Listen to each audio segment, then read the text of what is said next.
Chapter 1, The Arrival of the Fake Human Apocalypse, and My Struggle for Survival in the Dorm. Pull out a chair and sleep, just one chair. Lin Chuan, his eyes nearly bloodshot, sat in front of the computer, ready to click start on the game, but the screen suddenly froze. A red notification window popped up on the laptop. Warning! Warning! Warning! The red warning words kept flashing, accompanied by a rapid beeping sound. Damn, is this piece of junk about to blow up? Lin Chuan was about to force a shutdown when a message appeared on the screen. Urgent notice. The apocalypse has arrived, fake humans are invading. Solar radiation has undergone an unknown mutation. Please stay indoors during the day. Direct exposure to sunlight will result in severe burns. Uninvited guests will arrive at night. Please keep the fake humans out of your door. Protect and upgrade your shelter. It is your only barrier to survival.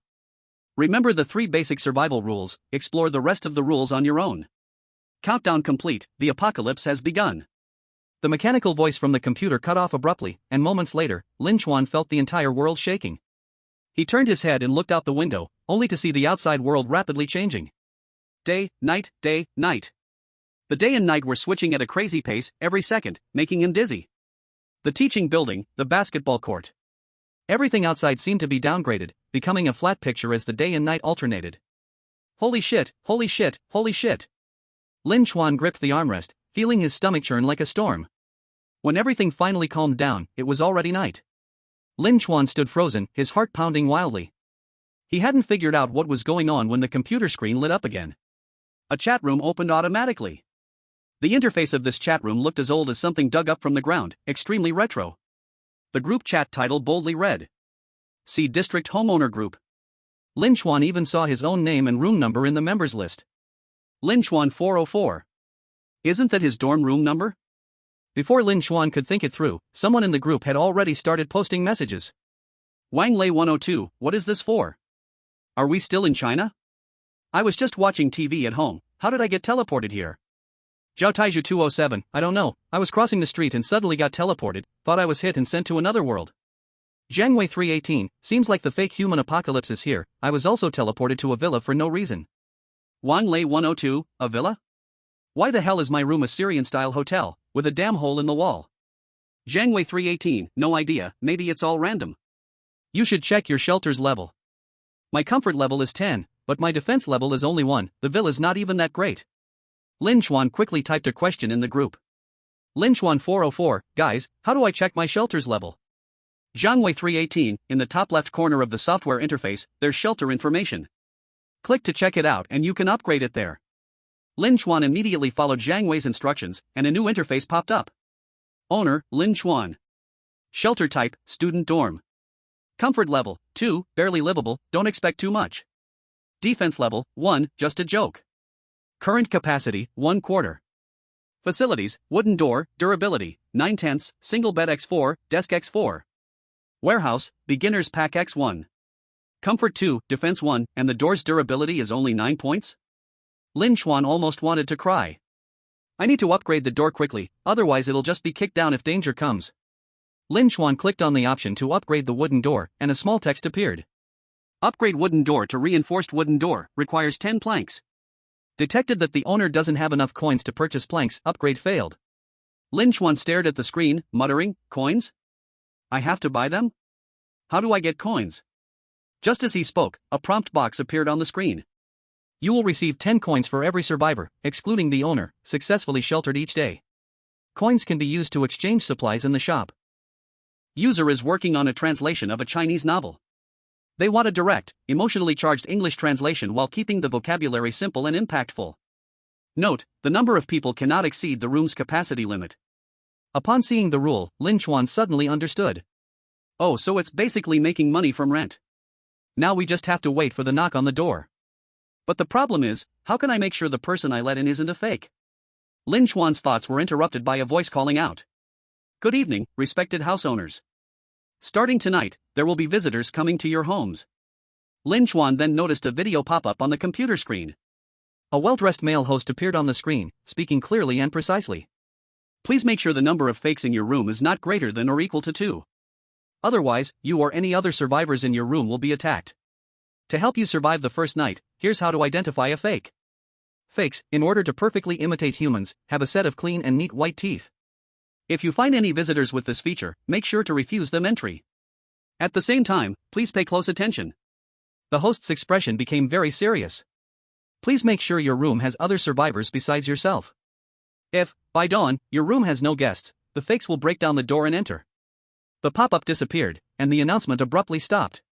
Lin Chuan sat in front of the computer, his entire body already soaked in sweat. Relying on teeth to judge?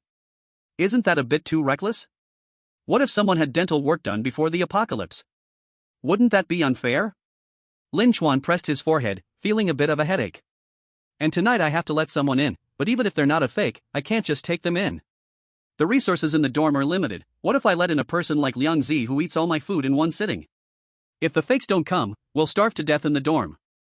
Lin Chuan rubbed his temples and helplessly said. Forget it, I'll deal with it when someone knocks on the door. For now, let's see what's in the newbie package. Lin Chuan clicked on the warehouse icon, selected the newbie package, and chose to open it. Hope I get some good stuff, let's make a good start. Lin Chuan rubbed his hands together, nervously opening the package. A flash of white light passed by. Item obtained, Kong Shuifu Instant Noodles * 1 box, 24 packs. Not bad, enough for Liang Zi's 2 meals. Another flash of blue light appeared. Item obtained, Multiband Radio * 1. Blue skies, white clouds, my luck is so bad? I already have a computer, why do I need a radio? Lin Chuan shook his head in disappointment, but then the package erupted in golden light, almost blinding him. Damn! It's gold! Lin Chuan shouted excitedly. As the golden light slowly faded, a shotgun appeared in the warehouse slot. Next to the shotgun were several rows of bullets. Item obtained, Remington M870 shotgun. Description, simple structure, durable, reliable. Bonus, 12-gauge buckshot * 100. Awesome! Lin Chuan immediately took the shotgun out of the warehouse. The moment he held it, a sense of safety flooded his heart. Rolling my eyes. Sure enough, all fear comes from lacking firepower.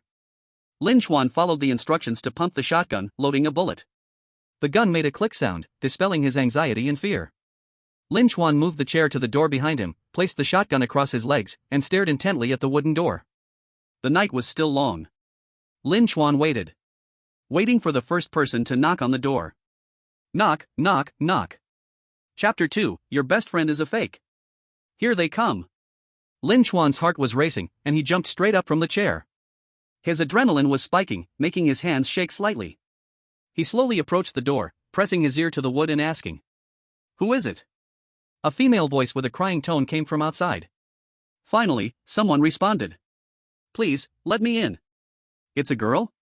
Lin Chuan relaxed slightly, there was still a difference in strength between men and women. If anything goes wrong, he still has a chance to pull the trigger. Of course, unless the person at the door is Zhang Weili. Lin Chuan opened the door just a crack and peeked outside. The hallway light flickered, and a girl in a white dress was trembling with her back against the wall. Lin Chuan pressed the gun against the door and waved at the girl. Come in. The girl squeezed through the crack in the door, tripping and falling to the ground. She didn't bother to get up but curled into a ball at the door and began to cry. Lin Chuan shut the door and locked it again, then took 2 steps back, distancing himself from the girl. He began to examine this unexpected guest, and couldn't help but be surprised. The girl was wearing a white long dress, her features delicate and her eyebrows clear. Beneath the long dress, her long legs were faintly visible, and her tear-streaked eyes only added to her pitiful charm. But despite such temptation, Lin Chuan remained resolute. He raised the gun and aimed it at the girl. The relief on Ji Yaoyao's face disappeared instantly. What are you going to do? Ji Yaoyao asked, trembling. Lin Chuan didn't answer. With one hand holding the gun, the other began searching Ji Yaoyao's body. Ji Yaoyao was terrified by Lin Chuan's actions, squealing as she shrank away. Ah! Pervert! Shut up! Lin Chuan shouted angrily, touching his nose. Smells nice. After confirming that Ji Yaoyao wasn't carrying any weapons, he still kept the gun aimed at her and said.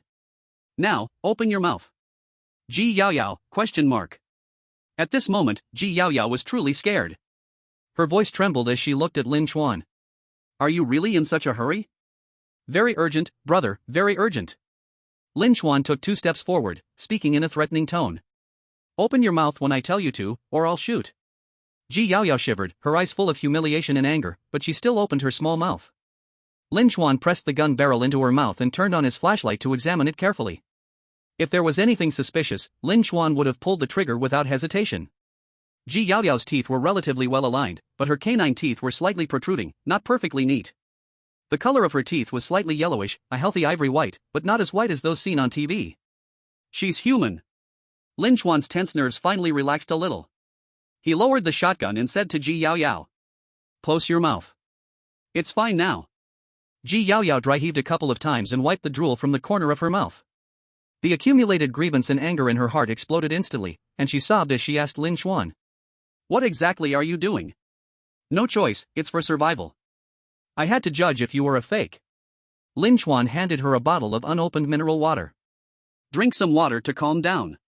The girl took the water with an attitude, still somewhat resentful in her tone. "I know you have your concerns, but you can't be so rough." I'd almost puked." Lin Chuan gave a sly smile and shrugged. "Sorry, better safe than sorry in these times. As long as the result is good, it's fine. Now tell me, what's going on outside?" After drinking a couple of sips, Ji Yaoyao calmed down a little. But as soon as she heard about the situation outside, fear once again appeared on her face. "Everything outside is already in chaos, fakes attack people from time to time, and we can't tell them apart.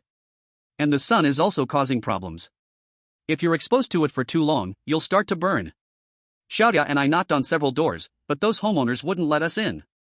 If you hadn't opened the door, we might have really died outside." Ji Yaoyao's voice grew softer, and by the end, she began to sob. Lin Chuan, however, heard the crucial piece of information.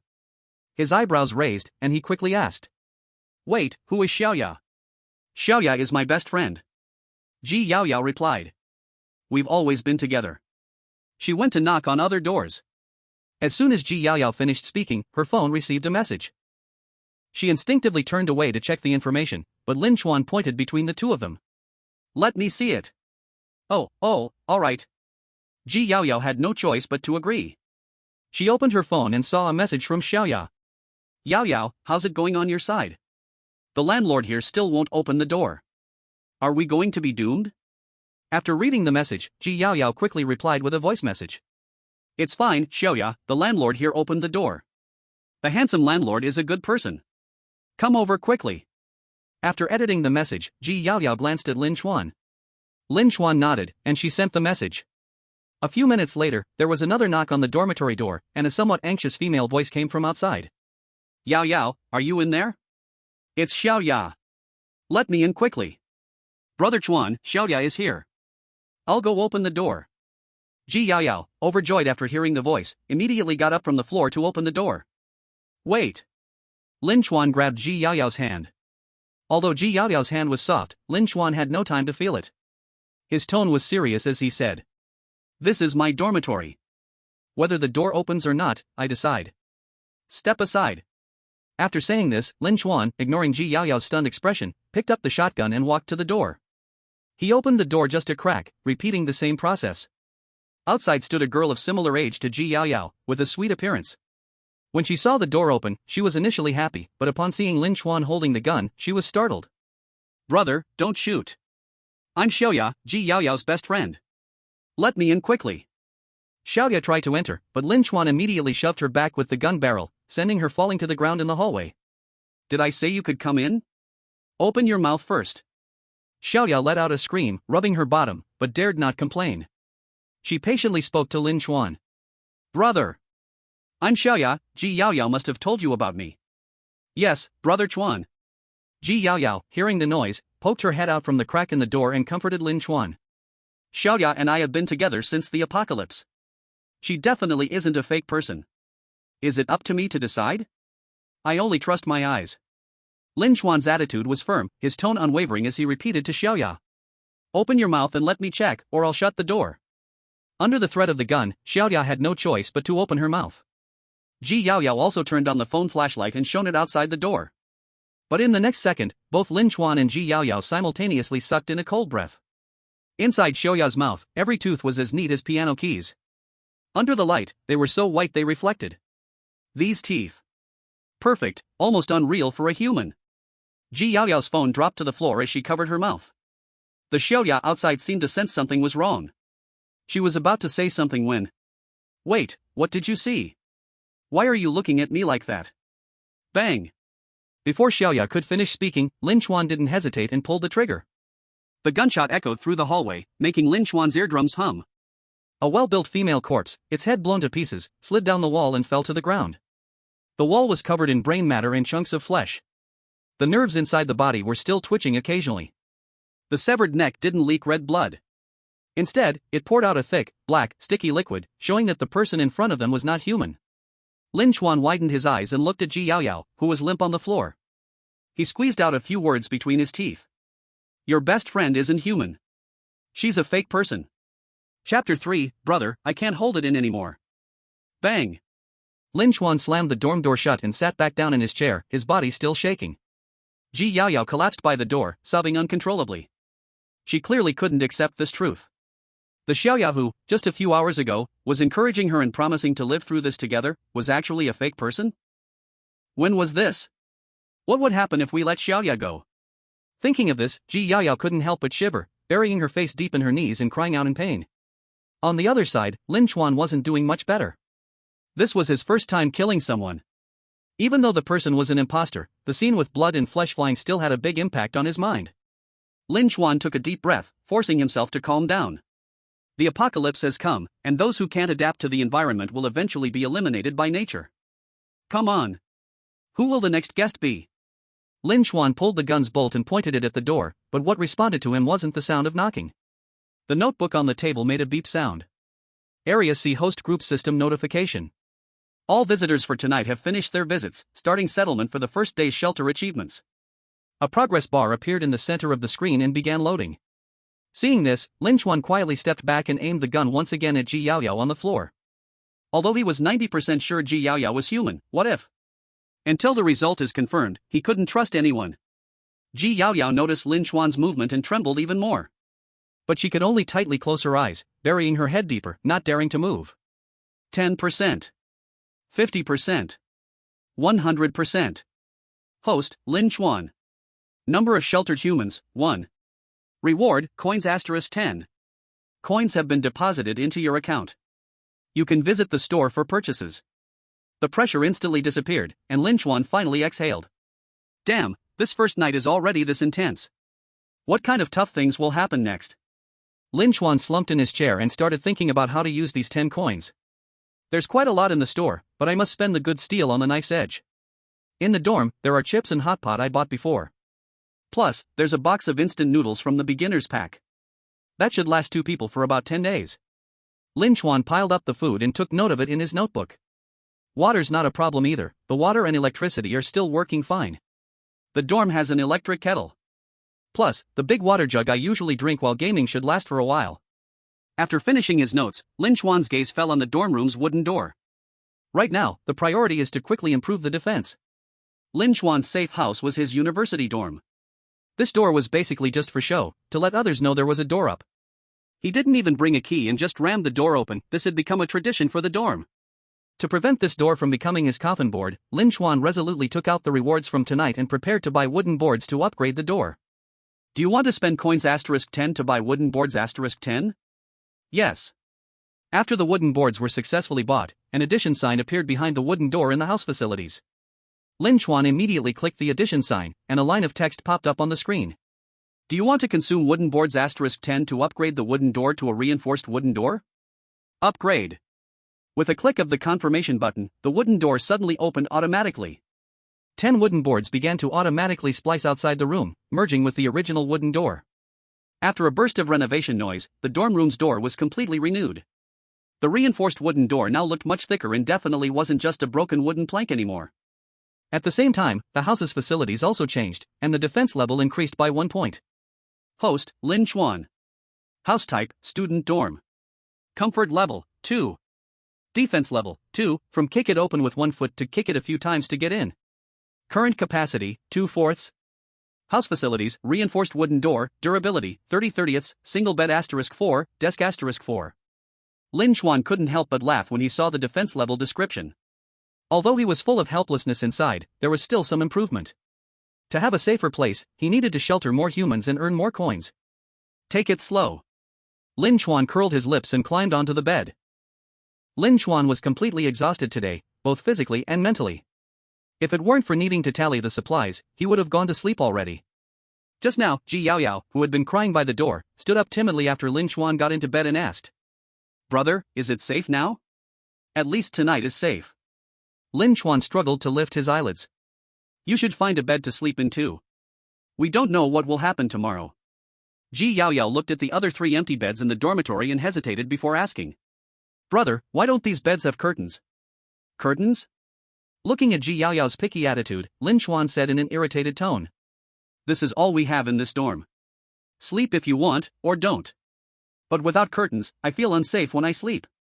Ji Yaoyao lightly bit her lip, gripping the corner of her clothes. After hesitating for a long time, she still asked Lin Chuan, "Brother, how about I sleep with you? Otherwise, I really can't fall asleep." "What the hell?" Seeing his smile, Ji Yaoyao's eyes lit up as she eagerly asked, "Is that okay?" "Okay, my ass." Lin Chuan's smile disappeared as he pointed to the bed in the corner. "You lie there properly. Don't get off without my permission, even if you need to pee, do it on the bed." Ji Yaoyao's smile instantly froze. She was about to say something but closed her mouth immediately when she saw the logic by Lin Chuan's pillow. She could only glare at Lin Chuan, puff up in anger, and obediently crawl into bed, turning her back on him. Lin Chuan sneered, thinking to himself, "Didn't they say you shouldn't reason with women?" Lin Chuan turned over, and soon, the sound of light snoring filled the room. He wasn't sure how long he slept, but Lin Chuan suddenly woke up.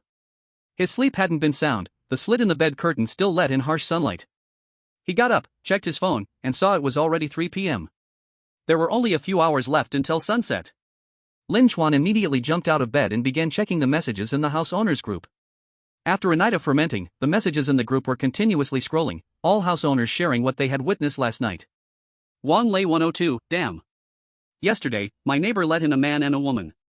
After a scream, there was no more sound. They didn't die, did they? Zhao Taiju 207, a kid came here looking for his mom. After checking his teeth, I let him in. He looked so pitiful. Zhang Wei 318, I made a new discovery. The fake people seem to have memory problems. Pay attention to them. Upon seeing the messages, Lin Chuan immediately became alert and began copying the information from the chat into a small notebook. But just as he was about to start writing, he heard murmurs behind him. Brother, I can't hold it anymore." Lin Chuan turned around and saw Ji Yaoyao, who had unknowingly woken up, her face flushed, her legs tightly pressed together, her body trembling. Her eyes were dazed as she looked at Lin Chuan. "Lin Chuan, ? What the hell is wrong with you? Don't start with this crap. How can any leader stand up to this kind of test from you?" Hearing Lin Chuan's words, Ji Yaoyao's face turned even redder. She shook her head lightly and said, "No, brother. I just wanted to ask, can I get off the bed now? I need to pee. I can't hold it any longer." As Ji Yaoyao spoke, she suddenly trembled, and a dripping sound came from under her bed. Chapter 4, The Arrival of the Next Day, A New Way to Tell Apart. Looking at the diagonal beds turned into a waterfall cave, both Lin Chuan and Ji Yaoyao fell silent. "Aren't we bros? Although I said that even if you dragged me to bed, I'd go along, but you didn't have to be this literal."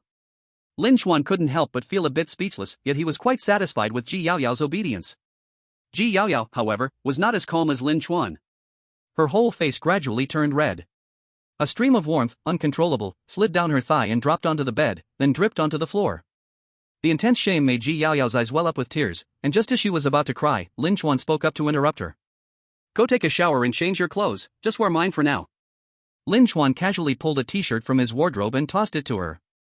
Ji Yaoyao quickly grabbed it and fled into the bathroom. Lin Chuan listened to the sound of water and turned on the radio, which was only filled with static. "This radio is useless, it's just polluting the prize pool." After cursing, Lin Chuan put the radio on his bookshelf. He continued scrolling through the chat history in the landlord group, looking for anything noteworthy. It wasn't until 10 minutes later that the sound of water from the bathroom finally stopped. The door was opened by Ji Yaoyao, but only at the very moment it opened.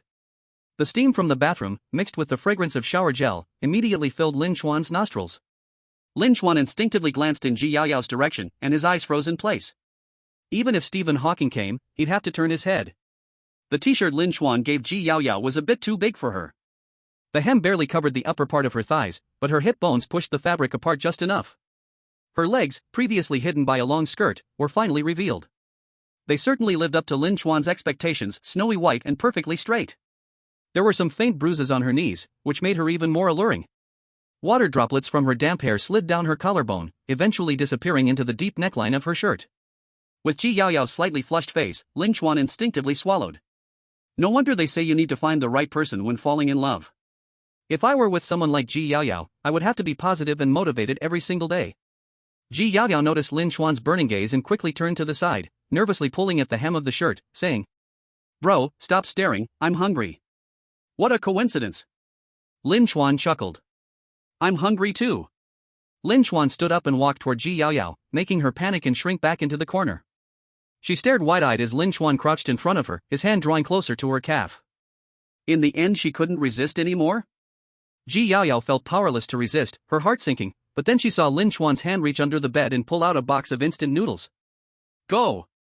Make the noodles for me. You take 1 packet, I'll take 2. After saying that, Lin Chuan returned to his computer and continued chatting with the landlords about yesterday's situation, completely ignoring Ji Yaoyao's reaction. He was busy trying to survive, everything else could wait until after that. Ji Yaoyao looked at the instant noodles in her hands, lost in thought. For some reason, a feeling of disappointment rose in her heart. A moment later, Ji Yaoyao brought the noodles over to Lin Chuan. She sat next to him, eating while secretly glancing at Lin Chuan. For the past few minutes, Lin Chuan had been staring intently at the computer screen with a serious expression, and Ji Yaoyao couldn't help but ask out of curiosity. Bro, what are you staring at the desk for? Lin Chuan glanced at the time and replied in a low voice. You'll know soon enough, it's 6 o'clock. The news should be starting. News? Is there even news to watch now? Ji Yaoyao was somewhat confused when the desktop suddenly popped up a video. The suited man from yesterday appeared again and began broadcasting the report. If you're still seeing me, congratulations to the owners of the C District, you've successfully survived the first day of the apocalypse. But please don't celebrate too soon. Tonight, 3 guests will be visiting your homes. At the same time we also got the latest intel, some sly fake people, in order to pass inspection, will choose to pull out their teeth or dye them. So relying only on teeth to tell fake people apart is no longer reliable. Ji Yaoyao heard this and immediately looked at Lin Chuan with worry. Then what should we do, bro? Stop yelling, maybe there is a new method. Sure enough, right after Lin Chuan finished speaking, the host took out a photo. On the photo was a twisted face, this person's eyes were full of blood streaks and the pupils were like needle tips. The host pointed at the photo and explained. This is our latest discovery, when fake people are exposed to strong light, their pupils will shrink into needle tip shape. Please all house owners combine today's traits with yesterday's traits and perform double verification. Night is about to fall, please get ready to receive your guests. We wish all house owners and the survivors inside the rooms can live through tonight. The video ended abruptly, the house owner group turned on full mute, and outside the window was completely taken over by darkness.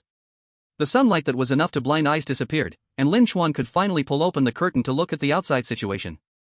Outside his window was a strange building, this building he had never seen before, it did not look like something inside the school.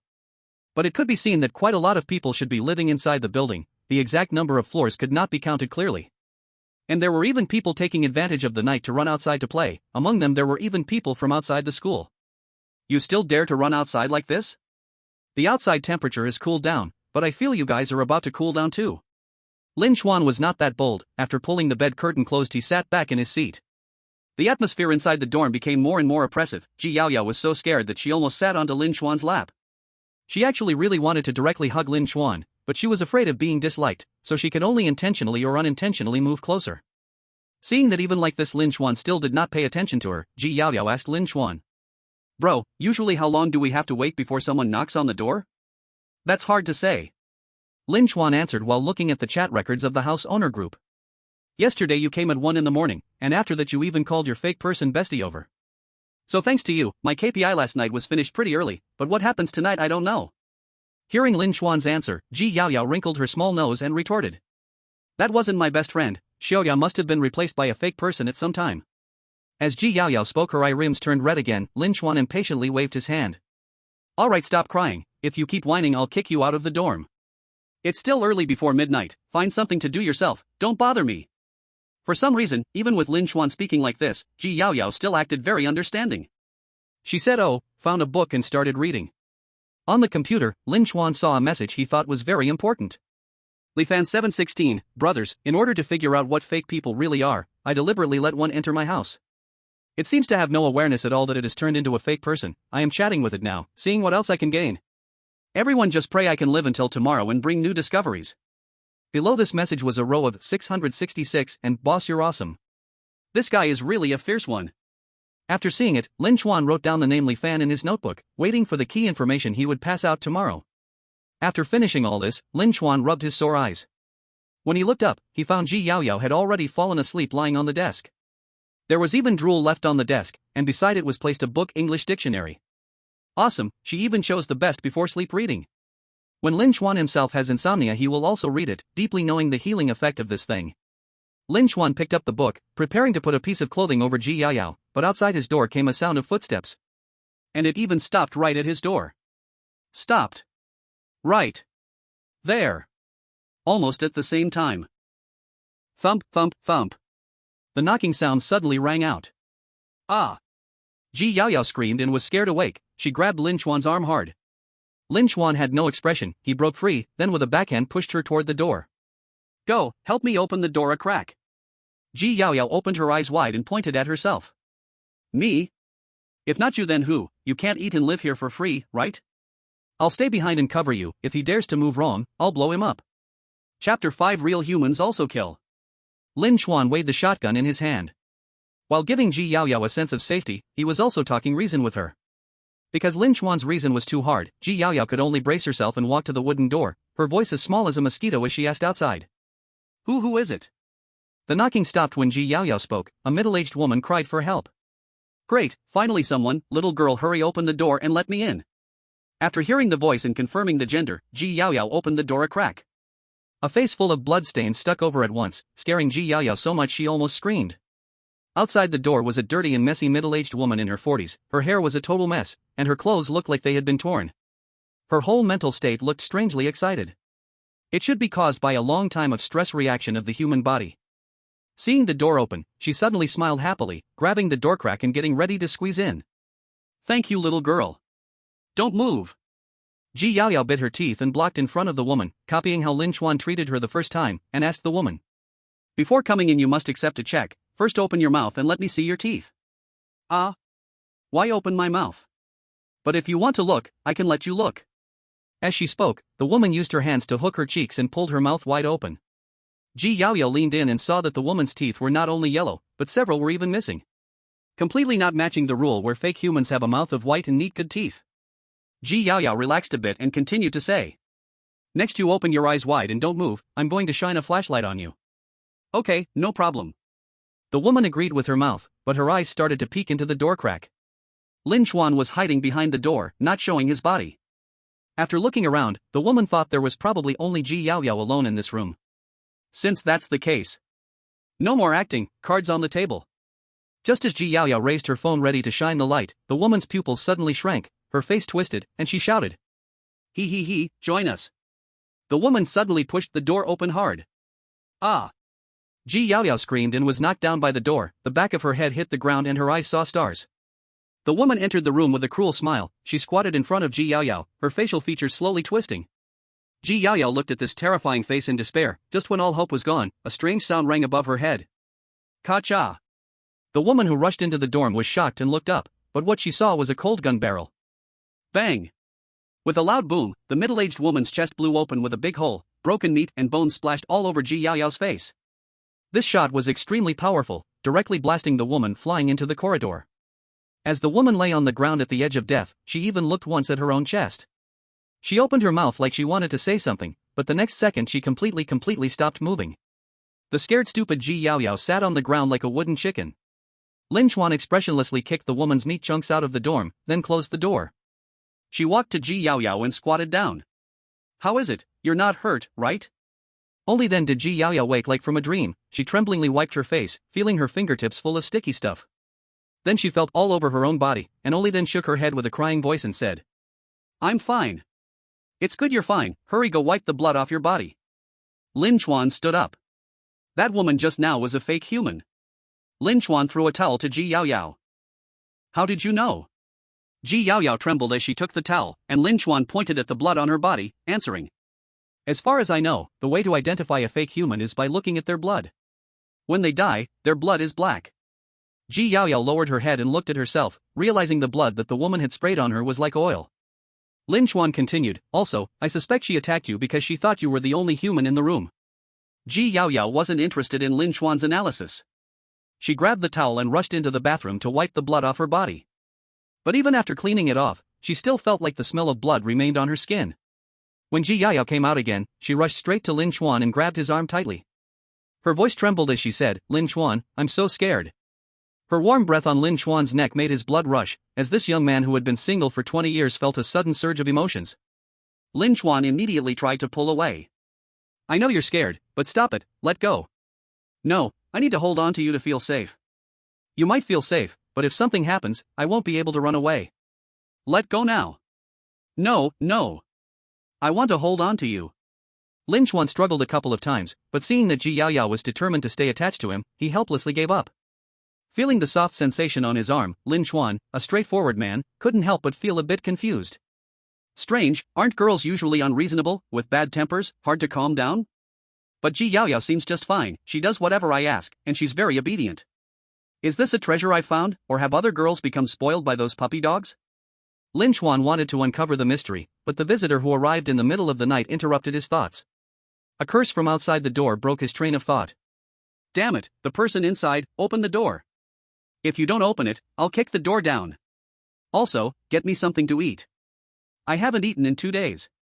Ji Yaoyao, frightened, curled up and looked at Lin Chuan with pleading eyes, afraid that Lin Chuan would make her open the door again. Lin Chuan saw her fear and thought, forget it. If she gets scared away, where will I get my daily gold coins from? He patted Ji Yaoyao's back to comfort her. Don't be afraid, let me see who's so bold outside, acting all high and mighty at my door. Lin Chuan grabbed the shotgun and walked to the door, coldly saying, watch your mouth. Step back 2 steps first, let me see if you're a fake human. The man outside stopped knocking for a few seconds, then stepped back 2 steps and said, damn, you're a pain. Fine, I'm stepping back, now open the door. Lin Chuan cracked the door open just a bit, and the light from inside shone on the man outside. Before Lin Chuan could even see the man's face, the big gold chain around the man's neck caught his eye. The man noticed Lin Chuan was distracted by his chain, and he proudly flicked it and said to him, kid, now can I come in? Lin Chuan saw the man was still arrogant and didn't indulge him. He directly replied, what are you, some kind of human leather beggar? Acting like I owe you something. If you want to come in, speak properly, or get lost. Hey, fuck. The man was shocked by Lin Chuan's retort. He rolled up his sleeves and took 2 steps forward. Kid, I think you've got a death wish. Don't think just because you're hiding inside that I won't do anything. There's trouble outside, and I took advantage of the chaos to escape from my cell. Today, I'll teach you, little brat, what respect is. Oh really? Lin Chuan sneered and pulled out the shotgun. I should also show you what respect is. The man saw the shotgun and cold sweat ran down his forehead. TCH, who's trying to fool who with this broken toy? Back when I was mixing it up. Bang! The hallway went instantly silent as the sound of the gunshot echoed. The man stared wide-eyed at the still smoking muzzle in Lin Chuan's hand. Damn! I'm a real person, you actually dared to kill me. The man finished his sentence, then collapsed to the floor. Blood, dark red and thick, spilled from him, proving that this was no fake person. But even though he was a real human, Lin Chuan was definitely not someone who would let anyone walk away. The householder was him, and only him. Anyone who might threaten his safety, whether fake or real, would be dealt with. Because Lin Chuan wanted to live, and because this was the end of the world. Lin Chuan's heart remained unaffected after killing a real person. Ji Yaoyao also did not show any dissatisfaction with Lin Chuan's actions, merely turning her head and speaking. Brother Lin Chuan, now we just need to wait for the last person, right? Yeah. But we don't need to wait anymore. Lin Chuan pointed to a distant corner of the hallway. I just saw a shadow over there. Stop hiding and come over quickly, or I'll close the door. Chapter 6, Mysterious Visitor, the Thin, Pale Man. As Lin Chuan's voice fell, a sharp intake of breath echoed from the shadows. After a brief silence, the sound of high heels slowly approached. A tall figure emerged into Lin Chuan's view. The person in front of him was a woman, about 26 or 27 years old. This young woman was in the golden age between shedding her youthful innocence and just beginning to show the charm of a mature woman. She wore a black off-shoulder sweater on her upper body, and tight denim jeans on the bottom. The high heels made her already perfect figure look even taller, and with her aloof, almost unapproachable look, she perfectly fit the image of a goddess in the minds of men. But even though this woman exuded an incredibly strong aura, when she saw the shotgun in Lin Chuan's hand, her body still trembled slightly. Lin Chuan took in the scene, studying her with interest before asking. Why were you hiding just now? Zhong Yuqin first glanced at the body on the floor, then looked at Lin Chuan and replied. Because I saw you kill a person with my own eyes. I was afraid that if I came out rashly, you might take your anger out on me, so I had to hide. That's a pretty reasonable explanation. Lin Chuan snorted, continuing. But you only saw me kill him, didn't you stop to think why I did it? I've thought about it, so I understand your actions. Zhong Yuqin's reply surprised Lin Chuan. You just felt that man was dangerous, so you took care of the threat beforehand. Lin Chuan nodded in satisfaction. Since you understand, why are you still scared? Zhong Yuqin looked at the blood by her feet, trying her best to steady her voice as she said. Though I understand, I'm still afraid, because we're on different sides. You killed him as the householder, and that's fine, but as a survivor, seeing you kill makes me uneasy. So I ask you to understand my offense. I don't want to upset you. Zhong Yuqin really made Lin Chuan see her in a new light. It was the first time he'd met a woman who made sense, and with such clear and logical reasoning. In his heart, Lin Chuan felt that Zhong Yuqin was no simple character. She wasn't as innocent as Ji Yao Yao, nor as stupid as the thug from before. Lin Chuan waved his hand, saying, Don't think of me too badly, I agree with your thoughts. User is working on translating a Chinese story into emotionally engaging English while maintaining simplicity and accuracy in translation. Although Zhong Yuqin said she didn't want to go in, deep down she actually hoped that Lin Chuan would ask her to stay. If Lin Chuan really did that, Zhong Yuqin would have a chance to take the upper hand in the relationship game. But who would have known, Lin Chuan wasn't buying her act. This person is decisive in their actions. Maybe following someone so determined and clear-headed will increase my chances of survival. What a pity. I hope I get another chance later. Zhong Yuqin muttered a few words while staring at the wooden door, then left Lin Chuan's doorstep to knock on other people's doors. Inside the dormitory, Lin Chuan didn't care about Zhong Yuqin's departure at all. Instead, he was just glad he survived another day. Tonight, the three visitors were a fake person, a villain, and a cold, aloof lady. The fake person was killed, the villain was dealt with, and the lady left because she didn't appreciate what was offered. Though no one was taken in, it also meant both Lin Chuan and Ji Yao Yao were still alive. No loss, just a small gain. A small gain is still a great gain. Lin Chuan sat back in his chair, waiting for tonight's results. Ji Yao Yao immediately approached him when she saw this. Brother Lin Chuan. Ji Yao Yao hugged Lin Chuan's arm and whispered. Why didn't you take that pretty lady in just now? Lin Chuan glanced at Ji Yao Yao and could hear the jealousy in her tone. What's the point of pretending? If I had taken her in, you wouldn't have been happy. Isn't this better? No, not at all. Ji Yao Yao's little secret was exposed, and her face turned red. Lin Chuan chuckled and began to explain seriously. The reason I didn't take her in wasn't just because she didn't appreciate it, but also because women around her age can be a bit scary. From a survival strategy point of view, when a woman reaches around 30, her value starts to decline. The sense of crisis makes them want to use their soon-to-depreciate value to gain more benefits. Simply put, women around 30 can be very cunning. Although Lin Chuan, being a young man, did appreciate Zhong Yuqin's looks. He wasn't about to let the small head control the big head. Spending time scheming with Zhong Yuqin wasn't as good as having someone like Ji Yao Yao, who was easier to deal with. Ji Yao Yao nodded as if she understood, though it was unclear. Brother Lin Chuan, you're so amazing. I would never think of these things. That's right, and that's a good thing. Lin Chuan tapped Ji Yao Yao's forehead. Just then, a notification sound came from his computer. All visitors for tonight have completed their visits, starting to settle the shelter results. Host, Lin Chuan. Sheltered persons, 1. Reward earned, gold coins *10. I'll save the gold coins for now. When I get 50, I'll upgrade to an iron door. For now, food and water were sufficient. Lin Chuan thought the priority should be to improve the dormitory's defense. The settlement meant tonight's crisis was over, and his tense nerves finally relaxed. Lin Chuan patted Ji Yao Yao beside him and yawned. All right, no one else is coming tonight. Go to bed. If you need to go to the bathroom, just come down yourself. Be quiet and don't wake me up. Ji Yao Yao's cheeks immediately turned red, and she murmured an acknowledgement. After both of them washed up and climbed into bed, Lin Chuan's eyelids were heavy, almost unable to lift. Good night, brother Lin Chuan. Good night. Without the tension of the first night, Lin Chuan had somewhat adapted to the environment tonight. Just as he was drifting off to sleep. Thump, thump, thump. The knocking sound came again from outside the door. Lin Chuan instantly opened his eyes, his hair standing on end. He thought he had misheard, quietly placed his hand on the gun, and lay still in bed. Thump. Thump. Thump. It was real. The rhythmic knocking sounded again, neither fast nor slow, but the pressure it carried was stronger than before. Lin Chuan's scalp started to tingle. What's going on? Didn't the broadcast say all visitors for tonight were done? Lin Chuan didn't want to get up and open the door, but the computer under the bed sent a notification sound. Ding! A mysterious visitor arrives. Please the house owner open the door to welcome within 30 seconds, otherwise the visitor will ignore defense and force entry. Listening to the countdown in the speaker, this time even Lin Chuan felt his back turn cold. He moved his eyes to Ji Yaoyao. Is Ji Yaoyao asleep? If not asleep, then go down and open the door for me. If there was danger, Lin Chuan of course did not want to be the first to go up and die. After he shouted once, he found that Ji Yaoyao had no movement. He turned on the light and saw that Ji Yaoyao rolled her eyes and directly fainted from fear. Lin Chuan cursed once and had no choice but to grab the gun and jump out of bed. The countdown also only had the last 5 seconds left. 5. 4. Lin Chuan took a deep breath and put his hand on the door handle. 3.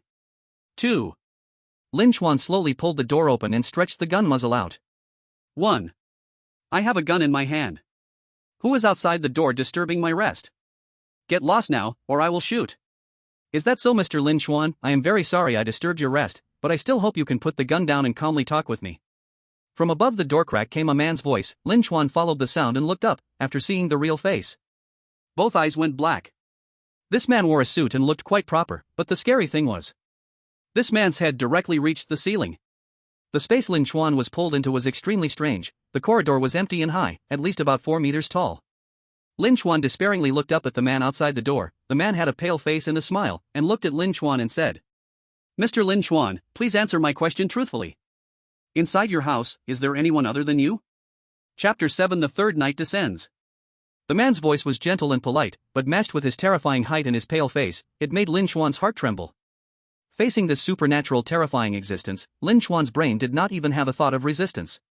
Rather than resist such an existence, it was better to find a rope and practice the neck.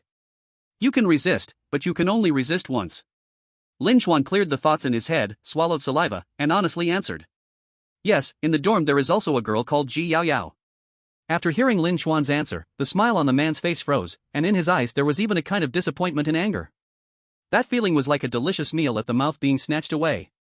The man bent down. That pale face was only half a meter from Lin Chuan. His tone carried displeasure, but he forced his mood down and calmly said, Then you are really lucky, Mr. Lin Chuan. I hope next time you can still be this lucky. 2 days later I will come to visit you again. I hope at that time your house can have 2 or more residents. I will not disturb you to continue resting. Wish you a happy life. See you in 2 days. After speaking, that pale thin long man bowed, and his body disappeared at the end of the corridor. Lin Chuan could hear the regret in his tone, and fear rose in his heart. Lin Chuan could be sure, if last night he did not take in Ji Yaoyao, and the dorm only had him alone, then what waited for him definitely would not be a good result. Lin Chuan lay back onto the bed, and only then found that his clothes were already soaked by cold sweat. When he safely passed today, Lin Chuan even felt that this apocalypse was nothing special. Was it not just identifying the fake people hidden among normal people? As long as one carefully judged and killed those fake people trying to mix in, one could live. But tonight this mysterious visitor made Lin Chuan redefine the strength of the apocalypse. It turned out that in the apocalypse, there were still such incomprehensible, terrifying existences. Lin Chuan lay on the bed tossing and turning and could not sleep. Until sunlight shone through the curtain gap he finally closed his eyes. In this apocalypse, every survivor needs to learn to hide by day and move by night. When Lin Chuan woke again, outside the window the sky had already turned to evening. Lin Chuan stretched lazily and sat up. Jia Yoyo was sitting below, rubbing her eyes. She also seemed to have just woken up. Chuan Gu, you're finally awake. Jia Yodo greeted Lin Chuan happily when she saw him wake up, but Lin Chuan was furious when he saw her like that. After Lin Chuan got off the bed, she immediately moved closer and said, Chuan Gu, I have to tell you, I had a really scary nightmare while sleeping. I dreamt that I was lying in bed, and then suddenly the computer made a noise, saying there was a mysterious guest coming. Then a tall, skinny man, all pale, was standing outside the door, and after that, I don't remember anything. This is not a dream, it's real. You just fainted last night from the shock. Lin Chuan shot her a look and went straight to wash up. Jia Yoyo froze in place. To avoid getting scolded more, she immediately pretended to be busy. Although last night's events had startled Lin Chuan too, life had to go on. After Lin Chuan finished washing up, he immediately opened the house owners group chat. Another night passed, and the group was buzzing with messages. Wang Lei 102, brothers, after I finished settling up last night, a skinny, long ghost-like figure came to knock on my door. He asked me if anyone else was in the house besides me. I was so scared I almost peed myself. Zhao Taiju 207, damn. I saw the same thing. Luckily I took in an old lady, or I felt like something bad was about to happen. But I heard terrible screams coming from both sides of my neighbor's house last night, don't know what happened. Dingyan 317, I also heard the screams, let's have everyone still alive hit one, I want to see how many of us are left. Under this message, one by one, house owners typed 1, and Lin Chuan mixed in with them. A few minutes later, no more one showed up in the group. Lin Chuan quickly counted the numbers and then felt the cruelty of the apocalypse. At the start of the apocalypse, there were nearly 200 house owners in Zone C, but now there were less than 100 who could still hit one. In just 2 nights, half of the house owners had died. Lin Chuan quickly searched the list of surviving house owners, and he didn't see an ID he was particularly concerned about. Lin Chuan immediately typed a message in the chat box. At Lifan 716, bro, are you still alive? Reply if you see this. The guy who dared to bring the fake person into his house for research, please don't be in trouble. Luckily, a few minutes later, Lifan sent a message in the group, and Lin Chuan was relieved. Lifan 716, sorry, I just woke up, I'm fine. The tall, skinny man came looking for me last night too, but there were other people in my house, so don't worry. When Lin Chuan saw that Lifan was still alive, the group erupted in cheers of "Boss is amazing," everyone waiting for him to share more information. Lifan 716, regarding the fake people, I've made some new discoveries last night, and that is, they have defects in memory. The farther back the memory is, the more blurry it becomes, and their cognition makes common sense errors. I asked the fake person where they went to elementary school, and they could say the name. But when I asked about the popular drama from back then, it remembered only the recent dramas from the past 2 years, and it even mixed up the characters.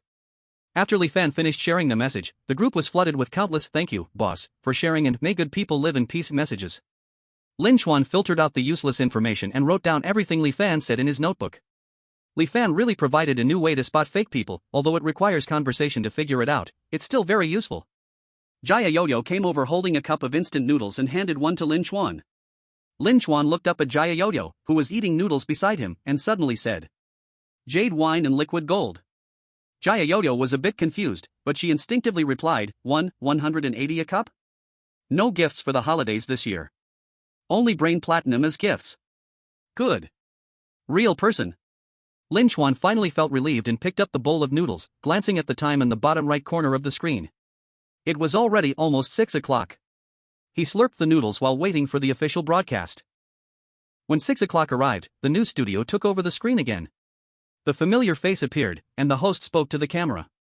Good evening to all surviving homeowners. Today is the 3rd day since the apocalypse began. Congratulations on still being alive. Besides celebrating your survival, I also wish to formally introduce a group of heroes, the Anti-Fake Emergency Team.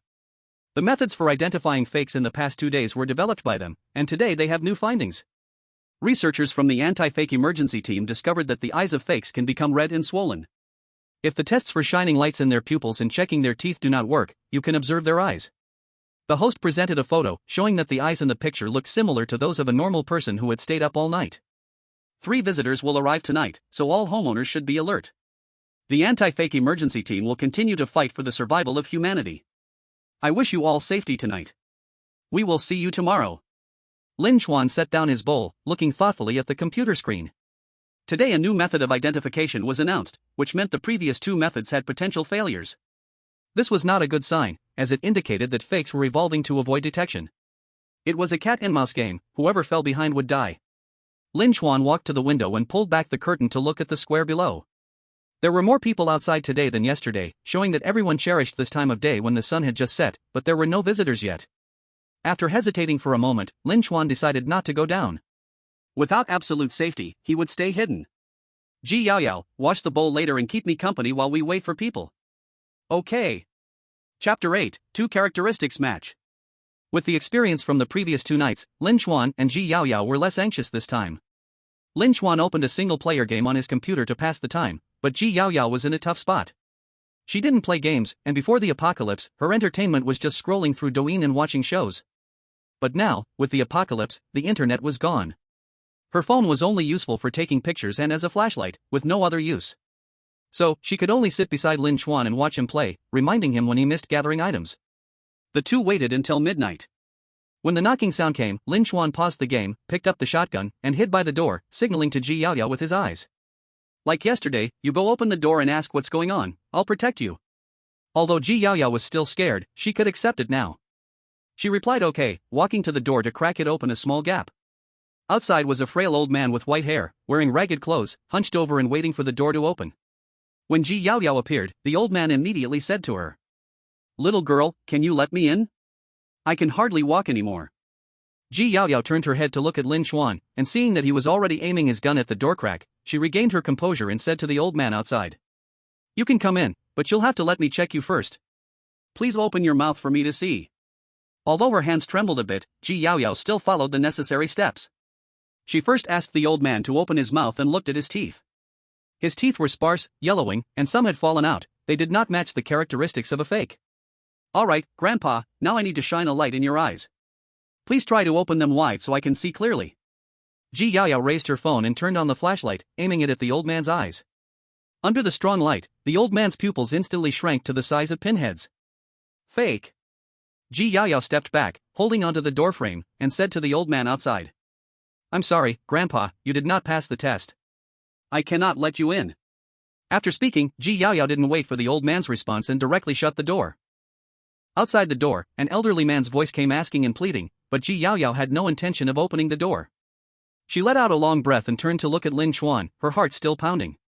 "Brother Lin Chuan, that old man at the door, after being illuminated by the light, his pupils are like pinheads, he must be a fake." Well done, you are growing fast." Lin Chuan patted Ji Yaoyao on the shoulder, a look of appreciation on his face. From being timid at the beginning to now being able to independently identify fakes and make judgments, this transformation made Lin Chuan very pleased. Although as the homeowner, it was his duty to take in survivors, and he could also profit from it. But there are also differences among survivors.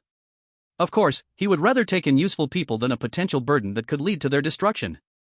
Lin Chuan's praise was very appreciated by Ji Yaoyao, and she blushed as she said to Lin Chuan, "Thanks to brother Lin Chuan's good teaching, if it weren't for you, I might have been replaced by a fake like Xiaoya. So don't worry." Lin Chuan patted his chest and assured her, "You have already proven your worth, so as long as I am safe, you will be safe, too. Let's wait for the next wave of visitors." Lin Chuan continued to play independently, while Ji Yaoyao watched beside him. When Lin Chuan got tired from playing later, Ji Yaoyao also understood how to play and took Lin Chuan's place. Time passed quickly, and in the blink of an eye, it was already 4 in the morning. There was just over an hour until dawn, but tonight there was only one visitor. Lin Chuan leaned back in his chair and closed his eyes to rest. Just as he was about to fall asleep, the knocking on the door sounded again. "Brother Lin Chuan, someone is here." Ji Yaoyao quickly put down her headset and hurriedly woke Lin Chuan. Lin Chuan rubbed his eyes and quickly got into the zone, hiding behind the door with his gun, ready to ambush. "Same old routine, you go open the door." Ji Yaoyao pulled the door open a crack, but when she peeked out, she froze for a moment, looking confusedly at Lin Chuan's hiding place. Lin Chuan sensed something was wrong and quickly stepped out from behind the door, pulling Ji Yaoyao behind him as he leaned in to take a look. Then he was stunned. Because the last 2 visitors had arrived simultaneously, and they were a father and daughter. The girl looked to be only 18 or 19 years old, with a youthful, innocent face, peeking out from behind her father, sizing up Lin Chuan. Her father was a middle-aged man around 40, with a rugged appearance, thick eyebrows, and large eyes, giving off a righteous vibe. Lin Chuan stared at the father and daughter, momentarily at a loss for words. The middle-aged man outside seemed to notice Lin Chuan's reaction and spoke first with sincerity. "Handsome guy, may I ask if there is still space in your house? If there is, I beg you to take in my daughter." "There is indeed space, and there are 2 more." Lin Chuan snapped back to reality and responded. "But to come in, you must first accept my inspection." "Of course. We understand the rules." The man nodded and then pushed his daughter forward. "Xiaoya, quickly go let the brother check your body." Lin Chuan, ? "No, why does this sound so strange?" Lin Chuan gave Ji Yaoyao a look, signaling her to go up and do the inspection. But Su Xiaoya, who was pushed forward, shrank back again, grabbing her father's clothes and crying out. "No, I don't want to. Dad, please, I don't want to be separated from you. To come in, you have to accept the inspection. If you don't want to come, then don't hesitate." Lin Chuan didn't care how miserable Su Xiaoya cried, his patience was limited. "Do you want to come in or not? If you don't want to, I'll close the door." "No, handsome guy. Please wait a moment." The middle-aged man quickly pleaded with Lin Chuan to wait, then bent down patiently and spoke to his daughter. "Xiaoya, listen, it's safe here. Dad needs to find your mom, and once I find her, we will come to pick you up. Dad remembered this room number, it's 404. Ji Yaoyao also comforted Su Xiaoya on the side. "Don't worry, sister. It's very safe here. Don't be fooled by the house owner's brother being a bit fierce, he's actually a good person who will protect you. Su Xiaoya looked at her father, sobbing. Then Dad, you have to keep your promise. Don't worry, Dad will definitely keep his promise. The man patted his chest, looking very confident. Su Xiaoya nodded, turning to walk towards Lin Chuan's dormitory door, and Lin Chuan also gestured for Ji Yaoyao to go up and check. Ji Yaoyao walked to the crack of the door and whispered to Su Xiaoya. Sister, don't be afraid. These checks won't hurt you. First, open your mouth so I can take a look at your teeth. Su Xiaoya opened her mouth obediently and let out an honest sound. Ji Yaoyao had thought this check would just be a formality, but judging from Su Xiaoya's reaction, she should not be a fake person. However, when Ji Yaoyao and Lin Chuan saw Su Xiaoya's teeth, both of them instantly stood on end. Ji Yaoyao's teeth were white and neat, her oral condition far better than normal. And this condition exactly matched the characteristics of the fakes mentioned in the first night report. Ji Yaoyao, step back. Lin Chuan shouted lowly and drew out his shotgun, while Su Xiaoya's father immediately stepped forward, opening his arms and shouting. Handsome, don't act impulsively. Her teeth are normal. My daughter has had dental work done, I have photos as evidence. Lin Chuan still aimed at the two, gritting his teeth as he spoke. Where's the photo? Let me see it. The photo is in my wallet. I'm getting it now, you must stay calm, please don't shoot. Su Xiaoya's father slowly reached into his inner pocket, pulling out his wallet, taking out a photo from the compartment, and slipped it through the crack of the door. Lin Chuan still held his gun, on high alert, while Ji Yaoyao picked up the photo. The photo was a picture of Su Xiaoya and her father. Su Xiaoya smiled brightly, her braces clearly visible. Although Lin Chuan's doubts couldn't be completely dismissed after seeing the photo, he still suppressed the urge to pull the trigger immediately. Continue the check. Ji Yaoyao replied and turned on the flashlight to shine in Su Xiaoya's eyes. Su Xiaoya's pupils reacted to the bright light, shrinking normally. But Ji Yaoyao noticed that the whites of Su Xiaoya's eyes were filled with blood vessels, and her eyes looked very red and swollen. And wasn't this exactly the characteristic that the news had just reported today, indicating that fakes might show? Lin Chuan, her eyes are red. Upon hearing this, alarm bells rang in Lin Chuan's mind, and his shotgun was instantly loaded. Click. Chapter 9, Protector Count +1. Damn, you really put up a great act. I almost let you in. Thank goodness I kept my guard up and let Ji Yaoyao check. Dare to fool me, I'll kill you. Lin Chuan was drenched in cold sweat from the fright, but this fear transformed into anger. He tilted the gun barrel out towards the crack of the door, aiming at Su Xiaoya at the entrance. Su Xiaoya was so scared she crouched on the ground, constantly screaming and crying. Her father quickly raised his hands to salute, signaling he meant no threat. It's impossible, handsome, there must be some misunderstanding. My daughter is definitely not a fake, we have been together since the end of the world without ever separating. Then both of you are fakes. You have been acting the whole time. Lin Chuan aimed the gun at the father and daughter. Su Xiaoya trembled behind her dad, while he shouted to explain to Lin Chuan. The scene fell into chaos, both sides were shouting something, but neither could hear what the other was saying.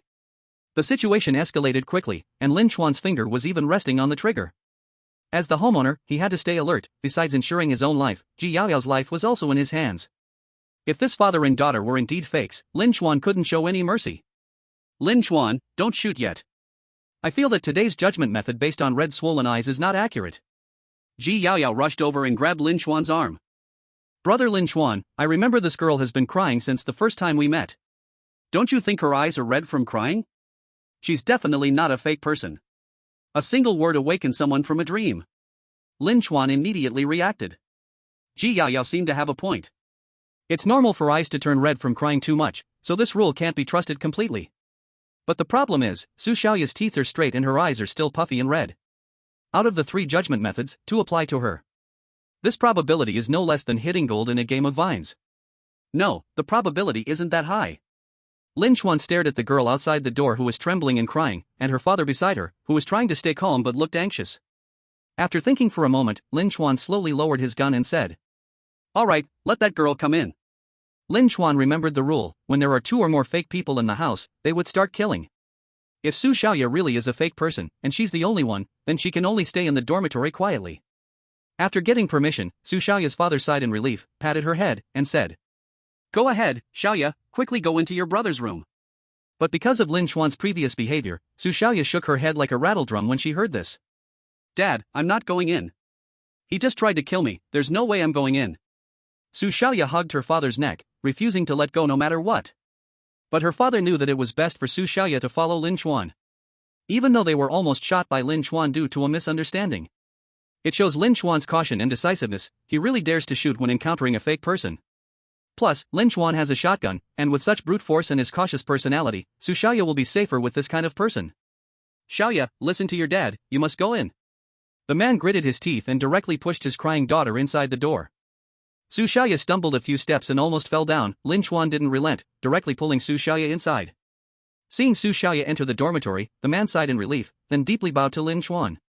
Handsome guy, I'll leave my daughter in your care from now on. Lin Chuan nodded in acknowledgement, looking at the man with curiosity as he asked. I can just take in 2 people here. Why don't you come in with your daughter? The man raised his head, smiled bitterly, and shook his head, saying. Forget it, handsome guy. You definitely wouldn't feel at ease with a big man like me inside, plus I need to go find Xiaoya's mother. Since we met, I've heard you mention your wife. Lin Chuan tilted his head slightly to inquire. Is it convenient to tell me what happened? Facing Lin Chuan's inquiry, the man seemed very calm. Since Xiaoya will need your help in the future, it's only right for me to explain a bit. There's nothing inconvenient about it. The man sighed and said, the incident happened 2 days ago. Our family was hiding in a supermarket basement when my wife suddenly received a text message. The message said for my wife to go to a certain neighborhood to seek shelter. That's how we learned that there was a place to take in survivors after the apocalypse. My wife said she would go take a look, and if it was safe, she would come back to get me and our daughter, but ever since she left, we lost contact. What the hell? Lin Chuan felt his mouth twitch when he heard this. Could it be that she just ran off? It doesn't seem impossible. Lin Chuan didn't voice his suspicion, and the man continued. Until tonight, I also received a text message on my phone. It told me to come to the male dormitory 404 at South City University for your protection, and that's how we ran here. Holy crap, so this is how the visitors come every day. After hearing these words, Lin Chuan's heart surged with waves of shock. These survivors are being manipulated by a powerful hand behind them, seeking refuge from them, the homeowners. As a homeowner himself, he is guided by the rules to receive the survivors. That powerful hand is simultaneously controlling the fate of both the homeowners and the survivors. But what is their purpose? Lin Chuan couldn't understand. It was only the 3rd day of the apocalypse, and he still had too little information. I understand the situation. Please be careful on your way, he replied, returning his thoughts and bidding farewell to the man. The man waved casually. Thank you. The man turned to leave, but Lin Chuan suddenly thought of something and called out to him. Wait, can you tell me what the outside world is like now? The man paused and turned his head, despair filling his eyes as he looked at Lin Chuan. Handsome, I don't recommend you go out. The situation outside is much more terrifying than you think. There are burned corpses everywhere on the street under the sun, and at night, the streets are filled with fake people. If you have to go out, I suggest you just take a stroll nearby. Lin Chuan fell silent again. The man glanced down the hallway and said to Lin Chuan one last time. Handsome, I need to hurry to find my wife. You should get some rest too. After saying that, the man no longer lingered and quickly disappeared into the darkness of the corridor. Lin Chuan watched the direction the man left and muttered. He's right. It's time for me to take a stroll nearby. Although I'm familiar with this dormitory building, I don't know if there are dangers nearby after the apocalypse. If one day I can't defend this dormitory, it's good to have a place to run. Lin Chuan closed the door and sat back down in his chair. He didn't pay attention to the crying Su Xiaoya but waited quietly for today's settlement. 3rd day settlement completed. Homeowner, Lin Chuan. Number of protected humans, 2. Reward gained, gold coins *20. Adding the 10 coins saved from yesterday, his account balance today became 30 coins. By tomorrow, Lin Chuan can reinforce the wooden door and upgrade it to a sturdier iron door. Also, now that the dormitory has sheltered one more person, if that mysterious tall, thin man comes again tomorrow night, he can handle his inspection. The short-term survival crisis has been temporarily lifted, so it's time to plan for the long term. Tomorrow after sunset, go out. Chapter 10, Li Fan is at school? Since Lin Chuan has made the plan to go out and explore, he must prepare in advance. The first thing is, of course, the most important thing, to conserve energy.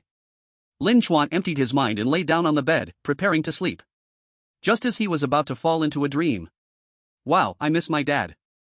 I'm so scared. Su Xiaoya curled up in the corner, hugging her knees and crying.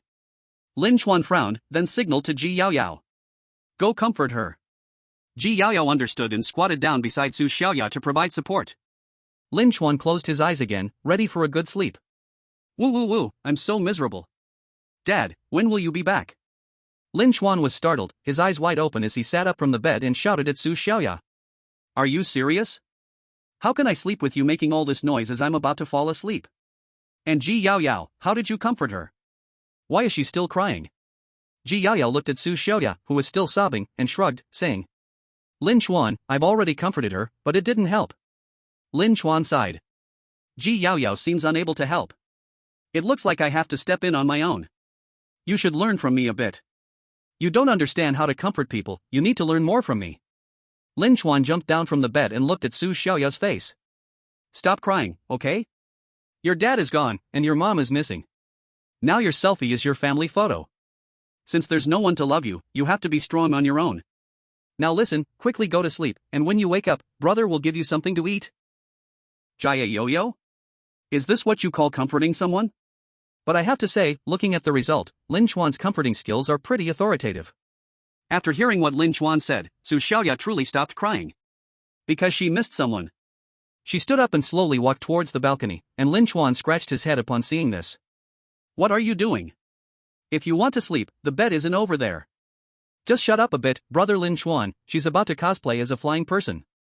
Lin Chuan exclaimed as he lunged forward, pinning Su Xiaoya to the ground, who continued to struggle. Whoa, now my dad is gone, my mom is gone too, I'm all alone. Now, no one could comfort her, and Lin Chuan felt a headache upon hearing her cries. Since he couldn't solve the problem, he decided to deal with the source of the problem. Lin Chuan took a rope and tied Su Xiaoya to the bed. Stuffing a cloth into her mouth, he crawled back into bed and went to sleep. No matter how Su Xiaoya cried and whimpered, he remained indifferent. He wasn't afraid that Su Xiaoya would skip the stairs and lift to go downstairs to buy cigarettes.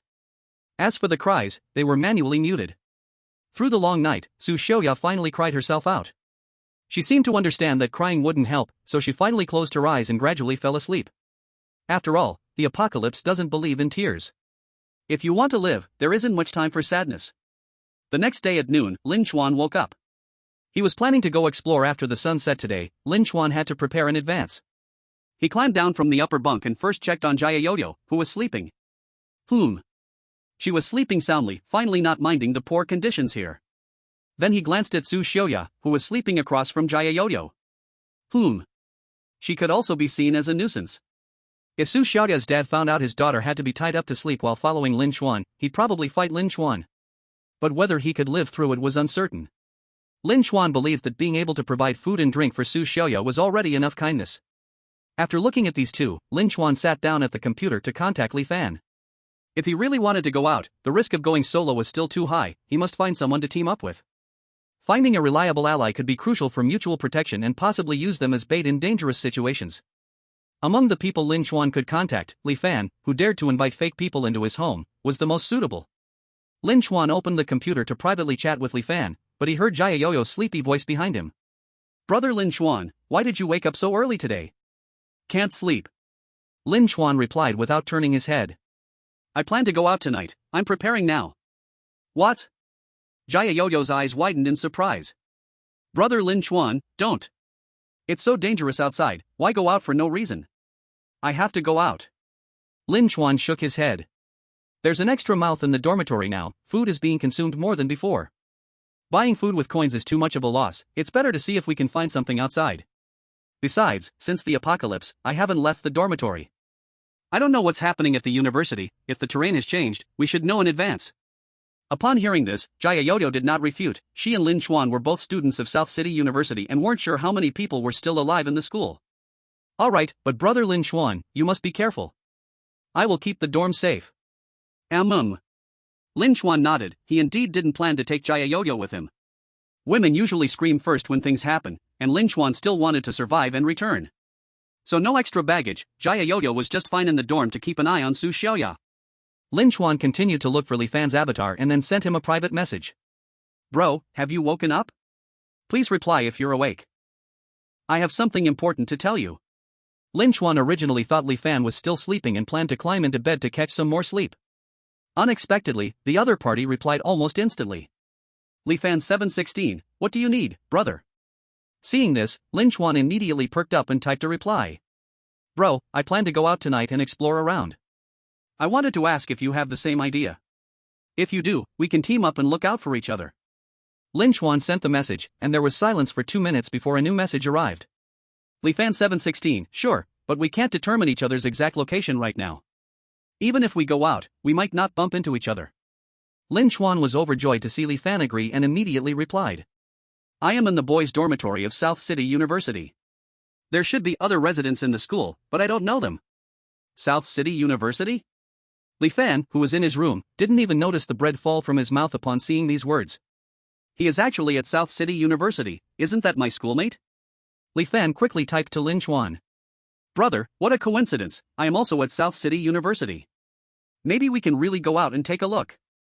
Lin Chuan was ecstatic upon hearing this, but suddenly thought something was off. Bro, don't joke around. Our school's dormitory building only has 6 floors because they don't repair the elevators. Your room number 716 couldn't be in the student dorm. Lifan 716, who said I'm in the student dorm? Lifan turned his head and looked at the room piled with various equipment and tools, helplessly typing on his phone. I'm in classroom 716 of the teaching building, it's the school storehouse. Damn. Chapter 11, is there a reward for killing a fake person? Seeing the message from Lifan, Lin Chuan realized he had completely disconnected from the outside world. As a fourth-year student, Lin Chuan had not gone out for an internship but had been hiding in the dormitory passing time. The main reason was that as a liberal arts student, even if he graduated, the only jobs available were delivering food or sales. The last time liberal arts students had good job prospects was back in the Song dynasty. However, such a tendency to stay indoors was clearly not conducive to survival. At least Lin Chuan needed to know what was happening outside. Seeing that Lifan was an alumnus, Lin Chuan began to directly inquire about the school's situation. Since we are both classmates, what's the situation at school? Do you know? This floor is all senior dorms, and everyone has basically gone out for internships. I haven't gone out before the apocalypse, so I know nothing about the outside situation. Lifan 716, hey brother, isn't that a coincidence? I also don't know. When the apocalypse hit, I went to the storehouse to find something, and suddenly I got added to a chat group with resident owners on my phone. Since then, I haven't been outside, and I've only received one student from the school. He also doesn't know the situation, he just knows there might be people in the underground supermarket of the school. Underground supermarket? That place indeed has plenty of resources and is hard to attack. If there are survivors, they would certainly go there. With a goal in mind, Lin Chuan didn't have to wander around like a headless fly anymore. He immediately asked Lifan if he wanted to investigate together.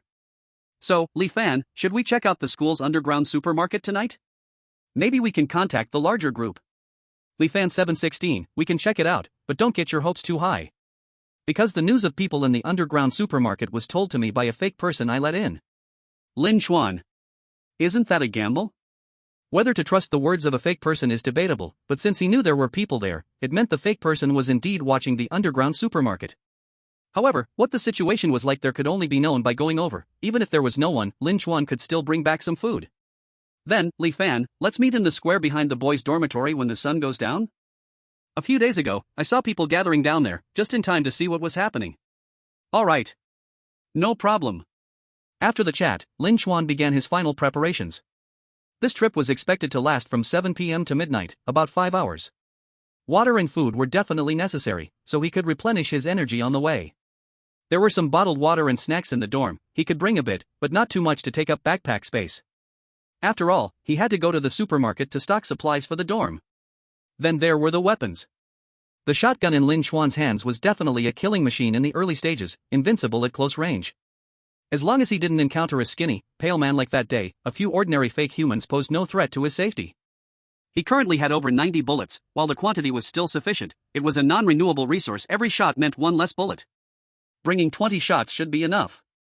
Lin Chuan took out 20 shotgun shells from the cupboard and stuffed them into the pockets of his clothes and pants for easy access. With everything ready, all that was left was to wait. Lin Chuan sat on the chair, sharpening his knife, without sleeping again before it got dark. He was afraid of oversleeping and, being nervous, he couldn't fall asleep. As the sun was about to set, Su Xiaoya finally woke up. Tied to the bed, she stuttered, unable to speak. Once Ji Yaoyao untied her, she immediately dashed to the bathroom. The homeowner group today looked particularly desolate, as everyone struggled to survive without time to chat. Another reason was that 2/3 of the homeowners in Area C had already died.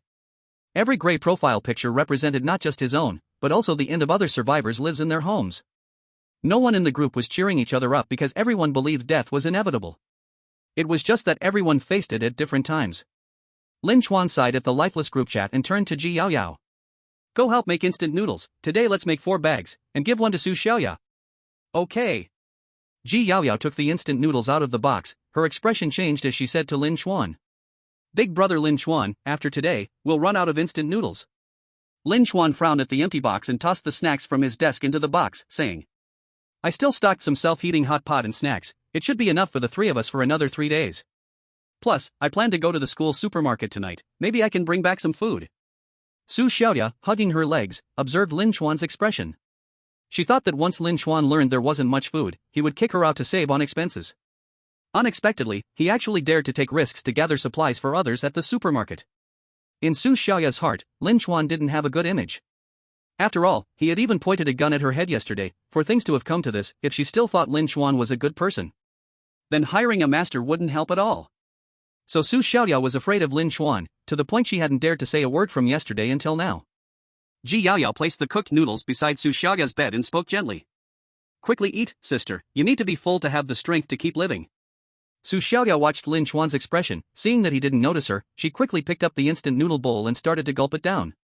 In these 3 days outside, Su Xiaoya probably hadn't had many good meals. A bowl of instant noodles felt like a feast. Lin Chuan, who had been eating instant noodles for 4 days, found them tasteless. He took 2 bites and handed the noodles to Su Xiaoya. Su Xiaoya looked at Lin Chuan with big eyes. You're not eating anymore? I'm tired of eating. Lin Chuan replied briefly and sat down in front of the computer, waiting for today's news broadcast. As the sun set, the news is released on time. The host is still the same old trite, celebrating that survivors have lived another day. Today still has no new identification methods, just the same old 3. But unlike before, the host has brought a real piece of good news today. To all the homeowners still struggling to survive, please do not give up on life. A new chapter of survival is coming for you. Starting today, when you execute a false person trying to sneak into your room, there will be a reward of 10 gold coins. And in every area, there will be a kill leaderboard, and the next day, the homeowner group will announce who killed the most false people. So please, homeowners, do not chase away the false people knocking at your door. Make sure to try to kill them. Also, after sunset tomorrow, the ban on speaking in the homeowner group will be lifted, so everyone can express themselves freely at night. That's all for today's report. Please tune in on time tomorrow. Goodbye. After the video frame closed, Lin Chuan was still in a daze for a long time. What good news? This is a huge piece of good news. Chapter 12, Not from the Same School. This is the first piece of good news Lin Chuan has heard since the apocalypse began. Before, killing false people had no benefits, and Lin Chuan felt every bullet spent was a waste. Now it's great, killing false people comes with gold coin rewards. From now on, upgrading houses and buying supplies can be sped up by killing more false people. Today's report is over, you two stay in the dormitory, I'm going out for a bit. Lin Chuan shouldered his backpack and picked up the shotgun, walking toward the windowsill. Before going out, he surely wanted to check the situation outside, so he pulled back the curtain and looked down. Lin Chuan originally thought that the square below would still have people out and about in the setting sun. If he ran into someone he knew down there, he could pull them into his dorm or team up to go to the supermarket. But what he didn't expect was, he didn't need to look for acquaintances in the crowd because down below were all familiar faces. That's right. All familiar. The square, once used for activities, was now covered with many bodies lying in all directions. These people seemed to have been killed last night and then scorched by the sun all day, making their bodies charred. There were about 50 or so bodies. Their charred forms made it impossible to determine gender or cause of death. But it's not hard to guess what could lead to so many deaths. Either that thin, pale man or an even more terrifying existence. But no matter which it was something Lin Chuan didn't want to see. Lin Chuan took 2 steps back, sweating all over. He pulled the curtain shut, and Ji Yaoyao, seeing this, asked, "What's wrong, brother Lin Chuan? Is something happening down there?" "Don't ask that now." Lin Chuan pointed at his computer. "Quickly message Li Fan, tell him not to come over. Something happened in the square behind the dormitory." Ji Yaoyao rushed to the computer to send a message, but a few seconds passed, and there was still no reply from Li Fan. "Brother Lin Chuan, Li Fan hasn't replied. Damn." Lin Chuan cursed angrily, unsure of what to choose in his heart. If he didn't go down to warn Li Fan, if something really happened down there, Li Fan would definitely be doomed this time. Then he would be the true culprit for Li Fan's death, especially since Li Fan had helped him before. But if he went down, encountering danger would mean he would die alongside Li Fan. So many people dead in the square is just too bizarre. If Lin Chuan said there was no danger, he absolutely wouldn't believe it. Damn it. Sticking your head out is a knife, pulling it back is still a knife. Anyway, the food in the dormitory is about to run out. If I don't go out, I'll starve. Won any beautiful cars and models, but lost out to doing hard work. Lin Chuan hoisted the shotgun on his shoulder and directly pulled open the dormitory door, turning to Ji Yaoyao and said, "If I don't come back, you two should pick a good place." Tears in her eyes, Ji Yaoyao nodded and watched Lin Chuan close the door. When the light was cut off, it became clear how dark the corridor really was. Just after stepping out, Lin Chuan regretted it a bit. It was too damn dark. He couldn't see his hand in front of him, even looking down, he couldn't see his own clothes. Click. He turned on the flashlight tied to the shotgun, and the beam lit up the surrounding area. Seeing everything familiar before him, Lin Chuan finally relaxed. Although the apocalypse has come, thankfully the environment around me hasn't changed. Let's head downstairs first. Lin Chuan carefully made his way downstairs. The corridors of the lower floors were still silent, just like the fourth floor. Standing in the lobby on the first floor of the dormitory, a wave of heat rushed towards Lin Chuan as he pushed the door open. The air was filled with the smell of burnt protein and a strange moldy odor. Even though the sun had set, there was still a residual warmth from the day. Lin Chuan stepped onto the apocalyptic ground and walked outside the dormitory, starting his first exploration. The square was strewn with corpses, but it was also the meeting place with Li Fan. Lin Chuan stood in the center of the square with his gun, looking at the bodies on the ground and muttering. What kind of creature could kill so many people? Lin Chuan, is that you? Hearing the sound from afar, Lin Chuan immediately fell silent and looked up, discovering a young man about 20 meters away, just like him, carrying a backpack and holding a machete. Are you Li Fan? Lin Chuan tilted his head to ask, but was already prepared to raise his gun and shoot. It's me. Both of them let out a sigh of relief. Li Fan looked around quickly and ran towards Lin Chuan, but Lin Chuan took a step back and raised his hand. Wait. Li Fan said, huh? I need to check if you are a fake. Open your mouth, then look at the flashlight. Caution was essential. Upon hearing this, Li Fan didn't get angry but retorted, you need to show me too. The two men checked each other. Once they confirmed they were both real, they finally felt at ease. As Li Fan looked down at the corpses in the square, he immediately asked Lin Chuan.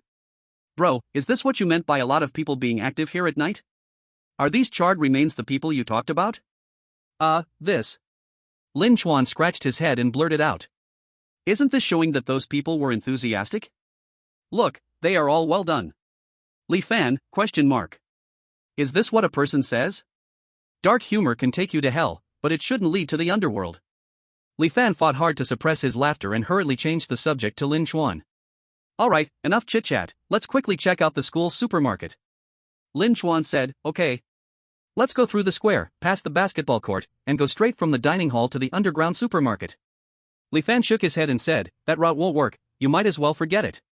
Don't you see that the basketball court next to the square is still here?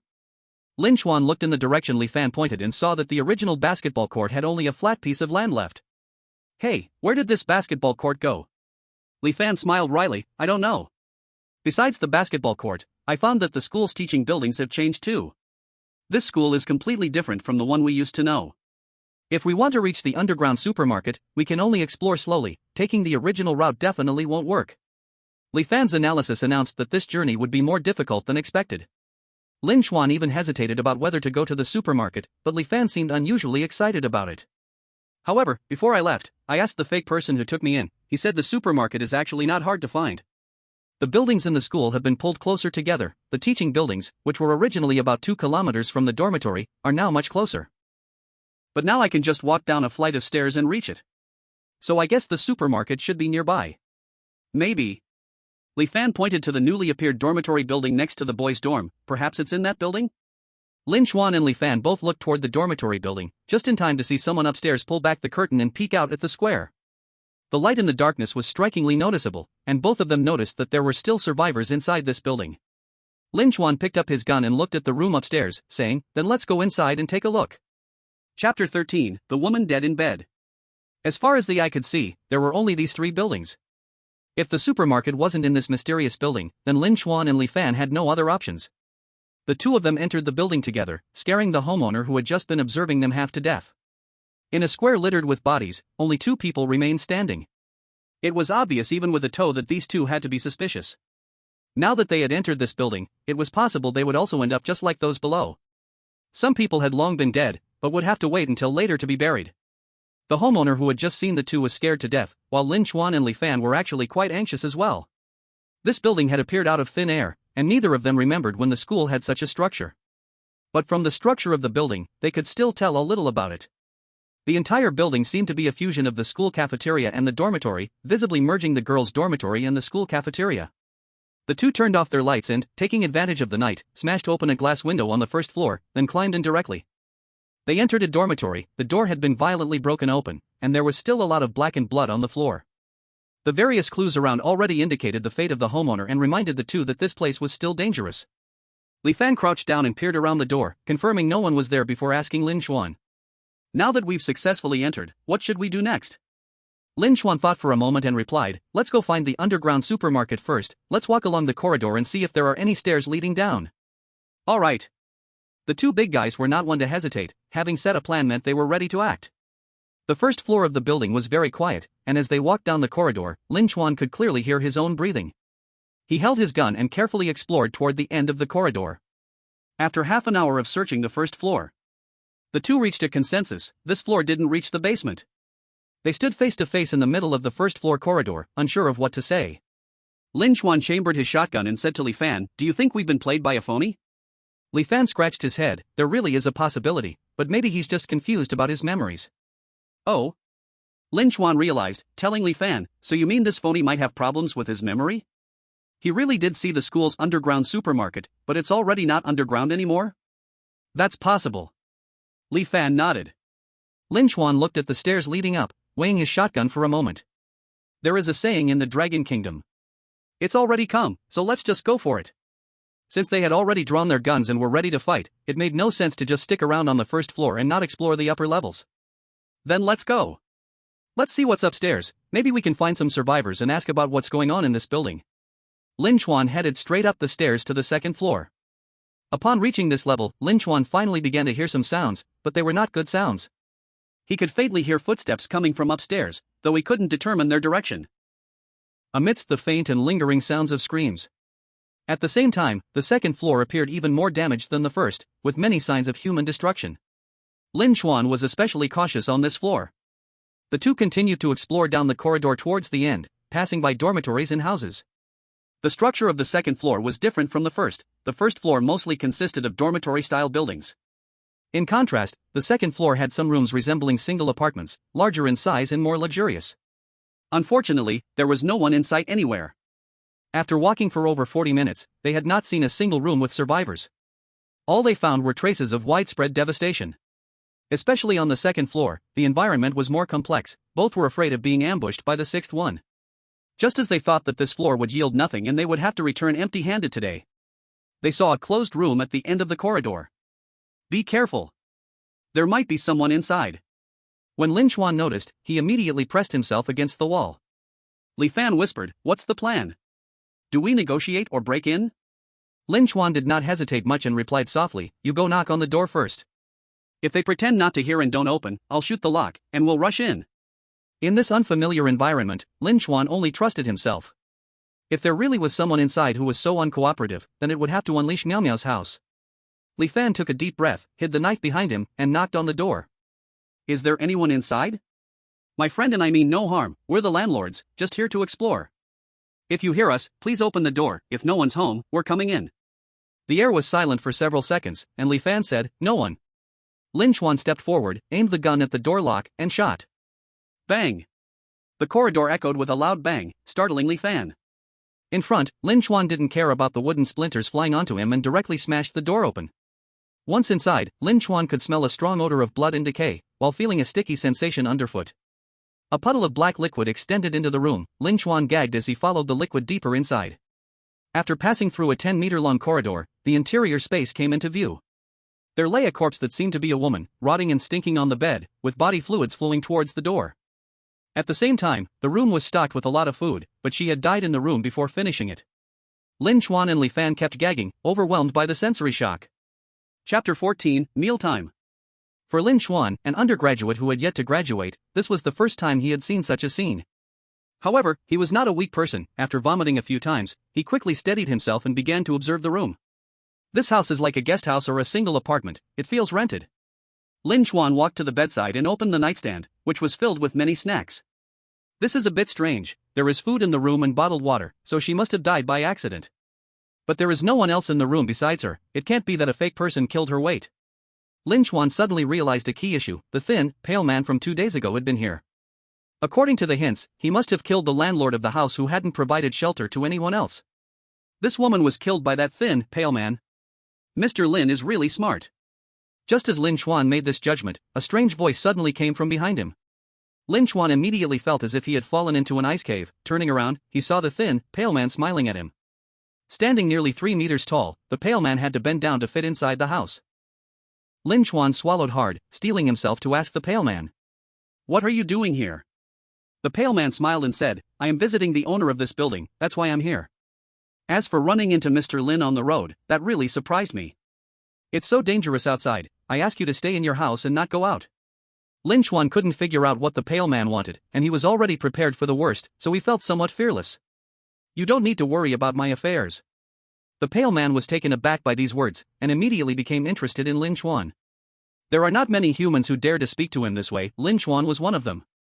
However, the pale man didn't get angry, but instead continued to smile at Lin Chuan and said, "Sorry, Mr. Lin Chuan, I was meddling, but I still maintain my suggestion." The pale man bowed to Lin Chuan and turned to leave. Lin Chuan felt relieved that he wasn't attacked. But he thought the man would leave quietly. The pale man stood at the door as if remembering something, and looked down to say to Lin Chuan, "By the way, Mr. Lin Chuan, I discovered today that many homeowners seem to actively attack the impostors. Your human survival strategy seems to have changed a bit. My creator is very unhappy about this. So starting tomorrow, the impostors won't be satisfied with sneaking into houses and then attacking. They will actively launch assaults and attacks on your human houses.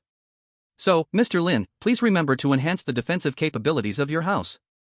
I won't disturb Mr. Lin's adventurous interest anymore. See you at your dorm door later." After the pale man finished speaking, he left directly, and Lin Chuan didn't even have time to digest what he just said before his thoughts were interrupted by Li Fan's voice. "Lin Chuan. Brother Chuan. Move a little." Lin Chuan suddenly realized and looked at Li Fan with a confused expression. Seeing him finally move, Li Fan let out a sigh of relief and said, "Brother, can you not scare me like this next time? You suddenly stopped moving after you spoke. I thought you were possessed or something? That's pretty much it." Lin Chuan forced a bitter smile and decided to tell Li Fan about what he saw later. He focused his attention back to the drawer full of food and said, "It's about time. If we go looking for underground supermarket visitors now, they will be here soon. Let's take the food from this room first, and then we can come back out when we have the chance." Li Fan nodded. "I was thinking the same." The two of them teamed up to open all the containers in the room and collect the food together. Some of the food packaging accidentally touched the organization fluid. As long as the inside is undamaged, they can bring it back. There wasn't a small amount of food in the girls' room, pulling out 2 big bags. Lin Chuan's backpack was stuffed full, while Li Fan found a tote bag in the room to carry the other half. Li Fan hummed a little tune, lifting the tote bag and getting ready to leave. He leaned at the door waiting for Lin Chuan to come out, but it seemed like he heard some faint footsteps in the hallway. He said and shone his flashlight down the hallway. Damn! Under the beam of light, many figures were exposed. The two originally thought there was no one outside the door, but when the light shone, they realized. It was like they were holding a huge conference outside. Those caught in the light had their pupils shrink or their eyes turn blood red. Li Fan froze for a moment and turned to run, shouting at Lin Chuan. "Run! The outside is full of impostors. They must have been attracted by the noise from your gun." As Li Fan's words fell, a figure stumbled and rushed into the room. With a glance exchanged with Lin Chuan, he lunged towards him. Bang! With the sound of a gunshot, the false head along with its shoulder was blown away. Other false figures rushed in from outside. Food is here. This scene is like high school students scrambling for food in the cafeteria, and Lin Chuan and Li Fan, playing the role of the food, started to run. Li Fan opened the window and jumped directly from the second floor, landing hard on his butt, and with no time to rub it, continued to run. Lin Chuan also jumped down directly. He had a bit of an advantage because he used his backpack as a cushion. Unfortunately, the snacks he brought back were completely crushed. The two immediately made a break for their own houses, not even having time to say hello. Lin Chuan, with his backpack, fled at lightning speed, watching the false figures jump down from the second floor and charge towards him, every hair on his body standing on end. Chapter 15, Day 4 Settlement, Full Upgrade. Damn it, is this a fan meeting? Lin Chuan cursed and ran towards his dormitory building. The two sides were about 800 meters apart, but fortunately, Lin Chuan was not a desk-bound office worker every day. This distance, for a strong young male university student, is life-threatening. Damn. How long has it been since I ran? I'm dying. Lin Chuan felt like he was about to cough out his lungs. If it weren't for the adrenaline pushing him to work harder, he would have collapsed on the ground gasping for air. Damn legs, run faster. The false figures behind him were closing in, though their speed wasn't much faster than Lin Chuan's. They were tireless. Fortunately, Lin Chuan's shotgun was not a useless stick. Whenever he was about to be caught, he would fire 2 shots behind him. When the bullets were nearly exhausted, Lin Chuan finally reached the bottom of his dormitory building. Looking up, it seemed like there was a lonely light still on the 4th floor. Ji Yaoyao waved at Lin Chuan from the balcony, shouting, Lin Chuan, quick, grab the rope. There are false figures in our building too, don't take the stairs. Lin Chuan tied the rope around his waist, and Ji Yaoyao grabbed it, calling out to Su Xiaoya next to her. Hurry, pull me up. Though Su Xiaoya remained quiet, she still lent a hand to Lin Chuan at a critical moment. The two used all their strength to pull Lin Chuan up, while the false figures chasing down below could only watch helplessly as Lin Chuan slowly ascended. Ha ha ha ha. Having survived, Lin Chuan couldn't help but laugh. He made a friendly international gesture to the false figures below that were still clawing and gnashing. Fools, still want to deal with Grandpa Lin? Practice for another 2 years. Whoosh. Just as Lin Chuan was steadily rising, he suddenly felt a sense of weightlessness, almost falling from the 3rd floor. Damn it, what are you two doing up there? Ji Yaoyao shouted anxiously from the balcony. Sorry, Lin Chuan, someone is breaking the door outside the dormitory, and Su Xiaoya and I got startled. Not good. The crystal is smoking. Hurry, pull me up, I want to see what's going on. Lin Chuan couldn't wait for the two to pull him. He grabbed the rope and began to climb up. As he climbed into the balcony, Ji Yaoyao immediately came over and asked Lin Chuan with concern. Lin Chuan, are you okay? Are you hurt anywhere? Don't worry about that, let me see what's happening at the door. Ignoring Ji Yaoyao's concern, Lin Chuan hurried towards his cabinet, reloaded his bullets, and rushed to the door. Though the original wooden door had been reinforced, it still couldn't withstand repeated battering for long. Just as Lin Chuan was about to press against it to see what was happening, an axe blade suddenly penetrated the wooden door and slashed in. What the hell? Lin Chuan was startled at first, but seeing the hole in the wooden door, he cursed out loud in anger. Who the hell is so obsessed with chopping without control? This door cost me 10 gold coins to upgrade, you animals are going to pay for my door. Lin Chuan aimed at the door outside through the hole. Bang bang bang. After a series of gunshots. Outside the door, there was no more sound, black blood flowed in through the cracks of the door, and Lin Chuan was splattered all over with flesh and blood. He leaned close to the hole and glanced outside. It was a mess, but there was no longer any threat. Only then did Lin Chuan sit down on the ground, exhausted. Su Xiaoya looked at him, filled with killing intent, and didn't dare to move, but Ji Yaoyao rushed over. Lin Chuan, are you okay? I'm fine. Lin Chuan shook his head. Just a little tired. I'm going to take a shower, you keep watch here. Lin Chuan walked straight into the bathroom to take a shower, while Ji Yaoyao dealt with the remains outside. She swept the chunks of flesh together, threw them down from the upper floor, and cleaned up the blood. By the time Lin Chuan finished showering, the dormitory was spotless. If it weren't for the hole left in the door, Lin Chuan would have thought everything that just happened was a dream. Lin Chuan sat down on a chair, while Ji Yaoyao leaned beside him in silence. After killing a bunch of pseudo-humans that wanted to rush in, Lin Chuan thought about checking the homeowner panel to see if he would receive any rewards. As expected, the computer screen displayed several lines of text. All visitors for tonight have finished their visit, starting to settle the 4th day's shelter results. Homeowner, Lin Chuan. Number of shelters, 2. Number of pseudo-humans eliminated, 6. Rewards obtained, gold coins *80, kill package *2. I actually completed today's task. It seems those pseudo-humans trying to break in are also counted as visitors. Lin Chuan went to the door to look at the corpses of the pseudo-humans, checking against the numbers in the system. He found that only killing those pseudo-humans wanting to break in would give rewards. Killing the pseudo-humans he encountered during exploration didn't yield any gold coins. Now there are already 110 gold coins, upgrading the door is more than enough, but what's this kill package about? Lin Chuan clicked to open the description of the kill package. Special reward for killing pseudo-humans, opening the package may yield any reward. Got it, this is equipment dropped from killing monsters. Lin Chuan immediately clicked on the homeowner panel and opened one of the packages. Congratulations! You have obtained an upgrade card *1. It can be used to upgrade any item costing 100 gold coins or less to the next level for free. This is good. But if I use it to upgrade the door, it seems like a waste. I'll see what else I can upgrade. Let's open the next one. Congratulations! You have obtained wooden planks *10, stone materials *10, iron ingots *5. I got some basic materials, which is pretty good. Lin Chuan closed the package page and opened the shop option.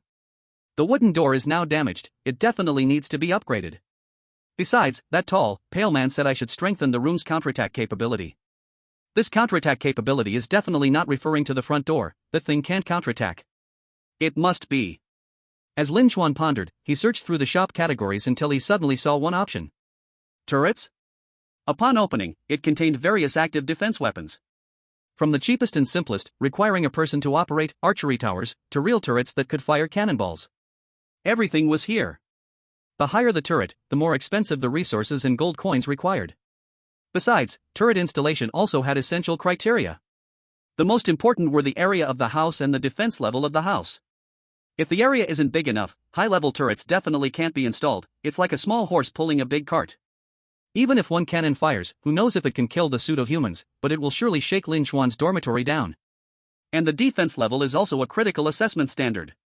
If turrets lack protection, they can easily be dismantled or destroyed. So, although turrets can actively defend, they also require passive defense to provide protection for them. Right now, the only turret I can build in the dormitory is a simple archery tower. Lin Chuan opened the introduction for the archery tower. Simple bow and arrow tower, requires one person to operate, one person to load.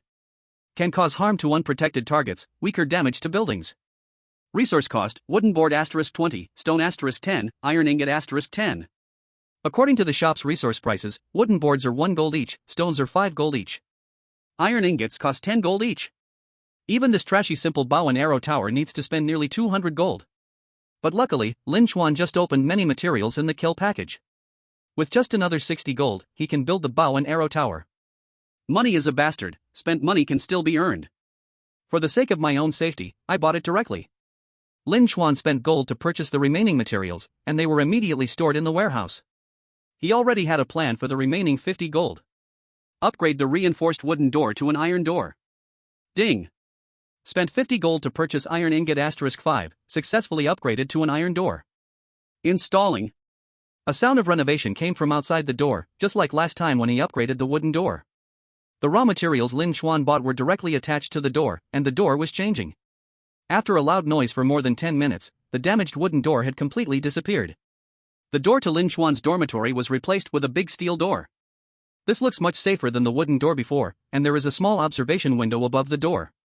From now on, Lin Chuan no longer needs to take risks by peeking through a crack in the door to check if visitors are imposters. In the middle position is a small door, allowing an adult to bend down sideways to pass through. This design is probably prepared for defense, allowing weapons to be extended out through the small door. Or he could directly control the turret to shoot out of the opening. This thing can perfectly cooperate with the bow and arrow tower. Install the bow and arrow tower for me. Ding! Insufficient space detected in your house, installation failed. What? Did I waste all that material for nothing? Chapter 16, Dormitory Expansion, Bow and Arrow Tower. Lin Chuan was ready to give the dorm a big upgrade, spending all his gold. Now you tell me, the bow and arrow tower can't be installed?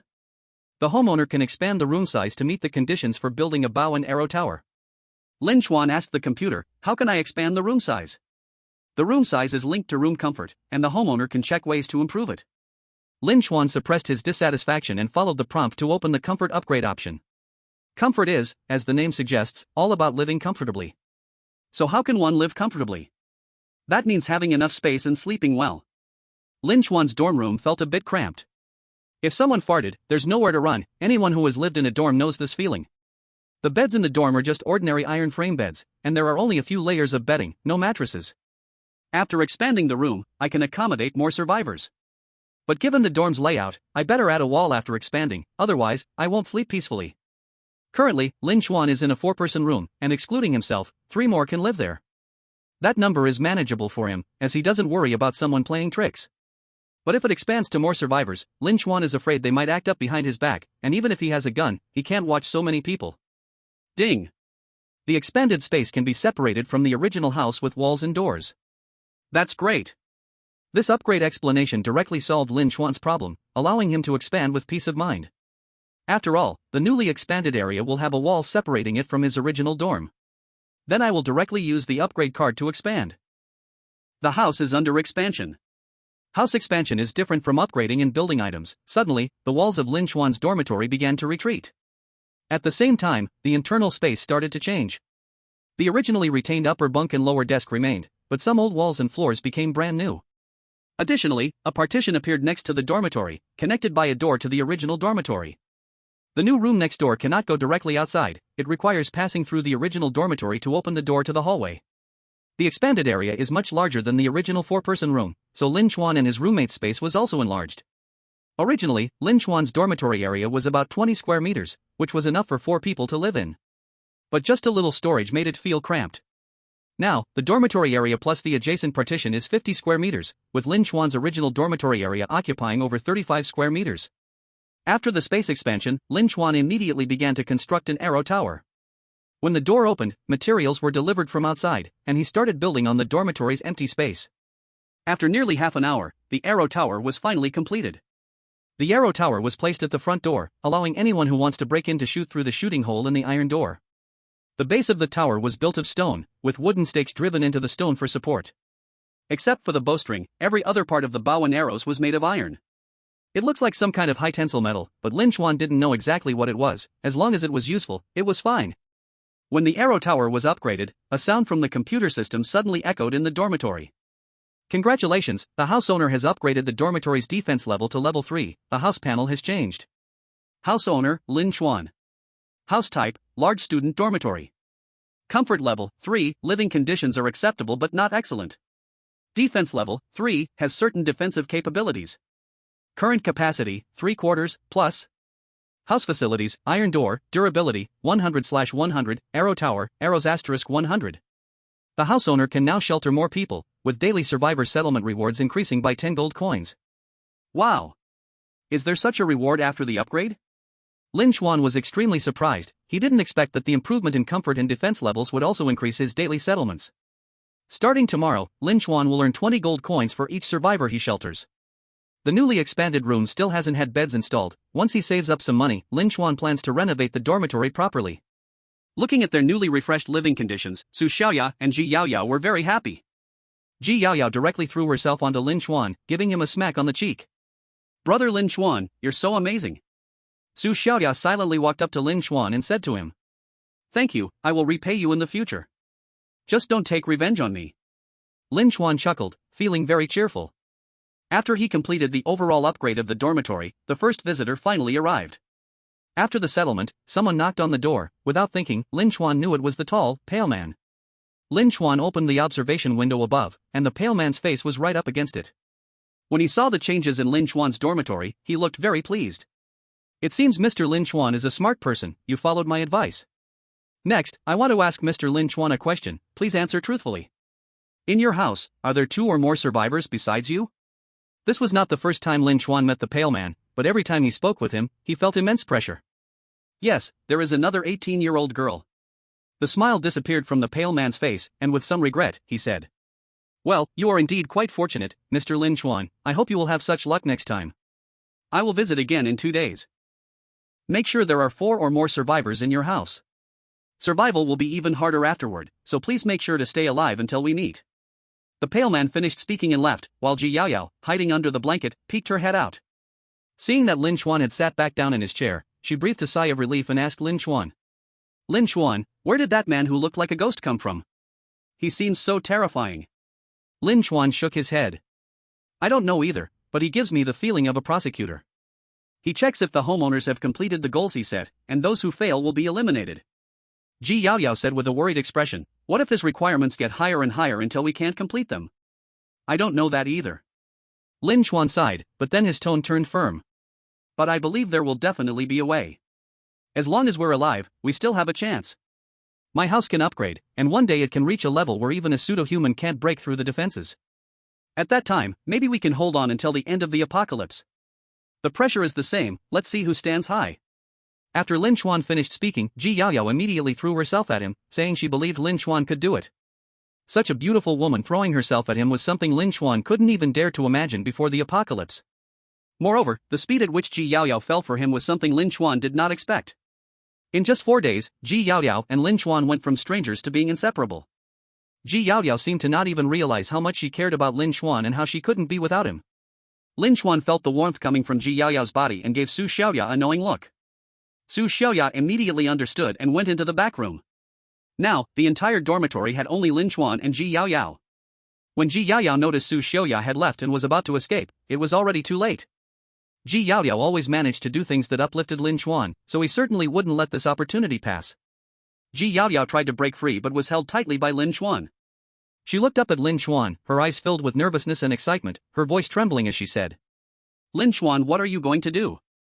Lin Chuan nodded and said decisively, "2. Ji Yaoyao?" "No, Lin Chuan, I didn't mean that." "Then what do you mean?" Lin Chuan absolutely would not allow Ji Yaoyao to tease him and then run away. And it is well known that those who do wrong must be punished, while those who are hurt must be rewarded. The things that could satisfy both rewarding Lin Chuan and punishing Ji Yaoyao were not many. One of them Lin Chuan just happened to know. "I don't care about that, you asked me if I wanted it, so you have to say what you mean." Chapter 17 New Identification Method. I originally thought that today's settlement would end early, so Lin Chuan and the others could sleep sooner. But who would have thought that after sunrise, it was only just sunset for Lin Chuan? Ji Yaoyao lay on Lin Chuan's bed, her whole body feeling soft, not even having the strength to lift her arm. Lin Chuan, on the other hand, sat below smoking, the two exchanged glances, and Lin Chuan even waved to Ji Yaoyao. The raised hand was not an apology, but rather a brother, you still need to practice. Su Xiaoya, with great insight, lay motionless on the bed, saying nothing and asking nothing, treating everything that just happened as if it didn't exist. When Ji Yaoyao had rested enough, she returned to her own bed. The daytime after the apocalypse is meant for people to sleep. When the three woke up, it seemed they had all forgotten what had happened at night. Lin Chuan sat at the table as usual, looking at the chat records of the homeowners group. Ji Yaoyao was washing up in front of the glass, but she felt a bit unnatural walking, needing to slightly spread her legs. It's about to crack open. Su Xiaoya was counting supplies, they brought back a lot of food yesterday. There were biscuits, chips, bread, and a series of fast foods. Although the items inside were all crushed, it didn't affect their edibility. Today's lunch consists of a box of biscuits, 2 pieces of bread, and prepared oatmeal powder. The taste is as bland as a bird, but overall it can still meet the calorie needs and fill the stomach. Twist it, lick it, and then soak it. Lin Chuan put the soaked biscuit into his mouth and typed on the keyboard. Lin Chuan 404, are the brothers okay? I feel like no one is talking in the group. Dingyan 317, is it possible that most homeowners are dead, and we are the lucky ones?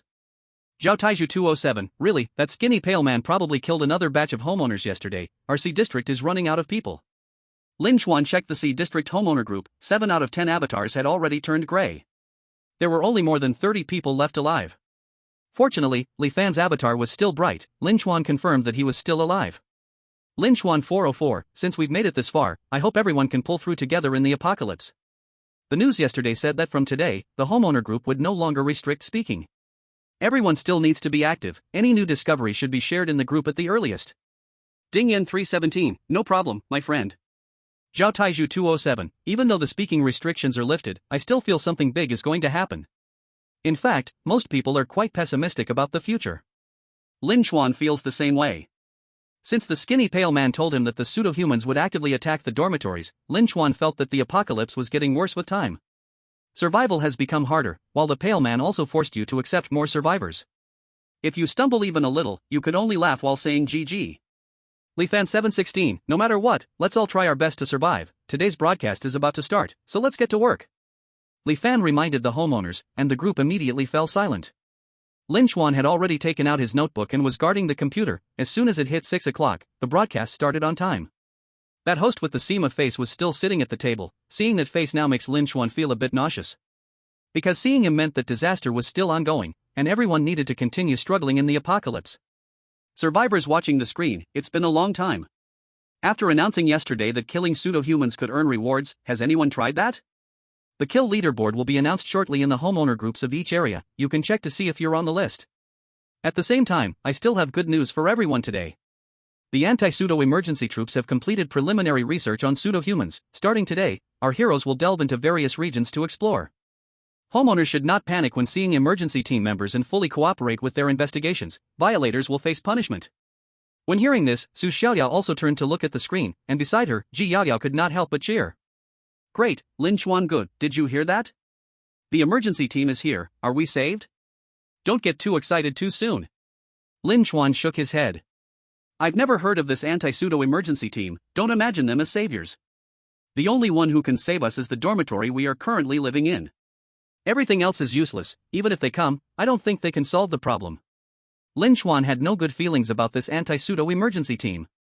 If they really wanted to save people, they would have appeared at the beginning of the apocalypse. Why wait until now? And what role are they playing in this apocalypse? Lin Chuan still knew nothing about this. What if this imposter is one they made?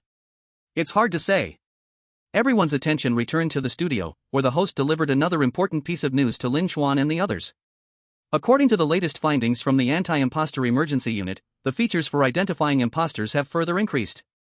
Some imposters have replaced humans who died in high temperatures, so they will have burns or large black patches on their skin. Today, there will be 5 visitors. All homeowners must be careful to check during identification. The video was turned off, and the C-Zone imposter kill leaderboard appeared in the group chat. Lin Chuan took a look. As expected, he topped the chart with 6 kills yesterday. Lin Chuan was not surprised since he had anticipated this, but the fact that the second place was a Li fan piqued his interest.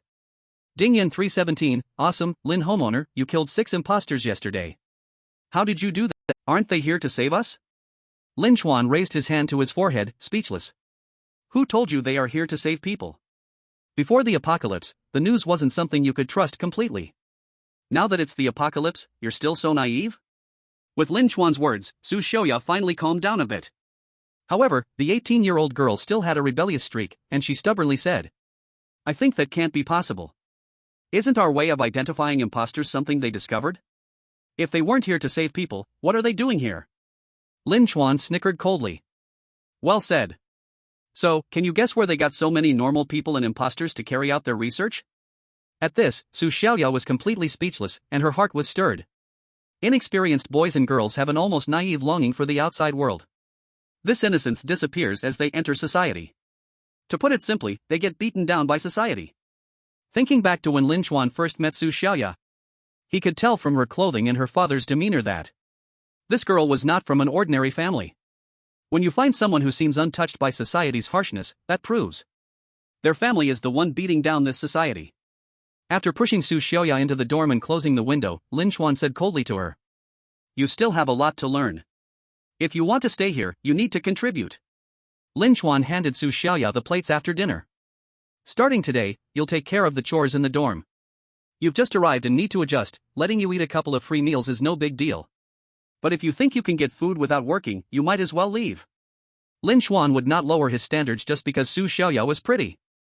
If she wanted shelter and protection, she had to put in her effort. After all, Su Xiaoya was already 18 years old. Lin Chuan didn't care whether she was spoiled at home. In his dorm, she had to work. Su Xiaoya looked at the plate in her hands in disbelief. She had never done such things before in her life. Ji Yaoyao sighed and stepped forward to take the plate. Let me do it, you can watch and learn, and then you'll know how to wash them. No. Just let her do it. You worked hard last night, so take a good rest. Lin Chuan blocked Ji Yaoyao, giving Su Xiaoya no chance to slack off. He wanted to change this little princess Su Xiaoya's attitude, making her realize the world doesn't revolve around her. Fine, I'll do it. Su Xiaoya pouted as she took the plate to the sink, while Ji Yaoyao looked worriedly at her and said to Lin Chuan, Brother Lin Chuan, she hasn't washed dishes before, I'm afraid. Before she could finish her sentence, the mishap Ji Yaoyao feared happened. There was a sound of the plate breaking in the sink, and Lin Chuan, leaning back in his chair, lazily called out to Su Xiaoya, Break one plate, and tomorrow's food ration will be cut in half. Let's see how many days you can go without eating. Lin Chuan's words were effective. After that, Su Xiaoya never broke another plate. He shook his head with a smile and continued to look at his computer. Although the homeowner group's restrictions had been lifted, after the news report, everyone was still quite quiet. Except for a few like Lin Chuan, who noticed the imposter elimination team had arrived. After chatting briefly, everyone stopped talking. Most homeowners, like Lin Chuan, chose to observe first and focused on surviving the night. There were 5 visitors today, the most since the apocalypse began. While playing on the computer, Lin Chuan waited, and around 11 o'clock, the first knock on the door sounded. Ji Yaoyao, go see what's going on. Just open the observation window. Okay. Lin Chuan and Ji Yaoyao already had a good understanding of each other. Ji Yaoyao walked to the door and opened the observation window while Lin Chuan stood by the door ready. Hello, if you want to come in, please accept the inspection, open your mouth first. Before Ji Yaoyao finished speaking, she saw a person at the door grinning widely, showing big teeth. Those teeth were arranged unusually neatly, and their blood-red pupils looked like needles. In the moment the observation window opened, that hand shot inside, trying to unlock the door from within. Ji Yaoyao was so frightened that she fell to the ground, but instead of panicking, she quickly shouted to Lin Chuan. Lin Chuan, this person is an impostor. Okay, leave it to me. Lin Chuan ran to the back of the arrow tower, planning to use the arrow tower to deal with this impostor. The shotgun ammo was precious, and so far the store had not opened for purchases. It was likely that Lin Chuan's defense level was not high enough, which restricted some items. Lin Chuan operated the arrow tower to aim at the observation window, and using this arrow tower wasn't difficult. Also, there were corresponding clips at the critical position pointing to the door, saving a lot of aiming time. That hand kept reaching for the door lock on the observation window, and Ji Yaoyao took the opportunity to open the small door on the iron gate. The imposter's chest area was fully exposed, and noticing someone had actively opened the door, it just wanted to bend down and sneak in. But at that moment, just as it lowered its head, a more than 1 meter long arrow shot directly towards its face. Thump! A sound that didn't sound very pleasant rang out as Lin Chuan accurately shot directly at the center of the imposter's forehead. Even the hardest human skull was quite fragile in front of the arrow tower. The arrow pierced straight through its head, and from the hole in the middle of the imposter's forehead, one could even see the wall behind it. The imposter's body slumped to the ground, its head stretching through the small door, with a black and white mixed liquid flowing from the small hole. Lin Chuan wrinkled his brow in disgust, threw the body out, and then turned to Su Xiaoya, who was hiding under the bed, saying, "Get down and clean the floor. If you don't get it clean, you won't have food tomorrow." Chapter 19, Is the news report wrong? An extra visitor. Su Xiaoya looked at the puddle of black blood and pieces of flesh on the ground, scared to cover her face with the quilt. I beg you, I really can't do this. The children in the city wouldn't even dare to look at the killing of a chicken, let alone cleaning up human blood. Although the one killed wasn't a real person, it felt almost the same to Su Xiaoya. Lin Chuan ignored her plea, still holding the same attitude as before. If you don't want to come, it's fine, just don't eat tomorrow. How can you be like this? You're too much. Su Xiaoya exclaimed angrily at Lin Chuan. My dad entrusted me to you, not to let you abuse me. Your dad entrusted you to me, not to make you act like a princess. Lin Chuan directly threw the mop under Su Xiaoya's bed, showing no good attitude. Hurry up and roll down from the bed to clean the floor, you're not doing this or that, just better get out of here. Although Su Xiaoya just talked back, she truly didn't dare to defy Lin Chuan. She grabbed the mop, crying and gagging, and cleaned up the pieces of flesh and black blood on the ground. Lin Chuan paid no attention to Su Xiaoya, he was calculating whether to let people in tonight. Tomorrow night, the tall, thin, pale man would come for inspection, and the dormitory needed to accommodate 4 or more survivors. This meant they needed to take in 2 more people. Hope for better luck, hurry up and bring human survivors. Lin Chuan silently prayed in his heart, but reality did not develop that way. Until 3 o'clock, Lin Chuan had welcomed 4 visitors in total. All 4 of these people were impostors. Among them, 3 didn't even act and just wanted to break the door down. One tried to sneak in but was discovered by Ji Yaoyao. Lin Chuan shot directly with an arrow and killed. Difficulties are like springs, I am weak, but he is super strong. Lin Chuan stood at the gate and said with some worry. If tomorrow's situation is the same as today, we will have to reopen. Instead of dying at home, it's better to go outside and avoid it, otherwise, we will be forced to survive in the wilderness. Ji Yaoyao comforted Lin Chuan from the side, but she was also anxious deep down, while Su Xiaoya was so suppressed that she couldn't even speak. Until the 5th knock on the door sounded, everyone took a deep breath. Everyone hoped this last visitor would be a normal survivor. Ji Yaoyao walked to the door and opened the observation window, repeating her lines as usual. We still have space here, please accept the inspection before coming in. No problem, we know the rules. A male voice came from outside the door, and Ji Yaoyao took out a flashlight to shine outside, only to find a man and a woman standing in the hallway. This young couple looked to be in their early 20s. The girl hid behind her boyfriend, watching Ji Yaoyao, but when Ji Yaoyao saw them, she turned pale and said to Lin Chuan. Lin Chuan Gu. Something's wrong, 2 people came at the door at once. What the heck? Lin Chuan was also bewildered and directly leaned up to the observation window. It really is 2 people. Seeing Lin Chuan and Ji Yaoyao so surprised, the boy at the door squeezed out a smile and asked. Big brother, big sister, I came with my girlfriend, is there a problem? Can't you accommodate both of us? That's not the problem. Lin Chuan waved his hand and told the boy at the door, you wait a minute. Then he closed the observation window, pulled Ji Yaoyao to a corner, and said. I don't know if I'm remembering wrong, so I need to ask you one thing. Did the news say that today's visitors were 5 people? Ji Yaoyao nodded seriously, I remember it was also 5 people, I don't know about Su Xiaoya's side. The 2 looked towards Su Xiaoya, on such a crucial issue, Su Xiaoya didn't dare throw a tantrum. I also heard it was 5 people. Damn. Lin Chuan scratched his head, then it's a ghost. Today's visitors come in batches, unlike those fakers yesterday who wanted to break in, this is all coming in one wave. So logically, it should be 5 people, why are there 2 standing outside? What does this mean, buy one get one free? Ji Yaoyao was also considering this question and expressed her thoughts. Lin Chuan-gu, do you think there's a possibility that the news reported incorrectly? What they meant by 5 people actually refers to 5 waves of people, and this last wave just happens to be 2. But that can't be. Su Xiaoya rebutted, my dad and I came together, both of us were counted as visitors. That was then, this is now. Ji Yaoyao stroked her chin and said. Maybe as time changes, the information on the news can also have errors. Lin Chuan nodded, affirming Ji Yaoyao's guess. There is indeed this possibility, don't rush, let me ask. Thinking that the owner group wouldn't be muted from tonight, Lin Chuan immediately asked others if they encountered this situation. Lin Chuan 404, brothers, come out quickly, something happened here. A couple showed up at my door, but before this, I had already received 4 people. So according to the numbers, I have an extra visitor today, have you encountered this situation? Dingyan 317, question mark. Zhao Taiju 207, is there such a thing? Was the news reported incorrectly, or is your side a special case? Lifan 716, Lin Gu, don't joke with me, I just finished hosting all the people and was about to sleep, and after seeing your message, I became alert. Lin Chuan was somewhat amused but also helpless. Lin Chuan 404, I'm really not joking, I'm even more anxious than you. I suspect either the news has fake information now, or there's a special situation on my side. This guess left the homeowners feeling somewhat desperate. The importance of daily news broadcasts is obvious to them, the homeowners. It could even be said that the homeowners essentially rely on the information provided by the news to survive. Now, if you tell them that the news is no longer trustworthy, what should they believe in? If that happens, there's truly no way out. Just give it to you directly. A life is just that, isn't it? The atmosphere in the group is somewhat heavy, no one can give Lin Chuan an answer to this question.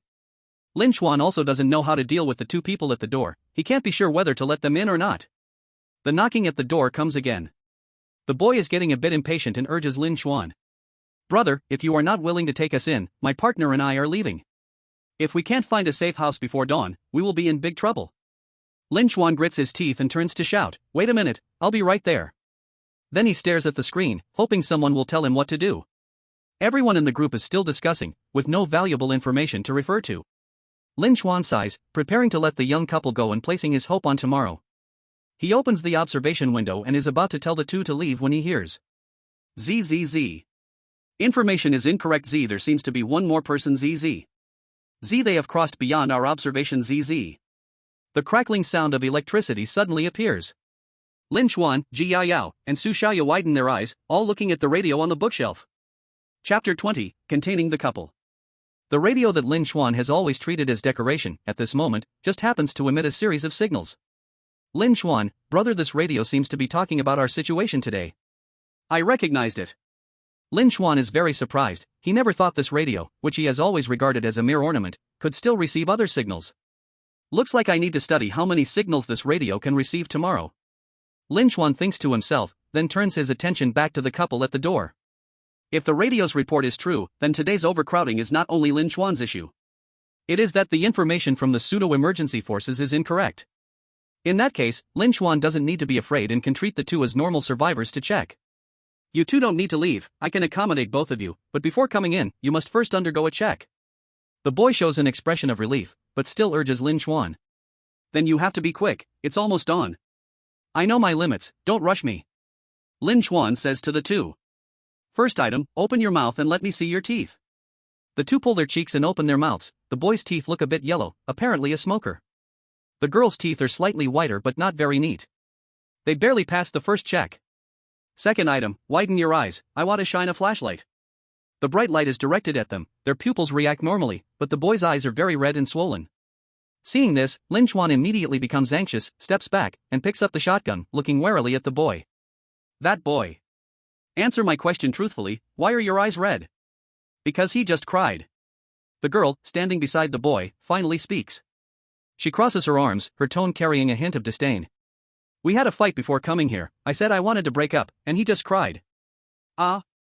This reason completely leaves Lin Chuan dumbfounded. No way. Isn't this so relatable? In the face of the apocalypse, crying over a breakup? And it's a guy? Then you are invincible. This guy is truly pathetic. Ji Yaoyao murmurs from behind the door, and Lin Chuan doesn't comment. Because he needs to hurry up and check now. Soon it will really be dawn. Your eyes better be red from crying. If I find that when I wake up, your eyes are still swollen. Click. The sound of the shotgun being loaded echoed outside the door, making the boy shrink his neck in fear. Alright, the last task, you two take off your clothes, leaving only necessary coverage. What? The boy erupted with anger upon hearing those words. What kind of inspection is this? You don't want to take advantage of my girlfriend, do you? That's not happening. I haven't even seen her, how could it be your turn? Lin Chuan? Kid, you are unbeatable. Do you want to hear what nonsense you're saying? Just look back at how your girlfriend is dressed. Lin Chuan, furious, directly reached out to the observation window, pointing at the girl. She's wearing a tank top on the top and extremely short shorts on the bottom. The fabric on her whole body is less than that of my underwear. I've already seen her if I wanted to. Besides, I have 2 female survivors in my dorm. Which of them isn't prettier than your girlfriend? I don't care. The boy continued to argue, his face red with embarrassment. This absolutely cannot happen, we won't stay here. We can let other landlords take us in. After he spoke, he tried to pull his girlfriend away, but she shook off his hand. Tian-go, are you sick? It's about to be dawn, where else can we go? If you want to go to your death, go ahead, I'm staying here. After Yu Jingxiang said this, she started to take off her tank top, and Lin Chuan felt like this action seemed somewhat skilled. Tian-go didn't dare to go against Yu Jingxiang's words either, shedding his top with tears in his eyes. Tian-go's body wasn't anything impressive, he was just skin over bones. There was no muscle and no fat, he was relatively normal. But when it came to Yu Jingxiang's body, it needed to be talked about. When she revealed herself, Lin Chuan realized he had underestimated her. After he had seen enough from the front, Lin Chuan continued. Turn around. The two turned around, and when Lin Chuan saw Yu Jingxiang's back, he noticed there was a black spot there. Where did that black spot on your back come from? Lin Chuan became alert again. This Tian-go and Yu Jingxiang both had a characteristic. If they were both imposters, and Lin Chuan let them in, then if the number of imposters in the dorm exceeded 2, they would start killing. Yu Jingxiang turned her head to look at Lin Chuan, touching the black spot on her back, she said. This is my birthmark, I've had it since I was a child. Beside her, Tian-go was a bit surprised. Ah? Baby, you have a birthmark on your back? I didn't know. Yu Jingxiang rolled her eyes. Of course you didn't know, you've never seen it. You two stop talking. Lin Chuan interrupted their conversation. Give me proof that this is a birthmark. Yu Jingxiang fell silent for a moment, then sighed and said. I don't have photos of myself as a child, so I can't provide you evidence. But this is indeed a birthmark, and I had laser surgery on it when I was around 6 years old. When you were 6. Lin Chuan remembered that Li Fan had done a test before. Generally, imposters don't remember things from long ago. The farther back the time is from when they were replaced, the more blurred their memories become. In that case, Lin Chuan looked at Yu Jingxiang, seriously asking. You know the advertisement with the leopard chasing a person? Tell me, why is the leopard chasing her? Yu Jingxiang and Tian-go both froze for a moment, and Yu Jingxiang cautiously replied. Because she has cough syrup? Correct answer. Lin Chuan opened the dormitory door. You two can come in, there's a small partition next to my dorm, you both can sleep over there. When Tian-go heard small partition, he immediately brightened up, chuckling like a pig. But Yu Jingxiang saw the empty bed in Lin Chuan's dorm and said to him. Isn't there a bed here that no one is sleeping on? Can I just sleep here? No, you don't deserve it. Lin Chuan directly shook his head. You two are new, and I don't trust you yet, so you don't have the right to sleep here. Yu Jingxiang looked down at the shotgun in Lin Chuan's hand, then glanced at the arrow tower at the door, sighed, and said. Fine, so after we get familiar, can we sleep together then? When she said the word sleep, Yu Jingxiang deliberately stressed the tone. Lin Chuan remained indifferent, unflustered, and said, We'll talk about it when the time comes. Yu Jingxiang winked at Lin Chuan. Alright then, big brother, but I'm too scared to sleep. I hope big brother will soon let down his guard. When that time comes, I promise you'll be satisfied with me. After finishing her words, Yu Jingxiang walked towards the partition. When the door closed, Lin Chuan shivered. Beside him, Ji Yaoyao and Su Xiaoya both looked at the door and said in unison. Green tea B *TCH. Chapter 21, The pit is too deep, you can't handle it. After Yu Jingxiang left, Ji Yaoyao immediately clung to Lin Chuan, wanting to assert her claim. But the partition door opened again. Yu Jingxiang looked at Ji Yaoyao and Lin Chuan, slightly surprised. But Ji Yaoyao took the opportunity to kiss Lin Chuan on the face. When Yu Jingxiang saw this, she just smiled slightly. Big brother, there isn't even a bed in our partition. How are we supposed to sleep? Lin Chuan waved his hand. Go in first, wait a bit, and there will be one. Also, no one is allowed to come out without my orders. Yu Jingxiang wasn't angry. Okay, big brother, you've worked hard. After saying that, she closed the door again, obediently waiting inside. At this point, Ji Yaoyao really couldn't hold back anymore. Her heart was filled with jealousy, like a betrayed spouse rushing into the partition. This shameless little slut, let's see if she knows how to behave. Alright, stop making a scene. Lin Chuan quickly held Ji Yaoyao. I still need to rely on those two to deal with the inspection from the thin, pale man tomorrow. Don't scare them off. Ji Yaoyao snorted but, considering the bigger picture, sat quietly on the side. Lin Chuan really liked this about her. If it were Su Xiaoya, she would probably have torn the roof off. Lin Chuan waited for about half an hour, and the sky outside began to lighten. The computer also sounded a settlement notification. Settlement begins. Owner, Lin Chuan. Number of protected humans, 4. Reward earned, 40 gold coins. Because 2 survivors were not settled, they are not included in today's settlement. What a pity, I thought I could settle 80 gold coins today. Turns out no bed, no settlement. Lin Chuan shook his head and immediately opened the shop to buy a bed for Yu Jingxiang and Tiango, the 2 newcomers. The beds in the shop were also ranked by levels. The lowest level was a mat on the ground. A small blanket set under a bridge tunnel. A cardboard box with a blanket, costing just 1 gold coin. But with such low comfort, it could only settle 1 gold coin per day. Meanwhile, the upper-level bed in their dormitory, the bunk bed with a desk below, had an upper limit of 20 gold coins per day. In other words, if Lin Chuan wanted to further improve the comfort level and earn more gold coins from daily settlements, he had to abandon the current bunk bed and create better living conditions. I need to save up money to redecorate my place. For now, let's buy a bed for those 2. Lin Chuan spent 20 gold coins in the shop to buy a bunk bed with a desk, and soon, the sound of installation was heard outside. When he opened the door, the bed had been installed. After dragging the bed inside, the 2 lovers finally had a place to sleep. With all the work done, Lin Chuan was finally able to rest. But before he slept, he sent a photo from his phone to Li Fan. Lin Chuan 404, when you wake up, help me check if the scar on this girl's back is a birthmark. If you can't figure it out either, help me ask someone. I need to make sure if this person is real or not, it's troublesome. After saying this, Lin Chuan went to sleep, while in the cubicle, Yu Jingxiang lay sideways on the bed, staring at the door and muttering. The safety level of this dormitory is quite high, the owner has a gun, the door is iron, and there's a bow and arrow tower. Although the living conditions aren't great, the most important thing now is to survive. I must take him down, only then can I safely stay by his side, but before that. Yu Jingxiang turned to look at Tianjiao. I need to find a way to kick him out or get rid of him. Tianjiao slowly opened his eyes. He noticed Yu Jingxiang was looking at him, smiled flatteringly. Baby, are you so scared that you can't sleep? Should I come keep you company? Yu Jingxiang frowned and immediately turned away, speaking with obvious disdain. Go away, don't bother me, hurry up and sleep. Oh, Tianjiao was a bit downcast, unsure what he had done to upset Yu Jingxiang. He shook his head and wrapped himself in the blanket. As long as I stay by her side, protecting her, one day she will be touched. Tianjiao was lost in his sweet dreams, while Yu Jingxiang calculated in her heart. By the afternoon, Lin Chuan and the others woke up. Since the apocalypse began, they slept in the morning and woke up in the afternoon. The repetitive and dull days made one's mood gradually sink. Some with poor mental strength might even get depressed. The first thing Lin Chuan did after waking up was check the message he left for Li Fan. He found that Li Fan had indeed replied to him. The chat room had a rather old style, it couldn't send videos, and even the picture quality was low.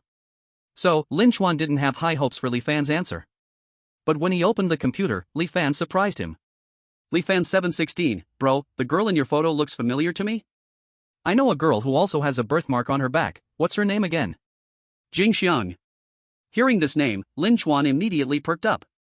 Lin Chuan 404, yes, that seems to be her name. How do you know her? Li Fan's mouth twitched. How do I know her? I met her on the social media platform. Isn't she the benefit girl I saw before? Li Fan 716, forget how I know, just remember this person definitely has a birthmark on her back. And you'd better not get too close to her, this is a big trap, I'm afraid you can't handle it.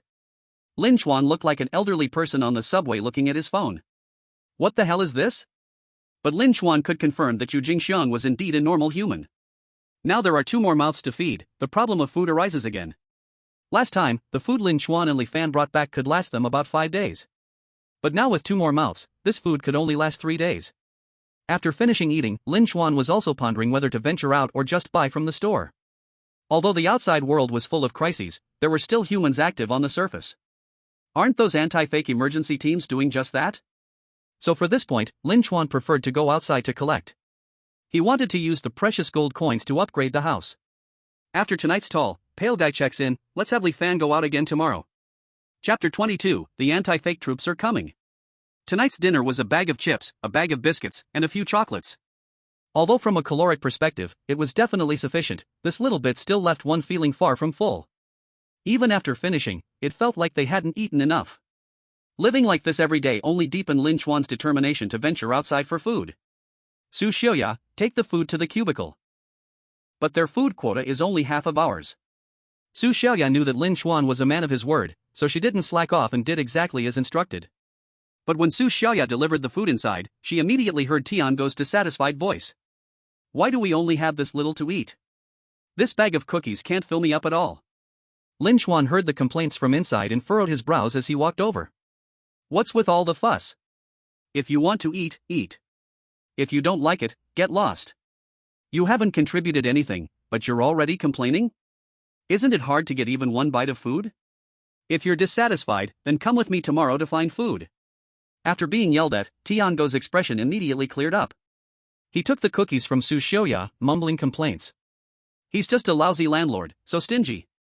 Yu Jingxiang, who was listening nearby, smiled as she took the cookies from Su Xiaoya's hand and bowed slightly to Lin Chuan. I'm sorry, big brother. My friend has this kind of temper, please don't take it personally. A single bag of cookies is already enough for us, and we will contribute our own strength to the team later. What the hell, is this green tea? Isn't she my good sister? Lin Chuan knew that Yu Jingxiang was just pretending, but hearing her say these words made him feel much better inside. Thus, it can be seen. When many girls call others green tea, they might just look down on those who understand things better than they do. Lin Chuan didn't say anything and directly closed the door and left. Tiango looked at the cookies in his hand, recalling what Yu Jingxiang had just said. Wait a minute, what did she just call me? Friend? Baby, how did I turn into your friend? Aren't we a couple? Tiango, feeling a bit unhappy, asked Yu Jingxiang. Yu Jingxiang was stunned for a moment, leaning on Tiango's shoulder and said. Oh, I just blurted it out, I accidentally said it wrong. You're not mad, are you? Looking at Yu Jingxiang's big, watery eyes, Tiango's frustration suddenly disappeared. How could I be mad, baby? I like you so much, I wouldn't be mad about something like this. That's good. Tiango was about to reach out to touch Yu Jingxiang, but she immediately sat up straight and feigned concern. But baby, you're a boy. Can a single bag of cookies fill you up? Tiango thought Yu Jingxiang was going to give him her cookies and quickly shook his head. Don't worry, baby, I'm not hungry. You're really not hungry? Yu Jingxiang naturally took Tiango's cookies away. Then since you're not hungry, I'll help you eat it. I don't know why I'm especially hungry today. Oh, go ahead and eat, baby. Tiango watched Yu Jingxiang eat his food, unable to hold back his tears of gratitude. He was moved to tears by himself. Lin Chuan in the dormitory had no idea what had happened inside, but if he knew, these two would probably eat peanuts to their fill. Today, there was nothing noteworthy in the landlord group, most people were asking about Lin Chuan's situation. Upon learning that Lin Chuan was safe, everyone went about their own business. Lin Chuan ate while waiting for the news to start.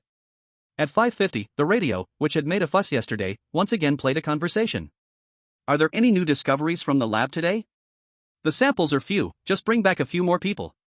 Should we mention the mistake we made in the statistics yesterday during the broadcast? It seems like Area B has already been rotated, now only Areas D and C haven't been fully rotated, so you can look for them over there.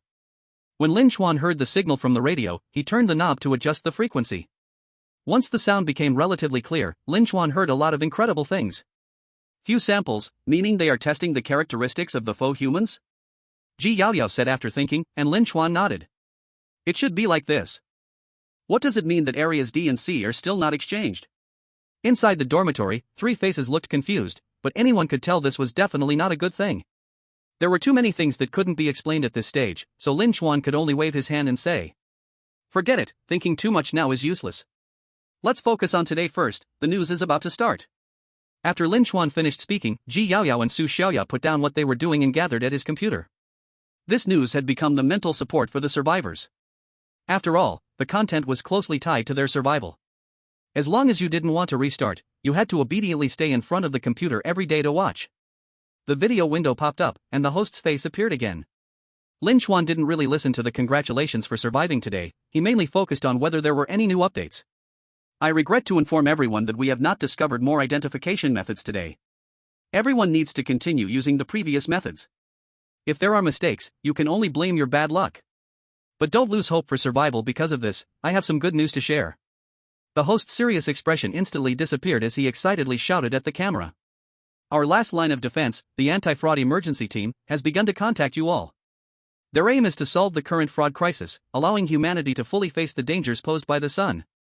If anyone encounters soldiers from the anti-fraud team in the coming days, please do not panic and cooperate with their actions. Survivors who violate this regulation, the anti-fraud team has the right to shoot you on the spot. Su Xiaoya said unhappily. This is not a request for cooperation, this is clearly forcing us. Lin Chuan also felt a bit displeased but still patiently continued to watch. The host continued. According to the information we collected yesterday, we can no longer accurately predict the number of visitors each day.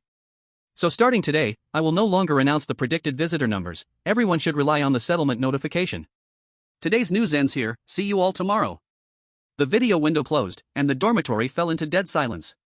In this apocalyptic world, things had become worse day by day. Now even Lin Chuan didn't know how many people would come at night. Alright, the news is over, let's just wait for someone to knock on the door. Su Xiaoya, go check what's happening outside? Okay. Su Xiaoya pulled back the curtain and looked outside. Just like yesterday, the anti-fraud team has come, they are bringing people in from the building across. Upon hearing this, Lin Chuan prepared to put on his headset and play video games. Unbelievable. There are several cars parked downstairs, they have entered our building. Chapter 23, Traditional Medicine also works fast. What are they coming here for? Lin Chuan was a bit surprised and instinctively grabbed his gun. In the partition, Yu Jingxiang and Tian Zhao heard Lin Chuan loading his weapon. Yu Jingxiang asked through the door. Brother, what's happening outside? Do you need our help? It's fine, you guys stay where you are. The anti-fraud emergency team is here, we just need to receive them. Lin Chuan brushed it off, but he still felt a bit puzzled inside. A few minutes later, someone knocked on the iron door, the knocking sounding extremely urgent and rough. Lin Chuan looked at Ji Yaoyao and nodded towards the door. Go! Ji Yaoyao nodded and opened the observation window while Lin Chuan squatted behind the door. Who is it? Don't break the door. Ji Yaoyao pretended to be calm and opened the observation window. The soldier outside was wearing a mask and carried a rifle on his back. He peered into the dormitory and asked Ji Yaoyao. Are you the owner of this room? Ji Yaoyao hesitated for half a second and replied, the owner is in the bathroom, I'm his girlfriend. Is there something you need? Then since that's the case, tell him when he finishes in the bathroom. Tomorrow we will take someone from your room, so let him prepare in advance. Ji Yaoyao's eyes widened. Wait, where are you taking him? That's none of your concern, the soldier said, a bit impatient. Anyway, it's a safe place, and maybe all of you will need to go there afterward. I have other tasks, knocking on the door is to notify you, not to discuss with you. If you don't hand over the person tomorrow, you should know the consequences as mentioned in the news, consider it carefully. After the soldier finished speaking, he turned around and walked away. Ji Yaoyao felt anger but couldn't say anything. After the observation window was closed, Su Xiaoya cursed. What kind of attitude is that? Ji Yaoyao patted Su Xiaoya's head. Forget it, there were many people like this before the end of the world, let alone after. We need to think about how to deal with this matter now. Brother Lin Chuan, do you plan to hand someone over? Lin Chuan rubbed his chin and nodded. We definitely have to hand someone over, but the question is who to hand over? At this moment, Ji Yaoyao and Su Xiaoya didn't dare to look Lin Chuan in the eye, shaking their heads like crazy. Lin Chuan smiled, you two don't worry, I definitely won't hand you over. Ji Yaoyao breathed a sigh of relief. Can we hand over that couple? Su Xiaoya clapped in agreement. Yes, I agree to hand over that green tea girl. No. Lin Chuan glanced at the door of the compartment and lowered his voice. If we hand over a boy, it wouldn't be a big deal, but if we really hand over that Yu Jingxiang, I estimate that guy will follow too. So the best solution is to not move either of them for now, let's hand over the faux person we took in today. Wait. The faux person you took in? Ji Yaoyao said in surprise. The faux person. Lin Chuan shrugged, anyway, there are no regulations that it must be a normal human, so we can just send a faux person over. Besides, from the radio, they also need more faux people to help them complete their research. So we can help out. Su Xiaoya and Ji Yaoyao shivered, each leaving to kill time, waiting for the faux person to knock on the door. Just after 10 o'clock at night, the first knock on the door sounded. The visitor was a faux person, and had extreme aggressiveness. Seeing he couldn't contain it, Lin Chuan directly shot it dead with the arrow tower. At midnight, there was still a knock on the door. This time there were 3 people outside, all faux people. This time, Lin Chuan used not only the arrow tower, but also consumed a shotgun shell to deal with them. 4 people had already come, and all were faux people. The next wave came around 2 in the morning. Lin Chuan no longer hoped the outside would have normal survivors. As long as a non-aggressive faux person comes, it would be fine. When he opened the door, he saw a grandma with a child at the door. The 2 looked a bit worn, and the grandma forced a smile at Ji Yaoyao and said, "Little girl, do you have room here? My good grandson and I need shelter." "There is room, but you need to be checked before I can let you in, so you 2 open your mouths first." The grandma didn't have many teeth, so Ji Yaoyao felt relieved after taking a glance. But when it came to that little kid, he refused to open his mouth no matter what. "Come here, good grandson, let sister see your teeth." "I won't." The little boy kept turning his head, just not letting his grandma pry his mouth open. "Be obedient, after showing sister, she will let us in." "I won't. I don't want to open my mouth." Kids are like this, if spoiled too much, they don't know right from wrong. And since they don't fully understand the world, they don't know what consequences come with being naughty. Ji Yaoyao was quite patient and didn't say much behind the door. But Lin Chuan was getting annoyed behind the door. He glanced at Su Xiaoya. "Look at that kid at the door, why is he just like you?" Su Xiaoya shrank her head and hurriedly ran away to do laundry for Lin Chuan. Lin Chuan pushed Ji Yaoyao aside. "I can't stand this anymore, I'll review these 2. The 2 elderly men, still tugging at the door, shouted. "You pushed your child to the door, let me help you." The old lady was somewhat confused, but still did as Lin Chuan requested. The boy looked up at Lin Chuan and made a face. "Nanny nanny boo boo, I won't let you see, what can you do about it? Look at this little brat." Lin Chuan said with a smile, directly opened the small door and slapped the kid's face. The child immediately began to wail, looking at his grandmother for help. "Young man, what are you doing? He's just a child, why stoop to his level?" Lin Chuan pulled out a gun and pointed it at the old lady. "Shut up." Then he slapped the child again. "Are you still crying? Cry again and I'll hit you more." At first, the kid still seemed defiant, but when he realized his support was useless, he quickly obediently quieted down. 1 slap made the child cry, a few more slapped him back to calm. "Now open your mouth, I need to check your teeth." Who says traditional medicine is slow? This medicine really worked fast. A few slaps later, the child was instantly quiet and opened his mouth for Lin Chuan to see. The child was at the age of losing baby teeth, and hardly had any good ones left. "Alright, now focus your eyes on the flashlight, I need to check your pupils." When Lin Chuan shone the flashlight, the child seemed fine, but the old lady's pupils suddenly constricted. Chapter 24, The Richest Time. Seeing this situation, Lin Chuan was just about to pick up his shotgun, but the old lady was covering her eyes in pain. "Oh dear young man, you didn't give me a heads up, I have glaucoma and cannot see strong light." "Glaucoma?" This answer made Lin Chuan less nervous. People with glaucoma do indeed have their pupils constrict in strong light. But the question is whether this old lady really had a problem or was just pretending. The old lady rubbed her eyes and asked Lin Chuan, "Have we finished checking? Can my good grandson and I go in now?" "Don't rush, there's one last check. Strip off your clothes, keep only some necessary coverings. I want to see if you have any dark spots on you." The old lady was stunned for a moment. A glance at Lin Chuan made her cheeks flush instantly. Lin Chuan's eyes widened in confusion. "What does that look in your eyes mean?" To avoid seeing something terrifying that would keep him up at night, Lin Chuan made Su Xiaoya take over. Su Xiaoya, though helpless, had no choice but to step in for Lin Chuan. After a quick check, Su Xiaoya told Lin Chuan, "Those 2 are fine. Let them in." Lin Chuan nodded, and Su Xiaoya opened the iron door. This pair of grandmother and grandson was thus taken in by Lin Chuan. Now there were already 6 survivors in Lin Chuan's dormitory, bringing him a reward of 120 gold coins every day. The old lady hugged her grandson and walked into the dormitory, surveying her surroundings. Seeing the archery tower behind the door, she nodded in satisfaction. She noticed Lin Chuan's shotgun and nodded in satisfaction again, even letting out a sound of approval. Then she looked down at the food box under Lin Chuan's bed and found it only half full, frowning as she shook her head. "Lin Chuan, ? Did you come in to inspect?" Lin Chuan interrupted the old lady's inspection, but she casually responded. "Otherwise, what am I here for? I at least have to check if you have food and if it's safe. If it doesn't meet my standards, why should I stay here?" Upon hearing this, Lin Chuan was speechless. You really are like an old lady crawling under the covers, you crack me up. You even got chosen, like you had a choice? I don't want to see you two right now, hurry and go to the room inside. The old lady snorted dismissively. Holding her grandson, she opened the door, but when she saw someone inside, she immediately turned and questioned Lin Chuan. Young man, why are there still people in the place you let me stay? You quickly arrange a separate room for me, there are strangers here, my grandson can't sleep. Lin Chuan walked up to the old lady with a smile and pointed a gun at her head. Get in there, or I will kill you. Though the old lady didn't think the gun in Lin Chuan's hand was real, she was frightened by his fierce expression. The old lady dragged her grandson into the cubicle, turning back to murmur at Lin Chuan. Humph. This broken place expects people to stay? Tomorrow when it gets dark, I'll take my good grandson and move to another place, who do you think cares about this? Lin Chuan closed the door expressionlessly and immediately bought 2 beds in the store, moving them inside. This pair of grandmother and grandson were just gold coin machines to Lin Chuan, though they were annoying, he had no need to be at odds with gold coins. When other survivors come, he could just replace them later. Today, there had been 3 waves of visitors, among them 4 fake people, the real visitors were probably that grandmother and grandson. But besides these visitors, that tall, pale man would come over today as well.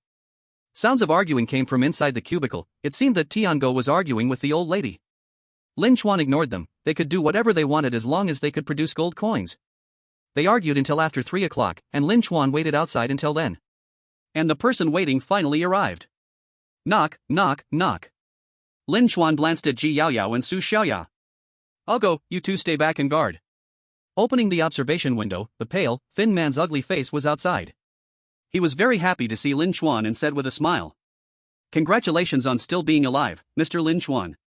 Did you accomplish what I instructed you? Yes. Lin Chuan pointed to the wooden door of the cubicle. There are still 4 survivors inside, I estimate I can meet your next requirement. The tall, pale man laughed heartily. Ha, it seems Mr. Lin Chuan has gotten used to this inspection, he even starts to think about completing the next one. But Mr. Lin Chuan's hopes may be in vain because my standard for the next inspection is not like this. I will visit you again in 5 days, please make sure there are 4 or more survivors in the house by then. And among these 4, there can't be any fake ones. Upon hearing this request, Lin Chuan did not find it difficult at all. Finally, it can be a bit easier. Don't be so optimistic, Mr. Lin Chuan. The tall, pale man said with a smile.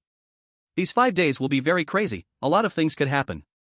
I hope you will be very careful these days and look forward to seeing you again in 5 days. The tall, pale man turned and left, and Lin Chuan's heart felt uneasy. These 5 days will be very crazy? Is the aggression of the fakes increasing, or what does it mean? Forget it, whatever, let's just sleep, and think about it after waking up. Lin Chuan climbed into bed, and the computer began to calculate. Beginning calculation. Owner, Lin Chuan. Number of protected humans, 6. Number of fake people killed, 4. Rewards earned, gold coins * 140. Today, he earned 140 gold coins, which was the most Lin Chuan had gotten since the apocalypse. Adding yesterday's gold coin reward, the total number now reached 200. This wealth wasn't small, but to meet Lin Chuan's requirement for renovating the dormitory, it was still a bit lacking. After saving for 1 more day, I can spend a wave. Life finally had hope, and Lin Chuan was ready to sleep. But when he closed his eyes, he heard that the cubicle was still arguing. Tiango and the old lady were cursing at each other, and the child's crying came and went. The noise kept Lin Chuan tossing and turning, unable to sleep. Damn it, brother. Isn't anyone going to let me sleep? Lin Chuan kicked open the partition door, and both sides of the argument gathered around him upon his arrival. Young man, I'm telling you, I really can't stay here. That young guy sharing a room with me is too much of a bully. He even hit my grandson. Tiango also came over to complain. Brother, don't listen to his nonsense. It's this old hag who wanted to take my baby's hairpin to use it as a toy for her grandson. My baby didn't agree, and then this little brat just snatched it away. Could I just watch my woman being bullied? I only swatted that kid's but a couple of times, and then this old hag kept arguing with me. Upon hearing Tiango's words, Yu Jingxiang immediately distanced herself from him. Who is your baby? Didn't I tell you not to call me that? Otherwise, it will make people misunderstand our relationship. Tiango had a flattering face. All right. I was wrong, baby. I won't dare do it again. The old lady spat. You 2 young ones are really disgusting. Young man, I want to change places to live. Change it for me right now. Bang. With a gunshot, all fell silent. Lin Chuan could no longer tolerate both sides buzzing in his ears. The gun's muzzle smoked, and cement chunks flew off the wall, hitting them all over. But now no one dared to speak, all fearfully looking at Lin Chuan. I order you to sleep now. Even if you can't sleep, you are not allowed to make any noise. When you are with me, my rules are the rules. Anyone who dares to disobey will be finished right now. One gunshot had an immediate effect. Both sides quietly dived into their blankets, and Lin Chuan cursed, "For damn donkeys," then closed the door. Chapter 25, Li Fan has an accident. Lin Chuan slept soundly through the night. No one disturbed him, and no one spoke. Plus, yesterday's earnings made him feel good, so his sleep quality improved. When he woke up, the dorm was still quiet. Ji Yaoyao and Su Xiaoya were already used to living with Lin Chuan. They knew Lin Chuan was the backbone, and they couldn't disturb him while he slept. And the people inside were terrified by Lin Chuan, fearing they would be killed if they made any noise. After waking up, Lin Chuan got down from his bed to contact Li Fan. Lin Chuan 404, there's almost no food left in my place. Want to go out and gather food tonight? After leaving the message, Lin Chuan pulled out the food box from under his feet. There were 8 bags of biscuits, 4 packs of instant noodles, 2 chocolate bars, and 2 bags of potato chips. These things would last no more than 2 days. If he stuffed his face, they would be gone in one day. Getting food was urgent. Lin Chuan took out all the instant noodles and handed them to Su Xiaoya. You go boil it, then the 3 of us can eat it. Ji Yaoyao, go tell the 4 people inside that they won't get food for this meal this afternoon. I'll get a new batch of food in the evening, and they will have something to eat. Both of them nodded, complying with Lin Chuan's decision. Ji Yaoyao pushed open the partition door, and the 4 people inside were quietly sitting below, waiting for today's food. But they wouldn't get any. I'm really sorry everyone, but we have limited food, so there won't be any meals distributed today. But don't worry, the food issue is only temporary. Our landlord, Lin Chuan, will go gather food tonight. If the situation is optimistic, everyone will have something to eat tonight. After Ji Yaoyao finished speaking, the calm was instantly broken. What? The old lady pointed at Ji Yaoyao and shouted. I clearly saw plenty of food yesterday. Why don't you give us that food to eat? You young people are too bad, you don't understand respecting the old and cherishing the young. This old lady and her grandson perfectly fit the roles of respecting the old and cherishing the young, making quite the argument. Tiango was also somewhat dissatisfied, saying, Yesterday at noon, we got a box of biscuits, and today there's not even a biscuit left. Are you trying to starve us to death? We are also human. We also have dignity. Give us food. The people inside were arguing non-stop, and Ji Yaoyao kept explaining, but they wouldn't listen at all. Lin Chuan looked at Ji Yaoyao's face gradually turning red, shook his head, and said, No, Ji Yaoyao's personality is still too soft. It's fine to do some logistical work, but she can't manage people. Lin Chuan glanced at Su Xiaoya, who had just finished making noodles. Come here. Su Xiaoya was stunned for a moment, then walked up to Lin Chuan. What is it? Be more polite when you talk to me. Lin Chuan scolded her and pointed to the partition. Can you handle them? Su Xiaoya listened to the noise inside and nodded seriously. I can, but I need to borrow something. Lin Chuan put the shotgun on his back. This won't work, anything else is fine. Su Xiaoya frowned and looked at the arrow tower. I can do it without a gun, just leave it to me. Lin Chuan smiled and waved at Ji Yaoyao. Alright Yaoyao, you come back, let Su Xiaoya go. Ji Yaoyao immediately retreated, looking aggrieved as she said to Lin Chuan. They don't listen to me, no matter how I explain, it's useless.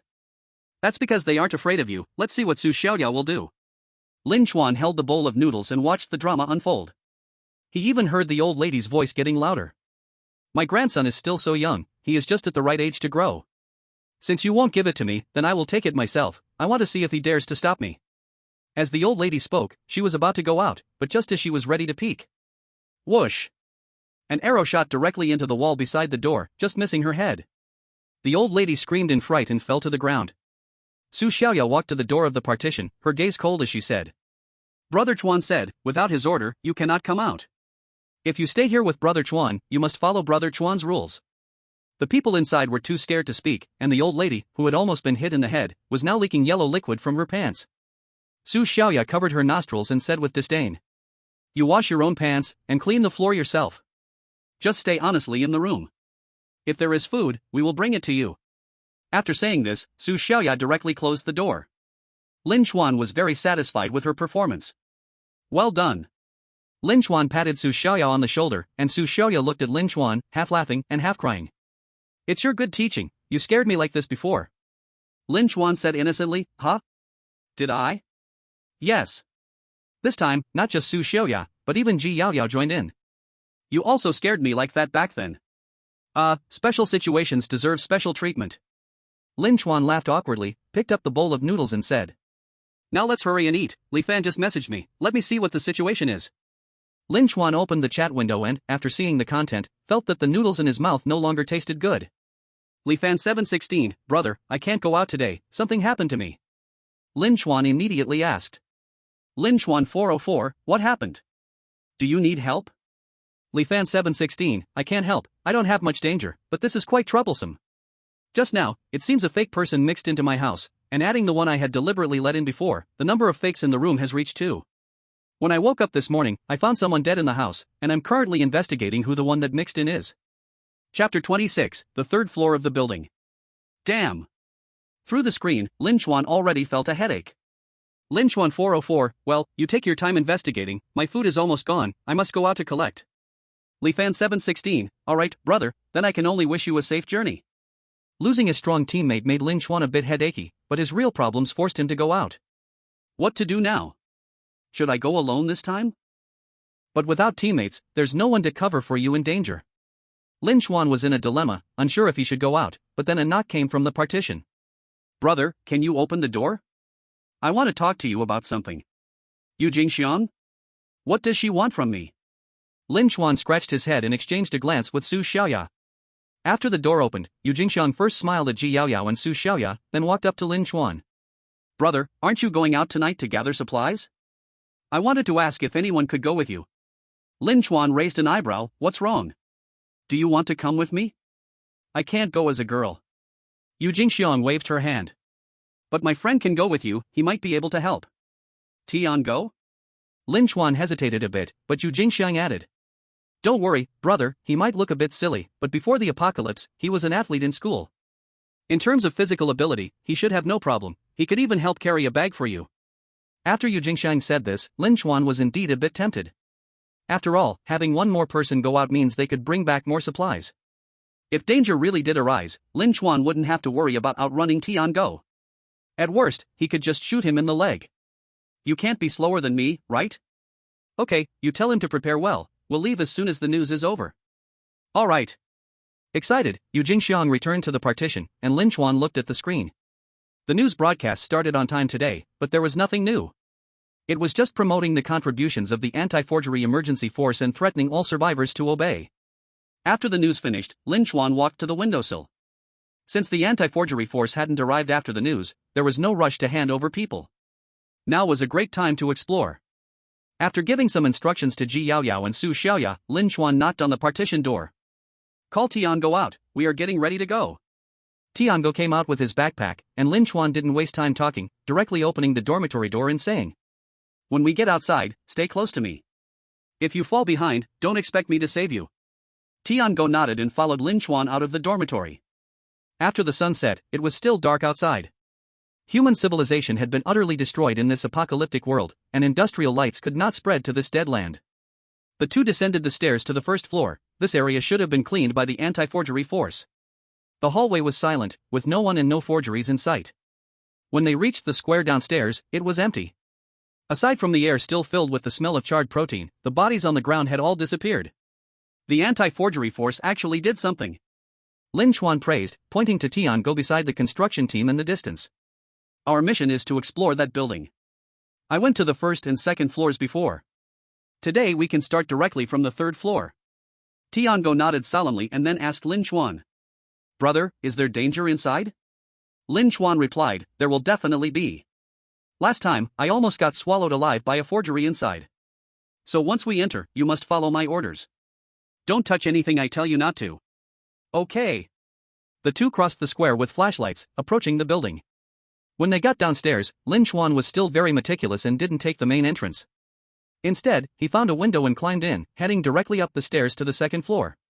To prevent any changes inside the building after days of not coming, Lin Chuan casually wandered around the second floor. He found that it hadn't changed much since the last time he came. Lin Chuan then took Tiango to the third floor. This building was much larger than the dormitory building on Lin Chuan's side, and some areas felt very empty, giving it a sense of being a backroom. This backroom referred to the surrounding architecture being repetitive, and the surrounding space seemed endless, filled with lurking dangers. As soon as they reached the third floor via the stairs, this is how Lin Chuan felt. The emergency exit sign emitted a green glow, and when the flashlight shone on it, there was an endless corridor and dormitory doors ahead. It was the first time Tian-go had encountered such a scene, and his legs began to tremble. Bro! Were you exploring in a place like this before? Don't talk, just follow me. Lin Chuan held up the flashlight and walked into the third floor. After about 50 meters, he saw a slightly open door. First, he listened for half a minute beside it. After confirming there was no movement inside, Lin Chuan pulled open the door to take a look. It was still a corridor. Afterwards, Lin Chuan found several more slightly open doors, and it was still the same after he opened them. No way, we can't go on like this. Lin Chuan squatted down in front of a door. His brain felt like it was going to smoke. This place is way too confusing. Even if we keep marking our way, we might still easily get lost. Tian-go had actually wanted to stop a long time ago. He nodded and said, "So what should we do? Should we go back to the dorm? We haven't even got the food, so we can't go back." Lin Chuan slapped Tian-go on the back of his head. "We need to find a way to recognize the way, at least understand the situation on this third floor." Lin Chuan pulled Tian-go to a tightly closed door next to them. "Open it." Tian-go was momentarily stunned, instinctively touching his pocket. "I don't have the key." "Do you think you're playing a mystery game? Do you need a key to open a wooden door? Kick it open. Aren't you a sports student? Can't you even kick a door?" Lin Chuan had a new understanding of Tian-go's naivety, and Tian-go chuckled foolishly. "You should have said so earlier, bro, watch me." Tian-go launched a kick at the door directly. Although the door didn't kick open, his leg got shoved in.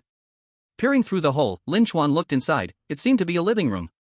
Sofa, TV, coffee table, cabinets, and everything one could need. What is this place? Move aside. Lin Chuan reached into the hole, opening the door from the inside. To his surprise, this room was actually a residence home. 2 bedrooms and 1 living room. Aside from no one being there, there was nothing strange about it. But it was precisely strange that such a house had no one living in it. This house actually has no one living in it? It looks quite nice. And it seems there are signs of life here, but where did the people go? On the bed in the bedroom, there was the smell of laundry detergent, and some clothes in the closet still had unclean grease stains. And the person who lived here seemed to have evaporated from the world. Bro! Come check this out. Lin Chuan was called by Tian-go to another bedroom, where Tian-go pointed at the TV on the wall.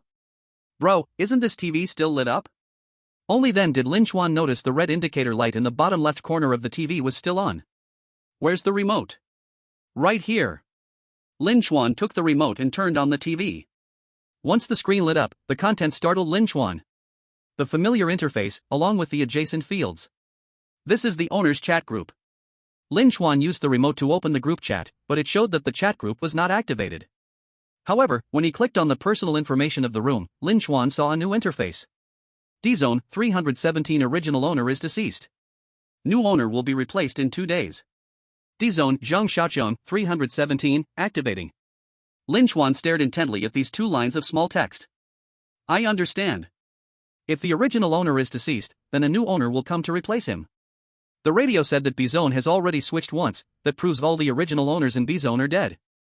This house belongs to D-Zone, currently existing on the 3rd floor of this building. Lin Chuan had a bold idea in his heart. He turned to Tian-go and said, "You go kick a few more doors, let's see which areas belong to which houses." Chapter 27, The Slaughter of the Tall, Pale Man. The 2 of them immediately got to work. After Lin Chuan scraped away the few food items in this room, he came to another door. With one kick, the door was kicked open. This room resembled a studio apartment. On the desk sat a computer, which he opened to check. Area C-409, the original owner has died. New owner will be replaced in 3 days. Area C, Long Tao 409, activating. Take all the food in this house, go kick the next door.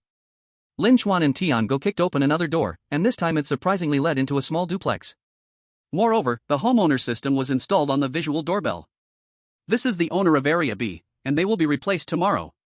After looking at several houses, Lin Chuan roughly understood what these 3 floors were about. This is the recycling station for rooms in various areas. But to achieve the recycling of your own room, you need to die for a little while first. Even Tian-go, who was by Lin Chuan's side, was starting to understand what he was doing. Looking at the endless row of doors, Tian-go shivered and said, So many rooms mean that so many people have died. Then the food we took from those rooms, isn't that just the belongings of the dead? Tiango felt a bit nauseous at the thought, but Lin Chuan thought nothing of it. The most important thing is that we can stay alive. As long as it fills our stomachs, who cares where it comes from? Check if your bag is full, mine is almost packed, and I even brought some good stuff. Tiango nodded and said, my bag is almost full too. Then let's go. Just as Lin Chuan was about to take Tiango and leave, a creaking sound came from behind. The two of them instantly froze in place. The door behind them seemed to have opened on its own. Lin Chuan stiffly turned his head to look, but he could only see a person's torso. Why do we meet him again? Following the torso up, a familiar ugly face appeared. The tall, pale man. Tiango was so scared that he fell to the ground and wet himself. Lin Chuan gritted his teeth and asked, what are you doing here? That sentence was once said by Mr. Lin on the second floor, and my answer is the same, I am visiting the homeowners in this building. Lin Chuan glanced at the empty room behind the pale man. Is there anyone alive on this floor? The pale man shook his head. No, they are mostly dead, but some people need me to do the dirty work. Gulp. Lin Chuan swallowed hard, feeling a chill creeping up his back. Are you saying you are here to kill? You guessed it right. The pale man grinned, but Lin Chuan felt an impending disaster. So you also want to kill me? Hearing Lin Chuan's words, the pale man was taken aback. He shook his head and said, of course not, Mr. Lin. I have no reason to kill you because you have fulfilled my request of you. As for those fools who haven't completed their tasks, they will be killed by me. Lin Chuan asked in confusion. But didn't you say that since the last meeting, the fakes will be highly aggressive? Yeah, but those are fakes. What does that have to do with me? Lin Chuan widened his eyes, you mean, you are not a fake? The pale man laughed heartily, Mr. Lin, I never said I was a fake.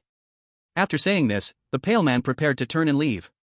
I still have tasks to do, so I won't reminisce with Mr. Lin. But I hope you don't confuse me with those lowly creatures in the future.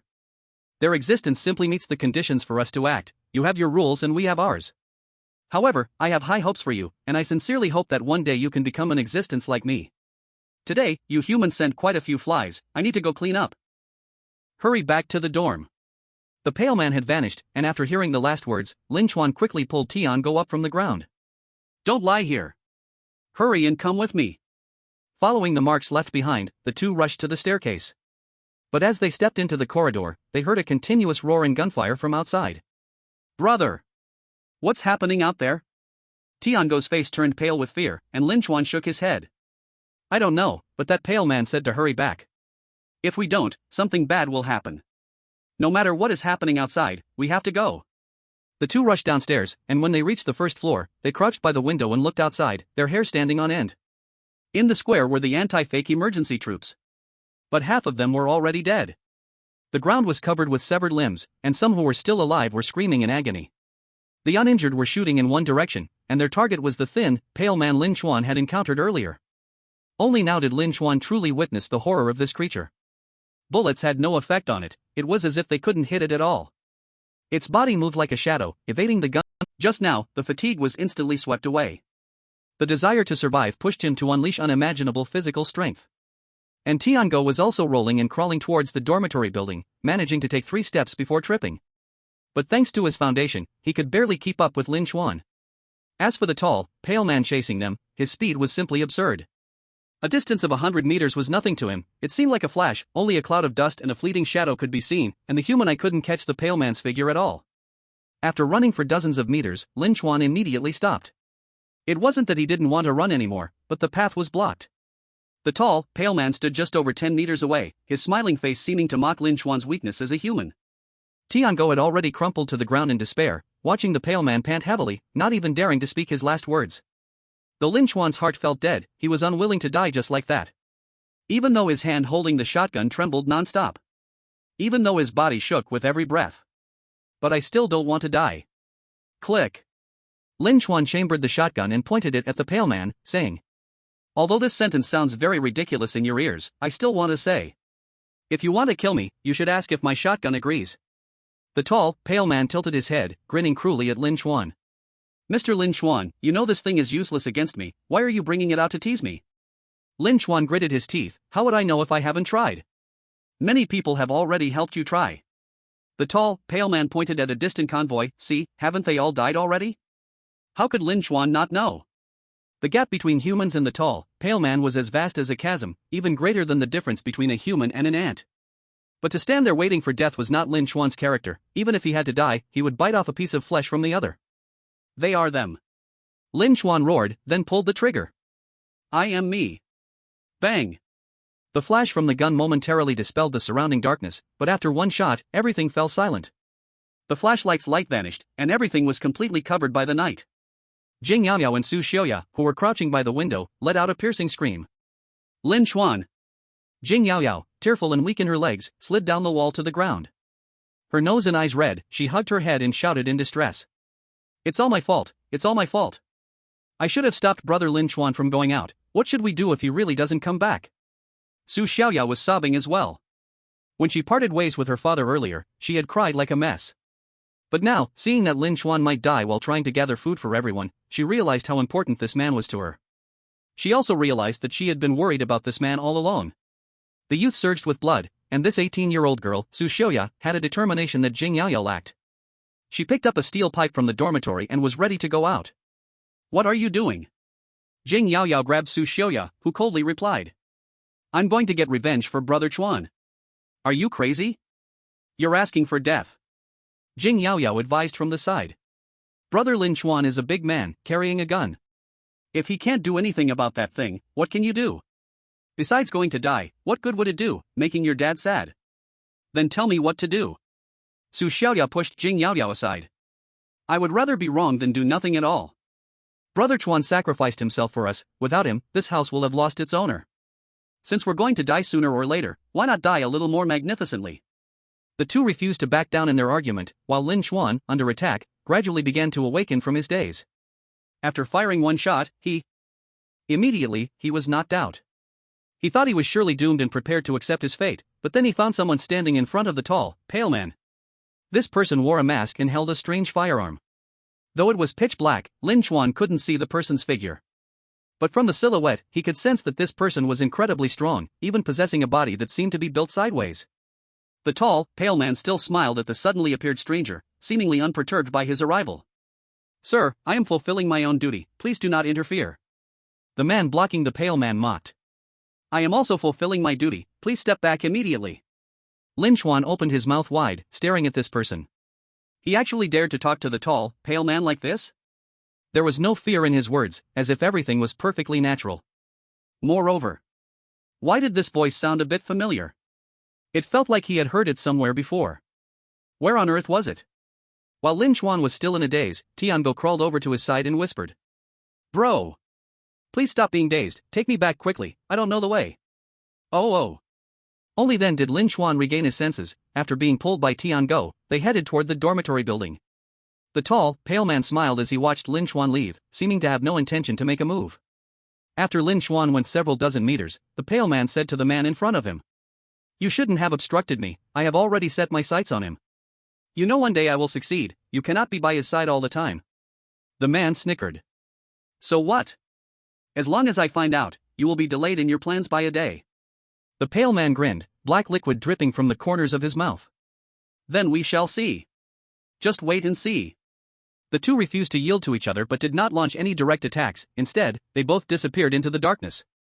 Lin Chuan, supported by Tiango, arrived at the dormitory building. At this moment, Lin Chuan truly felt like he had survived a disaster. His body and mind were exhausted to the extreme.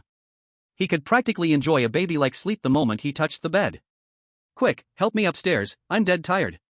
Chapter 29, Return.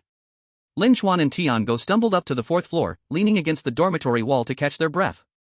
Lin Chuan was just about to open the door when it swung open from the inside. He saw Su Xiaoya charging out with a steel pipe, looking fierce, closely pursued by Ji Yaoyao. Stop blocking me. I'd rather die down there. No, what if Lin Chuan is fine, and you get into trouble trying to save him? That would just complicate things for him. Even if it complicates things, I'm going. If you keep blocking me, I won't be polite. Su Xiaoya broke free from Ji Yaoyao's hold, pushing the door open with determination. But as soon as she poked her head outside, she encountered faces on both sides. Su Xiaoya? Wah! Su Xiaoya let out a shriek and, with her legs going weak, fell to the ground, not even realizing where she had flung the steel pipe. Didn't you say you were going to save me? Why are you scared of me like this?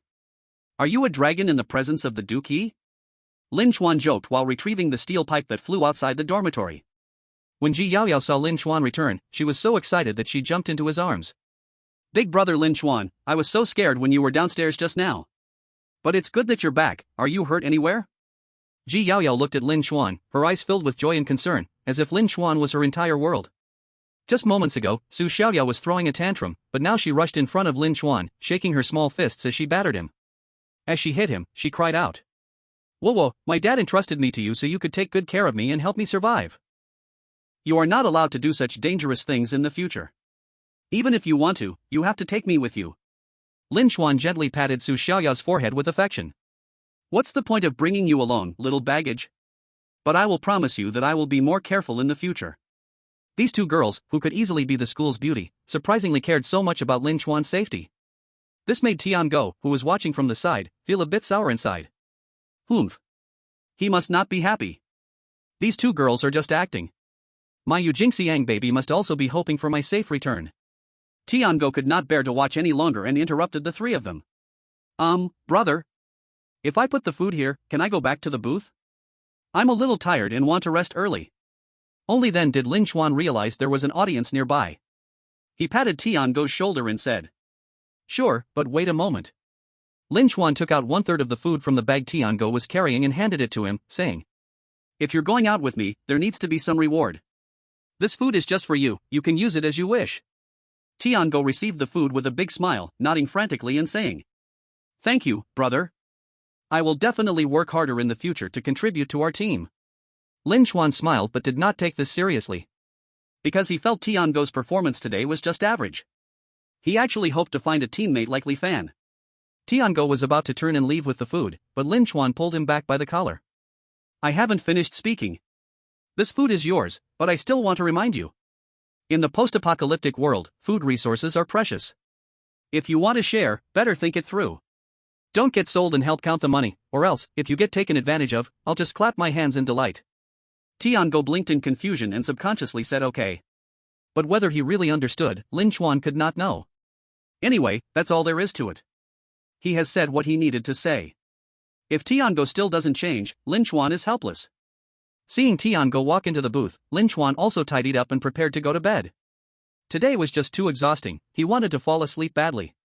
As for who would guard the dorm, Ji Yaoyao and Su Xiaoya, whom he trusted, could certainly help share the pressure. At least, helping Lin Chuan cover for a day wouldn't be a problem. I'm too tired, so I'm going to sleep. If any visitors come, just turn them away. If intruders dare to attack, use the archery tower to shoot at them. If you really can't hold them off, wake me up, and I'll help out with a shotgun. Ji Yaoyao looked at Lin Chuan, who was already dozing off, with a heart full of pain. She secretly wiped her tears and softly said Got it, brother Lin Chuan, you sleep well. Su Xiaoyao also patted her chest and said, Don't worry, brother Chuan. With me and sister Yaoyao, everything here is safe. Although her chest seemed a bit inferior compared to Ji Yaoyao's. But when Lin Chuan heard their assurances, he felt relieved and crashed onto the bed to sleep. At the same time, equally exhausted Tiango returned to the booth. When he opened the door, ready to receive Yu Jingxiang's concern and praise. Her first sentence made Tiango feel a pang in his heart. You didn't die. I thought you were dead outside. Did the owner brother come back with you? Tiango? He opened his arms as soon as he entered, but at this moment, he seemed like a clown. Yu Jingxiang looked at Tiango's appearance and asked in confusion. What are you doing? Is your arm uncomfortable? No. Chapter 30, Eating Braised Pork. As the saying goes, without comparison, there is no harm. Everyone almost risked their lives, so why is Lin Chuan outside surrounded by beautiful girls, while I am treated coldly? Tiango might have felt a bit of resentment in his heart, but once he saw Yu Jingxiang's face, his anger vanished immediately. My baby is so cute. Yu Jingxiang did not hide her disappointment, but when she saw the food in Tiango's hands, her expression changed dramatically, like a Sichuan opera face-changing act. Oh my gosh, baby, how come you have so much delicious food in your hands? Yu Jingxiang directly took the food from Tiango's hands, and he chuckled and said, This is what I brought back for you, isn't it impressive? Impressive. I reward you with a kiss. Yu Jingxiang leaned over and kissed Tiango on the cheek. Tiango stood there, covering his cheek, ecstatically overjoyed, while Yu Jingxiang turned her back holding the food. She disdainfully wiped her mouth and took out a bag of crispy noodles, ready to eat. Grandma! I also want to eat. Don't rush, dear grandson, grandma will get you one. The old lady sleeping nearby looked at Yu Jingxiang's food, her mouth watering. She walked to Yu Jingxiang's side, and when no one was paying attention, quickly grabbed 2 bags of cookies from the table. Her passive skill activated, stealing premonition. After taking the cookies, the old lady nonchalantly turned around to return, and Yu Jingxiang noticed something was missing and turned to question. Did you take my stuff? Hurry up and give it back to me. What stuff? I don't understand what you're saying. The old lady pretended to be crazy, clearly unwilling to admit it, but Yu Jingxiang was not willing to let it go. What can be said about the value of food after the apocalypse? Those cookies aren't just my food, they are my life. Old witch, quickly give me back my stuff. Yu Jingxiang charged at the old lady, starting to wrestle with her. The old lady's clothes were being pulled and distorted, and the cookies fell out from the seams. Yu Jingxiang pointed to one of the bags and asked. Still pretending not to know? Isn't this just my cookie? After being discovered, the old lady still showed no shame, stiffened her neck and said. What's yours? Isn't this brought back by that young man? His things are my things. Yu Jingxiang looked at Tiango, isn't that right? All the food that Tiango brought back, before he even had time to taste it, was completely taken by Yu Jingxiang. But even so, Tiango nodded and stated firmly. Yes. This is a gift I brought for my baby. This left the old lady completely speechless. She scolded Tiango as useless, and when Yu Jingxiang prepared to grab a second bag of cookies, she tried to block her. What are you doing? Hurry and give me back the cookies. What cookies are yours? The old lady yanked the cookies back. I picked these up, didn't steal them. You left them on the table, I thought no one wanted them. You're talking nonsense. Taking something from my table is stealing, right? Yu Jingxiang began to curse. I don't care. I'm older, and I don't understand these things. I'm uneducated. My health isn't good. The two versions collided directly, and the child also joined the fight, crying loudly to provide a soundtrack for the battle. Just when both sides were ready to escalate from verbal criticism to physical confrontation, the door of the partition was pushed open forcefully. Chuan-gu is sleeping, what are you all making noise for? I'll see who dares to make any more noise, I'll call Chuan-gu to deal with you. All the criticisms could not compare to the threat of weapons. Su Xiaoya's words frightened both sides into silence, while Yu Jingxiang glared angrily at the cookies that had been crushed. You wait for me. Yu Jingxiang then returned to her own bed. The old lady wore a victorious smile, feeding the cookies to her grandson. While feeding, she said. Good grandson, grow up quickly, and when you grow up, you must repay grandma well. Beside her, Tiango rubbed his somewhat flat stomach, leaned toward Yu Jingxiang and said. Baby, can you get me a bag of chips? I'm so hungry I can't sleep. Why should I give you my things? Yu Jingxiang placed the food beside her pillow, taking it for granted. You've already given it to me. Are you still thinking about going back? I don't think you would do such a silly thing, right? Upon hearing this, Tianjiao didn't know how to respond, so he just pouted. Alright, then baby, save some food for yourself. We don't know when we will have this much to eat again. Tianjiao climbed onto the bed, and Su Xiaoya finally closed the door. For the first night of guarding, Su Xiaoya and Ji Yaoyao were a little nervous, but fortunately, it was quite peaceful tonight. No fake people actively attacked, and all the visitors knocking at the door were turned away by them. As the night passed, Lin Chuan had not woken up even at the settlement time. Settlement begins. Homeowner, Lin Chuan. Number of protected humans, 6. Rewards obtained, coins * 120.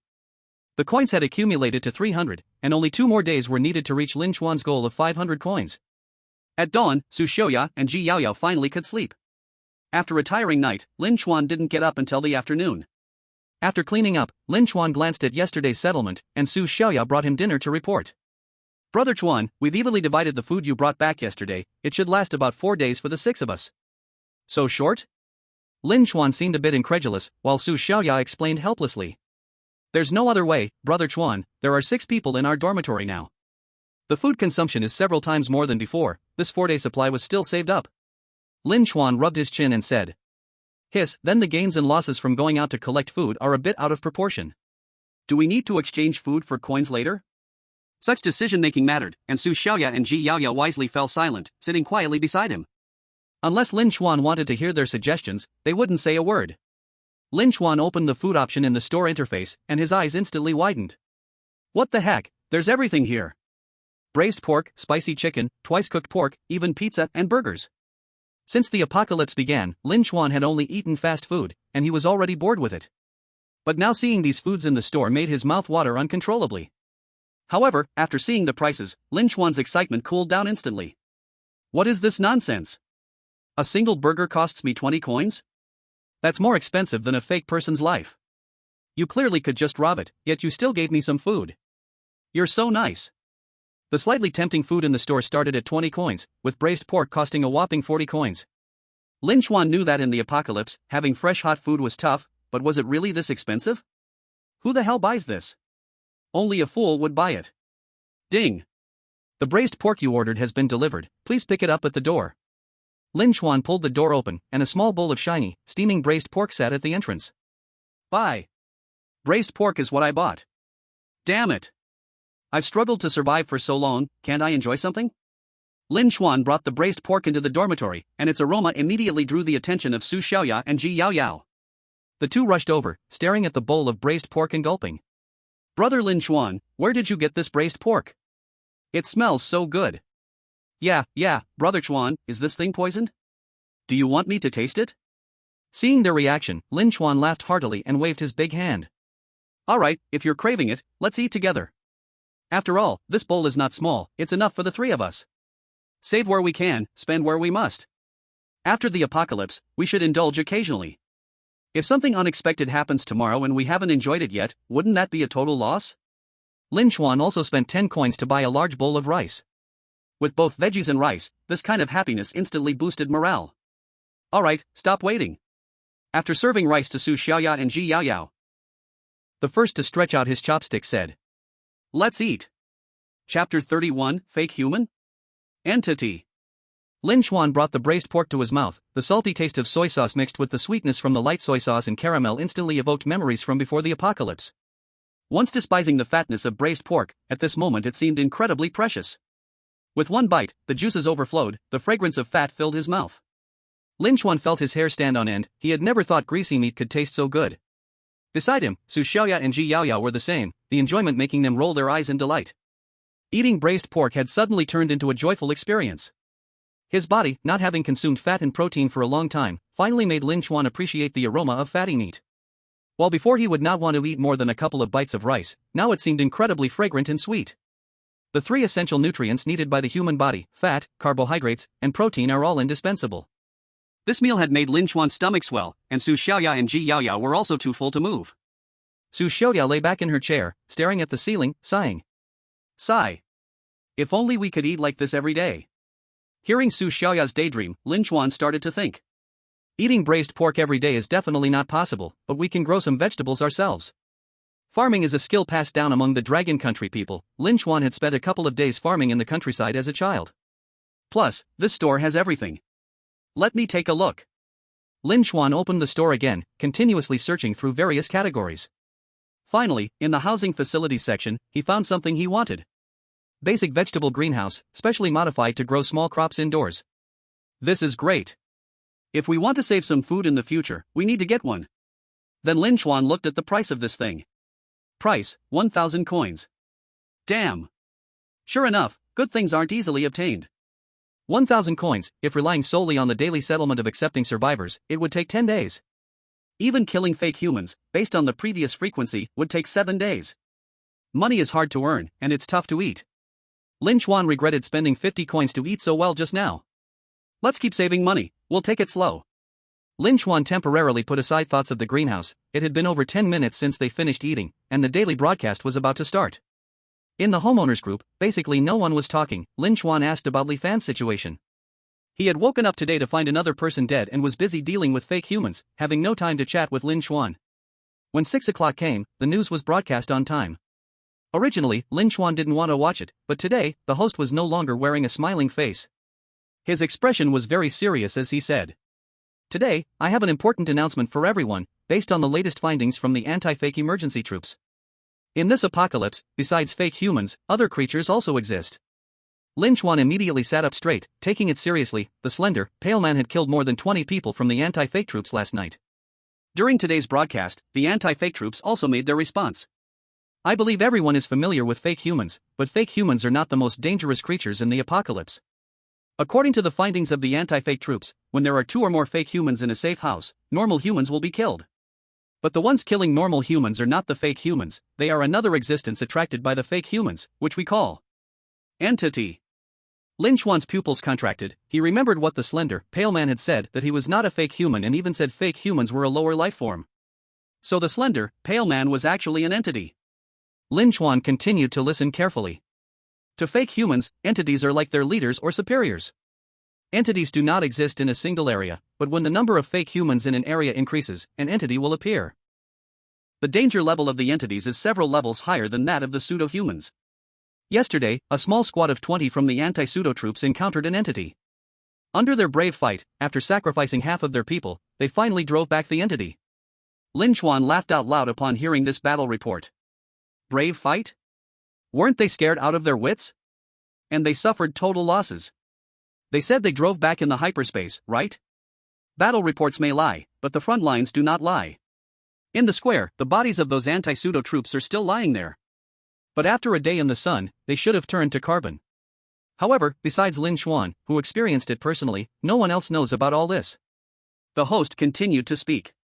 Currently, there is no evidence to suggest that entities will actively attack safe houses, but all homeowners need to remain alert. We have too little information about entities, anything could happen. And according to intelligence, the number of pseudo-human visitors will greatly increase soon. Whether this will attract the entities remains unknown. That's all for today's report. We'll see you tomorrow. Once the broadcast ended, the dormitory fell into silence. Yet another piece of bad news. Everyone's mood was extremely heavy, no one wanted to speak. At the same time, the homeowner group was the same. Among Lin Chuan's group of homeowners, everyone had become increasingly silent. They were all suffocated by the overpowering pressure of survival. Today, the number of pseudo-humans will increase, you two need to be extra careful. Chapter 32, Another Entity. Lin Chuan broke the silence and said to Su Xiaoya. At that time, you will be in charge of shooting the pseudo-humans outside with the arrow tower, and Ji Yaoyao will help with reloading. If we can handle it with the arrow tower, then let's use the arrow tower. If we really can't withstand the attack, I will use the shotgun to help. Okay. The two beauties had no objections to Lin Chuan's arrangement and nodded together. Then Lin Chuan opened the partition door and waved to Tiango. Today, you need to come out and help. Tiango nodded and followed Lin Chuan outside. Lin Chuan handed him a machete and said, You should have heard today's broadcast, the number of pseudo-humans will increase. If they rush in, you need to help too. Don't worry, if you do well, I will reward you. Tiango took the machete and nodded.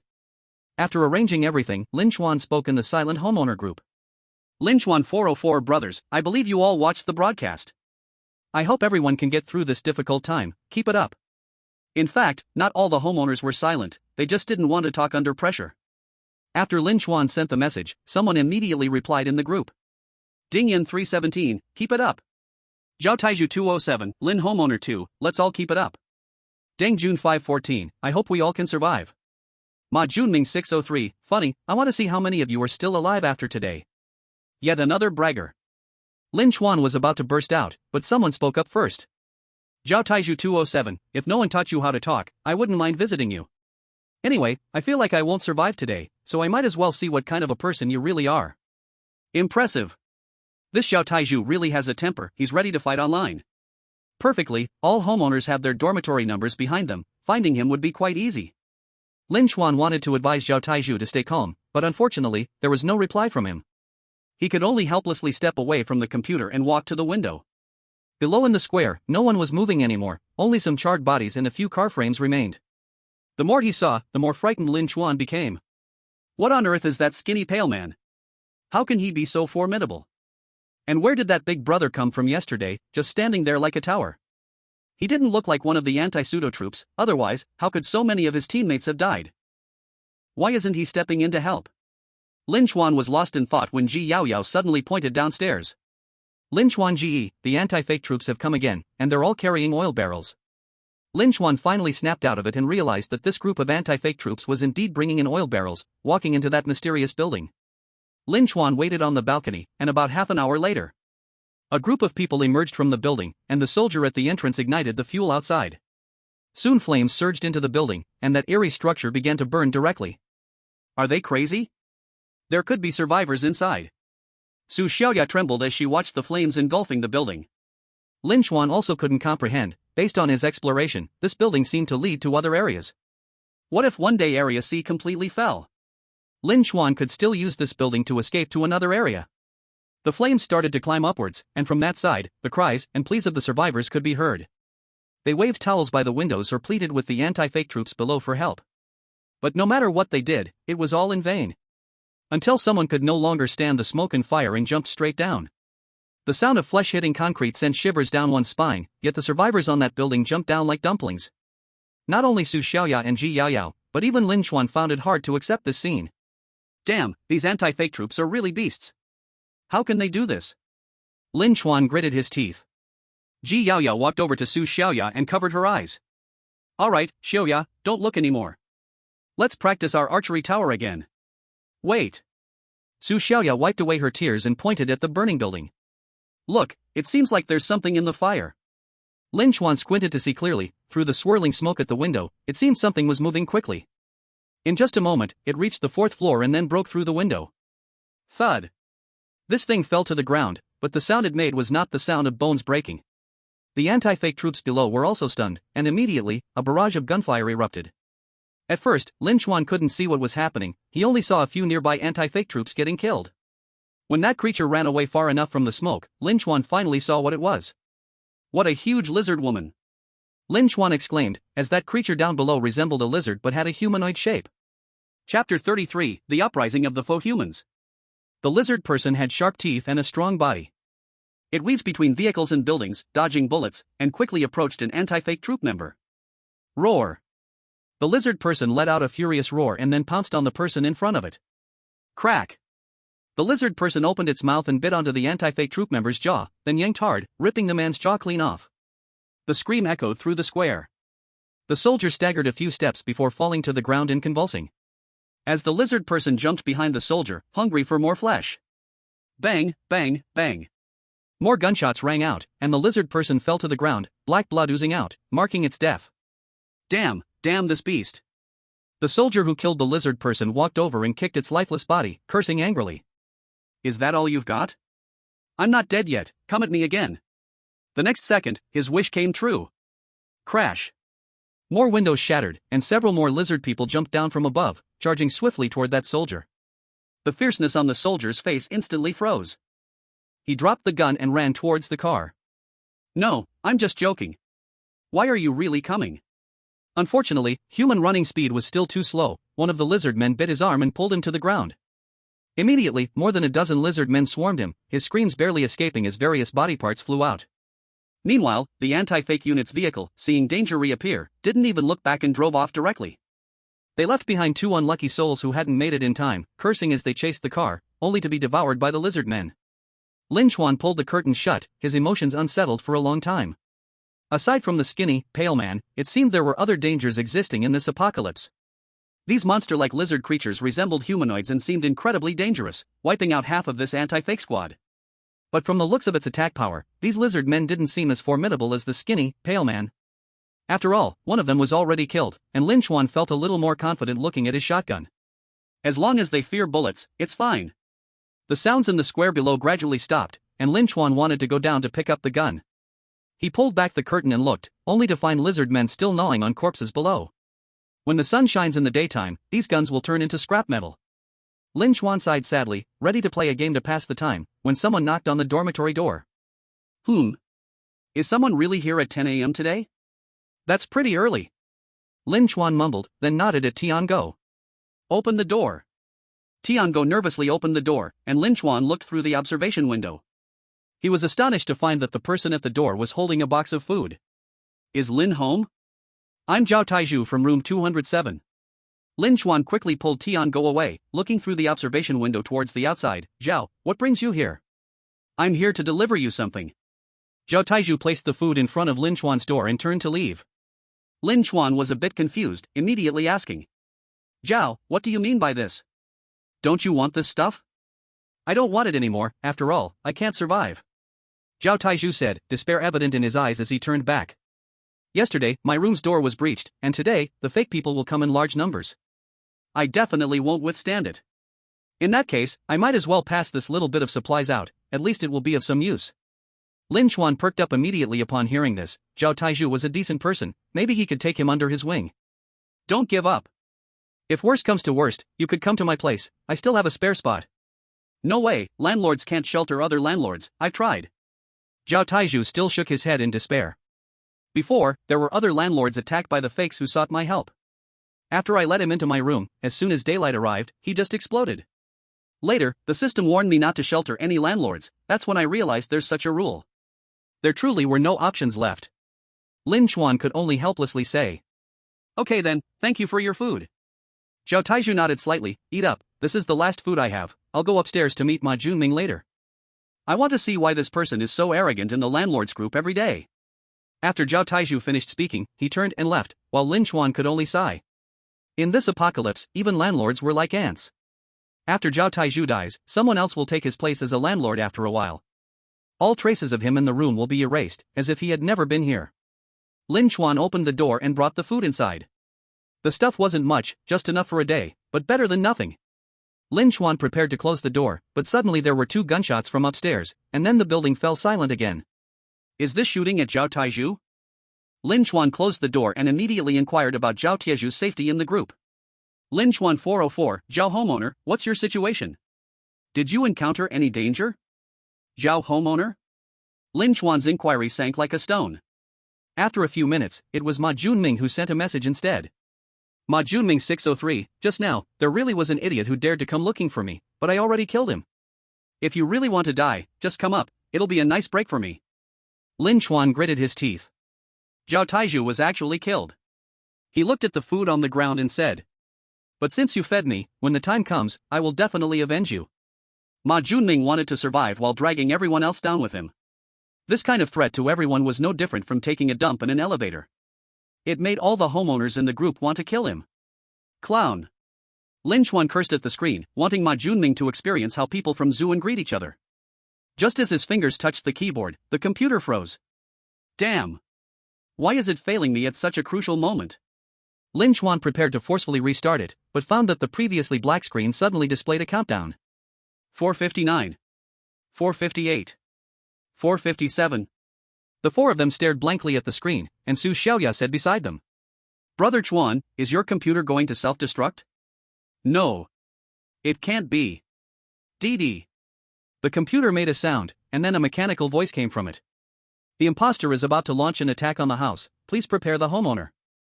The impostor is about to launch an attack on the house, please prepare the homeowner. The computer kept looping this phrase. The noise plus the countdown made Lin Chuan and the others feel urgent immediately. Check the arrow tower. Su Xiaoya pulled the bowstring back to the slot and took a test shot out the window. No problem. Ji Yaoyao opened the box beside her, which was full of arrows. I'm ready too. Tiango was taking deep breaths behind the door, but his hands were still trembling. After all, he was right next to the door, and if the dormitory was breached, he would be the first to suffer. I'm almost ready too. That's good.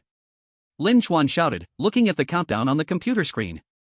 10 seconds left, get ready. Everyone held their breaths, staring at the door, their heartbeats like drums, audible in their ears. 5. 4. 3. It's coming. 2. 1. Silence. Woo. The air raid siren sounded in the area, while outside the door came the sound of countless footsteps. So many people were running that even the ground was shaking slightly. Knock knock knock. Open the door quickly, the impostor is rioting, help. A man's voice called for help from outside. Tiango, without any experience dealing with impostors, instinctively opened the door but was kicked to the ground by Lin Chuan. Shoot him. The man pushed the door and rushed in, only to be met by a crossbow bolt. He stumbled a few steps due to inertia and then fell to the ground, gasping for breath. Black liquid flowed from the small hole in the middle of his head. Damn it. No opening the door without my orders, do you hear me? Lin Chuan pressed his gun to Tiango's head, and Tiango hurriedly replied. I hear you, brother, I hear you. Bang bang bang. Before Lin Chuan could deal with the situation, the sound of banging on the door came again from outside. They're coming again. The sound of banging on the door surrounded Tiango. Lin Chuan temporarily spared him and turned to shout at Su Xiaoya and Ji Yaoyao. You two, be ready. After Lin Chuan finished speaking, he directly opened the small door in the middle of the iron door and the observation window. It took only a few seconds, and some impostors were trying to squeeze through the gap. Shoot them dead. Bang! The bowstring was suddenly pulled tight, and an arrow shot out from the observation window. Got one. Su Xiaoya screamed as she saw a hand go limp at the small door. Keep shooting, don't stop. Lin Chuan urged Ji Yaoyao and Su Xiaoya, then pulled Tiango to the door. Cut off all those beasts' claws. Oh, good. Finally coming back to his senses after being scared, Tiango picked up the machete and hacked at the pseudo-person's arm at the door. Swish. With one cut, 3 arms fell directly to the ground, and a scream from the pseudo-person echoed outside. The pseudo-person looked just like a human, which brought immense psychological pressure to Tiango. Keep hacking. In a rush, Lin Chuan also grabbed a machete, and the two kept chopping at the small door. There were already 7 or 8 arms from the pseudo-persons that had fallen into the dormitory. If this were a noodle shop, wouldn't the noodles fly up? As long as the pseudo-person wasn't completely dead, its blood remained red. The blood on the ground was already sticky to the feet, but the pseudo-person's attacks still didn't stop. Tiango's hand holding the machete was shaking, and he was gasping for breath. Lin Chuan, seeing this, asked in confusion.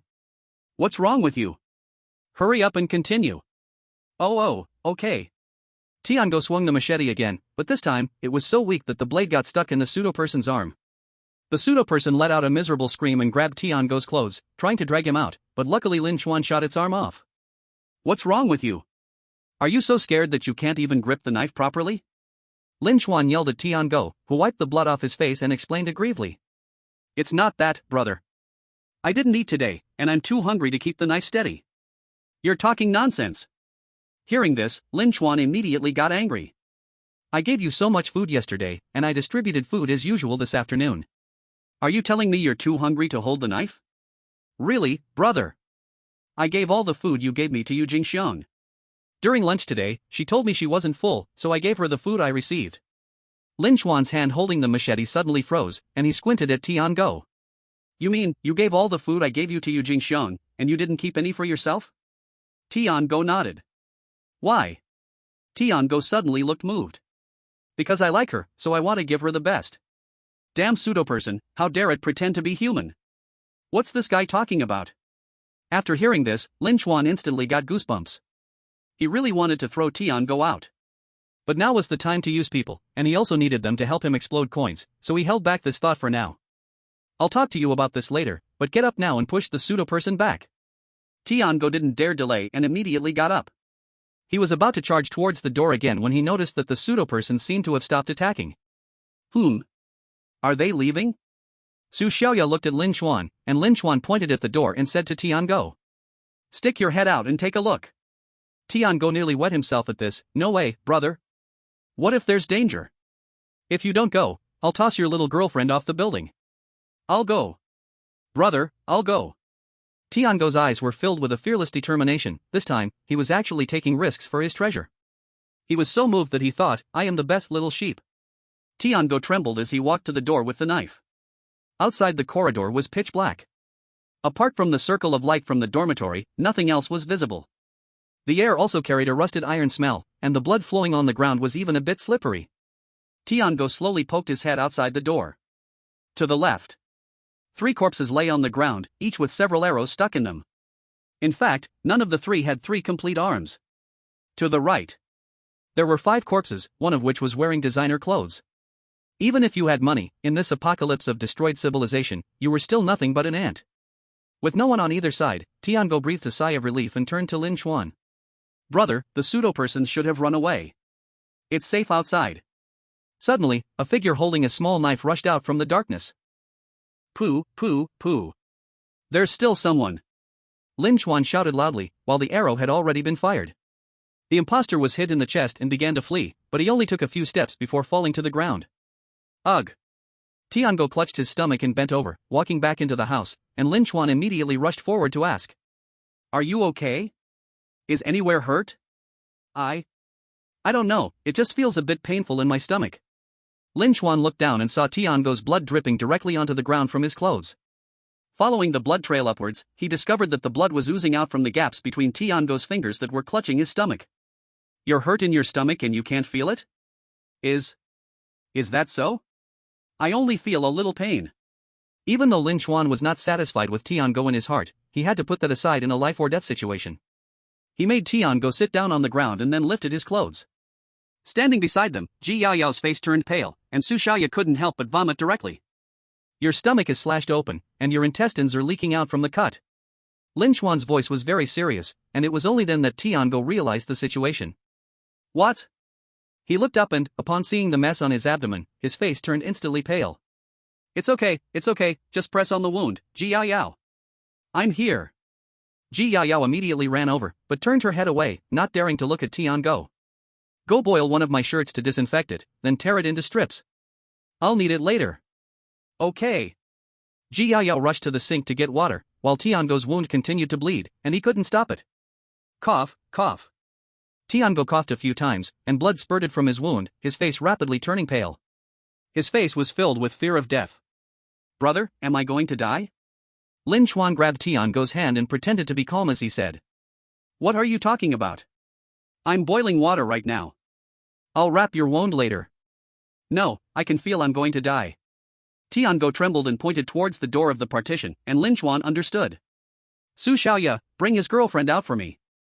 Su Xiaoya responded and picked up a steel rod and rushed inside. A few seconds later, Su Xiaoya pulled out the dazed Yu Jingxiang by the collar and walked from the partition to the dormitory. When Yu Jingxiang saw all the blood and severed limbs on the ground, she immediately retched and struggled in fear. What are you doing? I haven't done anything wrong, you can't do this. Shut up. Su Xiaoya scolded, your boyfriend wants to see you. Su Xiaoya pushed Yu Jingxiang against the door, and when she looked down, she saw Tiango lying in a pool of blood. Baby, don't be scared, Ugh. Yu Jingxiang immediately vomited, then looked at Tiango with disgust and said. What are you doing? You're covered in blood, go wash yourself before talking to me. Lin Chuan, Su Xiaoya, and Ji Yaoyao? They had seen some unbelievable things, but never anything like this. This was already in the realm of you were born a demon. You blind or something? Can't you see he's about to die? What? Only then did Yu Jingxiang see the wound on Tiango's stomach, her legs went weak, nearly causing her to fall, but Su Xiaoya caught her. Yu Jingxiang turned her head away and asked. What did you call me here for? Su Xiaoya suppressed her anger, we called you here to see him. I'm not a doctor, why should I look at him? Yu Jingxiang pleaded with Su Xiaoya. Let me go back, I faint at the sight of blood, I really can't see this. As everyone knows, people laugh when they are speechless. Lin Chuan laughed in anger. Chapter 35, Great Harvest. Even a fool knows to pretend to be calm when someone is about to die. But Yu Jingxiang was really too lazy to even pretend. Tiango looked at Yu Jingxiang, and at that moment, he could no longer speak. Holding Lin Chuan's hand tighter and tighter. Lin Chuan looked at Tiango, who was on the verge of death. He patted the back of his hand. Don't worry, I'll make her pay. Tiango suddenly went red-eyed, spitting out a mouthful of blood. No, don't. Lin Chuan. After saying those last two words, Tiango's hand went limp, and he fell to the ground like a freefall. Lin Chuan was stunned, shocked by his last words. Brother Lin Chuan, the water is boiled. Lin Chuan finally snapped back to reality, no need, he's already dead. His mind echoed with that plea of don't, as he stood up to look at Tiango's corpse, squeezing out two words between his teeth. So worthless. Lin Chuan was truly at a loss. He had thought that before dying, Tiango would have a moment of realization. Even if his last words were for Lin Chuan to kill Yu Jingxiang, he would act without hesitation. After all, Tiango had helped with some things, and Lin Chuan would rather give up the daily 20 gold coins. But even in death, Tiango still licked his wounds. This idiot dying in my room is an insult to my place, get him thrown out. Lin Chuan couldn't even be bothered to look at him, and his evaluation of Tiango was just one sentence. Pity his misfortune, anger at his lack of effort. Yu Jingxiang looked at Tiango being dragged out by Ji Yaoyao, then immediately turned to Su Xiaoya and asked. He's already dead, can I go back now? Su Xiaoya glanced at Lin Chuan, who waved his hand. Get lost. Yu Jingxiang felt like she had received a great pardon, bowing gratefully to Lin Chuan and explaining. Brother, I really have nothing to do with Tiango, we are just classmates, we were never together.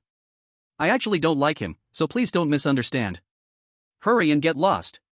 Lin Chuan shouted, and Yu Jingxiang immediately shut her mouth and slipped into the partition. After the door was closed, Su Xiaoya, who had been holding back for a long time, couldn't help but ask Lin Chuan.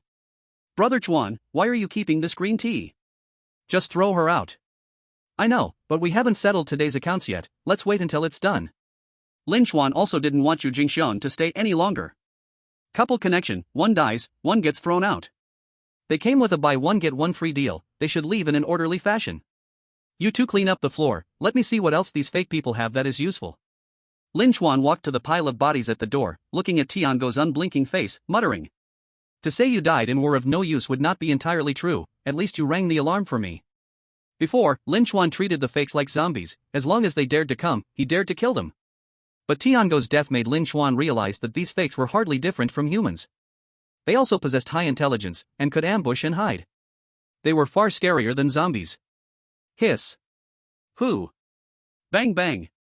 The flash of the shotgun lit up the hallway, and another body fell at Lin Chuan's feet. Lin Chuan was also scared to a cold sweat. These fakes were simply too tricky, he almost got done in himself.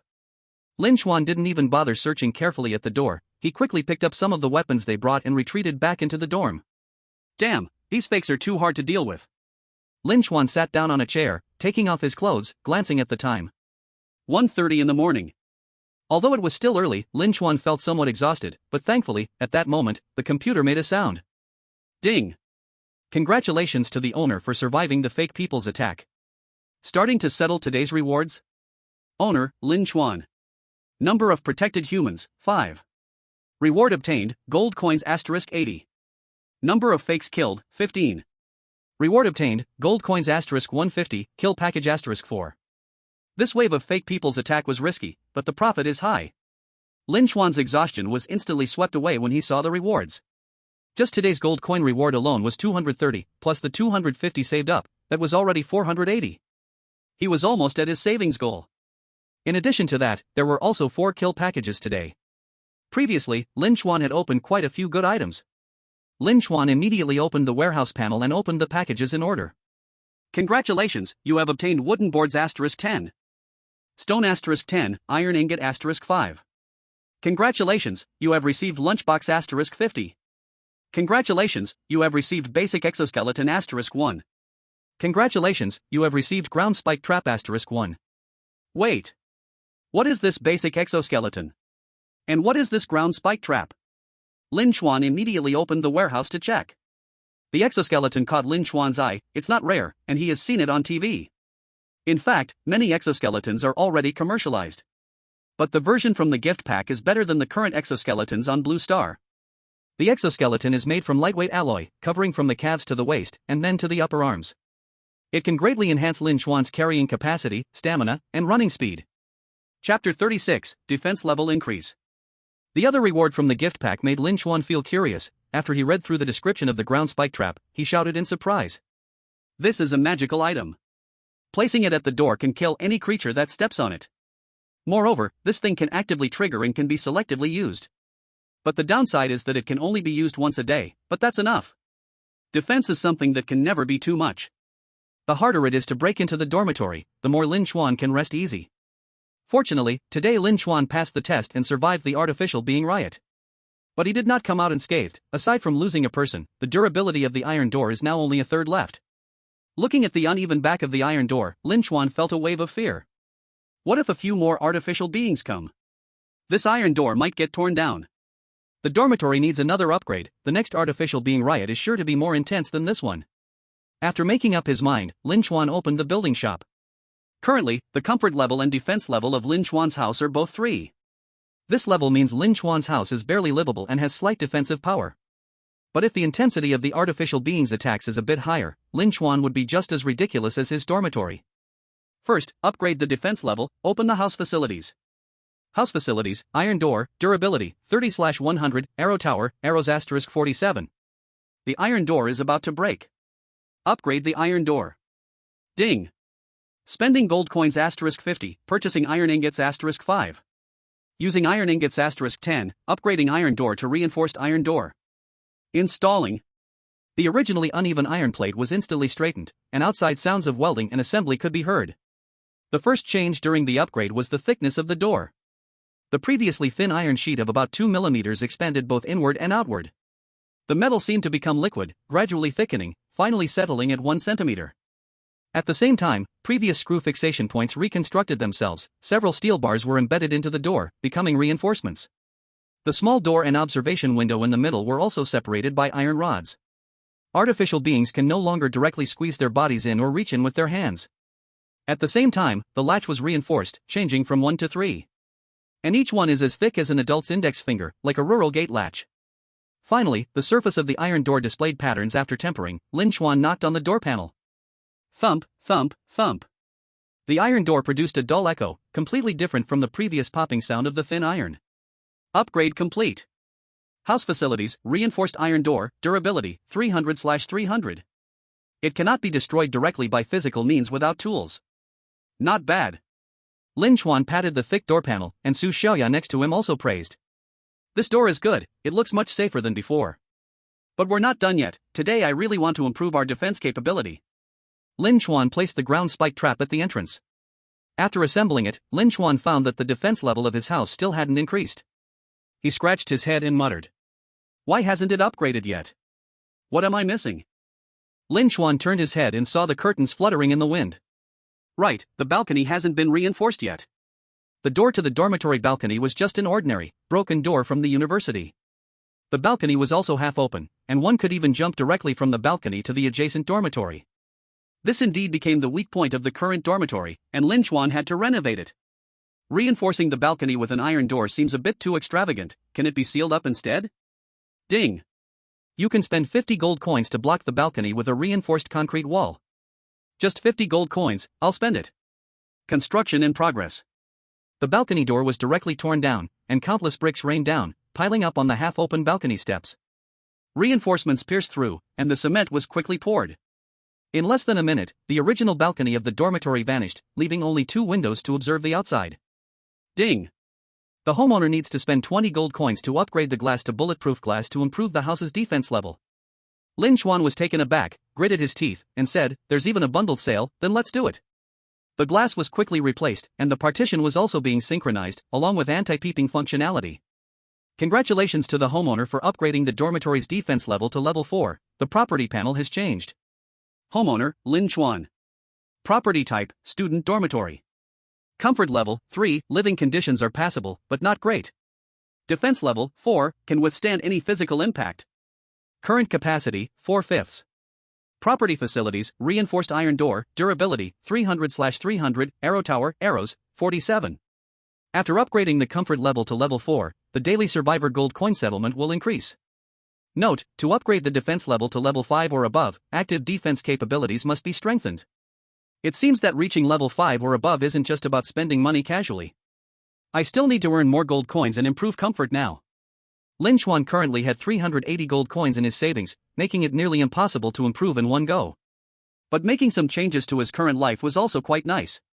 Lin Chuan looked at Su Xiaoya and Ji Yaoyao, who were huddled together watching a show, and asked, "You two stop watching for a moment and tell me if there's anything you're dissatisfied with here." Both girls were simultaneously stunned upon hearing this.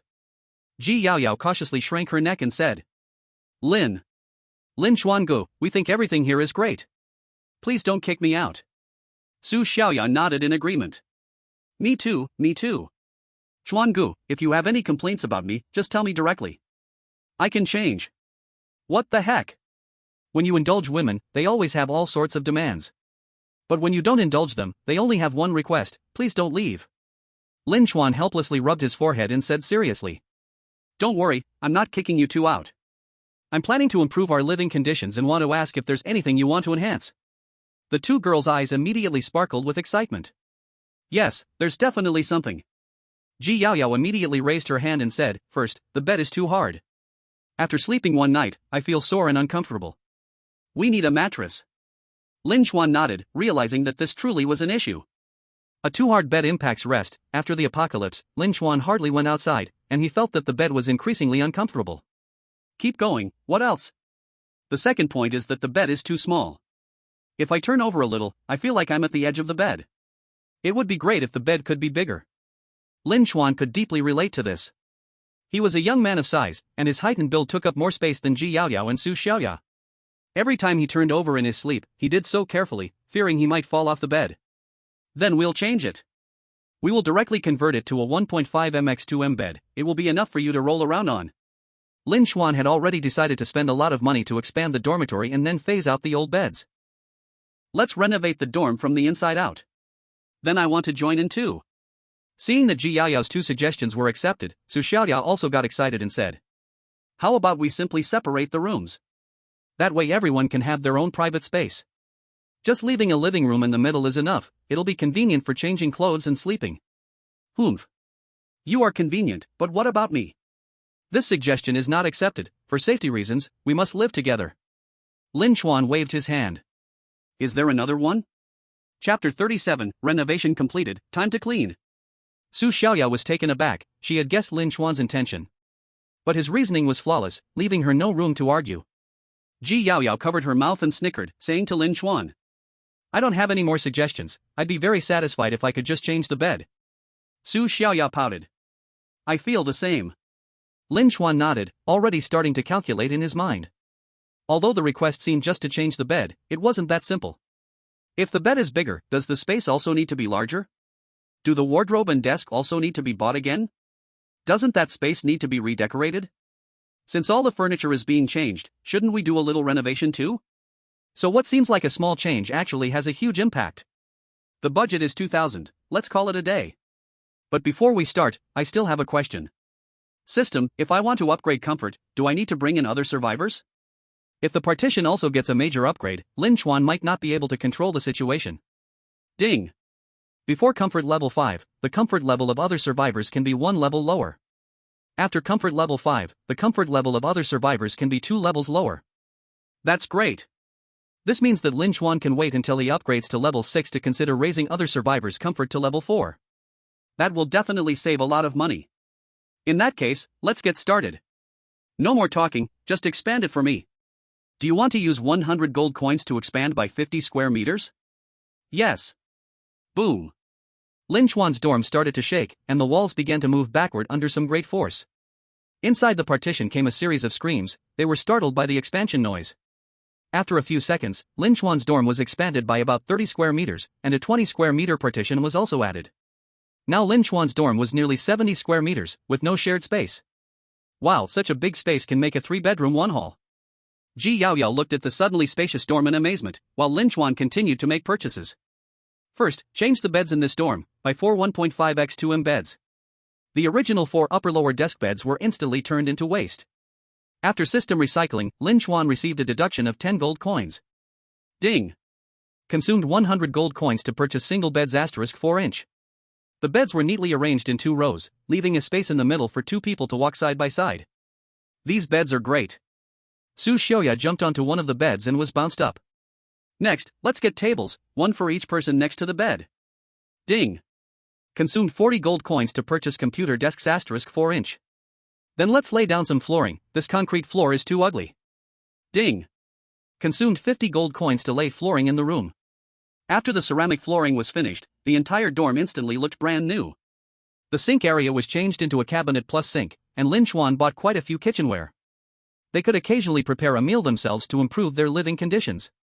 The bathroom was also renovated, cleaner and tidier than before, creating a good experience for bathroom visits. After that, Lin Chuan added a few beds and a toilet to the new partition. Now Lin Chuan's dorm could accommodate a maximum of 11 survivors. With 2 partitions. The old one is called Room 1, and the new one is called Room 2. Lin Chuan hopes that he can create Room 10, Room 100 in the future. This way, his gold coins would never run out, and he could enjoy big fish and meat every day. After finishing all this, Lin Chuan only had 50 gold coins left, and the building materials in his warehouse were still unused. So what should he do with the remaining money and building materials? Of course, it's to make a small partition for himself. Su Xiaoya was right, it's not convenient for men and women to live together and do many things. For example, when Lin Chuan wanted to share life and ideals, he had to consider the other person's presence. As the saying goes, you can't hide your feelings for someone you like. But when you like 2 people, you definitely have to hide it. Lin Chuan didn't have the courage to open a group chat. If he dared to do so, an invisible hand would suppress him on the spot. Since that's the case, I'll live alone. Ding. Spend 10 gold coins to build a wall. Ding. Spend 20 gold coins plus 10 wooden boards, purchase a 2x2.2 double bed *1. Ding. Spend 20 gold coins plus 10 stones, purchase an independent bathroom set. Lin Chuan's partition was quickly renovated, and its location was deep inside the bedrooms of Ji Yaoyao and Su Xiaoya. The area was about 30 square meters, very comfortable for one person. It was neither too large and empty nor too small and cramped. When all the renovations were completed, the computer finally made a sound. Congratulations! You have upgraded the comfort level of the house to level 4. The house now has the capacity to shelter more people, and daily survivor reward increases by 20 gold coins. This sound nearly made Lin Chuan faint with joy. Now, sheltering one survivor is 40 gold coins. If all the beds are filled, it's 440 a day. Lin Chuan had spent days in danger to save up 500 gold coins. After that, he only needed to lie in the house for a day, and he would be good to go. Lin Chuan stood with his hands on his hips, looking at his bedroom with satisfaction. But Su Xiaoya and Ji Yaoyao were stunned when they saw this. Su Xiaoya protested, "Brother Chuan, what do you mean? Why did you make a bedroom for yourself? What about ours?" Ji Yaoyao also covered her mouth and giggled. "Looks like brother Lin Chuan has his own little secret that he doesn't want us to find out." Lin Chuan snorted, secretly grumbling in his heart. "What secret could I have? I have both of you. Am I supposed to be a lonely captain? Impossible." Lin Chuan crossed his arms and said matter-of-factly, "I'm the house owner. Isn't it normal to have my own room? And I need to think about our survival issues. I just need a quiet space." Lin Chuan looked at Ji Yaoyao, speaking with righteous fervor. "Ji Yaoyao, come to my room today to help me think. We can discuss some issues in depth." Ji Yaoyao's face turned red instantly upon hearing this. She didn't refuse, just timidly nodded. Su Xiaoyao also understood Lin Chuan's intention, but for some reason, she felt a sense of emptiness in her heart. She shook her head and temporarily threw the thought aside, asking Lin Chuan one thing. "By the way, brother Chuan, now that we've finished renovating, what should we do about Yu Jingxiang? Should we throw her out?" "Wasteful woman, I still need her to drop gold coins for me, why throw her out?" If it were before, Lin Chuan wouldn't bother with 20 gold coins. Now, it might take several days before a normal survivor even shows up. Lin Chuan couldn't bear to lose that. "Of course we won't throw her out, but I absolutely won't let someone like her have it easy. Now that our renovations are complete, many things need to be cleaned again. You two have already worked all night, go rest first, and bring those 3 people in the partition out to work." Hearing this, Su Xiaoya and Ji Yaoyao burst into laughter. Having experienced the cruelty of the apocalypse and spending a long time with Lin Chuan, they didn't think there was anything wrong with what Lin Chuan was doing. After all, Lin Chuan provided them with a safe home and food, so it wasn't unreasonable for them to do some work for him.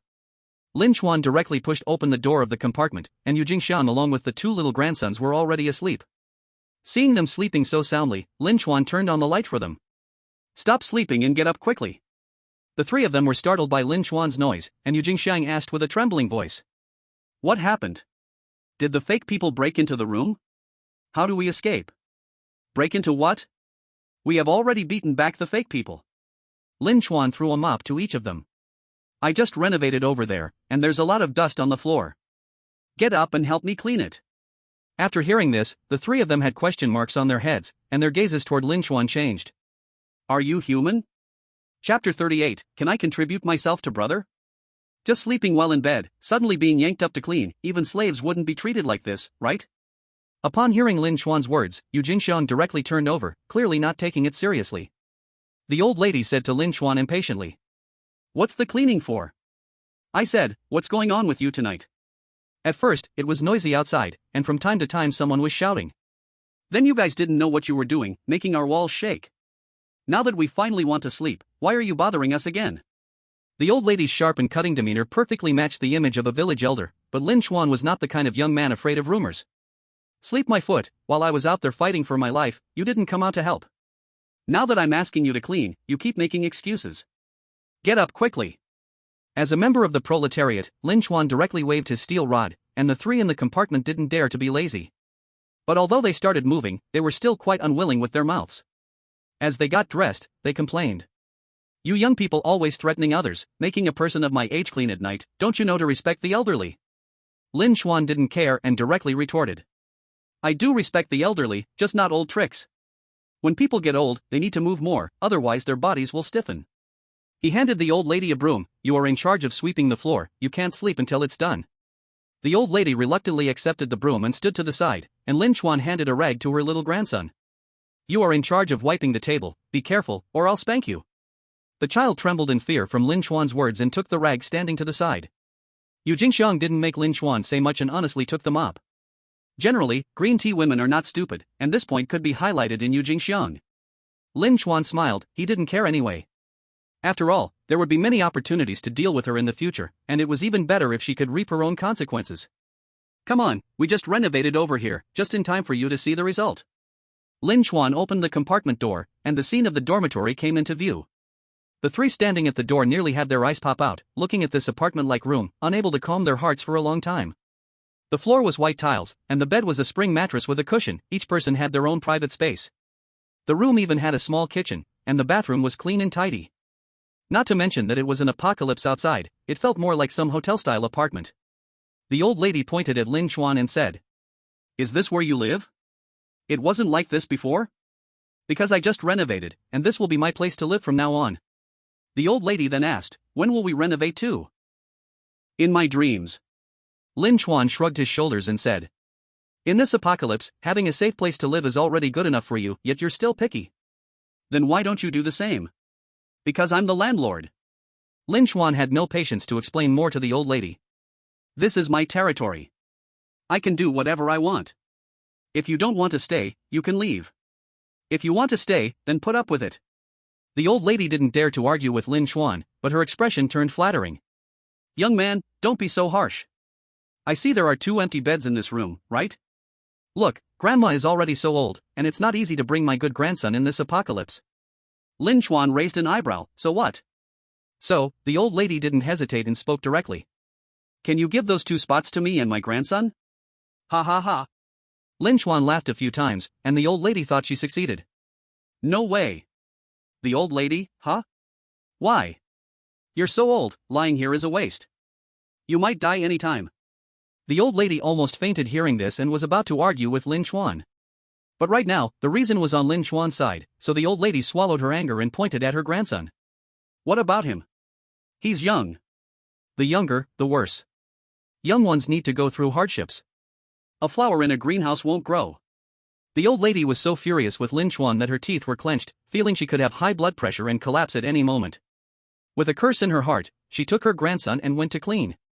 Meanwhile, Yu Jingxiang, seeing the conditions of Lin Chuan's dormitory, was also very envious. When she saw the grandmother and grandson leave, she deliberately moved closer to Lin Chuan and hugged his arm. But before Yu Jingxiang could say anything, she heard 2 female voices from behind Lin Chuan. "Let go!" Su Xiaoya and Ji Yaya both attacked at the same time, and Yu Jingxiang, as if shocked, quickly withdrew her hand, saying sweetly to Lin Chuan, "These 2 sisters are so fierce. I can't even talk to you." Su Xiaoya clenched her pink fist, wanting to give Yu Jingxiang a hit. "I'm younger than you, alright?" Lin Chuan's expression remained unchanged as he looked at Yu Jingxiang with a blank face. "Speak up." Yu Jingxiang smiled and deliberately leaned a bit closer to Lin Chuan, saying, "Brother, can I stay in this room? I don't want to live in that partition." Hearing the grinding sound behind him, Lin Chuan became interested for a moment. "Oh? Why's that?" "It's small.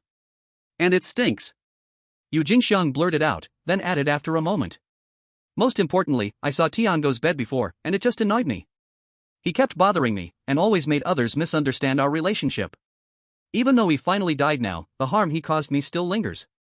As she spoke, Yu Jingxiang covered her mouth and started to tear up, making those who didn't know think that Tiango was some irredeemable beast. "This is the real green tea." Lin Chuan couldn't help but shiver, but the more Yu Jingxiang acted like this, the more enjoyable it became for him. "Alright, stop crying. I can't stand to see women cry because when they cry, I feel like hitting someone." Yu Jingxiang was stunned and looked at Lin Chuan. "What kind of person is this?" But she obediently stopped crying right away. "So can you agree to my request, brother?" Yu Jingxiang wiped her tears, and Lin Chuan nodded. "Okay, I agree." The 2 girls behind him simultaneously gasped, wanting to warn Lin Chuan not to fall into a trap. But did Lin Chuan need their worry? Yu Jingxiang happily shouted, "Great! From now on, I am your person. Whatever you do, I will follow." "No need to follow." Lin Chuan waved his hand, "And you're a bit too early to be happy. What I agree to is that you can come later, not right now. Only when I see the contributions you make for me, can I agree to let you stay here." Yu Jingxiang felt a bit down, but still insisted. "Then can I contribute myself to you?" Lin Chuan shook his hand in disgust. "Don't bother with worthless things." Yu Jingxiang was stunned again. Did he say I'm worthless? Lin Chuan had stepped on her sore spot time and time again, and she was ready to grind her back teeth to bits.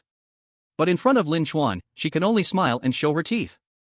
"Alright then, my brother already has 2 sisters, so I'm not needed. But I will prove to my brother in the future that I am not only useful, but very useful."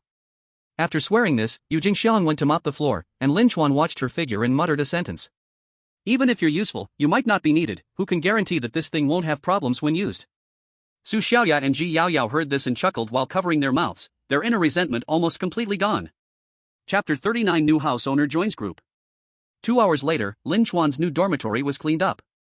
Yu Jingxiang and her 2 friends were exhausted. They went back to their room and collapsed into sleep. For Lin Chuan, the most important thing about living in the new house now was to celebrate.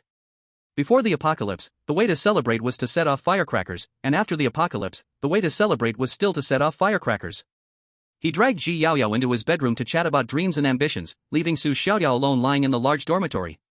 Su Xiaoyao sighed and turned her back, ready to sleep alone. Although having a bigger bed was a good thing, Su Xiaoyao felt that this bed was now too big, and she was too small. The blanket was also cold. After a night passed, Lin Chuan felt refreshed. After that night, this new room also seemed to have some life. Lin Chuan got dressed and got out of bed. On his desk was already placed his dinner, which was yesterday's takeaway. This thing solved the food problem in the dormitory for a short time and provided balanced nutrition. Before the apocalypse, everyone ate takeout as a fix for a couple, but after the apocalypse, this was a rare delicacy. While shoveling rice into his mouth, Lin Chuan checked the landlord group, and by the time he finished eating, he saw that no one had sent a message. It's over, this group is completely dead. As soon as Lin Chuan put down his bowl and chopsticks, Ji Yaoyao took them away to wash, casually commenting. Could it be that people have died too many times? Lin Chuan nodded without refuting. Among those who were alive in his batch, there were only a few left, and he could remember all their names. Send a message to Li Fan, see if he's still alive. Lin Chuan sent a private message to Li Fan, and after a while, when Li Fan did not reply, Lin Chuan couldn't help but feel a little lonely. Could it be that he also died? What a pity. Lin Chuan sighed and looked at the lifeless C District landlord group, not knowing how much longer he could live. Zhang Zhini 117 joined the group chat. Wang Lei 201 joined the group chat. Zhong Huijuan 606 joined the group chat. Looking at the pile of verification messages in the group, Lin Chuan was directly dumbfounded. What the heck is this? Where did these people come from? Before Lin Chuan could ask, someone in the group spoke first. Zhang Zhini 117, holy crap, where am I? I thought I was in the safe house. Zhong Huijuan 606, I don't know. Wait, this place seems to be Nanchang University. I've seen this square outside before. But why am I not in the dormitory? It feels like I'm in someone else's house, and it has 3 bedrooms and 2 living rooms. Wang Lei 201, look for any terminals in your rooms. My projector says I've become a landlord. Liaohan 403, wow, it's true. My previous landlord always wanted me to go out and find food. Now that I've become the landlord, I can finally be a hands-off manager. Lin Chuan watched the new people in the group, feeling dizzy. What the heck is this situation? It seems like the dead landlords from C District are starting to be replaced. Lin Chuan didn't speak in the group, but observed the reactions of these newcomers.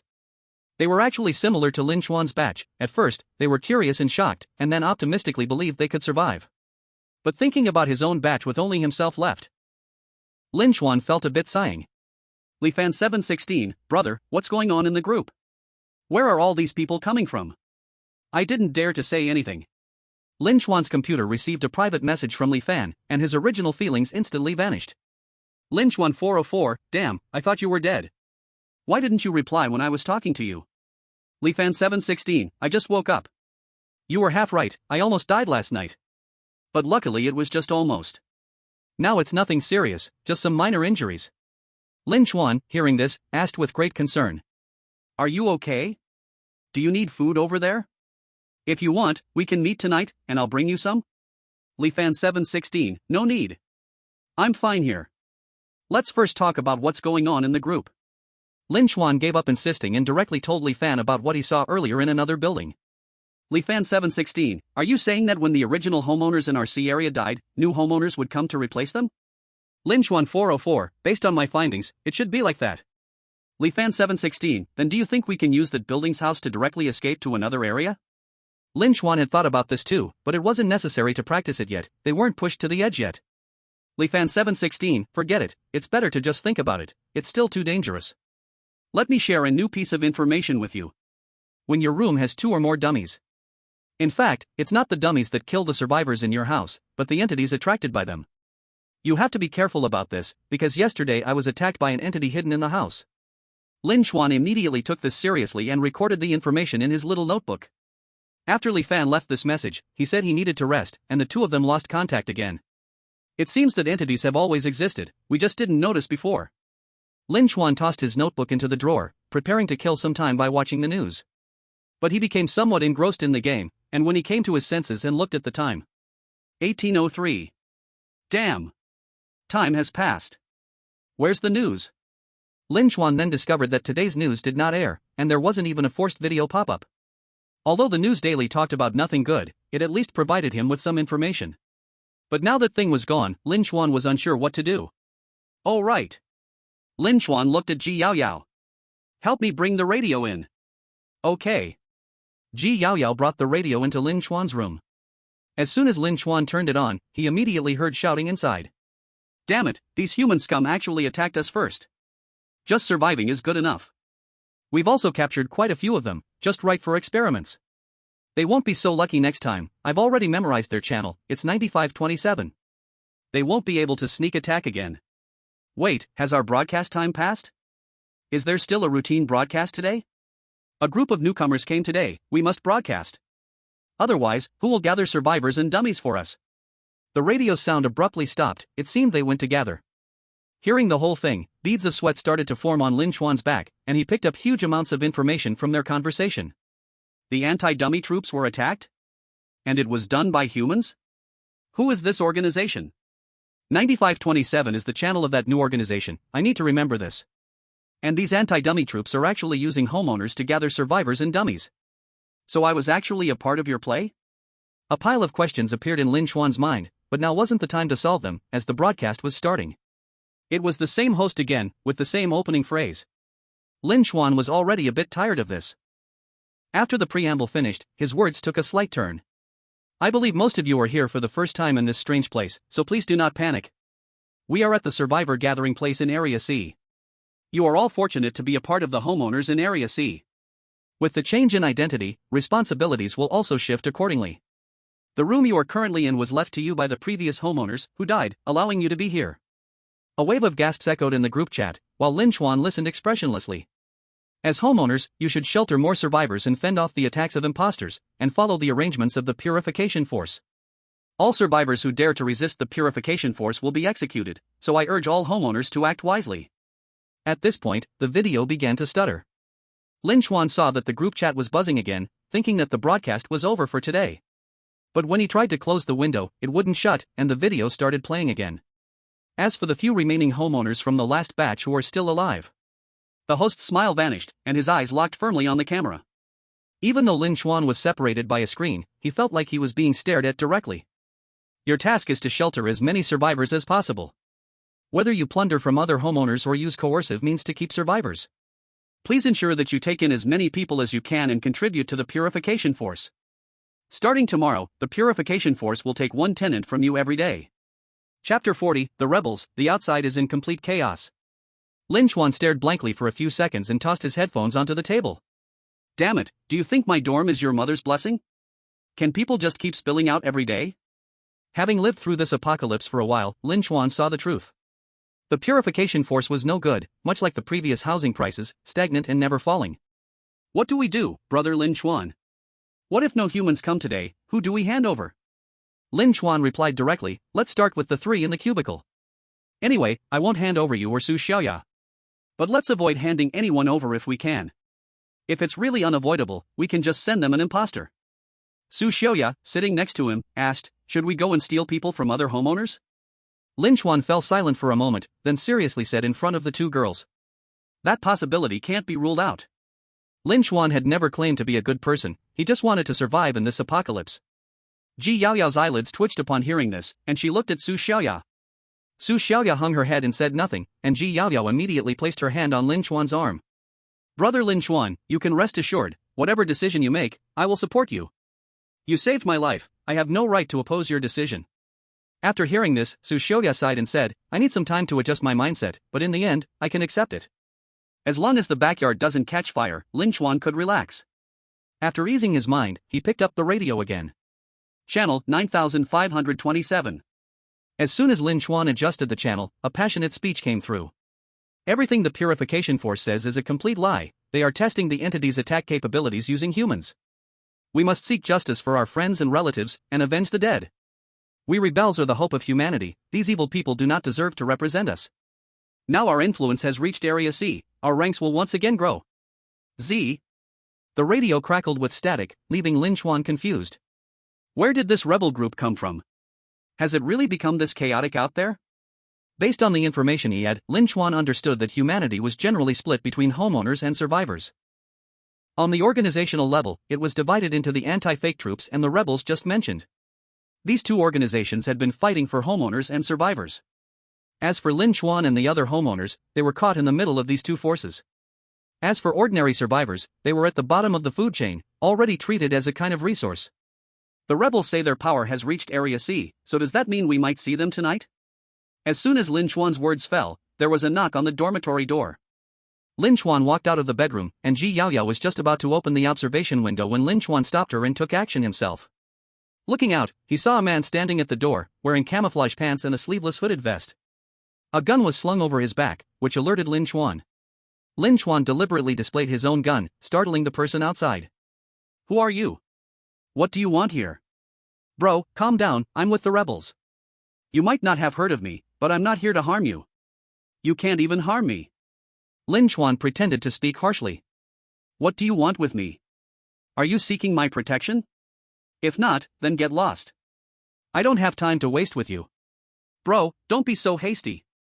The man at the door spread his hands and said, We're inviting you to join us in fighting against the anti-fake troops, they are committing terrible crimes. Lin Chuan didn't continue to listen. He simply said get lost, and shut the observation window. The man outside continued shouting. It's alright, you might not agree today, but you may agree later, we'll come back. You'd better spend 500 gold coins on your homeowner terminal to exchange for a radio, our channel is 9527, and you can come to know the truth every day. After the man finished speaking, he directly left and Lin Chuan sat on the dorm chair, seriously talking to Ji Yaoyao and Su Xiaoya. The rebels coming here to recruit people proves that the order outside has already collapsed, and it will become increasingly chaotic. Su Xiaoya blinked her big eyes, why? Because some ambitious people have started to recruit under various banners. And the emergence of such a situation proves that order has broken down, and organizations like this will sprout up like bamboo shoots after rain. Ji Yaoyao said worriedly, so what should we do? Shouldn't we just stay in the dormitory and be fine? No. Lin Chuan shook his head, these people usually target those caught in the middle first. We either choose a side and die while serving others, or we create our own organization. A glimmer of determination flashed in Lin Chuan's eyes as he said in a deep tone. Even if we do not oppose them, we can still protect ourselves by uniting. I need people, I need more survivors. Chapter 41, New Function in the Shop, Recruiting Survivors. As the saying goes, if you have food but no gun, your home is a granary. If you have a gun but no food, everywhere is a granary. In the face of the chaotic situation outside, the best way is to quickly enhance one's strength. Although it might be a bit late to start exercising now, it's like your child has already died. Knowing to buy stocks when they rise, realizing to turn when the car hits a wall, and knowing to wipe when the nose runs. But it doesn't mean Lin Chuan can't recruit a few fighters who can fight for him. Ever since Lin Chuan's dormitory upgraded to level 4, there was a new function in the shop. Spending gold coins to specifically purchase survivors. In the past, human resources were just a profession, but now, humans have truly become a kind of resource. While joking, Lin Chuan opened the survivor purchase page in the shop. What came into view was a young girl, dressed in black silk, looking terrified, with tears welling up in her eyes, looking pitiful. Beside her, there was a price tag for recruiting this survivor. 1,000 gold coins. What the heck dares to ask me for 1,000 gold coins? It's set with diamonds, right? Lin Chuan didn't even look and directly started to slide downwards, but the more he looked, the more his heart raced. It turned out this page was sorted from low to high price, and the girl at the beginning was actually the cheapest one. Top-level veteran soldier 5,000 gold coins, 10-year mercenary 4,000 gold coins. There's also an entire mercenary team of 3 for 10,000 gold coins. Just how strong can their combat power be? Thinking of all the threats outside, Lin Chuan felt a pang of regret. With gritted teeth and a stomp of his foot. He had come all this way today without relying on friends, parents, or anyone else, and he hadn't recruited anyone. It was purely in a fit of anger. So expensive, what could I buy? I spent all my money on renovations yesterday, now I can only watch, my heart is willing but my strength is insufficient. Lin Chuan sighed, he couldn't afford to recruit such an expensive survivor right now. Forget it, I'll save some money today and choose a cost-effective survivor to recruit later when I have the funds.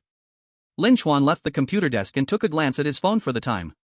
It was already past 11 o'clock, which was about the time visitors would arrive. After waiting for just over 10 minutes, the first knock on the door sounded.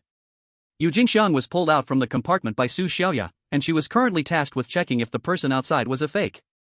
With no previous experience, Yu Jingxiang extended her trembling hand to open the observation window. Reciting the identification method Lin Chuan had told her in her heart, she was just about to ask for information from the visitor. But the person at the door suddenly reached out, trying to stick an arm inside. Ah! Yu Jingxiang screamed and fell to the ground, tears bursting out of her eyes. If it weren't for the steel bar blocking the middle of the observation window, she might have been caught by that hand at the door. Yu Jingxiang was so frightened that she lost her mind, trembling all over, while Su Xiaoya and Ji Yaoya behind her, though a bit nervous, seemed unfazed. Ji Yaoya walked to the door and opened the small bottom door, while Su Xiaoya turned the arrow tower to aim outside. Whoosh! The arrow flew out and struck the fake's chest, and the fake winced in pain and prepared to flee. But Su Xiaoya immediately shot another arrow, and the fake collapsed on the ground, breathing its last. Yu Jingxiang looked at the corpse that fell before her and gasped for breath. It wasn't until Ji Yaoyao closed the small door that she realized what had happened and stumbled to her feet, crying out to Lin Chuan for mercy. Woo woo woo, I don't want to open the door anymore, brother, please let me go back, I really can't do it. Lin Chuan's expression was cold as he said, you have to do it even if you can't, remember, you didn't come here for a vacation. But I'm really scared. Yu Jingxiang cried, tears and snot streaming down. After shooting it, they let it run away. But afterward, the two of them were killed right in front of the dormitory door. By 3 in the morning, Lin Chuan and the others had already killed 6 impostors, but they still hadn't seen any normal human survivors. Could it be that no one was sheltered tonight? It looks like we really need to break up those 2 babies tomorrow. Lin Chuan leaned back against Su Xiaoya's bed, already calculating who to send out first tomorrow, but a weak knock came from outside. Open the door. Yu Jingxiang took a deep breath and walked to the door to open the observation window. Hello, if you're seeking refuge, you need to accept an inspection. We still have. Yu Jingxiang's words suddenly stopped. She widened her eyes and turned to look at Su Xiaoya. There are impostors outside. Quickly shoot them. Su Xiaoya tightened her bow and aimed, while Ji Yaoyao had already opened the small door, but the people outside shouted loudly. No! Wait, we're not impostors. My teammate and I just want to seek refuge. Don't believe them. Their eyes are red. And their skin is rotten. Yu Jingxiang yelled, urging Su Xiaoya to shoot quickly, while the person outside called out again. I can explain. We were part of the rescue team. Our eyes are red from the sunlight. Hearing this, Lin Chuan instantly straightened his body. Don't shoot. Whoosh, clang. The arrow shot out, but luckily Lin Chuan yelled loudly, and Su Xiaoya immediately adjusted her aim. The arrow struck the iron door, producing sparks and leaving a small dent on the door panel. Step aside, let me see what's going on. Lin Chuan pushed Yu Jingxiang aside and walked to the door. Through the observation window, he saw 4 people standing outside. They were dressed in protective suits and wearing gas masks. One of them was being supported by his 2 teammates and looked like he was in a coma. The person closest to the door had removed his mask, but the skin on his face was cracked and his eyes were extremely red. It would be easy to mistake him for an imposter. Chapter 42, Shelter the rescue team of 4, and is there a master? Don't worry, we have no weapons. Your door is very sturdy, we can't break in. The man at the door was very rational, he stated that he posed no threat to Lin Chuan. Lin Chuan turned his head to observe whether he was lying, then asked expressionlessly. You say you were part of a rescue team? The man at the door nodded. Yes, all 4 of us are. Then why are you here? I don't need rescue. Hearing this, the man lowered his head and stammered. Sorry, we actually came to ask for your protection. Lin Chuan frowned at this. He didn't want to kick someone when they were down and raised his voice slightly. Aren't you a rescue team? Why would you need my protection? Because the rescue team is gone. The man's tone was somewhat mournful. From the first day of the apocalypse, we tried. At night, we sheltered survivors, during the day we endured the scorching sun to put out fires. But no matter how hard we tried, we couldn't change the fact that humanity was defeated by the apocalypse. The shelter is mixed with impostors, and everyday survivors are killed. Long hours of labor have worn us out, many people sacrificed their lives on every mission. In the end, when everyone realized that humanity was too small in front of the apocalypse, and everything they did was in vain, the rescue team was disbanded. The man turned to look at his teammates. We 4 used to belong to a small team, so we thought to come together to seek a chance of survival. If you don't believe what I'm saying, I can show you my work ID. The man slid a half-burned plastic ID through the gap in the railing. It had his name on it, Zhao Lingfeng. As of now, Lin Chuan couldn't tell if this person was lying, but he also knew about the danger and cunning of impostors. You can't fully let go of your guard. What you're doing is great, but I can't just listen to tales and conclude you're not a fake person. There must be checks, and I can skip the eyes for now, but if there are other issues, don't blame me for not accepting you. Zhao Lingfeng immediately nodded happily upon hearing this. Thank you. Your words are enough. Don't be too happy too soon. The three people behind need to take off their masks and show me their teeth. All four of them pulled their cheeks back with their hands, and their teeth passed inspection. If we skip the eyes, then it comes down to whether there are any black spots on their bodies. However, since all four are rescue team members, they all had large areas of sunburn and bruises, which made Lin Chuan very troubled. Let them in. He was afraid that a fake person would mix in. But if he didn't let them in? They had saved so many people, plus these were all young adults. Lin Chuan exactly needed people like them to enhance self-defense capabilities. When there are 2 or more fakes in a house, someone will be killed. So, is the person being killed random or in order? The 2 babies in Yu Jingxiang didn't have anything to do with it. If someone died, so be it. But Lin Chuan didn't want Su Xiaoya and Ji Yaoyao to have any accidents, otherwise, life would be much less fun. You all wait a moment, I'm going to ask something. Lin Chuan rushed into his room and privately messaged Li Fan. Bro, 4 visitors came at once, and I'm afraid there's a fake person among them. If my house has 2 or more fakes, who among the survivors will be the first to be killed?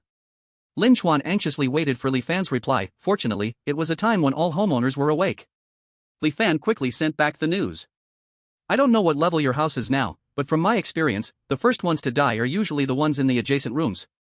Survivors living in the main house won't be the first targets because both of the survivors I lost lived in the adjacent rooms. However, once the people in the adjacent rooms are gone, it will be the turn of the main house and the house owner. Lin Chuan suddenly realized, thanked him, and ran back to the door. Zhao Lingfeng was calm and patient, and when he saw Lin Chuan return, he quietly asked him. Are you done? Now, are you willing to accept us? Lin Chuan fell silent for a few seconds and eventually nodded. You guys can come in, I just happen to have an empty adjacent room for the 4 of you to stay in. That's wonderful. Zhao Lingfeng smiled brightly. Ji Yaoyao opened the door with a guarded expression, while Su Xiaoya was also keeping an eye on the 4 entering the dormitory. Lin Chuan stood at their side with a shotgun, ready to respond to any sudden situation. Once Zhao Lingfeng and the others brought their teammate into the dormitory, they did not come out again. This made Lin Chuan and the others breathe a sigh of relief. Phew, that scared me. Lin Chuan wiped the fine sweat from his forehead and then pulled out some food from the cabinet to hand to Yu Jingxiang. They just came over and got injured, you helped deliver the food inside. Yu Jingxiang's face was filled with fear because it was still uncertain if these people were dangerous. But Lin Chuan didn't care about that. If you don't go, will you let me or Su Xiaoya and Ji Yaoyao go? Don't give me that expression, since they came in without attacking, it proves they shouldn't attack people first, hurry up and go. Yu Jingxiang walked into the adjacent room with a sorrowful face, and a few seconds later she jumped out. Afraid that staying in there for even a second longer would get her trapped inside. Lin Chuan looked at her with a fearful expression and asked Yu Jingxiang. What are they doing in there? Yu Jingxiang collected her thoughts. They are taking care of their teammates' wounds, that person is all red, it seems like a serious sunburn. Lin Chuan nodded slightly. Okay, got it. There shouldn't be anyone else today, you can go back and rest. Having accepted 4 visitors at once, Lin Chuan reasonably believed there shouldn't be anyone else coming. Just as Jingxian was about to return to the cabin, there was another knock at the door. Are there more experts? Jingxian's steps paused, and Lin Chuan gave her a glance. Though she felt utterly helpless, she still walked over to the door. We still have 2 open spots, if you seek refuge, you need to undergo a check first. Peering through the observation window, she saw that 2 girls were standing at the door. Jingxiang's wariness immediately relaxed a lot, she spoke to the 2 girls. Are you here to ask for shelter? No kidding, or else are we here for a vacation? Hurry up and open the door, we want to come in. Chapter 43, Bo Gang and the Ferry. Jingxiang was taken aback by their words. Is it already so bold for those seeking refuge now? The 2 girls by the door were a classic pair, one looked quite good. Not stunning but definitely not ugly, while the other seemed plain. She looked like a backdrop to the pretty girl, playing the role of a supporting character. As a green tea type herself, Jingxiang instantly realized these sisters were definitely not simple. This kind of girl usually plays the hardest. Then open your mouth, I need to check your teeth first. Sure enough, after Jingxiang finished speaking, the 2 girls showed extreme reluctance. After looking at their teeth, Jingxiang continued. Now it's the eyes, I will shine a bright light on them, please do not avoid. Jingxiang turned on the flashlight and shone it outside, and a few seconds later, a sound like a pig being slaughtered echoed. Ah! What are you doing dazzling my eyes? The pretty girl let out a sharp scream, and Lin Chuan inside couldn't take it anymore. What's going on outside? Is someone boiling water? Lin Chuan walked to the door, and Jing Xiang turned her head to tell him. I shone the light in their eyes while checking. Isn't that normal? Lin Chuan said somewhat speechlessly, addressing the two girls at the door. What are you shouting for?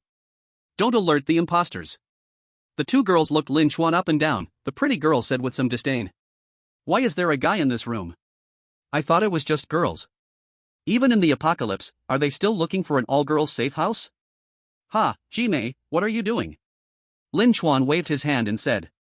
Sorry, aside from me, this man, we accepted 4 others before you. If you want an all-girls safe house, go somewhere else, bye. Without further ado, Lin Chuan directly shut the observation window. The two fairies at the door were dumbfounded. In their impression, shouldn't men always be submissive? It's been a while since the apocalypse started, and for these girls to still think this way proves someone is carrying the burden for them. Lin Chuan was about to return to his bedroom to sleep when he heard another knock at the door. Is there anyone else? Jing Xiang helplessly opened the observation window and called out to Lin Chuan. Brother, it's those two again. Tell them to roll. Okay. Jing Xiang's expression showed some pride as she looked at the two girls at the door and said triumphantly. Did you hear that? My brother told you to scram, go to another place. In the eyes of the green tea, these two at the door were her competitors. At this moment, the two girls finally realized fear, quickly explaining. It's not that we don't want to come in, we just have some reservations about having a man in the room. But if there really is one, it's okay, we can accept it. Lin Chuan couldn't help but laugh out of exasperation. These girls really had no idea what was going on. He originally thought of forcefully driving them away, but suddenly thought if he brought them in. This would not only take up a spot for tomorrow's exchange but also could protect Su Xiaoya and Ji Yaoyao if the imposters in the room started to act. Killing 2 birds with 1 stone. Can you two hurry up and leave? My brother said he doesn't want you two anymore. What are you still doing standing there? Lin Chuan grabbed Jing Xiang's shoulder. Wait. He walked up to the observation window. I happen to have 2 empty spots right now. You two can go ahead and get checked, I'll take care of it. Jing Xiang's mouth dropped open in shock, while the two women at the door shot her a fierce glare. The next few procedures followed one after the other, and based on the current known methods of judgment, neither of these two seemed to be fakes. When Lin Chuan let them in, they saw the newly renovated dormitory. The pretty girl immediately rushed to a bed, ready to jump onto it. Wow, this place isn't bad, at least the bed is huge. Get out. Su Xiaoya suddenly appeared, and with a steel rod, she shoved the girl back. Shenanbua, clutching her chest, fell to the ground, glaring at Su Xiaoya and shouted. What are you doing? Su Xiaoya coldly said, This is my bed, don't lie down on it. So what if it's not? Why are you being so fierce? Shenanbua stood up and pointed to the nearby bed. Is anyone sleeping in this bed? No. Su Xiaoya answered. Then I'll sleep here. After saying that, Shenanbua was about to lie down again, but Lin Chuan grabbed her. This is not where you should sleep. Your room is inside. Lin Chuan smiled, pointing to the partition and pulling Jing Xiang aside. Take your 2 new roommates back. They're not allowed out without my order. Jing Xiang replied and took the 2 of them inside. A few seconds later, Shenanbua and her friends stormed out angrily, confronting Lin Chuan. What's the meaning of this? Why are we being treated like this? Why is our place so bad? Her friend also shouted with a voice squeezed by her excess fat. Yeah. This is oppression. I strongly demand you improve our living conditions. Otherwise, you're discriminating against us, and you'll pay the price. Lin Chuan raised an eyebrow, looking at Shenanbua's friend, whose trembling fat shook as she spoke. So what? What price should I pay? Her friend hesitated for a long time, then finally squeezed out a few words. I won't stay here. Ha ha ha. As soon as those words left her mouth, laughter immediately erupted around them. Lin Chuan crossed his arms and stopped laughing, then looked her over. Do you really think I want you to stay? Look at you, you fat pig, standing there like a damn pig. When I first saw you, I almost turned my head away. I was thinking of eating some pig head meat, but ended up sticking my chopsticks into your face. Hey, giving you food would probably be enough to feed 3 people, and you still dare to threaten me like this? Lin Chuan's words cut deep, and Shenanbua's friend was so angry her face turned red. Tears streamed down her face, and she stomped her feet, yelling at Lin Chuan like a shrew. You're insulting me. You're insulting all women. Who are you to call me fat? Who are you to judge my body? I won't be defined by you.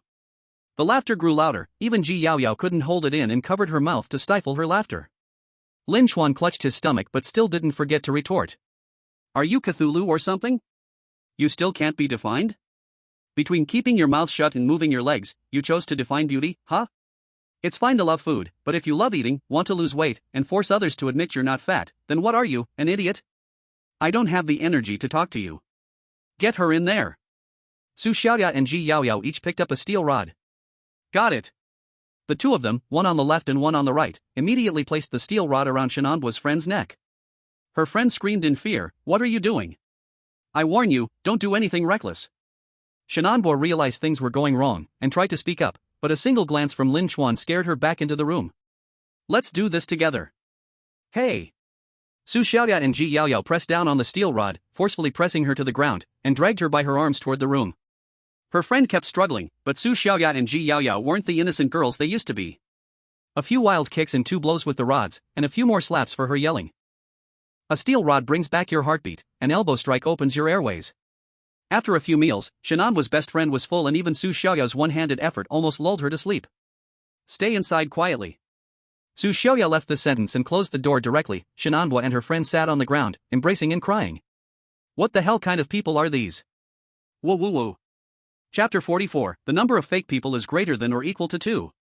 After this wave of welcoming the fairy, there will be no more visitors today. Start settlement. House owner, Lin Chuan. Protected humans count, 10. Killed fake people count, 6. Reward obtained, gold coins asterisk 460. 460 gold coins in one day. If this goes on, I'll be soaring. Lin Chuan happily slapped his thigh, feeling sweet even while sleeping. If he had such gains every day, Lin Chuan could live through the apocalypse like a vacation. He would also become the strictest father to the fakes. But things won't always go smoothly. The next noon, Lin Chuan was awoken by loud noises at the door. When he opened the bedroom door, he found a crowd gathered at the door of Zhao Lingfeng's cubicle. From outside, Ji Yaoyao saw Lin Chuan and waved to him immediately. What's going on? Ji Yaoyao whispered to Lin Chuan, Brother Lin Chuan, there's trouble, the team member who got injured yesterday, Zhao Lingfeng's brother, has died. What? Lin Chuan's heart instantly sounded alarm bells, and his nerves began to tense. That person was severely burned. Even if he didn't die on the spot, he would die from infection. It was only a matter of time before he died, but what if it was because of a fake? Lin Chuan hurried to the door and shouted. Everyone get out of the way, I need to see the situation. Lin Chuan cleared away the rescue team members standing at the door. Walking in, he saw Zhao Lingfeng holding a young man who looked somewhat like him. His eyes were red and trembling all over, clearly he had just cried. Lin Chuan frowned. A team member next to him said to Lin Chuan. This is Brother Zhao's younger brother. Lin Chuan suddenly understood. He squatted down and looked at Zhao Lingfeng's brother's corpse. Don't be sad, your brother's injuries were severe, whether he can hold on is indeed up to fate. From now on, live well for him, don't do anything foolish. As Lin Chuan spoke, he reached to pull Zhao Lingfeng up, but Zhao Lingfeng grabbed Lin Chuan's hand tightly. House owner Lin, let the others out first, I have something to say to you. He secretly tightened the dagger at his lower back, hesitated for a moment and said. Okay. Everyone get out. Lin Chuan turned around to close the door and gave Su Xiaoya and Ji Yaoyao a look. Only Lin Chuan, Zhao Lingfeng, and his brother's corpse were left in the cubicle. Lin Chuan leaned against the bed frame, keeping a distance from Zhao Lingfeng, one hand resting on his waist as he said. Speak, what do you want to discuss with me alone? House owner Lin, my brother did not die from wound infection or severe injuries, look. Zhao Lingfeng then moved out of the way, and Lin Chuan's pupils shook. He saw that the corpse had a blood hole in the left side of its chest, and there was a scratch on the neck artery. But suspiciously, the blood inside the body hadn't gushed out in large amounts, there were only a few dried blood clots near the wound. His blood was sucked dry. The thought that he had guessed he died from severe injuries was dispelled, and Lin Chuan began to take this seriously. Your brother was killed by a solid entity. I currently have 2 or more fakes among the survivors I am sheltering. Has anyone else seen the corpse? Zhao Lingfeng shook his head again, covering the corpse back up. No, when I woke up, I called him twice. When I found he didn't respond, I carried him down to the bed. Then I pressed on his chest once, discovered it was empty, and hurried to cover him with clothes. Lin Chuan gave a thumbs up, very satisfied with Zhao Lingfeng's handling. Staying so calm when a loved one dies is indeed. This psychological quality is good, and he is also a smart person. So now we need to identify the impostors mixed among the survivors. Lin Chuan sat down in the chair of their cubicle and asked Zhao Lingfeng a soul-searching question. Do you think either of your 2 teammates has been acting strangely or differently than before? Zhao Lingfeng sighed and lowered his head. They are both my comrades, we have fought together through life and death. So I can't suspect them and don't want to think in that direction. Can you wake up? Lin Chuan said helplessly. Impostors will replace the familiar people, they are no longer the ones you know. They are just demons wearing the same skin. Zhao Lingfeng fell silent again, and Lin Chuan waited for 2 full minutes before he spoke. But I can't tell who the impostors are, I never thought about this before. Fine. Lin Chuan said with some helplessness. But this problem cannot really be blamed on anyone else. If impostors could be discovered so easily, the world wouldn't have been destroyed. And even though Zhao Lingfeng is the brother of a deceased, Lin Chuan also did not rule out suspicion on his side. You go outside and wait a moment, I have something to ask you and your teammates. After Lin Chuan finished speaking, he left room 2. At the door, Su Xiaoya and Ji Yaoyao saw his gloomy expression and felt a pang in their hearts. Is it because of the death of an impostor? Ji Yaoyao asked. Lin Chuan nodded and directly pushed the door into room 1. Everyone in room 1 was sleeping, the original 4-person room was forcibly stuffed with 5 people. Fortunately, there were more beds than people in his dormitory, so it didn't violate containment rules. Moreover, Lin Chuan felt that he would hand over 1 person to the imposter elimination team today, so there was no need for them to sleep in a separate bed. Everyone get up, I have something important to say, you have 2 minutes to get ready. Lin Chuan dropped this sentence and walked out, but the survivors in room 1 felt like they were facing a great enemy. Without anyone urging them, they jumped directly out of bed. Who says girls are slow? Who says girls must wear makeup before going out? Look at Yu Jingxiang and the others, they didn't wear makeup but still ran out on time. When Yu Jingxiang got outside, she felt that something was off. These 3 strangers looked like they were facing a great disaster, and then looking at Shenanbua and her best friend from yesterday. One looked so scared, like a quail, that she didn't dare to lift her head. The other had bruises all over her face, like she had been stamped with a quarantine pass. Yu Jingxiang shivered and chose a position towards the back to sit down. The 2 empty beds in Lin Chuan's dormitory were temporarily taken away. He stood in the center, with Yu Jingxiang and Ji Yaoyao on either side, one controlling a bow tower, and the other holding a steel rod. Everyone is here, I won't waste your time, let's get straight to the point. This morning we discovered that a person in room 2 was killed by an impostor. So this proves that there are 2 impostors hiding among you. Buzz. Everyone's mind went blank, and panic instantly began to spread among the crowd. Shenanbua and her best friend whispered in a low voice, regretting coming to knock on Lin Chuan's door. The others were scratching their heads, their eyes filled with suspicion and vigilance toward others. Having impostors nearby, who wouldn't be afraid?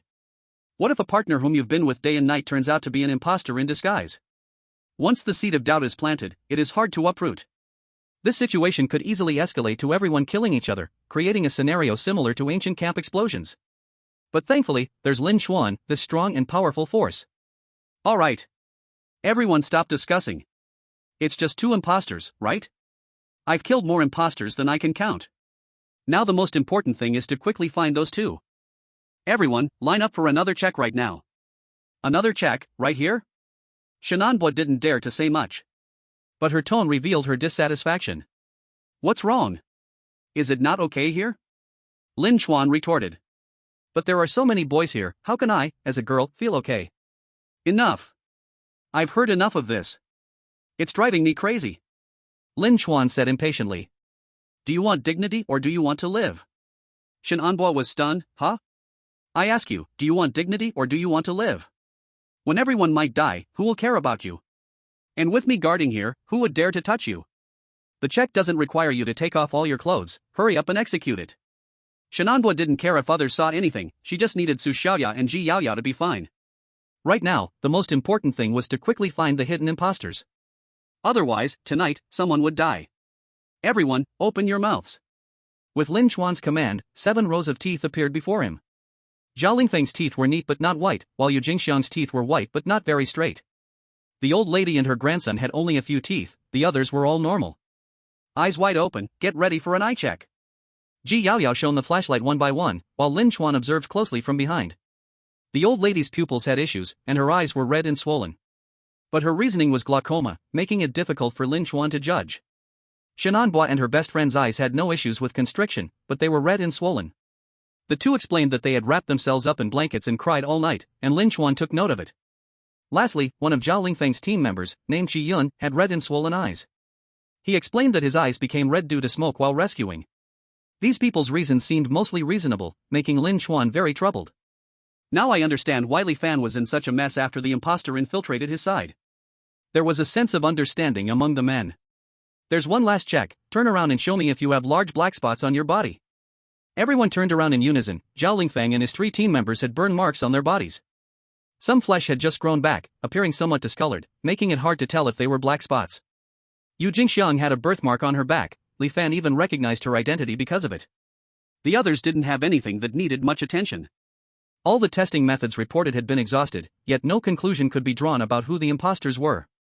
Qi Yun and the old lady corresponded to 2 types of characteristics. Those with a certain feature included Yu Jingxiang, Shenanbua, and her best friend, Zhao Lingfeng, and another team member. Besides the troublesome kid, everyone else was a suspect. Lin Chuan couldn't hold back anymore. How are we supposed to investigate this? Lin Chuan stared at the list, feeling overwhelmed, and could only start eliminating one by one from some details. This Yu Jingxiang should not be an imposter. The further the memories are, the more chaotic they become, so they can't fully impersonate the original. If she had a problem, Tiango would have discovered it immediately. After striking off Yu Jingxiang's name, he moved on to Shenanbua and her best friend. He turned to Su Xiaoya and Ji Yaoyao. When you checked yesterday, did you notice if their eyes were red? Su Xiaoya scratched her head. I think I forgot. I remember. Ji Yaoyao exclaimed, slapping her forehead in excitement. I think Shenanbua's eyes were red at that time. Her best friend was fine. The 2, who were chatting as if they were sisters, suddenly fell silent. Bogan looked at Shenanbua in disbelief. Could it be you? No. It's not. Shenanbua immediately shook her head in denial. But Bogan didn't believe Shenanbua, quickly stepping back to distance herself from her. The girls' relationships are like an unbreakable alliance. But with just a little issue, they can turn into fake sisters. Lin Chuan drew a circle around Shenanbua's name, then looked at Zhao Lingfeng. Zhao Lingfeng stepped forward immediately, saying, The black spots on my teammates and me are healing, they feel different from normal skin. If Lin Fang doesn't believe it, he can touch it. Lin Chuan had never touched a man's body before, but to catch the fake person, he had to get closer and observe carefully. Zhao Lingfeng was the first to be ruled out. The black spots on him were clearly burn marks.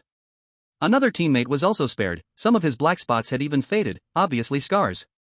But the black spots on Qi Yun showed little signs of recovery. Lin Chuan frowned tightly, looking at Qi Yun and asking, Why are the black spots on you more serious than theirs? Qi Yun replied normally, because I was trapped during the last disaster rescue, and my burns were more severe. This is the reason I have problems with my body and my eyes. Plus, Zhao Lingfeng's brother was carried out of the fire by me, you can ask them. Zhao Lingfeng and another teammate nodded in agreement. What he said is true, my brother was indeed saved by Qi Yun. Lin Chuan felt he needed to think harder, rubbed his chin, and still circled Qi Yun's name. Finally, it was the old lady's turn. Lin Chuan walked up to her, and she seemed to be prepared already. Young one, I've already told you my eyes have glaucoma, can't you see the rest of me looks normal? But you still cannot be ruled out as a suspect. Lin Chuan gave the old lady a circle as well. Now the list of suspects narrowed from 7 to 3. The others put your clothes on and rest by the side. The 3 I've pointed out step forward. The 3 moved forward simultaneously. Qi Yun showed no signs of worry. After all, his task was life-threatening, and the inspection wouldn't make him nervous. The old lady was a bit impatient, mumbling about how troublesome it was, but still obediently cooperated with Lin Chuan. Shenanbua, however, was scared and crying nonstop, trembling all over and unable to stand straight. She could barely move to get in front of Lin Chuan. Chapter 46, Find the Fake Person. Lin Chuan's expression hadn't changed much. On the contrary, he was much gentler than before. But the more unusual he was, the greater the pressure felt by the 3. Even those standing by, watching, couldn't help but shiver. You 3, don't be nervous, I'm just temporarily picking you out for a detailed examination. Don't feel so much pressure, just answer truthfully whatever I ask.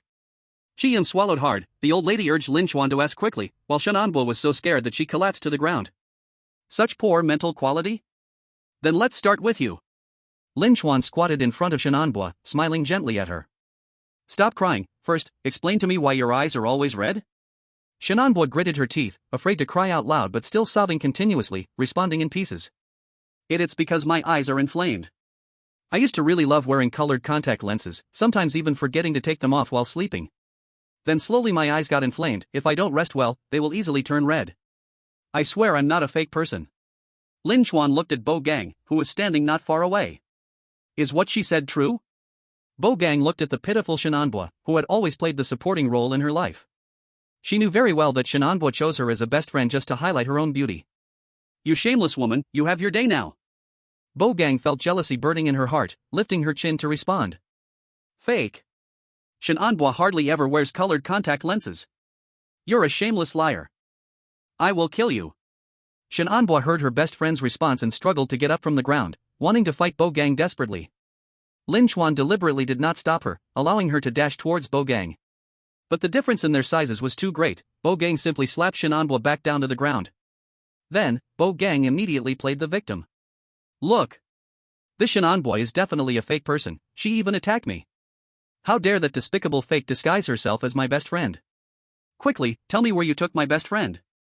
Bo Gang seized the chance and added 2 more slaps, grinning with pride as he did so. Shenandoah couldn't fight back and couldn't explain herself. She could only kneel on the ground, pleading with Lin Chuan to let her go and assuring him she wasn't a fake person. From being high and mighty to now being subservient, Shenandoah changed in just one day. The contrast made Lin Chuan laugh uncontrollably. Alright, calm down, I haven't finished questioning the other 2 yet. Lin Chuan smiled and walked in front of Chi Yun, the two staring at each other for a few seconds. Chi Yun still lowered his head and said to Lin Chuan, Master Lin, just ask whatever you want. Now that's straightforward. Lin Chuan nodded. Can you tell me about your life in the apocalypse, starting from your childhood? Chi Yun was a bit puzzled as to why he needed to talk about this, but still spoke patiently. Alright, I was a left-behind child, raised by my grandmother. After finishing high school, my family couldn't afford the tuition, so I had to come out and make a living. First, I went through 2 years of organized training, then did a lot of different jobs. But because I wasn't very quick-witted, I chose to become a firefighter, and when the apocalypse came, I joined a rescue team with others. Lin Chuan looked at Zhao Lingfeng. Is what he said true? Zhao Lingfeng frowned and replied, I feel like the general direction is correct, but some details are off. Chi Yun, didn't you say you were raised by your grandmother? How did it change to grandmother? And you said you couldn't continue studying, isn't it because your grandmother passed away? As for the rest, what he said isn't much different from what he casually mentioned to us before. Lin Chuan immediately sounded the alarm, raising an eyebrow at Chi Yun, who proactively spoke up. I can explain, my family is from the north, so sometimes my grandma is also called grandmother. When my grandmother passed away, there was no more money, so I could no longer study. These 2 matters can actually be considered the same thing. Chi Yun's answer left Lin Chuan with no flaws to pick at. He looked back at Zhao Lingfeng, who could only smile helplessly. Master Lin, I don't know much either, since he's just one of my subordinates. Lin Chuan felt a headache. There was no one in his house to verify Chi Yun's words. So he couldn't determine if he was a fake person because of these minor discrepancies. Let's not talk about the past anymore. Lin Chuan continued to ask. Tell me how you rescued Zhao Lingfeng's brother. I remember that clearly. Chi Yun was very confident. I was ordered to go to the basement of a residential building with him to rescue trapped survivors. But when we opened the door, the people inside were attacking each other, likely a fake person creating chaos. We tried to dissuade them, but the situation became increasingly chaotic, and someone was hiding explosive devices, which collapsed the wall next to us. After that, we were knocked out, and I was the first to lose consciousness. He lost consciousness afterward. His position was just near the wall, and when I didn't wake up, the fire spread to him and he got stepped on by those trying to escape. When I finally woke up, I carried him away from that area, retreating with Captain Zhao. After Chi Yun finished speaking, everyone in the dorm stared wide-eyed. Chi Yun felt the strange looks from everyone and finally began to feel a hint of panic. What's wrong? Is there something wrong with what I said? I even remember the details very clearly.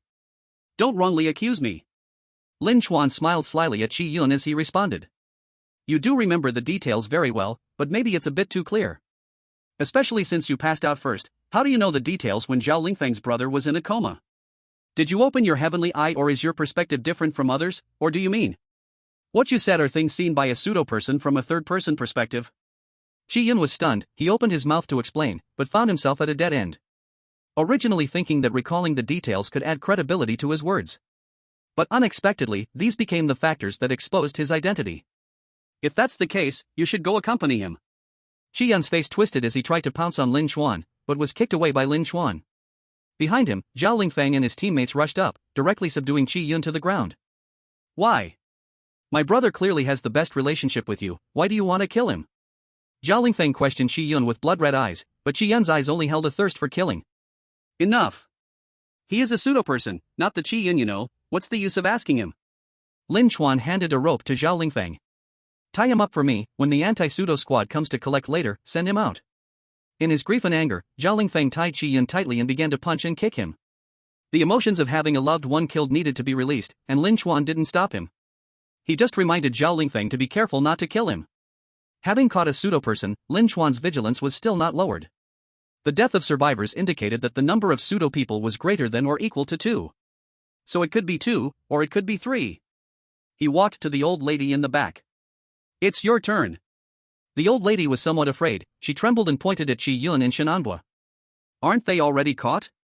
Why are you interrogating this old lady? I am not a pseudo-person. If you dare suspect me, I will leave with my dear grandson." Chapter 47, Entities, Lizard People. Facing the threat, Lin Chuan only said 2 words. "Fool." He swayed and walked behind the old lady, then winked at Ji Yaoyao. Ji Yaoyao slightly nodded and quietly moved behind her grandson. "Do you think I come and go as I please?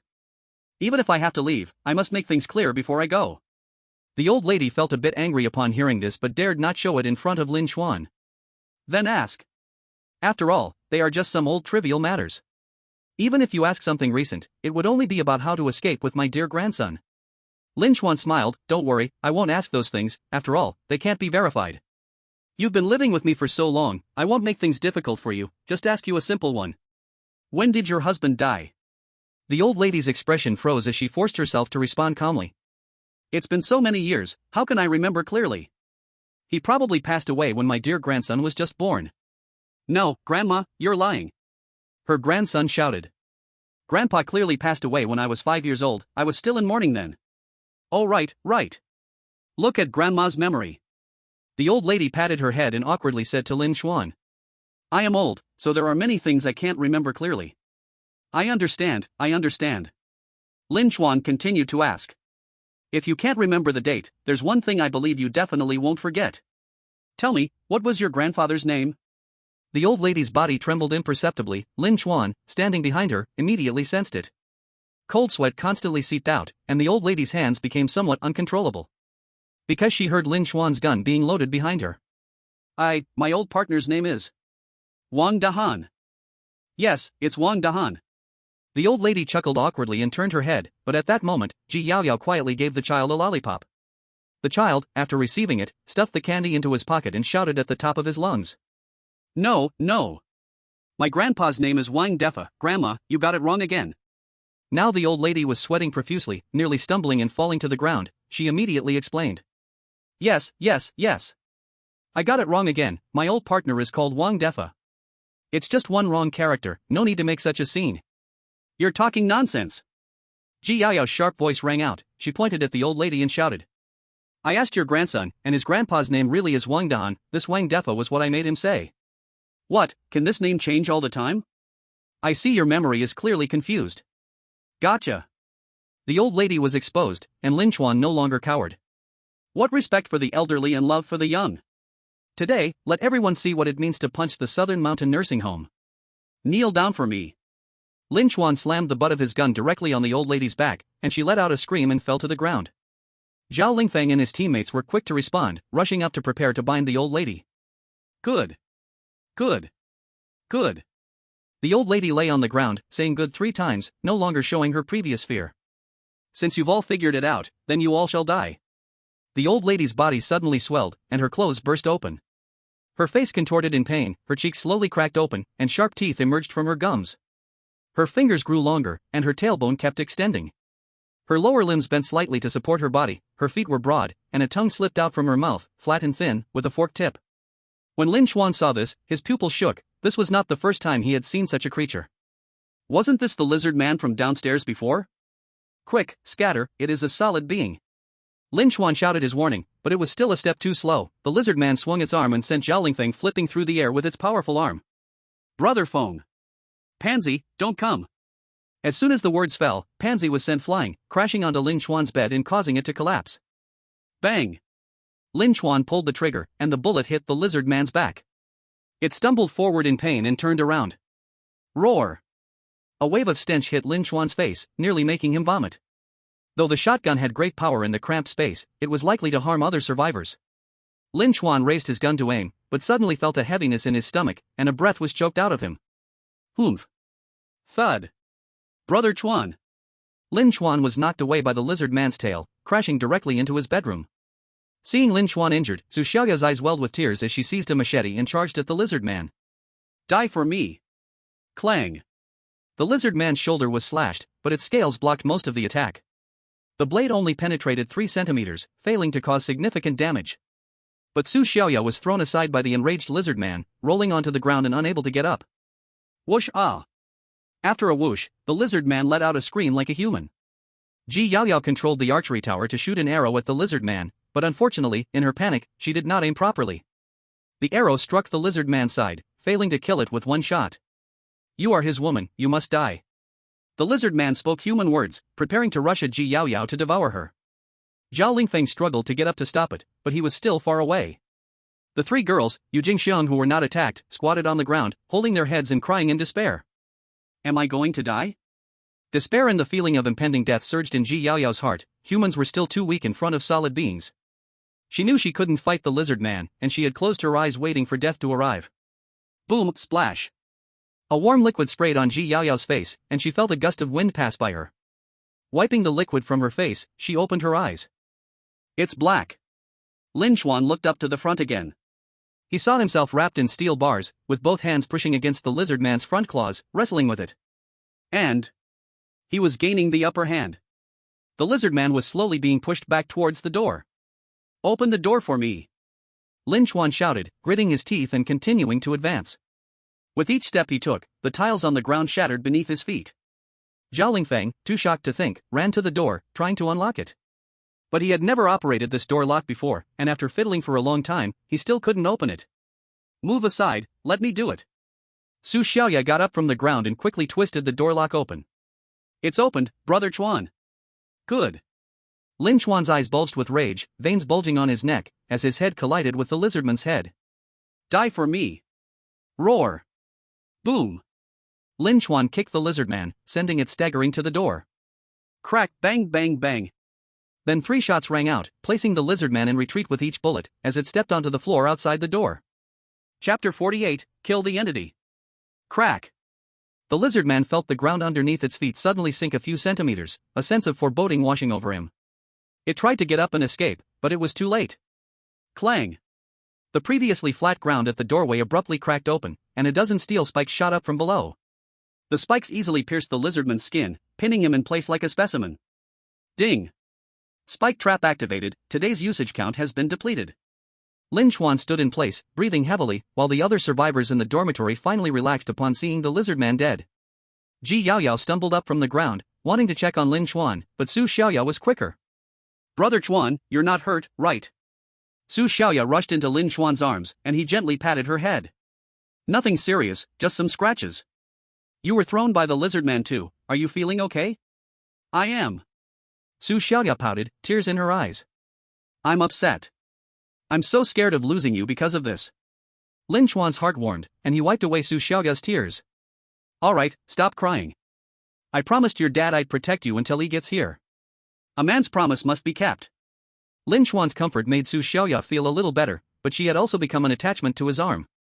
Seeing this, Lin Chuan didn't refuse, allowing Su Xiaoya to cling to his arm. But he had to quickly clean up the mess. The sudden appearance of the lizard man caught Lin Chuan off guard and brought him a new piece of information. The impostors could become entities, at least the lizard man was transformed from an impostor. Lin Chuan looked at Zhao Lingfeng, who was tied up, and then at the lizard man dead at the entrance due to the trap. A wave of fear surged in his heart. This old lady has been living with me for a while, and I just now realized she was an impostor. It seems I underestimated the intelligence and disguise abilities of impostors before. I must be more strict with the vetting process from now on. Lin Chuan muttered while looking at Shenanbua. The 2 locked eyes, and Shenanbua, who was already on the verge of fainting, rolled his eyes back and slumped to the ground. Lin Chuan, ? Previously, he didn't believe someone could be scared to death, but seeing Shenanbua's condition, he believed it now. Let him lie down for a while, and the others clean up the dormitory. Throw out the trash and keep an eye on Qi Yun, hand him over to the purging team later. I estimate they will be coming soon, everyone get moving. Although they had just gone through a battle, life had to continue, and they needed to keep surviving. Except for Lin Chuan, Su Xiaoya, and Ji Yaoyao, all the other survivors in the cubicles sprang into action. Lin Chuan proved his authority with strength, and everyone followed his lead. They also did not dare to disobey any orders from Lin Chuan. Outside, they were cleaning up the construction debris, while Lin Chuan took the 2 girls into his bedroom. The moment the door closed, Lin Chuan held his stomach and collapsed onto the floor. Su Xiaoya and Ji Yaoyao supported Lin Chuan, one on each side. Brother Lin Chuan, are you okay? Lin Chuan gestured to Ji Yaoyao, I'm fine, just help me to the bed. The two girls looked at him with worry in their eyes. After Lin Chuan lay on the bed, he finally felt his ribs hurting less. The dormitory's active defense capability is still not enough. After today's events, Lin Chuan also discovered the problems with the dormitory. Ji Yaoyao nodded in agreement. It seems so. Our current passive defense is very strong, with reinforced iron doors and traps.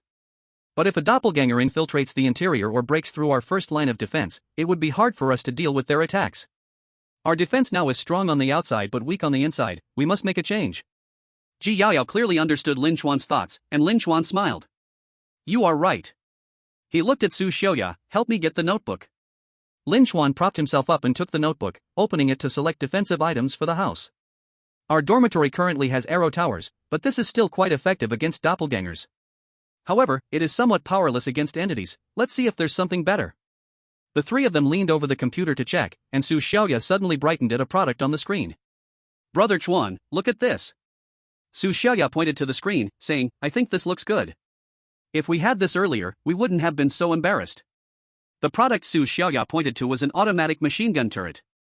The turret has an automated chip, AI can autonomously identify doppelgangers and entities in the room and aim to shoot. Its shooting accuracy is more precise than human aiming, and its reaction speed is also faster. The turret can also switch to manual mode, allowing the user to control it personally.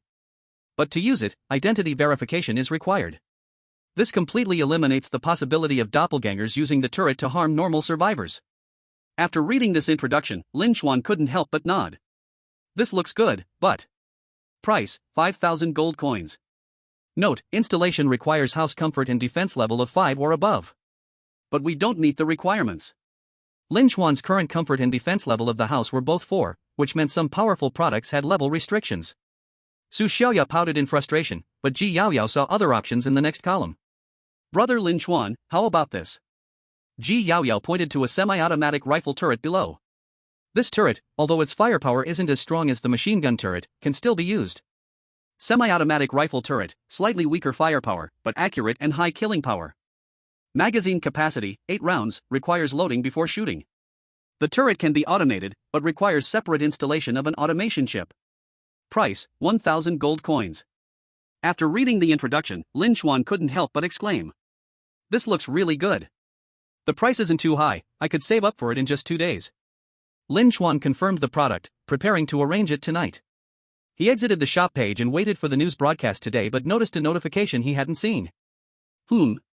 Did someone send me a message? Lin Chuan opened the notification bar. Ding. Congratulations, homeowner, for successfully killing an entity. Reward, gold coins *100. Reward, junior entity gift pack *1. So there's a reward for killing entities, and the reward is actually much better than killing ordinary doppelgangers. After being slightly surprised, Lin Chuan quickly let it go. Since there are rewards for killing doppelgangers, it's normal for entities to have rewards too. He opened the warehouse, and the appearance of this junior entity gift pack. It looks much more valuable than the reward for killing a pseudo-human. Without any hesitation. Open the gift package. Reward obtained, Gene Potion Type D *1, choice of food *100 servings, store 50% off card *1, can only purchase currently unlocked items of level 4 or below. Awesome, amazing. A single gift package can yield 3 rewards, it seems this physical gift package is much better than the pseudo-human package. Chapter 49, Imported Water. These 3 rewards are even better than the pseudo-human package. The middle option for selected food provides Lin Chuan with 3 set options. They are hamburger, pasta, and boxed meal. Before redeeming, Lin Chuan can choose what he wants to eat. If he gets tired of it, he can switch to another. The store's 50% off card goes without saying. Although it restricts the level of items that can be purchased, its practical value is the highest right now, relieving Lin Chuan's urgent need. And the last gene potion made Lin Chuan a little confused. He opened the item introduction to take a closer look. Gene Potion Type D, using it can enhance basic strength, speed up nerve reflexes. Enhances lung function and muscle lactic acid endurance, suppresses some pain nerves, enhances platelet activity. Damn, isn't this gene enhancement? With an excited heart and trembling hands, Lin Chuan held the seemingly ordinary gene potion in his hands, recalling the man he faced against the tall, pale man. That night was dark, but Lin Chuan remembered it vividly. That man, with his back to Lin Chuan, was unafraid even in front of the pale man, definitely had his own confidence. Could it be that his genes were also enhanced? If it weren't for that night's chance encounter, Lin Chuan wouldn't have dared to think humans could confront such a pale man. To forge iron, one must be strong, though Lin Chuan can buy countless defense facilities. But he himself must also have the ability to face danger. Z. Lin Chuan injected the potion into his body, and a few seconds later, a loud bang echoed in his ears. Thud thud thud. His heartbeat resonated inside him like thunder, and the speed of his heartbeat grew faster and faster. Lin Chuan felt an extreme excitement, as if he had drunk 3 cups of strong coffee within 1 minute. This excitement was not comfortable, instead, it made Lin Chuan's muscles tremble uncontrollably. Ji Yao noticed Lin Chuan's strange behavior. Brother Lin Chuan, what's wrong with you? Lin Chuan's skin broke out in goosebumps, and his heart was beating so fast he felt dizzy. He squinted and squeezed a few words from his clenched teeth. I'm fine, go outside and do your job, don't expose my condition.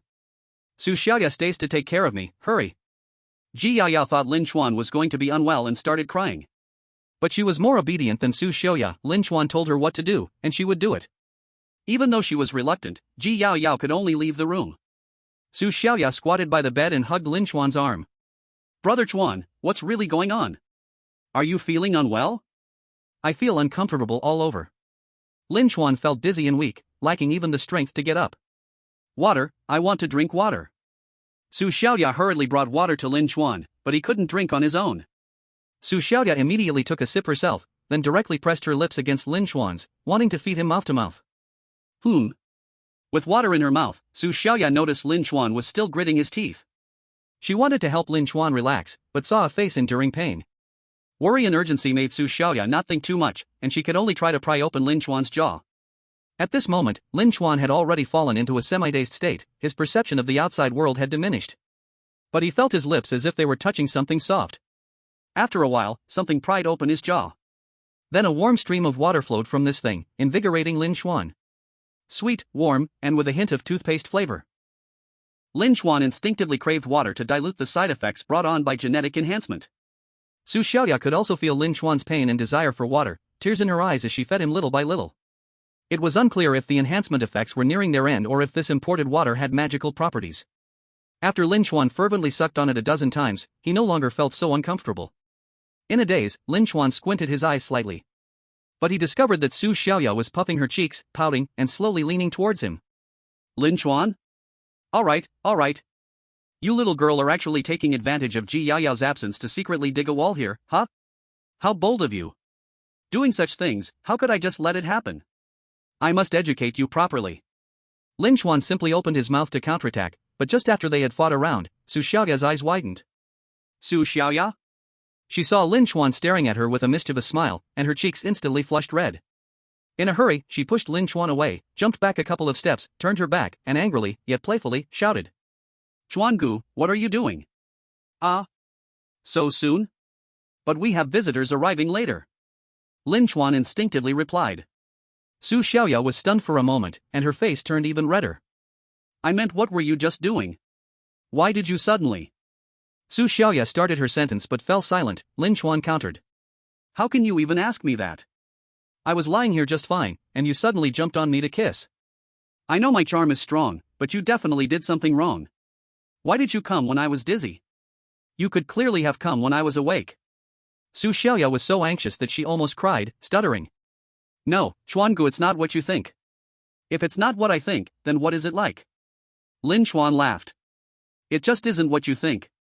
Su Xiaoya stamped her feet anxiously, and at that moment, Lin Chuan's dorm room door happened to be pushed open.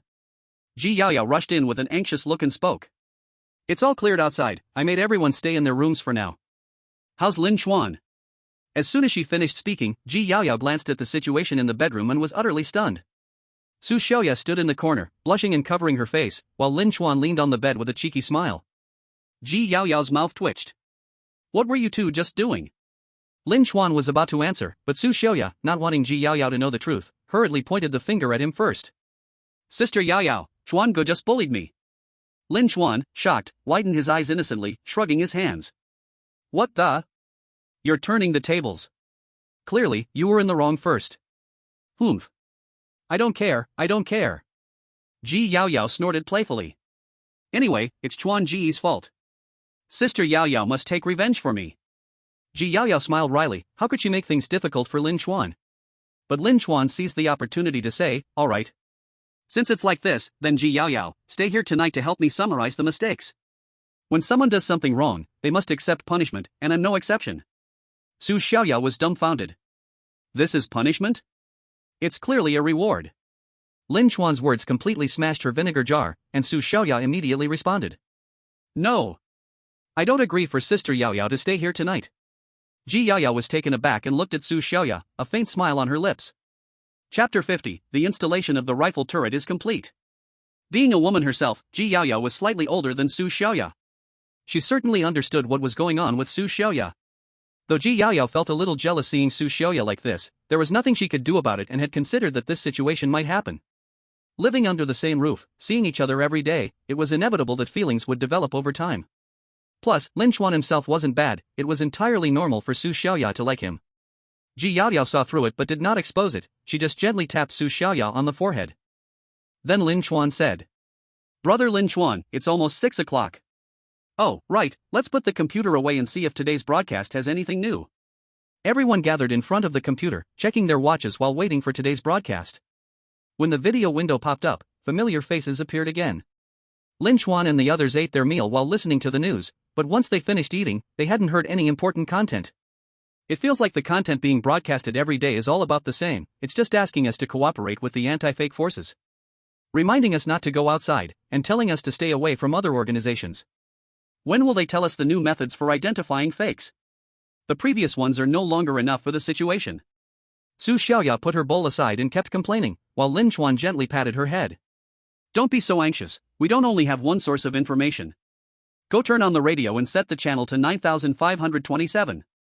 Prompted by Lin Chuan, Su Xiaoyao remembered. A few seconds later, a passionate speech echoed in Lin Chuan's bedroom. Today, the pawns of the anti-fake forces have deceived us again, they are still persecuting the last survivors left on this land. With their blades falling, many people will surely face separation from their loved ones today. Our resistance army has already taken action, calling on everyone to resist the atrocities of the anti-fake forces. Glory belongs to the resistance army, the anti-fake forces will surely fail. Beep. Lin Chuan turned off the radio directly because he simply couldn't listen anymore. With the outside situation in such chaos, Lin Chuan had to think about how to survive in this undercurrent. In the new homeowner group, everyone was expressing their views, and unsurprisingly, the group had split into 3 factions. One side supported the anti-fake forces, believing they were humanity's hope. After all, the methods for identifying fakes were indeed brought by the anti-fake forces. The other side was the resistance army, with these homeowners sheltering their friends and family in their safe houses. They couldn't accept their relatives being taken away by the anti-fake forces, nor did they want to weaken their own survival capabilities. The group has been quarreling non-stop. I feel like if this continues, the homeowners will end up fighting each other. Su Xiaoyao and Ji Yaoyao both looked worried. The worsening situation made them rely more and more on Lin Chuan. Brother Lin Chuan, let's not get involved in this mess. No matter how it is outside, we are still living well. If they want to let dogs bite dogs, let them, it's more important for the 3 of us to live well. Lin Chuan? Wait. What do you mean by saying it's more important for the 3 of us to live well than anything else? Lin Chuan understood Ji Yaoyao's meaning, but he did not agree with her viewpoint. I know you are afraid that choosing the wrong side might lead to greater disaster. But now the situation is stronger than the people, many things are out of our control. When the 2 factions fight, they will target those in the middle who don't take sides. So we should choose a side, maybe we can survive a little longer. But if you want to forge iron, you need to be strong yourself, the most important thing for us is to improve our own strength. Ji Yaoyao nodded in agreement, while Su Xiaoyao blinked her big eyes. Brother Chuan, we know about shouting slogans, but what exactly should we do to improve? See, you're anxious again. Lin Chuan tapped Su Xiaoyao's little head again. The rifle turret can be built now, we don't need to worry about our defense. Now our main problem is the lack of offensive capability, the only way to solve this is to recruit more survivors. Lin Chuan looked at the survivor recruitment interface on the screen, already locking onto one target. Rescue Team Trio. When the apocalypse just descended, the 3 joined the rescue team together, possessing certain rescue and combat abilities. Recruitment cost, 1,000 gold coins. Buying 3 strong men for 1,000 gold coins is definitely a steal. As the apocalypse gradually worsened, Lin Chuan was no longer so resistant to male survivors. His genes had been enhanced, and he had a shotgun for self-defense. Moreover, the dormitory also had an archery tower and a rifle tower that was about to be built, enough to suppress any survivor who moved in. Let's do it. Use the 50% off card. Ding. The current level store products have been reduced to 50% off. Purchase rifle turret. Ding. Purchase successful, the rifle turret is being installed. The dormitory door opened automatically, and countless raw materials were transported in. Metal was continuously shaped in midair like liquid, while the base stone was split into several square pieces. The bright light of welding covered this miraculous construction moment. Until a few minutes later, the light dimmed, and Lin Chuan sat on Su Xiaoya's bed, nodding in satisfaction at the rifle turret beside him. The structure of the turret was not complicated, resembling a hardcore industrial style like that of Dimao. Its base was made of reinforced concrete, looking much more solid than the wooden structure of the archery tower. On top of the base was a gimbal, which was not uncommon. Many cameras have this design for stabilization and automatic target tracking. Above that was the most important rifle part. The gun was similar to a semi-automatic rifle from the Blue Star World War II era, with a long barrel and the magazine loaded in the rear of the gun body. The turret could hold a total of 10 bullets, and after use, it needed to be reloaded. However, there was a special magazine that could speed up the loading process, so it didn't need to be loaded one bullet at a time. Overall, this rifle turret had a sense of modern and contemporary combination. But even so, it was currently Lin Chuan's most powerful defensive weapon. Ding! Rifle turret installation completed. The system's voice came from the computer, and Lin Chuan opened its sentry mode in the landlord terminal. The turret was scanning left and right in front of the door, monitoring for any potential dangers. Standing beside her, Su Xiaoya and Ji Yaoyao took a step back, with Su Xiaoya pointing at the rifle turret, uncertainly asking. This thing won't fire at us, right? No. Lin Chuan walked to the door with his hands in his pockets. Whenever the gun barrel got close to him, the gimbal would maneuver the gun barrel to avoid him automatically. And if the survivors in the dormitory and the pseudo-humans stood in a line with the gun, the turret still wouldn't fire unless manually activated. Chapter 51, Winning Hearts. After all, the most important thing about the turret is the safety issue. If it even shot its own people, who would still buy it? Now that the turret issue is resolved, it's time to solve the people issue. Lin Chuan walked to room number 2 and knocked on the door. Zhao Lingfeng, come out, I need to talk to you. With Lin Chuan's command, Zhao Lingfeng dared to leave his cubicle. When he came to the dormitory area, he was immediately startled by the rifle turret placed behind the door. Landlord Lin, when did this get set up? Not important. Lin Chuan waved him over while sitting at the dining table. Come sit, I've prepared something good for you. Zhao Lingfeng was unsure of Lin Chuan's intentions. He swallowed hard and cautiously walked to the dining table. As he walked, the gun barrel of the turret kept aiming at him. If Zhao Lingfeng dared to do anything to harm Lin Chuan at this moment, he would have to measure the height of Lin Chuan's dormitory ceiling with his brain matter. Zhao Lingfeng pulled out a chair and sat down, feeling very tense under the gun's glare. He looked down and humbly said, Landlord Lin, what do you need me for? As long as I, Zhao Lingfeng, can do it, I will do my best. Lin Chuan squinted at him and, after a few seconds, clapped his hands. Quick and straightforward. Lin Chuan waved to Ji Yaoyao, who handed a lunchbox to Zhao Lingfeng. This is a meal from Lin Chuan. Zhao Lingfeng was taken aback and received the lunchbox, the smell of food a welcome surprise that he hadn't experienced for a long time. In the rescue team, there was no time to eat hot meals. Waking up meant only having some compressed biscuits before rushing off to save people. Plus, with supplies running low, they even ran out of compressed biscuits later on. So when this lunchbox was presented to him, Zhao Lingfeng couldn't help but swallow hard. The fish-flavored shredded pork on the rice was glistening with oil, and the special sweet and sour taste only heightened his appetite. Lin Chuan observed Zhao Lingfeng's state, watching him swallow repeatedly, and slowly asked, How is it? Are you moved? Zhao Lingfeng was startled and shivered lightly. No. I dare not move. If Lin Fangzhu tells me to move, then I will. This answer made Lin Chuan very pleased. He patted Zhao Lingfeng on the shoulder and said to Su Xiaoya beside him, Hey, look, he's not a fool. Then he turned to Zhao Lingfeng. Alright, it's here for you to eat, let's talk after you finish. With Lin Chuan's approval, Zhao Lingfeng didn't dare to hesitate. He immediately dove into eating.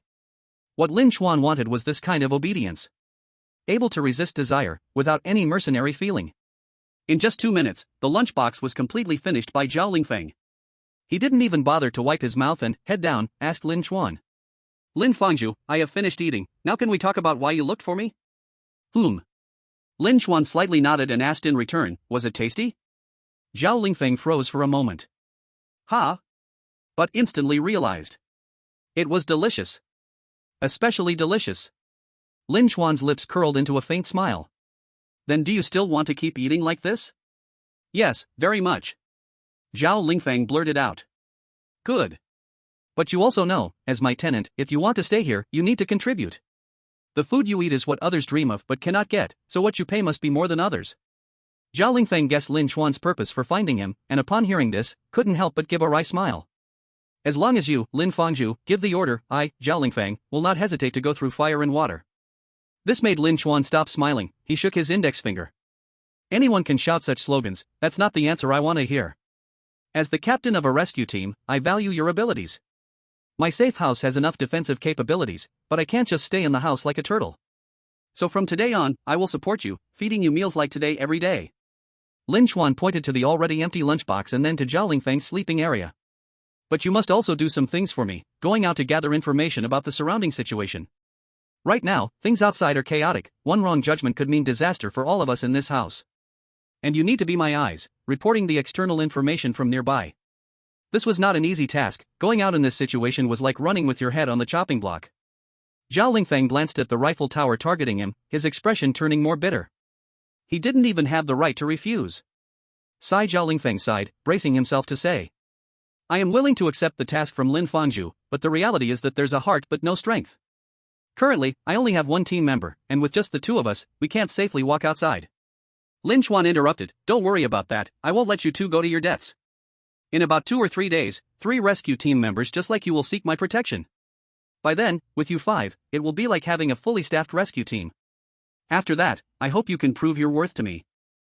Otherwise, what I give you today could just as easily be given to someone else. Zhao Lingfeng stood up, his face serious as he spoke. Don't worry, Lin Fangzhu, if they arrive on time, I will never betray your trust. I hope so. Lin Chuan smiled and nodded. The second matter has also been resolved. Now, it's just a matter of waiting to learn more outside information and then making a judgment based on that. You're done for now, help me bring that fake person over. Zhao Lingfeng didn't know why Lin Chuan asked for this, but he obeyed without question. In fact, Lin Chuan had already heard footsteps coming from outside the door. After his genes were enhanced, his perception abilities also strengthened, probably on par with cats and dogs. Tap tap tap. We are soldiers from the anti-fake emergency unit, we were here before. Hurry up and choose someone to hand over, we have to go to other houses, no time to waste with you. Lin Chuan opened the observation window, and outside were still the same 2 soldiers from the anti-fake unit he had seen before. But they were not here to chat with Lin Chuan, they impatiently shouted. Have you picked someone yet? If you don't cooperate, you know the consequences. Lin Chuan responded with a polite attitude. Cooperate, you guys are the heroes of humanity, of course, I'll cooperate. Zhao Lingfeng, hand over the person we've chosen to them. Chapter 52, The Pale Man Again. Lin Chuan opened the door a crack, and Zhao Lingfeng brought over the fake person disguised as Qi Yun. Hurry up. Zhao Lingfeng pushed Qi Yun out of Lin Chuan's dormitory, unwilling to see this face again. The 2 soldiers at the door caught Qi Yun, and one of them glanced at the injuries on his face before asking Lin Chuan. Did you guys beat him? Yes. He stole a pack of our food. Lin Chuan replied. No wonder. The soldier looked disdainfully at the half-unconscious Qi Yun and escorted him downstairs. But before leaving, the soldier still added a note to Lin Chuan. I'll come back tomorrow. I hope you can hand over a survivor on time tomorrow. As he watched the 2 soldiers walk away, the smile on Lin Chuan's face quickly faded. Tomorrow again? They really are forcing people to their deaths, no wonder they can give rise to the resistance army. After the crisis of removing the fake people and entities, there were still 7 survivors left in Lin Chuan's dormitory. If no real survivors came knocking soon, in a few days, everyone in this room would have to be handed over to the anti-fake unit. This won't work, if nothing else, today I'll just have to forcibly kidnap a fake person to bring in. There are policies above, and countermeasures below. As long as the thinking doesn't decline, there are always more solutions than difficulties. Lin Chuan walked back to his bedroom to wait for the next visitor, but not long after, he heard a knock on the door. Hearing this, Lin Chuan reluctantly went to open the door, and when he looked outside, he saw yet another familiar face. Hello, sir, we meet again. Have you decided to join our resistance army today? Another pestilence god. Lin Chuan helplessly said to the resistance soldier at the door. Not yet, currently the anti-fake unit still has a strong hold over us. If you want someone to join, you've got to show some sincerity first. Otherwise, you're just pushing someone towards death. This landlord speaks well. The soldier actually agreed with Lin Chuan's view and patiently explained. We haven't fully entered Area C yet, I'm just a scout in the resistance army. But we're gathering strength, and it's only a matter of time before we can influence the situation in Area C. I hope you can judge the situation early, and when the day comes, don't let both sides be dissatisfied. The soldier's words were laced with a hidden knife, in reality, threatening Lin Chuan to pick a side soon. But it was still too early to make a decision. Lin Chuan did not want to remain passive for long. I will consider your suggestion, but I also have the ability to protect myself. Lin Chuan opened the door halfway, allowing the rebel soldier a glimpse into the room. When he saw the living conditions in Lin Chuan's dormitory area, he couldn't help but be taken aback. But what surprised him the most were the archery tower and rifle tower placed in the hallway near the door. Looking back at Lin Chuan, the soldier finally noticed that while talking to him, Lin Chuan had been holding a gun in his hand the whole time. When you have strong power, you have the capital to negotiate with others. Lin Chuan's display of strength did not evoke dislike, instead, it excited the soldier even more. What do we call the owner of this place? Lin Chuan. Mr. Lin Chuan, you can call me Qiangzi. I am the captain of the rebel scout team. Qiangzi said to Lin Chuan with great enthusiasm. From now on, you are our friend in the resistance. If you need help in the future, just let me know. By just opening a door, Lin Chuan instantly transformed from an ordinary homeowner seeking support to an important figure to be courted. Lin Chuan put on a harmless smile and, with a formal tone, replied to Qiangzi. Brother Qiangzi, since you say that, I really do need your help with something. Recently, the anti-fake troop takes one survivor each day. The homeowners and survivors in Area C are suffering greatly because of this. So if you can help change our current situation, it might benefit the resistance. Qiangzi fell silent for a moment. Mr. Lin is right, leave this matter to us. Tomorrow. I guarantee that the anti-fake troop will not dare to step into this building a single step. After Qiangzi finished speaking, he left, and before he went, Lin Chuan gave him 2 boxes of biscuits. After taking care of these 2 important guests, Lin Chuan could finally wait patiently for his visitors to arrive. The first batch of visitors came around 10 p.m. This was the earliest visit since the beginning of the apocalypse. The visitors were 3 impostors, and Yu Jingxiang opened the small door below, directly gunning down the 3 one by one. At 11:30, the second batch of visitors arrived. It was a middle-aged woman in her 40s, who passed Yu Jingxiang's inspection. Ultimately, under Lin Chuan's decision, she was still allowed inside. The number of survivors in the dormitory increased by 1. The third batch came around 3 a.m., consisting of 2 men in their 20s. One of them passed Yu Jingxiang's inspection, but the other had very red eyes. At the same time, Lin Chuan observed that the 2 seemed to be glancing inside intentionally or unintentionally. These 2 aren't good people, let them go. Lin Chuan relayed the message to Yu Jingxiang. When Yu Jingxiang informed the 2 of the result, they immediately cursed loudly. One of them pulled out a fire axe from behind and raised it to chop at Lin Chuan's door. Bang bang. After 2 gunshots, the outside fell silent, and the bodies of the 2 lay on the ground. Yu Qingxiang heard a knock on the door and instinctively opened it. But when she saw the pale, thin man's face, she rolled her eyes back and fainted. Lin Chuan walked to the door, dragged Yu Qingxiang aside, and looked up at the pale man's ugly face. Ah, long time no see, Mr. Lin. It seems you've done quite well during this time, creating many new things. The pale man spoke to Lin Chuan as if chatting with an old friend. But Lin Chuan never forgot that he had almost been killed by him before. You still have the same ugly face as before. Ah? So I'm ugly? I always thought I looked presentable. The pale man said this while adjusting his tie. Alright, Mr. Lin, although I like you very much, I have my own tasks to complete. Let me see if the survivors in your room meet my requirements. The pale man closed his eyes and took a deep sniff, disappointment filled his eyes. Congratulations, Mr. Lin, there are no imposters in your room, you passed this round. However, next time, it won't be so easy. In 7 days, I will come again, and by then, you need to ensure there are 10 or more survivors in your house. Lin Chuan snorted coldly. I already have 8, isn't 10 easy? No. Mr. Lin, it won't be that simple. The pale man shook his head with a smile. The war among you humans is about to break out, and we are also preparing for our war against you. In a week, many people will surely die. I sincerely hope to see you again in a week. Good luck to you. The pale man's figure vanished in an instant, and Lin Chuan wanted to ask something, but it was already too late. However, based on those few words from the pale man, Lin Chuan clearly realized one thing. A big event was bound to happen in a week, and it would be a huge event with many people dying. Chapter 53, Pure Love Warrior. After closing the door and returning to the bedroom, Lin Chuan found it hard to sleep for a while. The pale man's words kept lingering in his heart, like a sword of Damocles hanging over his head. Lin Chuan did not know when that sword would fall, nor did he know what he would face. Knock, knock, knock. The bedroom door was knocked on, interrupting Lin Chuan's thoughts. He looked at the time, it was already past 5. Normally, everyone would be asleep by this time. Who could it be? Lin Chuan opened the door and found Su Xiaoya standing outside, holding a pillow. Lin Chuan was taken aback. What are you doing here instead of sleeping? I can't sleep. Su Xiaoya stammered an explanation. A few days ago, Sister Yao Yao asked you to sleep, and I was so scared sleeping alone in such a large area. And today Sister Yao Yao didn't ask you, so I also wanted her to experience what it's like to sleep alone. Hearing Su Xiaoya's explanation, Lin Chuan found it hard to believe. I see you just want to see what it's like to sleep with me. And no. Su Xiaoya's cheeks instantly flushed, and she lowered her head, unable to meet Lin Chuan's eyes. Lin Chuan smiled and moved aside a little. Then come in, but I'm not planning to sleep yet. Oh. Su Xiaoya shook her little head and walked into Lin Chuan's bedroom. She looked around, sat on Lin Chuan's bed, and asked him. Brother Chuan, what are you doing up so early instead of sleeping? Lin Chuan didn't answer. Instead, he moved a chair to face Su Xiaoya and said.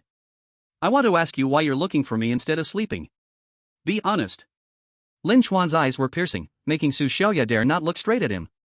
I already said, I want Sister Yao Yao to experience what sleeping alone is like. Liar. Lin Chuan stood up, pretending to pull Su Xiaoya out. Since you won't come clean, then don't stay in my bedroom. Lin Chuan pretended to be angry, and Su Xiaoya couldn't hide any longer. She put her hand on the doorknob and shouted. I'll say it. Just let go of me first. After Lin Chuan released her, Su Xiaoya turned around while holding a pillow. But at that moment, her eyes were filled with tears, looking upset, and she bit her lower lip, said in a soft, mournful voice. Brother Chuan, do you really not know why I came to find you? Lin Chuan, seeing Su Xiaoya like this, felt confused. I don't know. Your expression makes me feel like a heartless man. You are a heartless man. Su Xiaoya huffed, her eyes full of disappointment. I didn't expect Brother Chuan to be this kind of person. I really misjudged you. You should get some rest, I'm leaving. Now, the tables had turned. Su Xiaoya wanted to leave, but Lin Chuan wouldn't let her. She had just pulled the door open when Lin Chuan directly closed it again.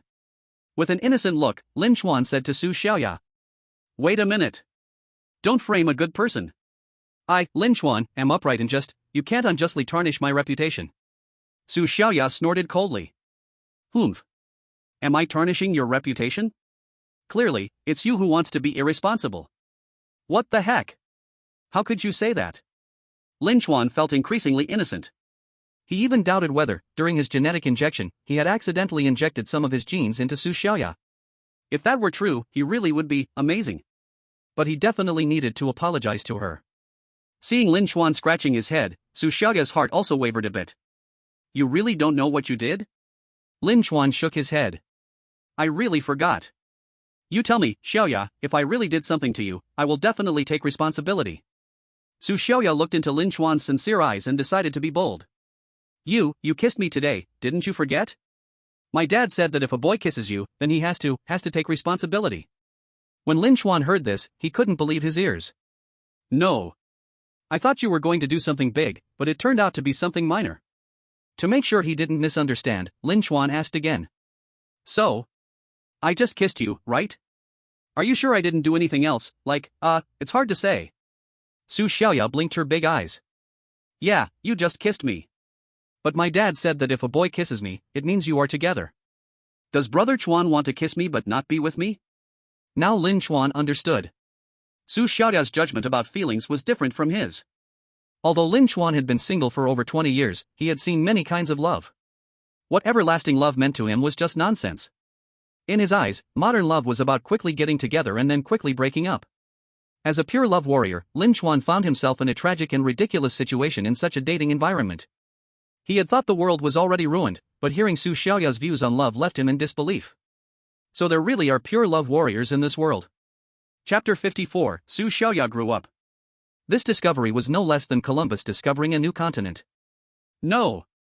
It's not that simple. Looking at Su Xiaoya, Lin Chuan felt her innocent and cute nature. He teasingly asked Su Xiaoya. So, how do you want me to take responsibility? Su Xiaoya was momentarily stunned. She didn't know how to make Lin Chuan take responsibility. After pondering, an idea flashed in her mind, and she said to Lin Chuan proudly. How about this? You do the same things you did with Sister Yao Yao with me, and that will count as taking responsibility. Anyway, if she has something, I want to have it too, otherwise, I feel it's unfair. What? Is there such a good thing? Are you sure? Lin Chuan found it hard to believe. Of course. What's wrong? Do you not want to? Su Xiaoya suddenly began to feel down again. Humph. I knew you liked Sister Yao Yao more. I just can't compare to her size. Lin Chuan, you're biased. If you do this, I won't talk to you anymore. Lin Chuan's mouth twitched, thinking to himself that Su Xiaoya really knew how to find reasons. No matter her age or anything else, Su Xiaoya really was not as big as Ji Yao Yao. However, Lin Chuan was not someone who couldn't accept this, so he quickly comforted her. Alright, stop yelling. I'm willing, isn't that enough? You go ahead, and I'll get ready. Su Xiaoya's tears turned into laughter again as she hugged a pillow and jumped onto Lin Chuan's bed. Hurry, Chuan Gu. I won't wait for you. I'm going to sleep first. Su Xiaoya turned around and soon began to snore softly. Lin Chuan sat beside her, feeling quite helpless. For Su Xiaoya, making Lin Chuan responsible meant being together. And being together meant sleeping.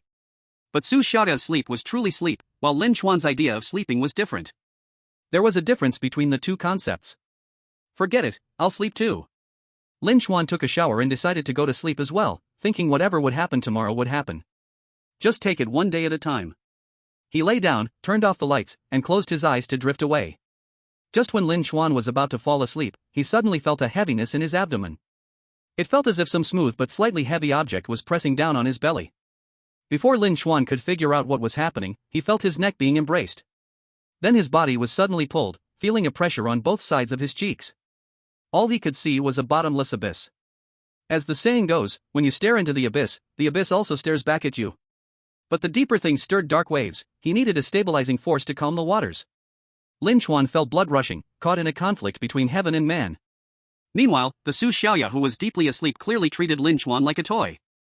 Lin Chuan wanted to draw a line between them, but Su Xiaoya murmured in her sleep and pulled him back. Meng Chuan Gu, don't go. Damn it. Are you testing my patience? Which person can withstand such a test? Her warm breath tickled Lin Chuan's earlobe, and there was a fresh minty scent on her breath. The more Lin Chuan struggled, the tighter Su Xiaoya held on. Just as her strength reached its peak, it finally exploded. A few seconds later, Su Xiaoya suddenly woke up, her eyes wide open. Chuan Gu. What are you doing? Lin Chuan smirked. Didn't you say earlier that you wanted me closer? The closer the better. Now our distance is negative, are you satisfied? Su Xiaoya was about to explain something, but her mind went blank, and she could only act on instinct. The door to Lin Chuan's bedroom was tightly closed, while outside the sun blazed. But at this moment, Lin Chuan felt that the atmosphere in his bedroom was even more heated. A few hours later, Lin Chuan got up, stretched, and felt full of energy. Another magical and refreshing day. After last night, the now grown-up Su Xiaoya still lay on the bed. Looking at Lin Chuan, her eyes were filled with resentment and anger. But she could not hide the joy beneath her gaze. Lin Chuan went into the bathroom to wash up, and when he came out, he found Su Xiaoya still unwilling to talk to him. Seeing this, Lin Chuan deliberately teased her. What are you doing? Yesterday, you were the one who asked me to make a move. Why do you look like a little wronged wife as soon as you wake up? Su Xiaoya became even angrier, pouting her little lips. Isn't it because you were too rough? Ahem, Lin Chuan, are you awake? Before Su Xiaoya could finish her sentence, Ji Yao Yao at the door interrupted. Lin Chuan immediately stood up, signaling for Su Xiaoya to tidy up. Half a minute later, he opened the door. I'm awake, come in. Ji Yao Yao walked in with 2 burger meals. When she saw Su Xiaoya lying on Lin Chuan's bed, first, there was a moment of surprise. Then, as usual, he handed today's dinner to Lin Chuan and Su Xiaoya, saying, You two are finally awake. I thought I was going to miss today's broadcast. Ah. Lin Chuan finally reacted and glanced at the time. It was already past 5:50. Damn, I almost overslept. Lin Chuan hurriedly opened his computer and took a rough look at the homeowners group. At this point, the group chat had lost its original value and was accumulating unstable emotions. Like Lin Chuan and the previous batch of homeowners, that sense of mutual help and support had long since vanished along with the deteriorating outside conditions. The group is full of people cursing at each other, it's completely unreadable. Lin Chuan shook his head helplessly, he even saw someone posting real information about offline events in the group. Ji Yao Yao took a bite of her hamburger and shared her opinion. I guess some people might die at the hands of their own kind, besides the apocalypse outside, the apocalypse of humanity has also begun. Lin Chuan silently expressed agreement. He closed the group chat, quietly ate, and waited for the broadcast to arrive. At 6 o'clock, the broadcast was quite punctual, but today's content let him down greatly. Damn, it's the same old cliches again. How long has it been since they told us the new characteristics of identifying the fakes? This anti-fake team has put all its energy into fighting the rebels. Originally, the daily news that these survivors looked forward to had lost its purpose. Now the news is useless. What if the fakes have some new changes we don't know about? If we accidentally let them in again, then people here will die. Su Xiaoyao worried about their future life, and Lin Chuan couldn't respond. We can only take it one step at a time. Lin Chuan turned on the radio again. The rebel radio host was still passionate. He was advising all survivors to join the rebels, saying they were the future of humanity. Yet neither side was informing the surviving homeowners and survivors about any new features of the fakes. They're all a bunch of bugs. Lin Chuan made his judgment, turned off the radio, and decided not to listen anymore. He walked to the window and looked down. Today's square looked the same as before, with a few burnt cars parked in the distance. Previously, the bodies had turned to charcoal and then to ash. With a gust of wind, they had even disappeared completely. Lin Chuan prepared to leave in disappointment. But he vaguely saw a flashlight glow from inside the wreckage of a car in the distance. Hiss, Lin Chuan gasped. Someone is hiding inside that car. Su Xiaoya and Ji Yaoyao also stared intently, standing at the window for over 10 minutes, yet they couldn't see the light. Just when Lin Chuan thought he was mistaken, an anti-fake team convoy drove in. As they passed those piles of scrap metal, gunfire erupted urgently around the convoy. Bang bang bang. The anti-fake team was ambushed. The driver of the leading vehicle was shot dead instantly. Blood splattered on the glass, and the vehicle crashed straight into a nearby mysterious building. The second vehicle came to an immediate halt. 4 people jumped out and took cover around the front and rear wheels. These were the only 2 places on a car that could be bulletproof. But they couldn't tell where the bullets were coming from. Because when ambushed, gunfire came from all directions, coupled with the psychological tension, causing them to be pinned down in place. It was only a matter of time before they met their end. Seeing the situation go south, the third vehicle directly turned around and fled. Abandoning the companions in front, it turned into a World War II British squad. Focusing on, if my brother wins, I benefit, if the Allies are in trouble, I won't help. Chapter 55, the anti-fake team has begun the slaughter. The few members of the anti-fake team left behind, after running out of ammunition, still died in the C District Square. And when the gunfire ended, a few people also emerged from that mysterious building and the wreckage of abandoned vehicles. The leader among them, Lin Chuan, was familiar to him. He was the captain of the scout team of the resistance that had been knocking on doors for publicity these past few days. He brought along around 10 people, though some were carried out by their teammates from the shelter. It seemed that even though they were the ambushers, they had still suffered casualties. However, it was significantly less than those of the anti-occupation troops. The captain led his men to clean up the battlefield, and then they quickly rode away on motorcycles. They did not linger on this side of the square. After watching them leave, Lin Chuan's heart sank. This is bad. Quickly get everyone inside the house ready, something is going to happen soon. After Lin Chuan shouted, Su Xiaoya and Ji Yaoyao immediately sprang into action. All the survivors from the 2 compartments were called out. Without saying a word, Lin Chuan directly pulled out 2 boxes from under the bed in the dormitory. These boxes contained close combat weapons like machetes and steel pipes, which had been scavenged during the killings of the fake people. Everyone choose the weapon you can handle, and come with me to protect the dormitory. Everyone was a bit dazed as they selected their weapons. Even that mischievous kid picked up a small knife. Yu Jingshan felt that something was off and nervously asked Lin Chuan, "Brother, what's going on? Is something happening?" Just as Lin Chuan was about to speak, another sound of engines came from outside. This time the sound was even more intense and frantic. Lin Chuan's expression changed dramatically. Damn it, the anti-occupation troops are retaliating. Lin Chuan hurried to the window, and the situation was exactly as he said. After the anti-occupation troops were ambushed and managed to flee, they immediately brought their main force back. This time the convoy was even more terrifying, totaling 17 or 18 vehicles. Leading the way was even an armored vehicle. Lin Chuan knew what these anti-occupation troops had done. When they lost people, they had burned down the building across the street. And now that they had lost another batch of people, it was likely they were going to attack the dormitory building. Lin Chuan was already in a panic, and his computer received a few private messages. Lifan 716 brother, I see a lot of vehicles heading towards the dormitory, is everything okay on your end? Ding Yen 317 Lin, did you see? The anti-occupation troops are going to attack us? We are among the few survivors from the last group, should we collaborate? At this critical moment, Lin Chuan did not expect that someone would still remember him. He first replied to Li Fan. Something is likely going to happen here, the anti-occupation troops are not kind-hearted. A moment later, Li Fan replied. Li Fan 716, then don't worry, I'm bringing people over right now, just hold on. Lin Chuan felt relieved after seeing this, and after reminding be careful, they have guns, he replied to Ding Yan. Collaboration is fine, bring your people over quickly, my dormitory has a defense level of 4. Ding Yan 317 great. My defense level is 3, thank you, Lin, for taking us in. After sending the message, Lin Chuan shouted to Ji Yao Yao. What's the situation outside now? Peering out the window to observe the situation, Ji Yao Yao was also flustered. They parked the vehicles downstairs, and then a bunch of people rushed into the dormitory. After Ji Yao Yao spoke, she realized that someone downstairs seemed to have seen her. That person actually raised their gun without saying a word and shot directly. Dog day. Ji Yao Yao was so frightened that she took a step back, and the glass cracked. Fortunately, Lin Chuan had already upgraded to bulletproof glass, otherwise, Ji Yao Yao would have been in deep trouble this time. These people are crazy. Su Xiaoya shouted, and the other people in the dormitory were thrown into chaos by the sound of the gunfire. The middle-aged woman who had just been taken in yesterday even tried to escape back to her compartment, but was kicked back by Lin Chuan. The armored vehicle downstairs was adjusting its horn, and Lin Chuan jumped directly onto the table. He shouted to the chaotic crowd. Shut your mouth. The dormitory immediately fell silent, and the sound of the loudspeaker reached everyone's ears. All homeowners and survivors in Area C, we are members of the Anti-Fraud Emergency Force. Today, our brave soldiers died here, and the killers are shameless members of the rebels. We will never allow the existence of any threat to the safety of others in our territory.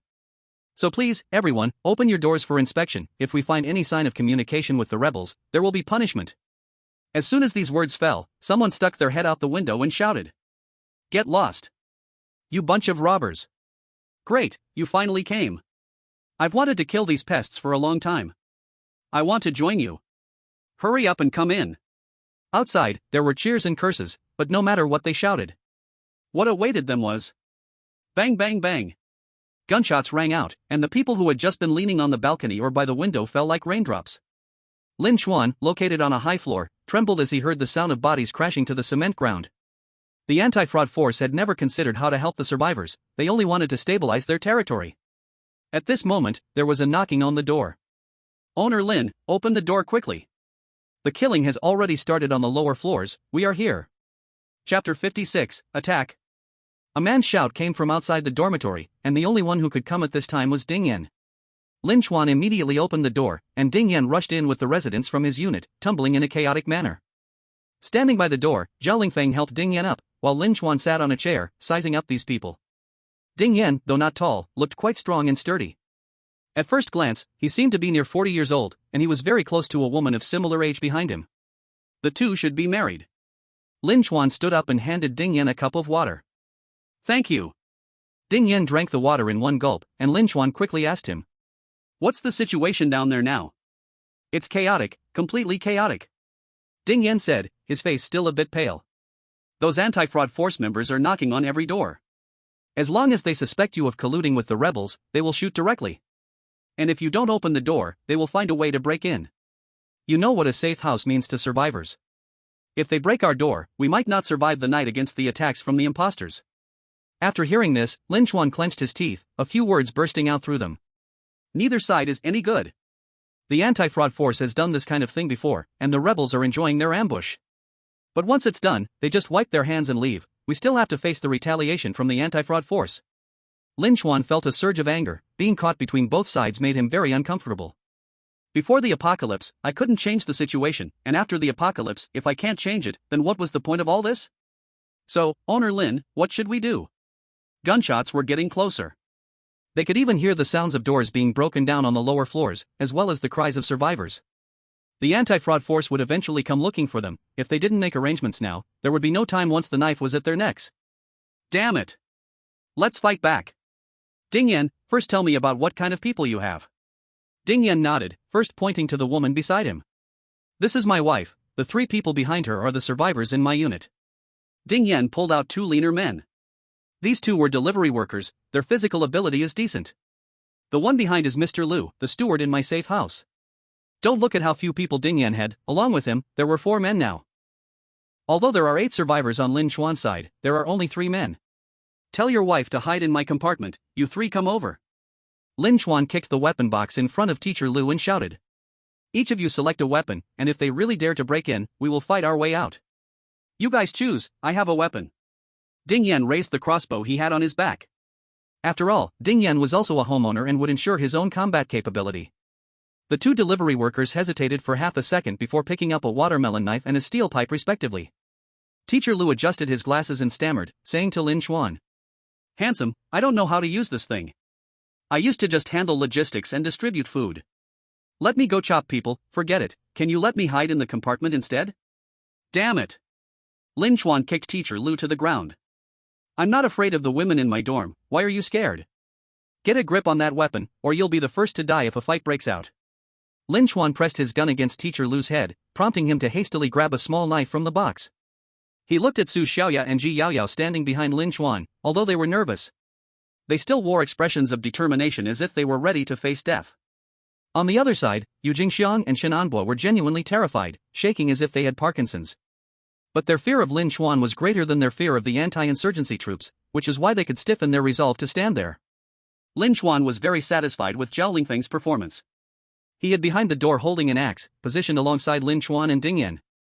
Everyone held their breath, waiting for the sound of knocking on the door from outside. They had already heard gunfire and screams coming from the next room. As the noise faded, their hearts were in their throats.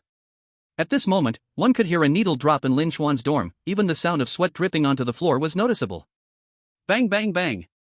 The outside sounded with extremely rude knocking on the door. The entire iron door was shaking, showing the ferocity of the person knocking. Open the door and accept inspection quickly, we suspect you have had contact with the rebels.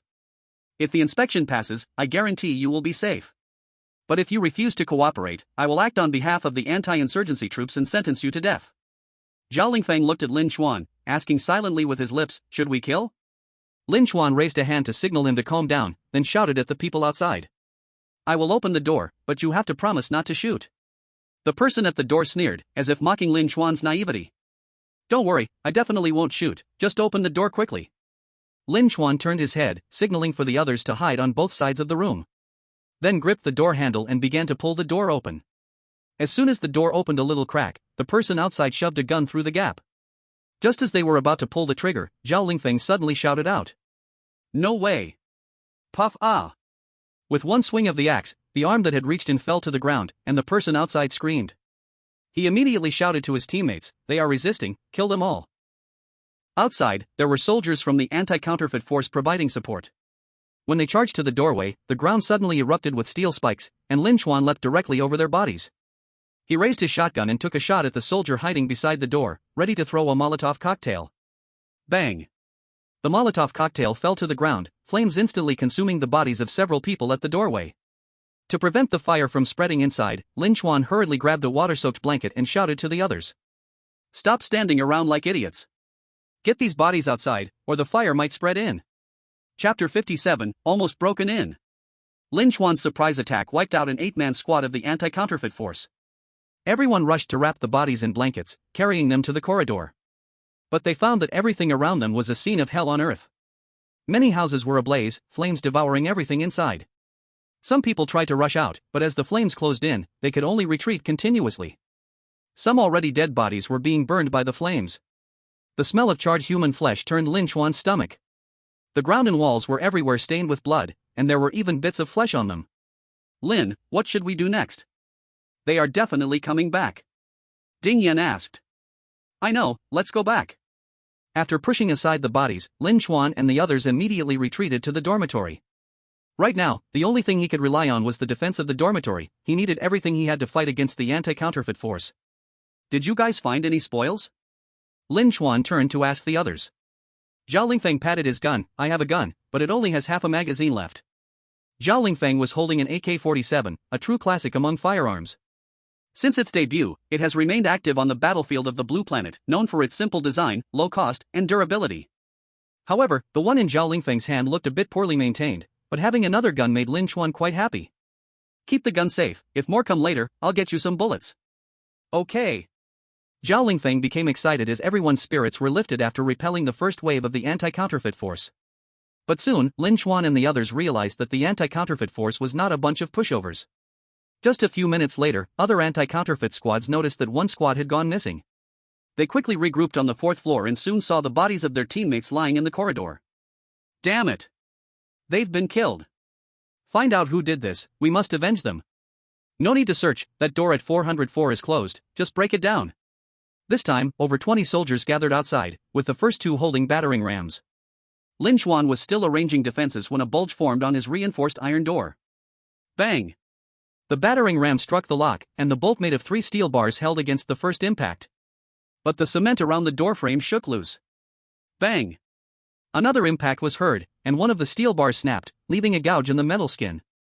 Lin Chuan realized he couldn't wait any longer. Don't let them hit for a third time. As the 2 soldiers controlling the battering ram swung their arms, ready for the next hit, the door suddenly burst open, and the 2 men fell inside due to inertia. Another secret exit? Lin Chuan raised his shotgun and treated one man to a peanut as punishment for destroying his iron door. He then aimed the gun outside the door. Careful, he's about to shoot. The anti-counterfeit soldiers at the door scattered in panic, while Lin Chuan only managed to injure one of them. Clearly, these people were prepared. When Lin Chuan and the others lost their advantage of surprise, the gap between both sides became very obvious. Seeing that he missed, Lin Chuan hurriedly dodged and slipped behind the door. The person outside was just about to fire, but the bullets clanged and banged against Lin Chuan's door. Damn it, my door has never been broken by those fake people. Today, it almost got broken by this group of anti-fake troops. Ding Yan gasped heavily beside him as he added. These anti-fake troops want to kill us all and then let the next batch of homeowners replace us. This way they can maintain their rule and continuously extract survivors from the new homeowners. Lin Chuan nodded in agreement. Although I don't know why they want so many people, we can't just stand there waiting to die. Lin Chuan turned to look at the others in the room. Is anyone hurt? Yes. Xiao Yong got shot. Lin Chuan looked toward the voice and saw one of the 2 delivery guys lying on the ground, holding his neck. His mouth kept opening and closing, seemingly trying to take in more air. But he could only make a blur sound, like air leaking out. At the same time, his face turned pale quickly, and his pupils dilated. Zhao Lingfeng rushed over immediately upon seeing this. Let me take a look, I was in the rescue team before, I learned some first aid. Zhao Lingfeng tore open Xiao Yong's shirt and looked at the gunshot wounds, his face changed. He shook his head at Lin Chuan and Ding Yan. There's no hope, he got shot twice in the chest, and his carotid artery is severed. Lin Chuan felt a thud in his heart as he looked at Ding Yan, who seemed incredulous and unwilling to accept the reality. Stay strong, Ding homeowner.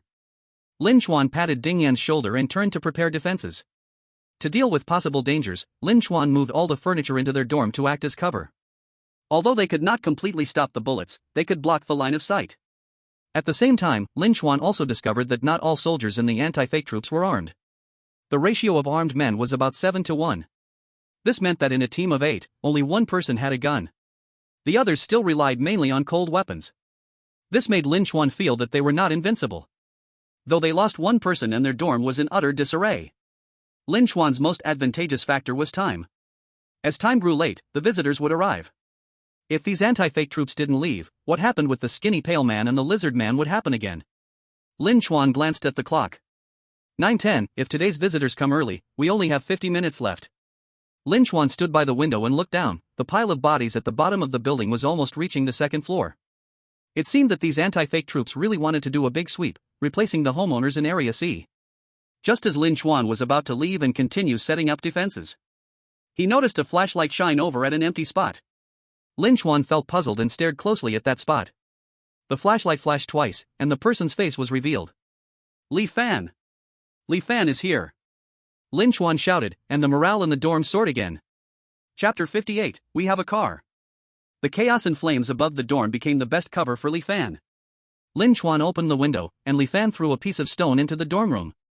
For an adult man, throwing a small stone to the 4th floor is not a difficult task.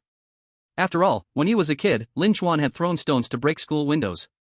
Lin Chuan picked up the stone and found it was wrapped in a layer of paper. To drive them back, just holding on up there is useless. You better come down quickly, let's do something big. Lin Chuan looked at Li Fan in disbelief, but Li Fan stood up and waved at him. This kid has had potential since he was little. Sometimes, Lin Chuan admired Li Fan's courage. From the very beginning, daring to let the fake people into the house. To later, carrying a baseball bat, daring to explore that magical house with Lin Chuan.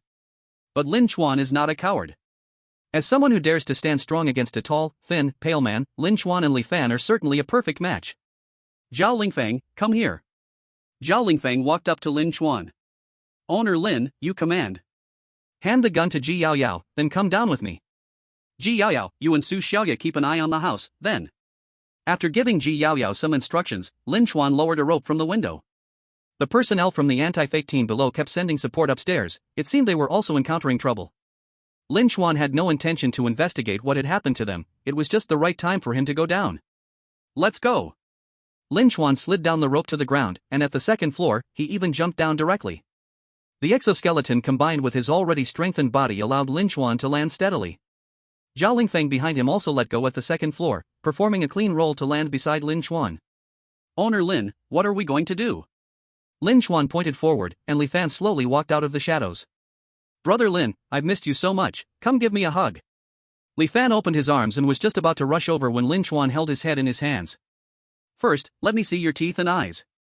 Li Fan's movement paused, and he complained. Damn, why are you so timid? This is called caution. Lin Chuan and Li Fan checked each other with the firelight. After confirming that the other was not a fake person, Lin Chuan asked Li Fan. Speak, you said you wanted to do something big, what exactly do you mean?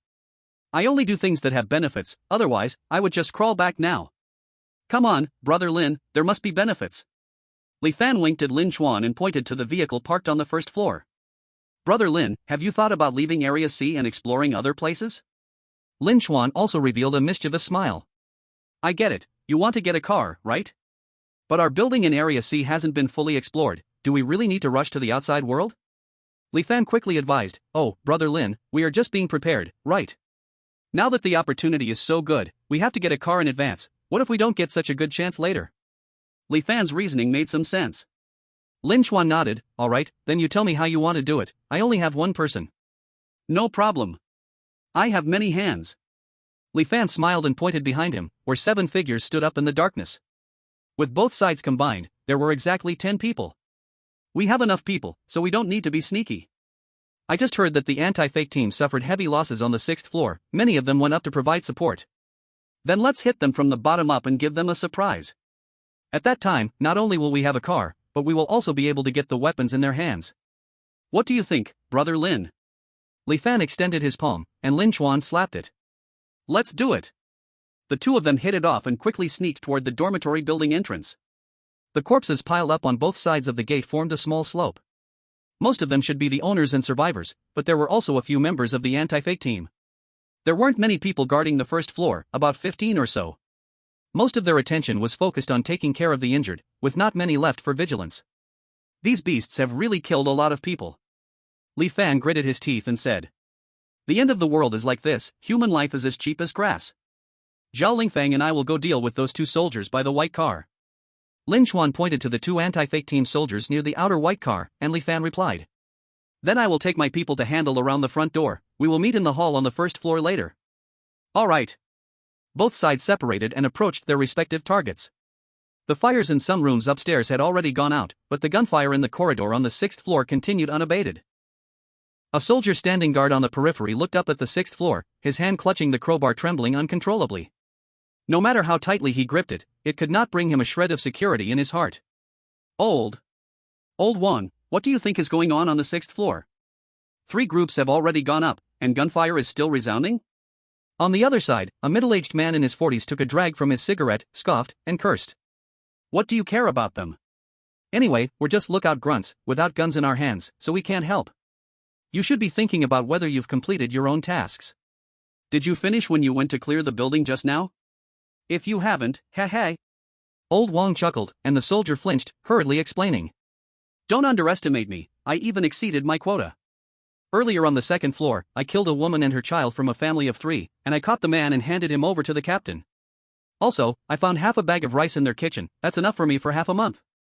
Old Wang exhaled a puff of smoke and coughed twice, damn, you're just a lucky fool. I only caught 2 people, his safe house was like a hotel model, there was absolutely no food in there. Such a pity, won't you be punished when you return? Who knows? Old Wang finished his last drag and tossed the cigarette butt to the ground. He crushed it under his foot, only then suddenly realizing that a voice had spoken just behind him. Old Wang's eyes widened. Who? Thud. A sharp blade stabbed into his back, the tip piercing through his chest. Old Wang rolled his eyes, his body convulsing, yet was still held in place by Lin Chuan. The young anti-counterfeiting soldier standing opposite was stunned, raising his crowbar to charge, but suddenly felt his field of vision widen. Zhao Lingfeng swung his axe, cleaving the soldier's head cleanly in two halves, like a blooming flower bud. But there were only two petals. Throwing the corpse onto the ground, Lin Chuan began to search them. No keys. I don't have one either. Lin Chuan looked inside the car, finding almost nothing valuable besides a pile of knives, guns, and sticks.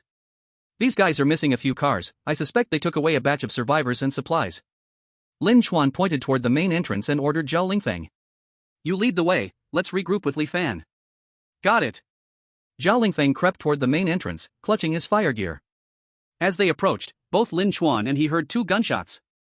The two immediately stopped and hid behind a car. Lin Chuan wanted to observe the situation first, when he heard Li Fan shout. Brother Lin, where are you?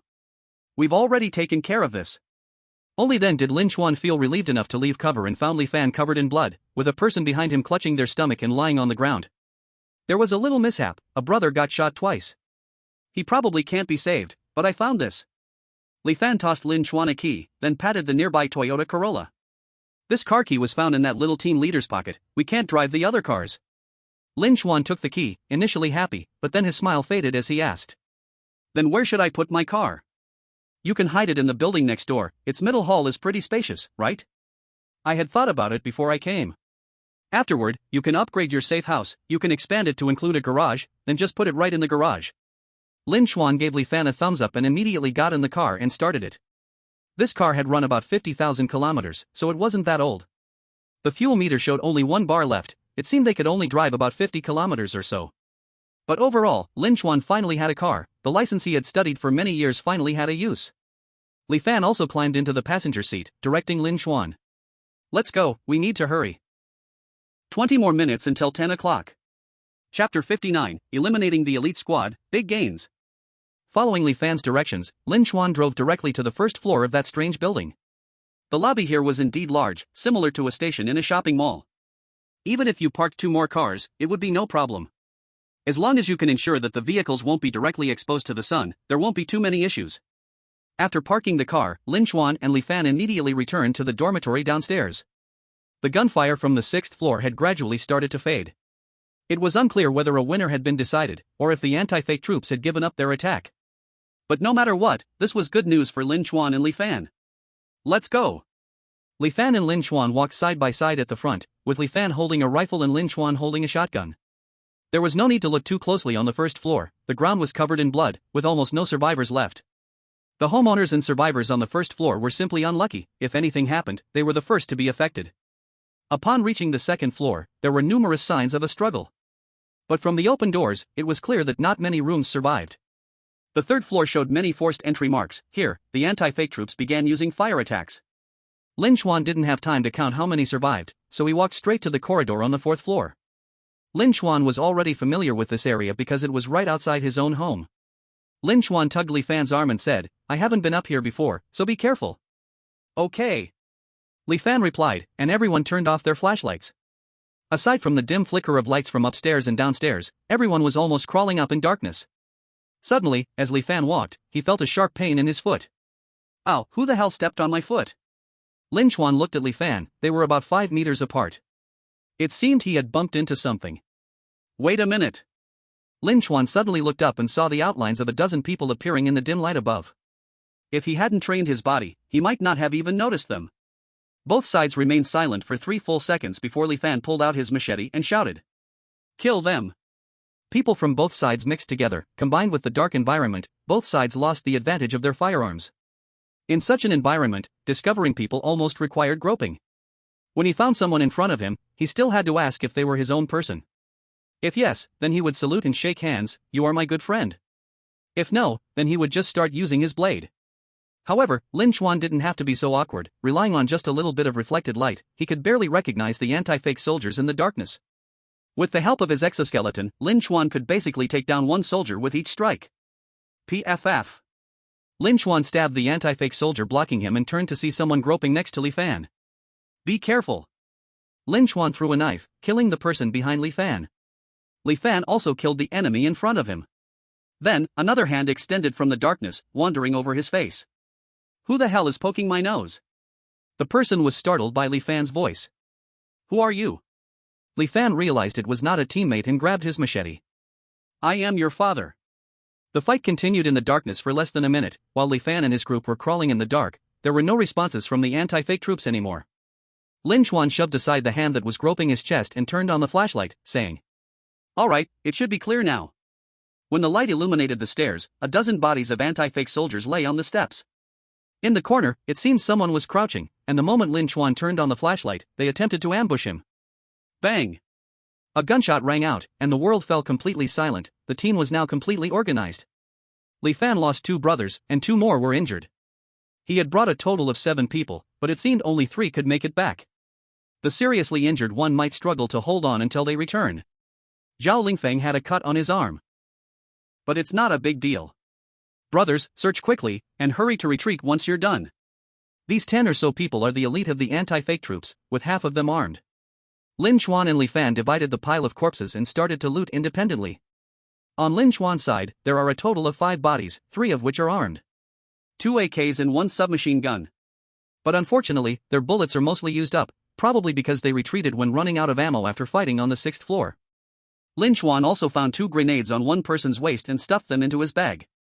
He pushed aside the pile of bodies and saw a person with a red ribbon tied to his sleeve underneath. This guy even has a bulletproof vest, but unfortunately, he got stabbed in the head. Lin Chuan stripped off his bulletproof vest and saw a small notebook in the pocket of his tactical vest. Lin Chuan flipped it open and glanced at it, his expression instantly stiffened, then he quickly tucked the notebook away. At this moment, Li Fan patted him on the shoulder. Lin Gu, are you ready? It's almost 10 o'clock, I have to lead the others away. Oh, okay. Lin Chuan came to his senses and bid farewell to Li Fan. Be careful on the road, if you need any help, remember to message me. You too. Chapter 60, An initiative brings a lifetime of introversion. Li Fan hurriedly left, looking not entirely rushed only because of time constraints. But Lin Chuan didn't delve into it and shouted to Zhao Lingfeng. Pack everything together, let's head back. Okay, Lin house owner. Zhao Lingfeng stuffed all the collected supplies into his bag. If it didn't fit, he tied it up with rope.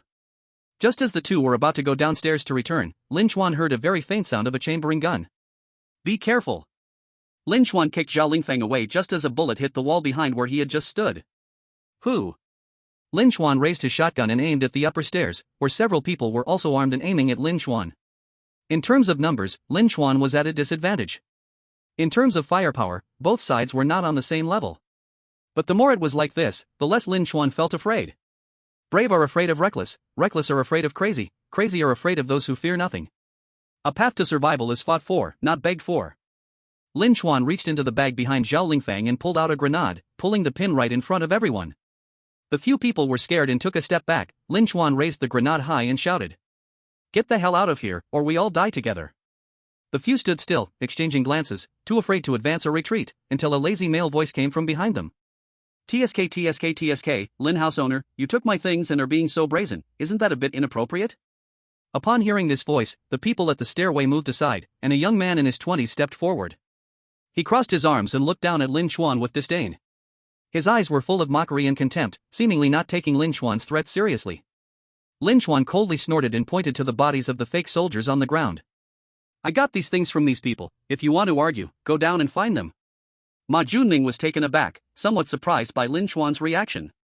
He didn't expect that even in such a situation, Lin Chuan could still be so tough. Put down the stuff, and I'll let you leave safely.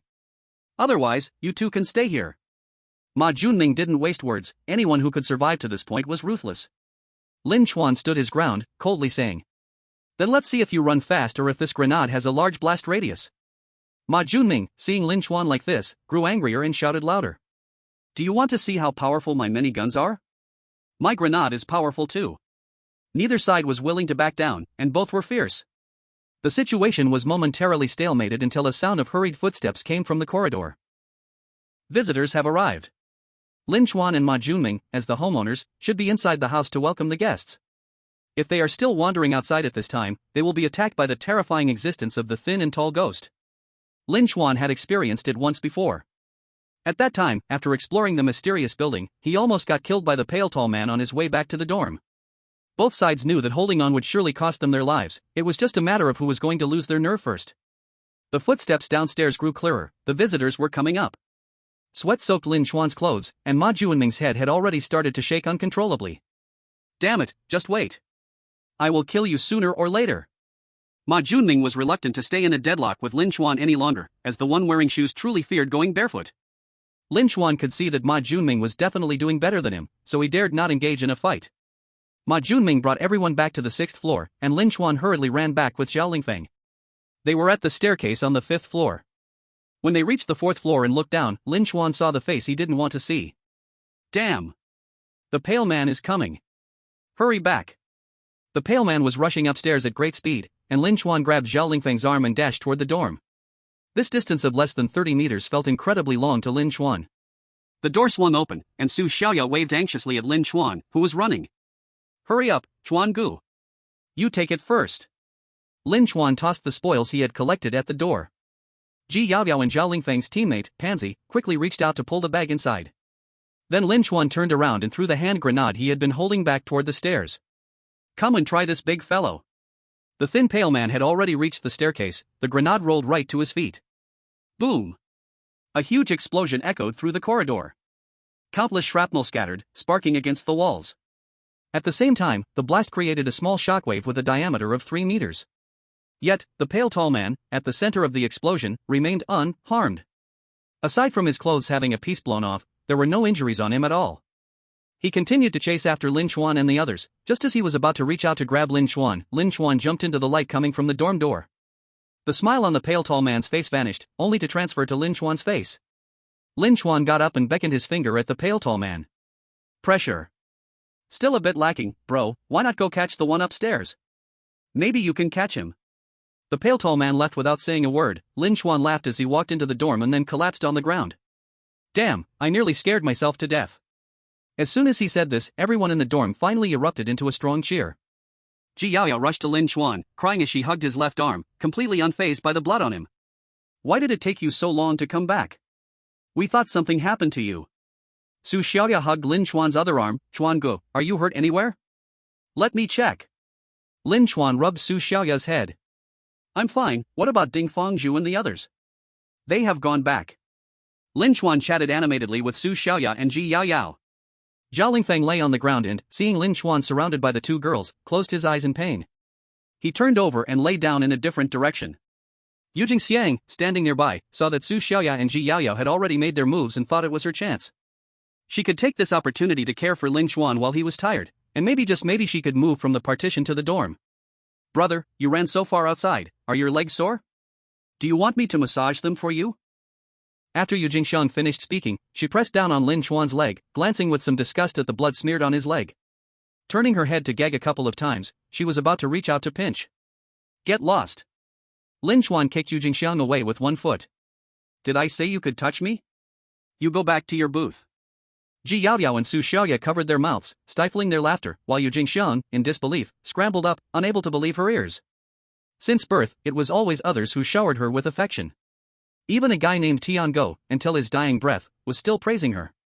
And now, when she finally mustered the courage to take initiative, she was met with this kind of response.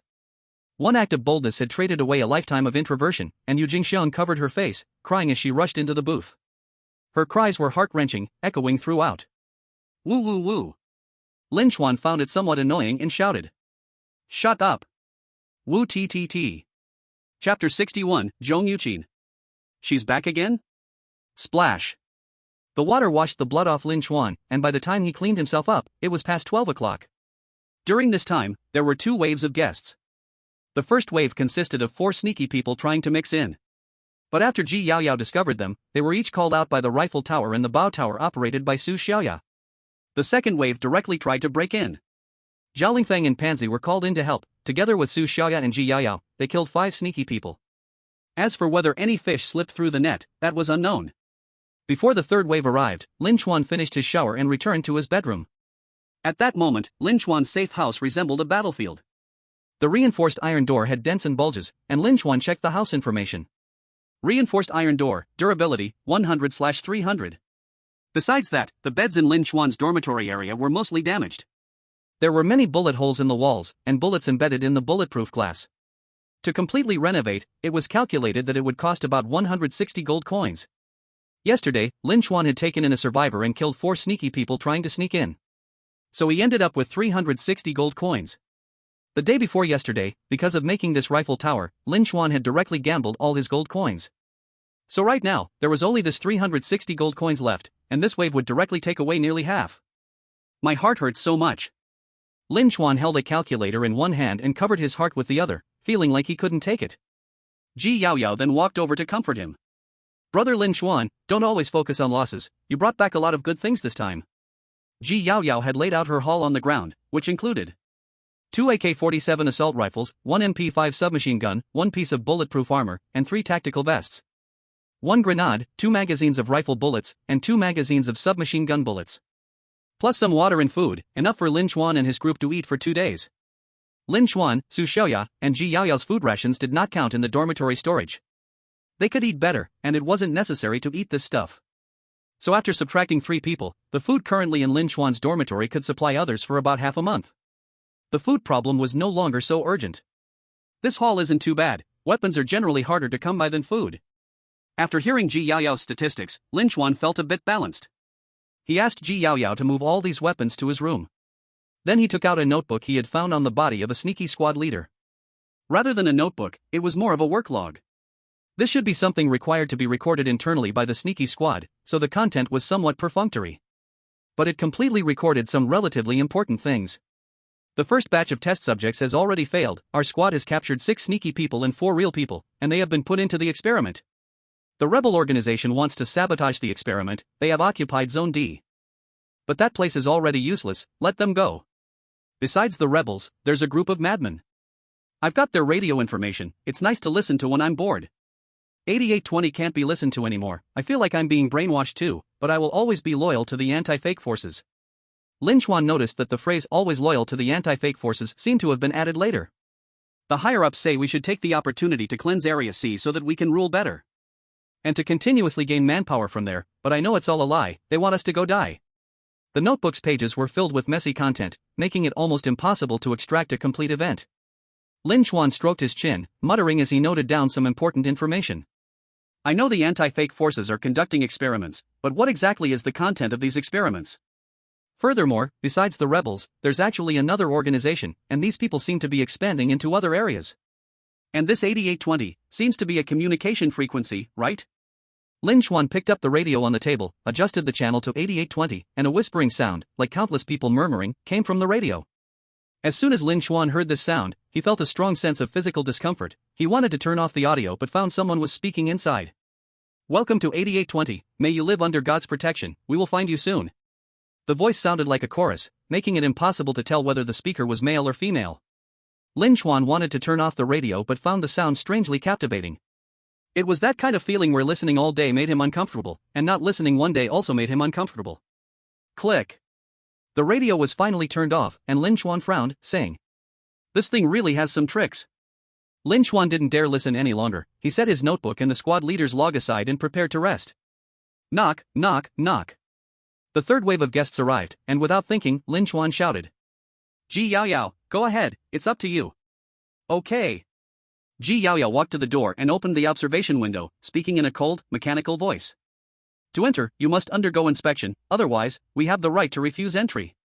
"It's me."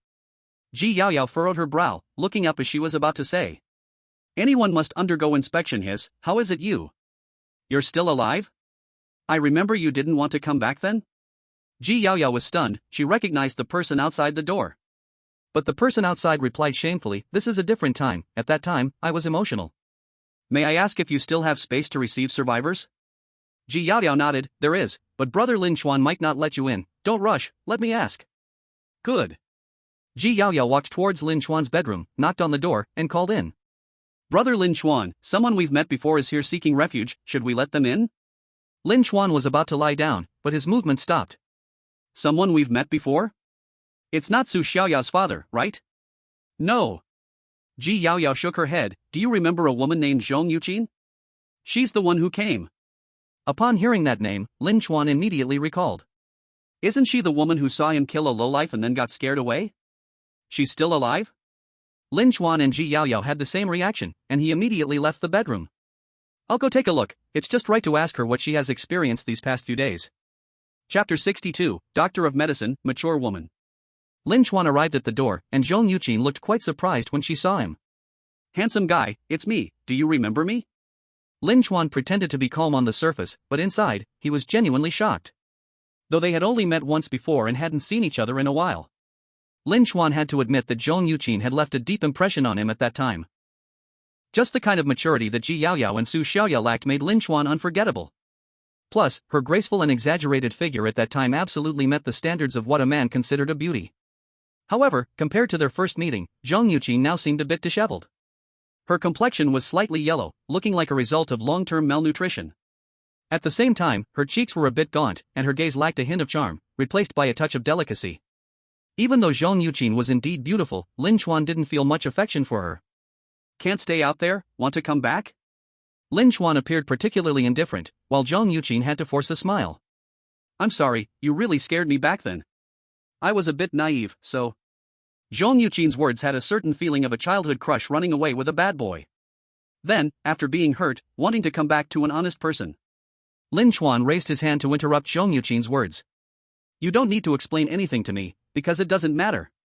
If you can come, I will take you in because I still have space. If you don't come, I won't hold you back either, as I don't lack survivors. But I need to say this up front, you coming here is not to be a vase. I don't care whether you're a male or female, even if you're an animal. In my dorm, when it's dangerous, you must pick up a weapon and fight. Lin Chuan observed Zhong Yuqin's expression, noticing she had not responded for a long time. He wasn't going to be lenient. Come, Ji Yaoyao, close the door for me. If I see her again next time, just kick her out. Okay, brother Lin Chuan. Ji Yaoyao was just about to close the observation window when Zhong Yuqin immediately said. I can accept.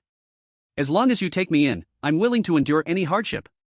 Moreover, I can provide help. I was a medical doctoral student before the apocalypse and can handle some simple surgeries with ease. Lin Chuan paused. It seemed Zhong Yuqin might actually be useful. But that academic background was indeed a bit frightening. After all, in a show he once watched called iPartment, someone had said. There are 3 types of people in the world, men, women, and female doctoral students. But right now, facing a shortage of manpower, Lin Chuan could not consider too much.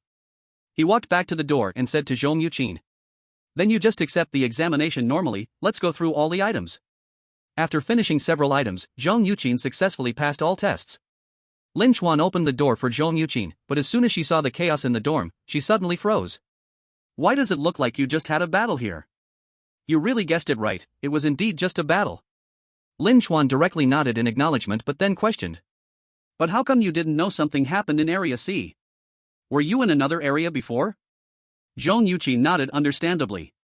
Yes, after you didn't take me in that day, I followed others' directions and went to another area. Ah? There was that? Lin Chuan raised his eyebrows, go on, tell me more. Zhong Yuqin found a chair to sit down, wanting to speak, but her stomach protested. Gurgle. She exchanged glances with Lin Chuan and the others, feeling a bit embarrassed, turning her head away. Sorry, I haven't eaten for more than 3 days, I really couldn't hold it anymore. It's okay. Lin Chuan waved his hand and turned to Su Xiaoya, saying, go get her a box lunch. Half a minute later, a box of Kung Pao chicken rice was served in front of Zhong Yuqin. The items stored in the system warehouse are delivered to the door only when exchanged, so freshness is definitely not an issue. Smelling the sweet and sour aroma, Zhong Yuqin was almost moved to tears. She picked up a chopstick of rice and closed her eyes to taste, the crushed grains and digestive enzymes reacting, bringing waves of sweetness. Accompanied by a mouthful of Kung Pao chicken wrapped in sauce. The elasticity of the mussels, the fresh taste of the cucumber, and the fragrant aroma of the peanuts. The combined flavor hit like a bomb, exploding on Zhong Yuqin's taste buds. After being hungry for so long and finally tasting carbs and fats, the sense of satisfaction and dopamine it brought was stronger than flying as a captain 10 times. Zhong Yuqin broke down in tears while eating. Startled, Lin Chuan immediately had Su Xiaoya bring in another portion. After devouring 2 lunchboxes and a bucket of instant noodles, Zhong Yuqin felt full and energized. Her trust and fondness for Lin Chuan were quickly established. Leaning back in her chair, she let out a satisfied belch, disregarding her image, and said to Lin Chuan. Are you wondering about what I experienced during the time you didn't take me in? Mature women guess what men think. Lin Chuan didn't deny it, nodding, and said. Since you know, just say it directly. Zhong Yuqin smiled and reached out a hand to Lin Chuan. Do you have any wine? Lin Chuan, question mark. This was the only time since Lin Chuan became a homeowner that a surviving person made such a request to him. Su Xiaoya frowned, feeling a bit displeased, ready to scold Zhong Yuqin for being ungrateful. But Lin Chuan gently patted her leg and said to Ji Yaoyao, Go get a bottle of wine from the box under my bed. This stuff used to belong to my roommate, I don't drink, and now it happens to be useful. Ji Yaoyao nodded and quickly brought the wine, also giving Zhong Yuqin a cup. Zhong Yuqin's eyes lit up upon seeing the wine. After filling her cup, she gulped half of it at once. Feeling satisfied, she smacked her lips and said to Lin Chuan, Sorry, this is a personal habit of mine from before the end of the world. The pressure of studying and internships was too great, so I could only drink to relax. Zhong Yuqin offered Lin Chuan a glass of wine, but he waved his hand. I'm waiting for you to talk about serious matters. Sorry, I'll speak now. Zhong Yuqin smiled charmingly, then let's start from when we parted. After I left you, I knocked on the doors of those homeowners following a few options I was told. But for some reason, no one was willing to take me in. Lin Chuan didn't doubt this situation. I remember you came the day after the end of the world, right? At that time, everyone had not yet developed. Everyone was still filled with fear of the outside world. It was quite normal that most people did not dare to shelter survivors. That's true, Zhong Yuqin nodded in agreement. After being rejected, I thought I was doomed, but unexpectedly, someone took us to another area. He told me there was one last chance and I must choose a room by tomorrow night. He just took me to that building next door. Wait. Lin Chuan's eyes widened upon hearing this. You said you went to that strange building next door?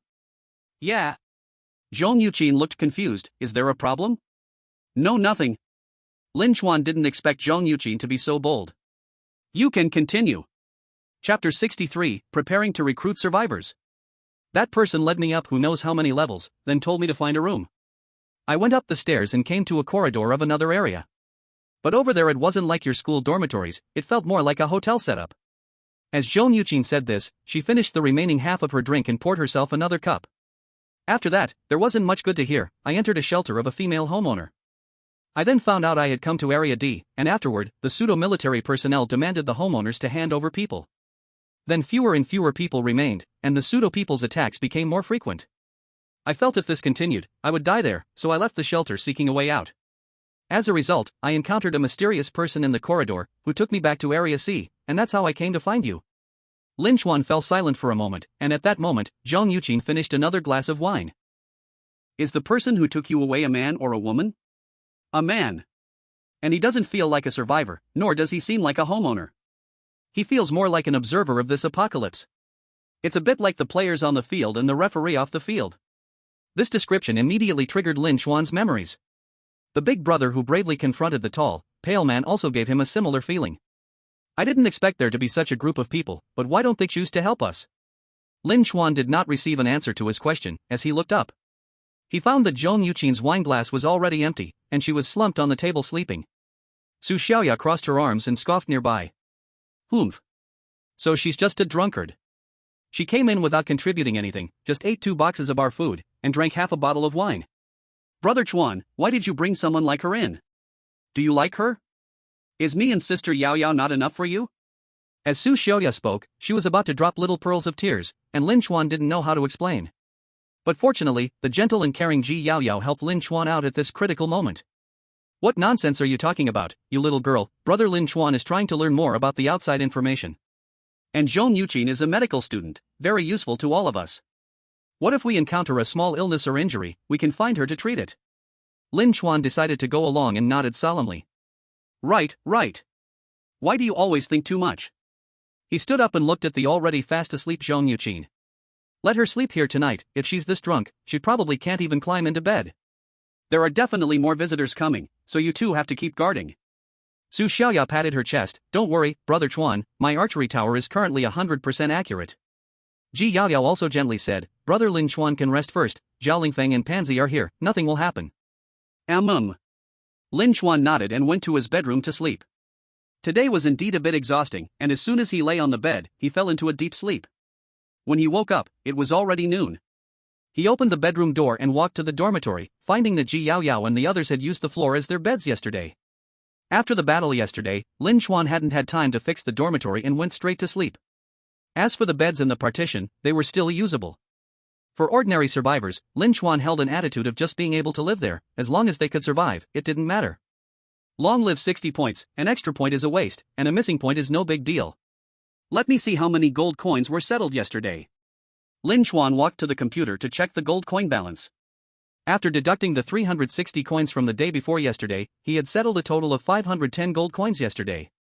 Adding Zhong Yuqin, Lin Chuan is currently sheltering 9 survivors. Just the shelter alone could settle 360 gold coins. And yesterday, the number of false humans reached 15, which provided Lin Chuan with a kill reward of 150 gold coins.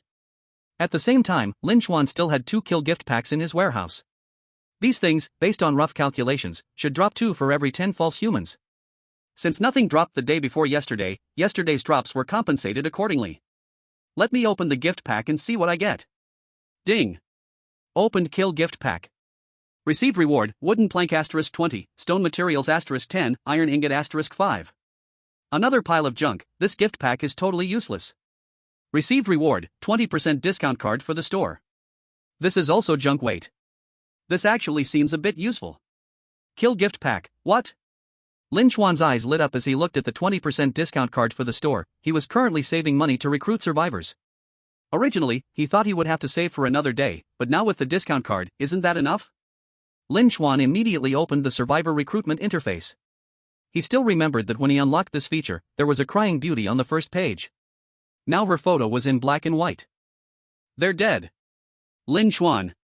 Lin Chuan felt a bit speechless about the shop's cruel humor, but as he continued to scroll down, his worry deepened. This 600 gold piece school gym teacher shows he has been sold, and this 200 gold piece female billiards assistant shows she is dead. And these 5 ghostly boys are also dead. That trio I was interested in is not gone too, right? Lin Chuan immediately searched for them one by one and finally found the trio in this retro shop interface. Fortunately, their photos had no changes, so they seemed to be safe. Phew, you scared me to death. Once he confirmed he could buy people, Lin Chuan had to think about how to have them move in. As for Lin Chuan, he indeed had 3 vacancies now. However, the dormitory area he previously had was for Su Xiaoya, Ji Yaoyao, and Zhong Yuqin to live in. 2 of them were his own women. Lin Chuan definitely wouldn't allow them to live with other men. As for adding a bed in the compartment for Zhao Lingfeng and the others, Lin Chuan found it inappropriate. They would be the fighting forces under his command, taking risks first in danger. If he didn't provide them with good food and comfort, why would they fight for him? Lin Chuan was not one of those slave masters sitting in an office before the apocalypse. Expand for them, change beds, renovate. Being poor shouldn't apply to those who risk their lives. They don't have to live as luxuriously as Ji Yaoyao, but they must be more comfortable than now. Chapter 64, Room 2's renovation is complete. Those capitalists before the end of the world were bad for cutting employees' wages. Now that the apocalypse has come, if Lin Chuan deprives these people of food, he would be foolish. The best way for a big brother to prevent his younger brother from betraying him is to give what he owes. At that time, even if 1 or 2 betrayed him, the others who benefited would stand by his side. After excluding the 800 gold needed for recruitment, I still have to use the supplies from the gift pack to repair the dormitory. Calculating this way, the gold available for building upgrades is only 70 gold. This amount seems insufficient. What to do? Lin Chuan was in a bit of a bind. He rested his feet on the chair while thinking of how to squeeze out some gold. Lin Chuan planned to take out a budget of 100 gold to upgrade Zhao Lingfeng's compartment. First, he needed to use 40 gold to expand a 20 square meter space for them. Then, he would use 60 gold entirely to buy single beds, tables, and cabinets. With this, the total area of room 2 could exceed 35 square meters. Although 1 more person would live there, the average space per person would nearly double.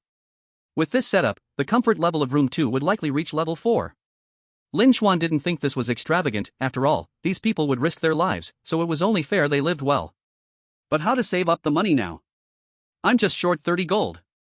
Lin Chuan stood in his dormitory area, staring blankly at the door of room 2.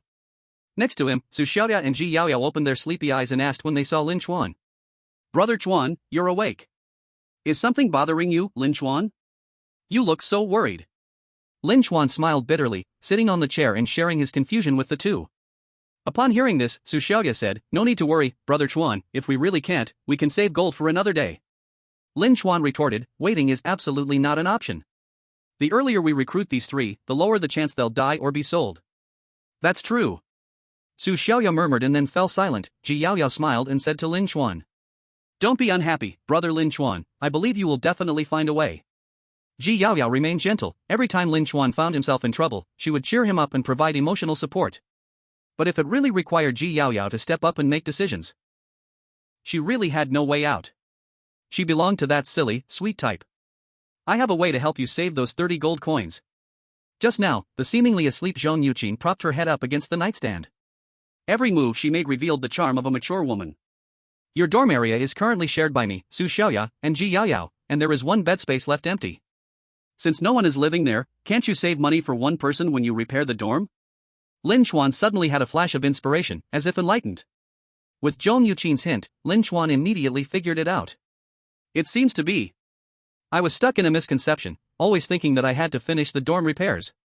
With a plan, Lin Chuan rushed into his bedroom, without a second thought, clicked on the recruitment shop. Use the 20% off card. Ding. Use successful. Do you want to spend 800 gold coins to buy the rescue team 3-person group recruitment card? Purchase. Purchase successful. The trio will come to visit today. Please pay attention to listen for information from the house owner. After spending 800 coins, Lin Chuan was left with only 70 coins and a pile of building materials. Then using the required amount of materials to repair the dorm area. In the end, Lin Chuan had 70 gold coins in cash and building materials worth 30 gold coins. Just right, the money card was just perfect. When Lin Chuan left the bedroom, the dorm area already looked brand new. Ji Yaoyao and the others were cleaning, sweeping away the dust from the renovations. Lin Chuan then pushed open the door of room 2. Zhao Lingfeng and Pansy were already awake. Zhao Lingfeng was doing push-ups on the floor, while Pansy was reading on the bed. You two, come out for a moment, we're going to renovate this side. The two hurriedly set aside what they were doing and left the room. Lin Chuan walked up to Zhao Lingfeng and seriously asked, Do you remember what you promised me before? Zhao Lingfeng's heart raced. Was he going to become the squad leader again? He stood up straight and bowed his head in agreement. Willing to serve house owner Lin until death. Good. Lin Chuan patted Zhao Lingfeng's shoulder, and the renovation of room 2 began simultaneously. The sounds of renovation inside clanged and echoed, making it impossible for those in room 1 to sleep, wanting to go out to see the excitement. Now wasn't the time for visitors to arrive, so Lin Chuan also lifted the door restrictions, allowing survivors to visit each other. All the survivors gathered at the door of room 2, waiting for the renovation inside to be completed. 10 minutes later, the renovation sounds gradually faded away. Zhao Lingfeng looked excitedly at Lin Chuan. Is it done already? Lin Chuan crossed his arms and nodded with a smile. Go in and see if you're satisfied. Zhao Lingfeng excitedly pushed open the door, and a fresh scent of just finished woodwork greeted him. But when the smell faded, the room's layout made him shine with amazement. The original student dorm setup of bunk beds with desks had been discarded, and their room had expanded to nearly double its size. At the same time, each person's bed had been replaced with a single bed measuring 1.2 m x 2 m. This bed was spacious enough for them to turn around. 4 beds faced each other, with a private cabinet on the left of each bed and a desk on the right. As the captain, Zhao Lingfeng had a separate small cubicle. Inside was his exclusive bed, cabinet, and desk. Although the bathroom still had to be shared, this had much more privacy than before. Of course, the dorm's sink and bathroom were also remodeled. The originally cramped squad toilet was kept, while another side was refreshed with a sit-down toilet. In a dorm for 5 people, having 2 bathrooms absolutely guaranteed they could handle any emergencies. The sink area was transformed into a small functional zone of several square meters, where they could gather to chat and play chess. Overall, room 2, which could only be used for living before, could now be called a proper living space after Lin Chuan's renovation. Men are generally practical people. Lin Chuan did not give Zhao Lingfeng any fancy decoration. Instead, he used all the money in critical areas. When he and Pansy saw the renovated room number 2, both of them were full of excitement. They walked in front of Lin Chuan and deeply bowed, shouting in unison. Thank you, Lin Landlord, we are willing to serve you to death. Lin Chuan laughed heartily, waving his hand and said, This is just the beginning. As long as you follow me, a better life awaits you in the future. Before the apocalypse, the two might have thought Lin Chuan was just making empty promises. But now, with the improved dormitory right in front of them, how could they doubt Lin Chuan's words? We will definitely work hard. Brother Zhao is right. Zhao Lingfeng and Pansy were very satisfied with the decoration of room number 2, but the residents of room number 1, watching from the side, felt a knot in their hearts. Especially Yu Jingxiang and Shen Anbo, both of them turned green with envy. Lin Landlord, when will our dormitory be renovated too? Shen Anbo said. Yeah, brother, weren't you the one who promised me I could live in your old dormitory? Yu Jingxiang also asked. But today I seem to have seen a newcomer, why can she live over there? And why are there only 3 beds in the dormitory? Where is the bed you left for me? Chapter 65, Stopped Broadcasting? Faced with Yu Jingxiang and Shenanbo's questions, Lin Chuan wanted to laugh. He silently cursed in his heart, fools. In a calm tone, he asked the two of them. Do you also want to renovate? Shenanbo nodded, saying naturally. Of course. If those guys can renovate, why can't we in room number 1? Lin landlord, though you took me in, I appreciate it, but there are some things I must say. Most of us in room number 1 are girls, you can't just deny us an upgraded room because of that. This is discrimination against us. If you treat us differently like this, I'd rather not live here. After hearing this, Lin Chuan sneered, looking at Su Xiaoya. Go open the door. Su Xiaoya opened the dormitory door, and Lin Chuan gestured for her to leave. Then you can go, I guarantee I won't stop you. Shenanbo froze, staring at the open door but didn't move. Lin landlord, look, how can you take this seriously? I was just saying it casually. Lin Chuan snorted coldly, saying in a frosty tone. Next time, if you can't back it up, don't act like a big shot. My hands don't usually hit women. But I can make a fist. If you keep pushing, I'll let you know what high damage from a left punch and a right punch looks like. Shenanbo was so scared that she quickly shrank back, and Lin Chuan explained to the others in room number 1. If you want renovations too, then you must contribute as much as room number 2. Starting tomorrow, they will explore the outside world every day and help defend against the fake people. If you think you can do it, I will immediately improve your living environment. But if you can't do it, just stay and take it quietly. Shenanbo dared not raise any objections any longer. After all, if she really went out to explore and defend against the fake people, the end would ultimately be the same. That is death. The difference is only that one way is a flat road, and the other is a fast lane. It's just a different way to die. As Shenanbo shrank back, Yu Jingxiang jumped out again. She didn't dare to confront Lin Chuan directly, but took another route, targeting Zhang Yuqin instead. Why have I never seen you before? When did you arrive? Suddenly being questioned, Zhang Yuqin was stunned for a moment but quickly replied with a smile. I just arrived yesterday, it's normal for you not to have met me. Since you know you just arrived yesterday, how dare you sleep in this place? Yu Jingxiang suddenly launched her attack. She pointed at Zhang Yuqin with a tone full of disdain from an old-timer towards a newcomer.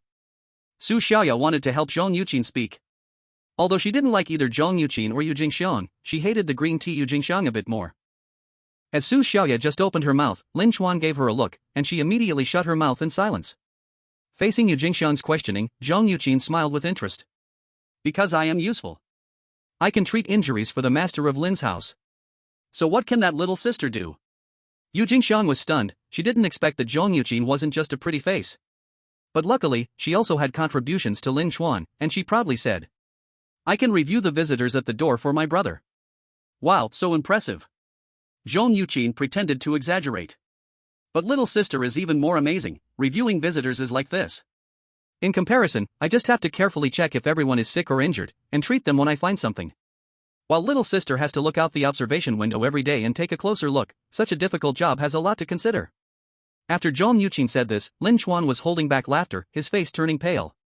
The Mingtide formula can be used like this? Everyone could hear that Zhang Yuqin's words were sarcastic. After all, Yu Jingxiang's job could be done by any normally intelligent person. Even a kid from the dormitory could do it. But Zhang Yuqin's job was irreplaceable, no one else could handle it besides her. Yu Jingxiang's face turned purple with anger. She stammered and argued. It's not the same, everything has to follow order. I arrived here first, so this place should be given to me first. Zhang Yuqin covered her mouth and chuckled. Then, according to the order of arrival, when danger comes to the dormitory. Shouldn't you rush in front of Zhao Lingfeng and the others, huh, little sister? Yu Jingxiang was stunned, her voice sharp as she retorted. How can it be the same? If that's the case, then you, old woman, will definitely die before me. Right. Little sister is young. Zhang Yuting sneered and released a big move. But being young doesn't mean things are new, maybe you'll have calluses.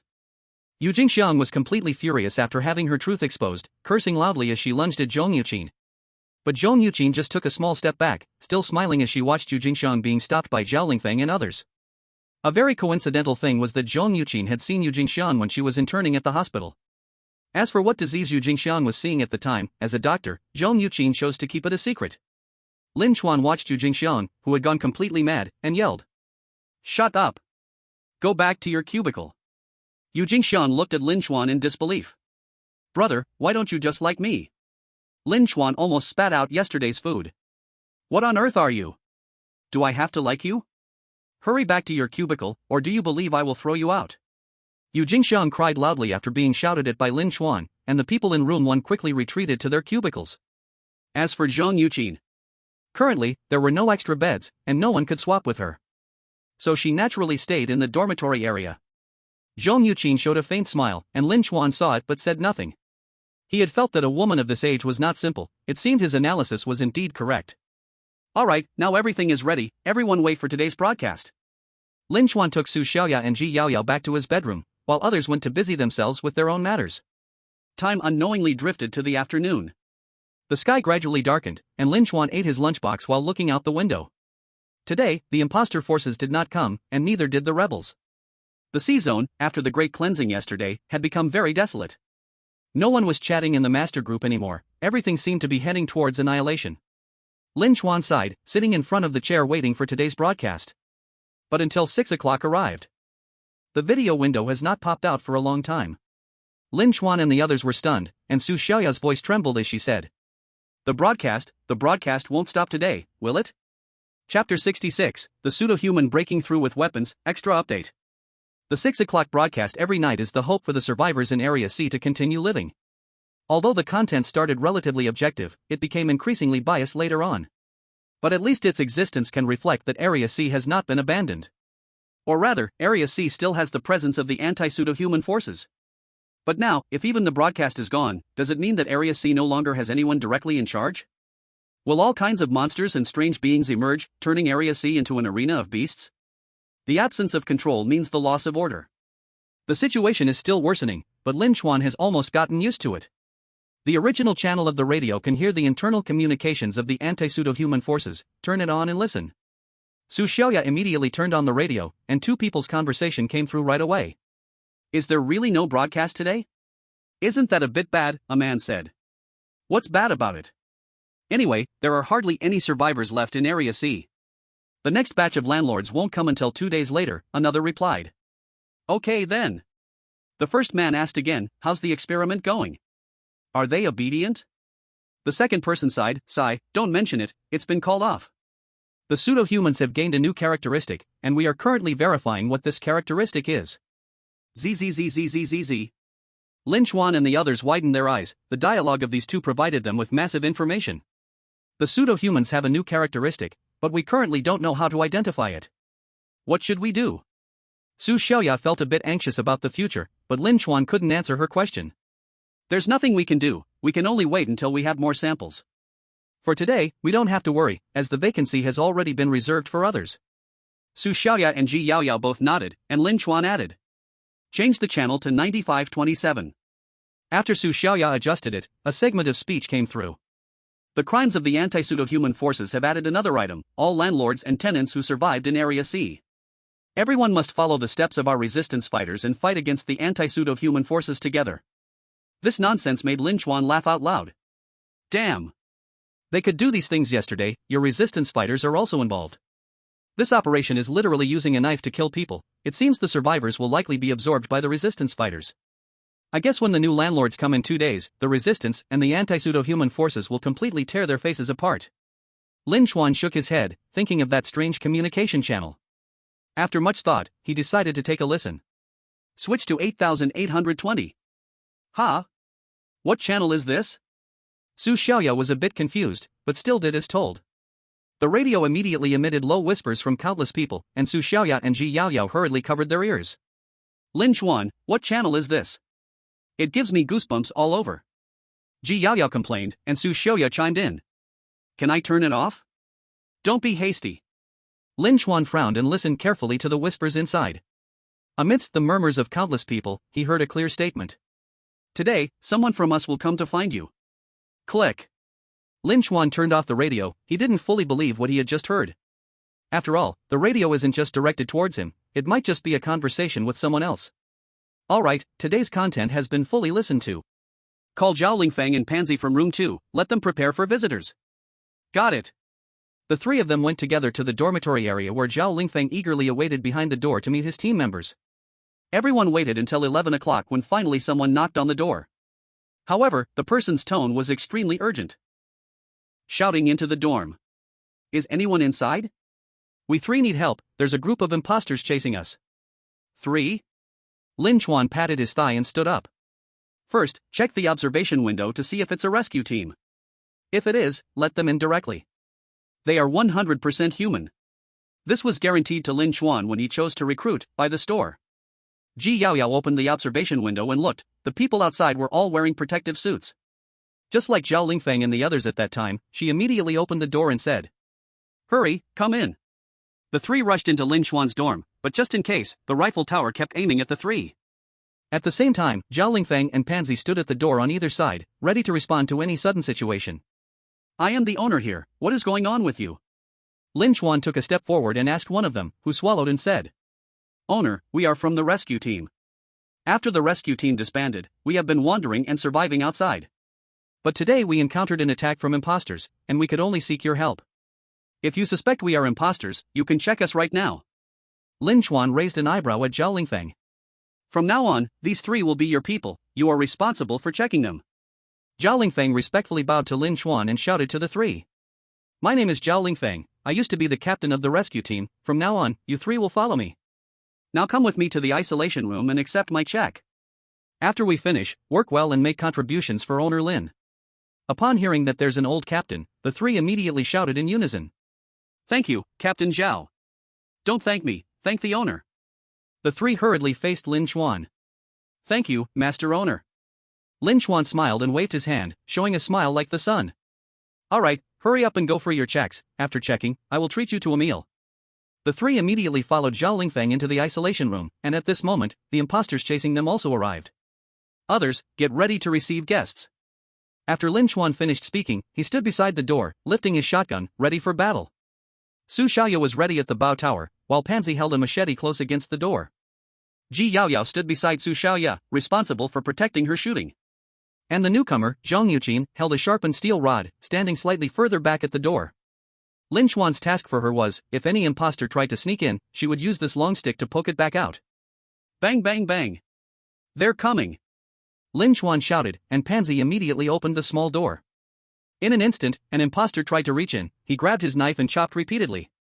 Fingers and arms fell to the ground, and some imposters shrank back in pain. They even waved weapons around the small door, behaving just like humans. Whoosh bang bang.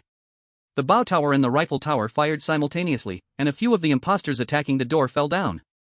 Someone shouted at the door, "They have defense facilities, take advantage of the reload, charge." Imposters, who were smart and fearless, posed a greater threat than zombies.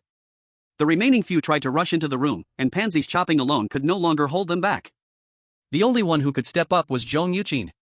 "I'll do it." Zhang Yuqin shouted and charged forward with her long stick. An impostor had already squeezed in half of its body, just as it wanted to swing a knife at Pansy, its torso was pierced by Zhang Yuqin. After Zhang Yuqin stabbed the impostor to death, she collapsed on the ground, exhausted. But she indeed relieved Pansy's pressure. Room 2 also opened in response, where Zhao Lingfeng led the three recently recruited rescue team youths to the front. "Don't let a single impostor in. And don't let these beasts scare the sisters." The three young men shouted in unison, "Got it." With the addition of 4 people, the imposters attacking the door were mostly eliminated. After counting the bodies, they had directly killed 11. And on Lin Chuan's side, besides a few people getting accidentally scratched, no casualties. But even so, Lin Chuan couldn't feel happy. These sham people are getting stronger and stronger, and now they all have melee weapons. Is there a day when they will come with guns to break in? Survival pressure surged up in Lin Chuan's heart again. The current rifle tower and bow tower in the dormitory clearly cannot face the future he imagined. Chapter 67: The Mysterious Black-Robed Man. After cleaning the room, Zhang Yuqin also bandaged Pansy. Although the number of sham people at each attack has increased a lot, there are currently 5 people led by Zhao Lingfeng. With the help of Ji Yaoyao, Su Xiaoya, and Zhang Yuqin, the 8 people guarding the dormitory door not only ensure it cannot be breached, but also ensure there will be no major casualties. As the owner of the house, Lin Chuan no longer has to do everything himself. He just sat in the bedroom playing games, occasionally checking the situation outside. There weren't any problems outside the grave either. The second wave of sham people was easily dealt with by Zhao Lingfeng and his group. The third visitor was a man in his 50s who asked Lin Chuan to take him in. But unfortunately, Lin Chuan had no spare beds available and could only refuse him. At 2 in the morning, Lin Chuan felt a bit tired from gaming. But there was once again a knock at the door. Ji Yaoyao went to open the door, but the person at the door made her feel a bit uneasy due to his clothes and demeanor. Hello? The person at the door wore a black hooded robe that covered his entire face. His voice came out hoarse and raspy, like a chainsaw cutting wood, sounding chilling. If he hadn't spoken up, Ji Yaoyao wouldn't even have known if he was male or female. What a spooky guy. Ji Yaoyao complained and responded to him. Sorry, but our beds are already full. If you want to seek shelter, you can try your luck elsewhere. No, I'm not going anywhere. The black-robed man took off his hood, and Ji Yaoyao was immediately stunned. This was a face without a trace of blood. The term pale as paper used to describe him wasn't just an adjective, but a fact. In contrast to his sickly complexion were the dark circles around his eyes and his lips. It looked like this person had intentionally dressed like this, fitting into a post-apocalyptic punk style. Are you sick? Ji Yaoyao was startled by the black-robed man's appearance and immediately tried to shoo him away. I advise you to leave quickly, otherwise I will call someone to get you out. You will regret driving me away, the black-robed man laughed, showing his black teeth, unafraid to speak. Have you heard of the 8820 radio station? Ji Yaoyao was taken aback and immediately recalled that eerie voice. Yes, what does that have to do with you?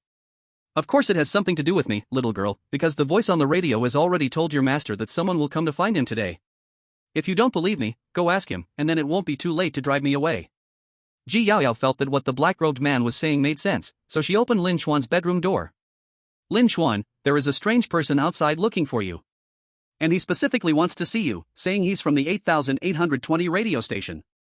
Lin Chuan was playing a game, and when he heard Ji Yaoyao's words, his hand trembled. The character in the game was killed by Yang Jian, but Lin Chuan couldn't care to restart, he said in shock. I'll go take a look. Lin Chuan never thought this person would actually come. When he met the black-robed man, his first reaction was the same as Ji Yaoyao's. He felt like he was dealing with a madman. I am the owner of this house, I've heard you want to see me? Yes. The black-robed man looked Lin Chuan up and down and said ominously. Tomorrow, the church will send 3 people. You need to shelter them for a day. This is a test from the church for you, only those who pass all the tests have the right to escape from suffering. Lin Chuan? What are you talking about? Lin Chuan felt as if he was chatting across dimensions with this man in a black robe. But the man in the black robe gave Lin Chuan no chance to explain, continuing to speak to himself. These 3 people have been confirmed by the church to be normal humans. If they show any characteristics that do not conform to humanity, you need not pay attention.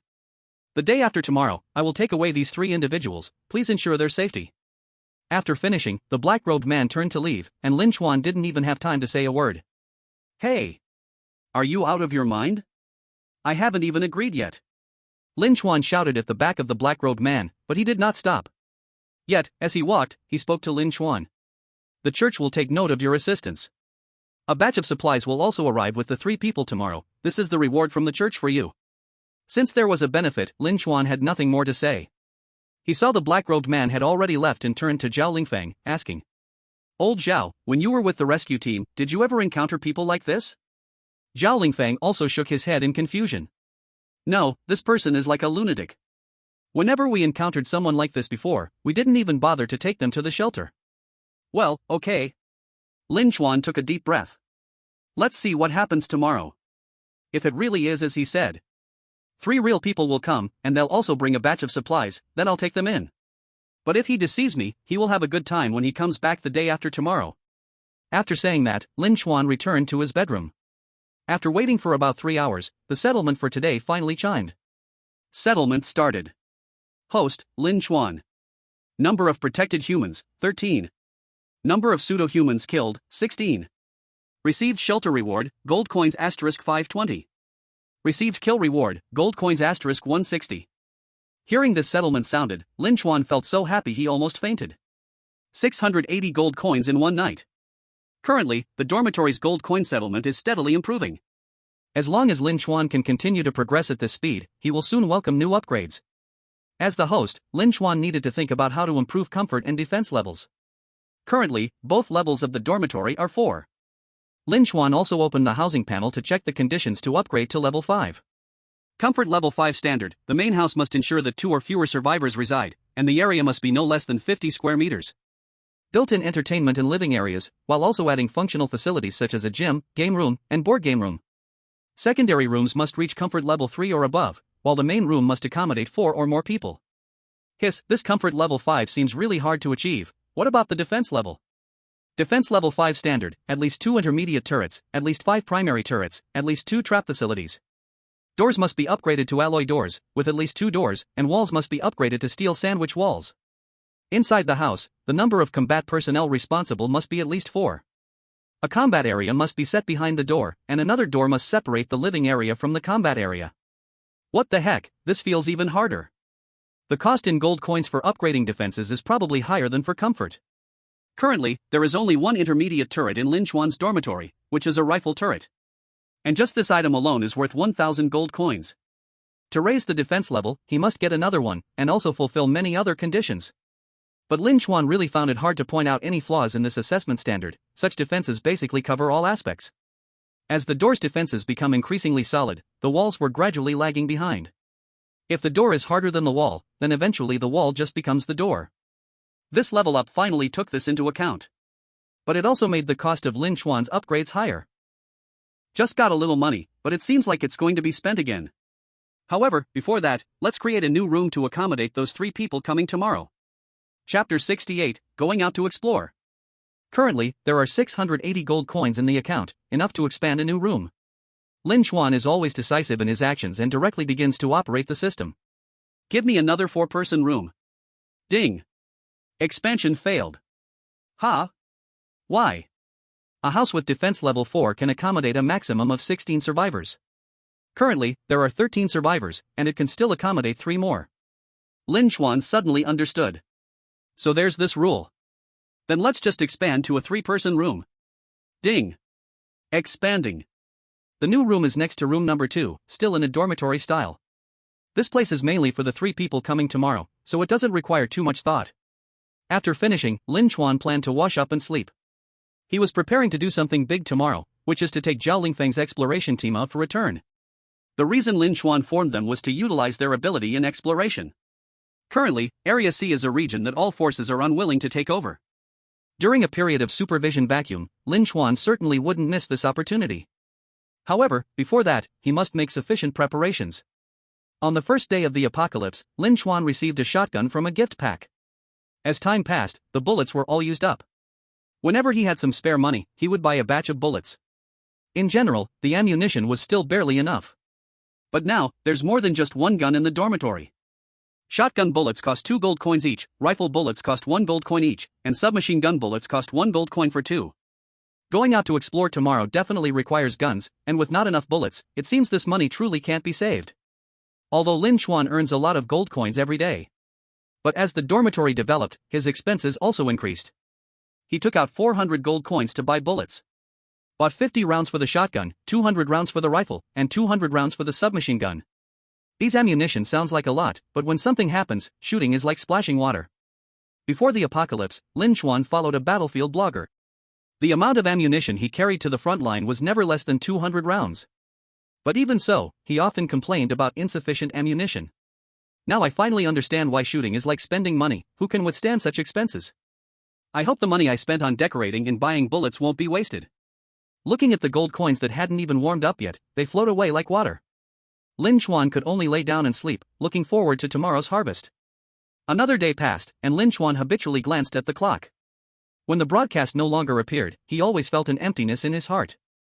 Leaving the bedroom and arriving at the dormitory area, the 3 girls were gathered together playing landlord. When they saw Lin Chuan, Ji Yaoyao came over first and said to Lin Chuan, "Brother Lin Chuan, are you hungry? What do you want to eat today?" Lin Chuan smiled. "No more box lunch or hamburgers today. I'll use gold coins to order a big meal for everyone. Send the box lunches to Zhao Lingfeng and his 5 people in room number 2 to improve their meals." Although Lin Chuan was saying something good, none of the 3 girls cheered. The sudden improvement in meals meant that Lin Chuan would definitely take some action. Including the 5 people in room number 2, what Lin Chuan wanted to do was obvious. Su Xiaoya's eyes welled with tears as she hugged Lin Chuan's arm, pleading, "Brother Chuan, please don't go out, okay? Isn't it nice for us to stay in the dormitory? Why go out for adventures?" "Yeah, Brother Lin Chuan." Ji Yaoyao's eyes were also a bit red. "Now our lives are getting better every day, can't we just stay home?" Su Xiaoya and Ji Yaoyao truly didn't want to see Lin Chuan take risks. Zhong Yuqin, who could sit beside, let out a sigh. She looked into Lin Chuan's eyes and asked, Master Lin, did you want to figure out what that strange building is about after hearing my experience? Lin Chuan chuckled ambiguously and said, "You are very smart." "I am not smart, I just understand what you men think." Zhong Yuqin lit a cigarette.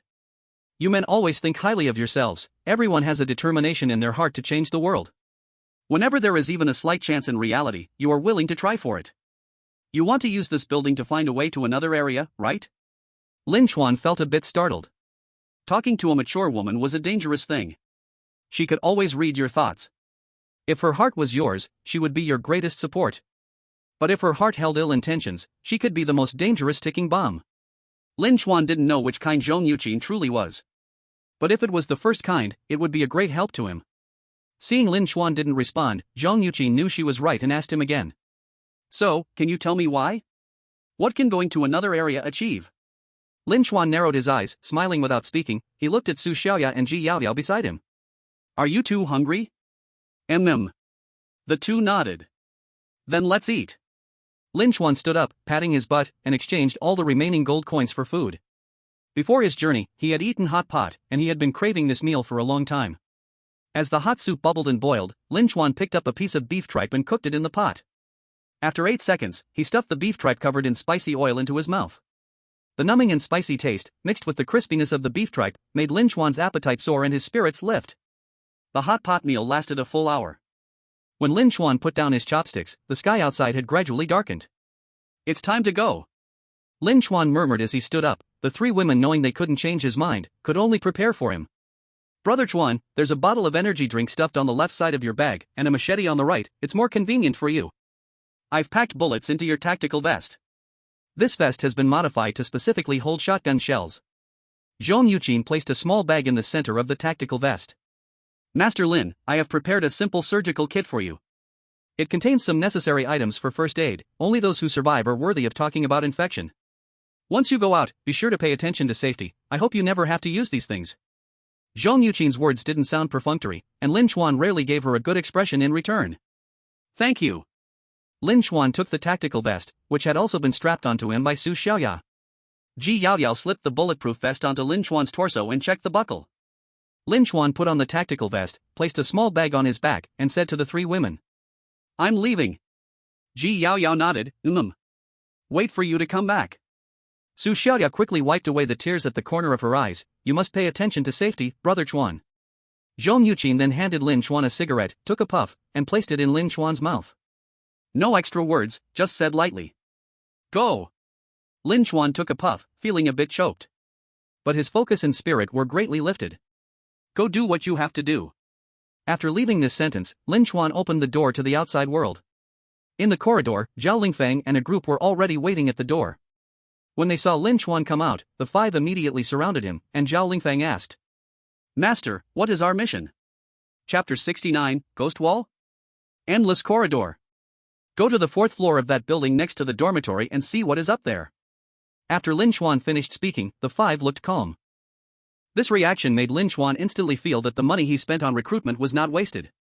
"But first, I need to arm you." Lin Chuan handed Zhao Lingfeng an AK-47 and a tactical vest. "As the captain, you will take care of this from now on. There are a total of 100 bullets in this vest. We are going to explore, not to fight, so make sure to use them sparingly." Zhao Lingfeng took the gun and bullets, bowing deeply to Lin Chuan. "Thank you for your trust, landlord." "No need to thank me. Trust those who are useful, distrust those who are doubtful." Lin Chuan looked at Pansy, who had been following Zhao Lingfeng, and handed him a submachine gun and a tactical vest as well. "This is for you. Do your best, and you might be the next captain." Pansy didn't expect to receive something for himself. His hand trembled as he took the gun, and he nodded seriously. "Thank you, landlord." Lin Chuan nodded and waved his hand. "It's dark now, let's go. We have only 4 hours, so we must be back by 10 o'clock. Okay." Lin Chuan and his group of 6 began their 3rd exploration towards the mysterious building. In the team, Zhao Lingfeng walked in the front, while Lin Chuan and Pansy walked at the back. Lin Chuan's position was the safest in the whole team. When it came to loyalty, Lin Chuan felt quite at ease.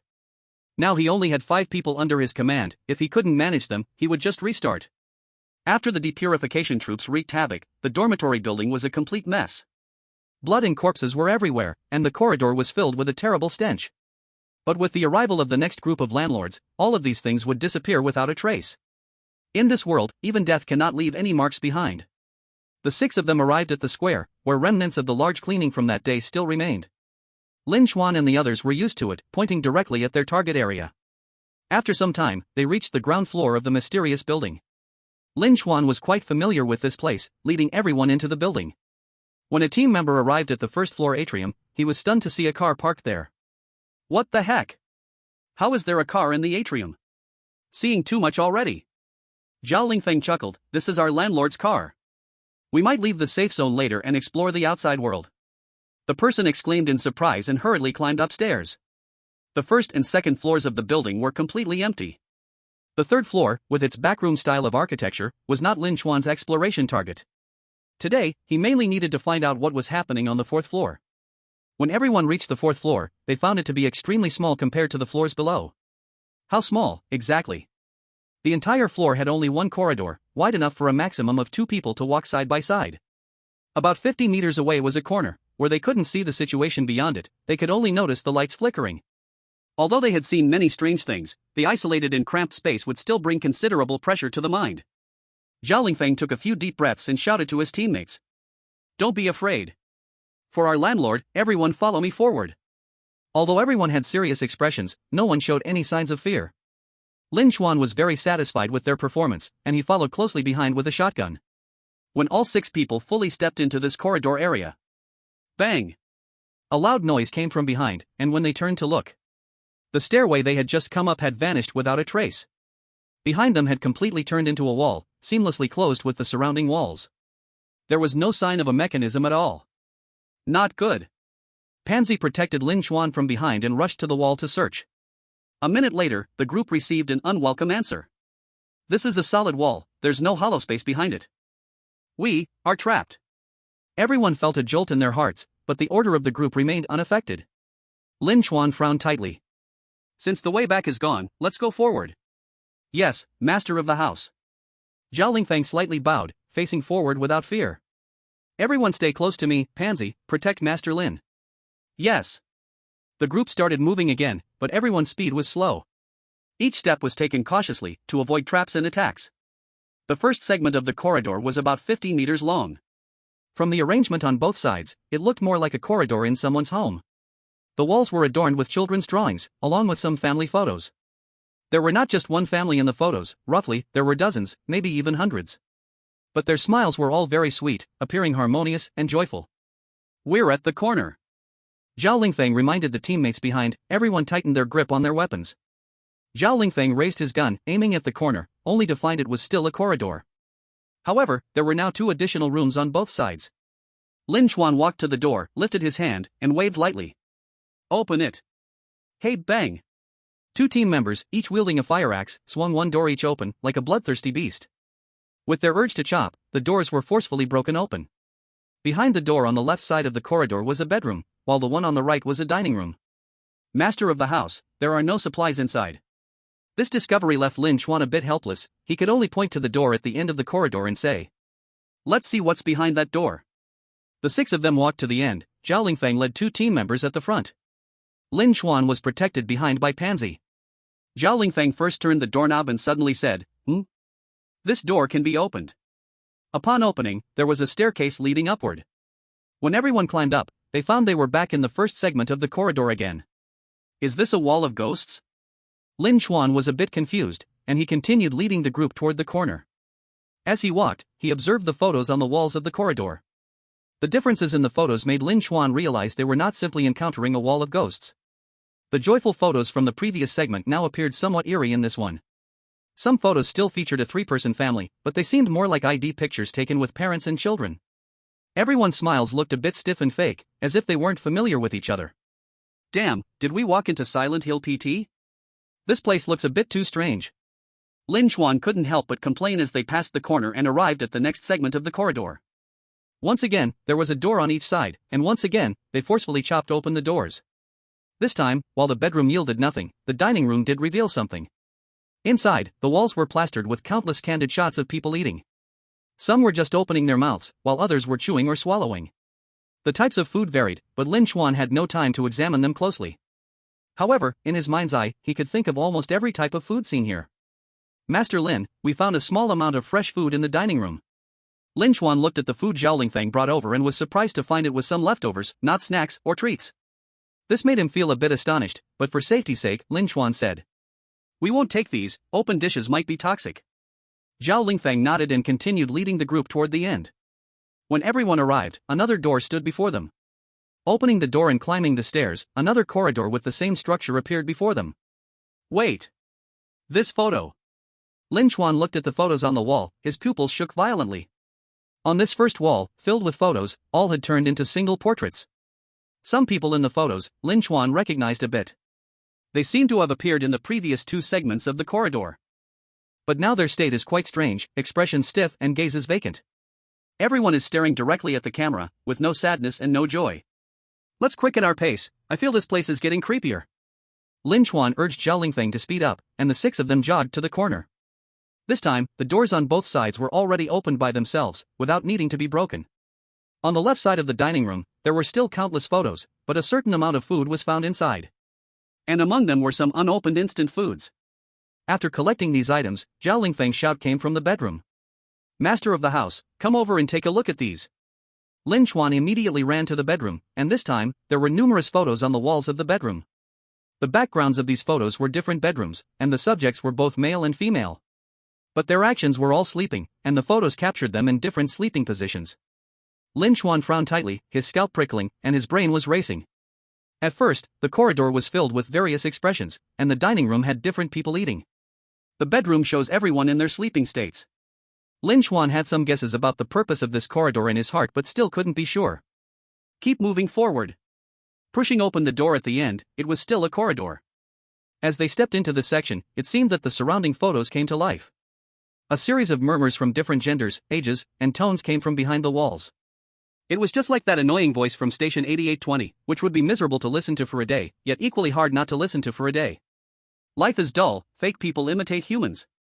Don't continue to listen here, run quickly. After receiving the order, Zhao Lingfeng immediately ran forward. When everyone reached the corner, bang! Suddenly, two doors beside them burst open, and two people ran out. The mental pollution combined with this sudden attack truly startled Zhao Lingfeng.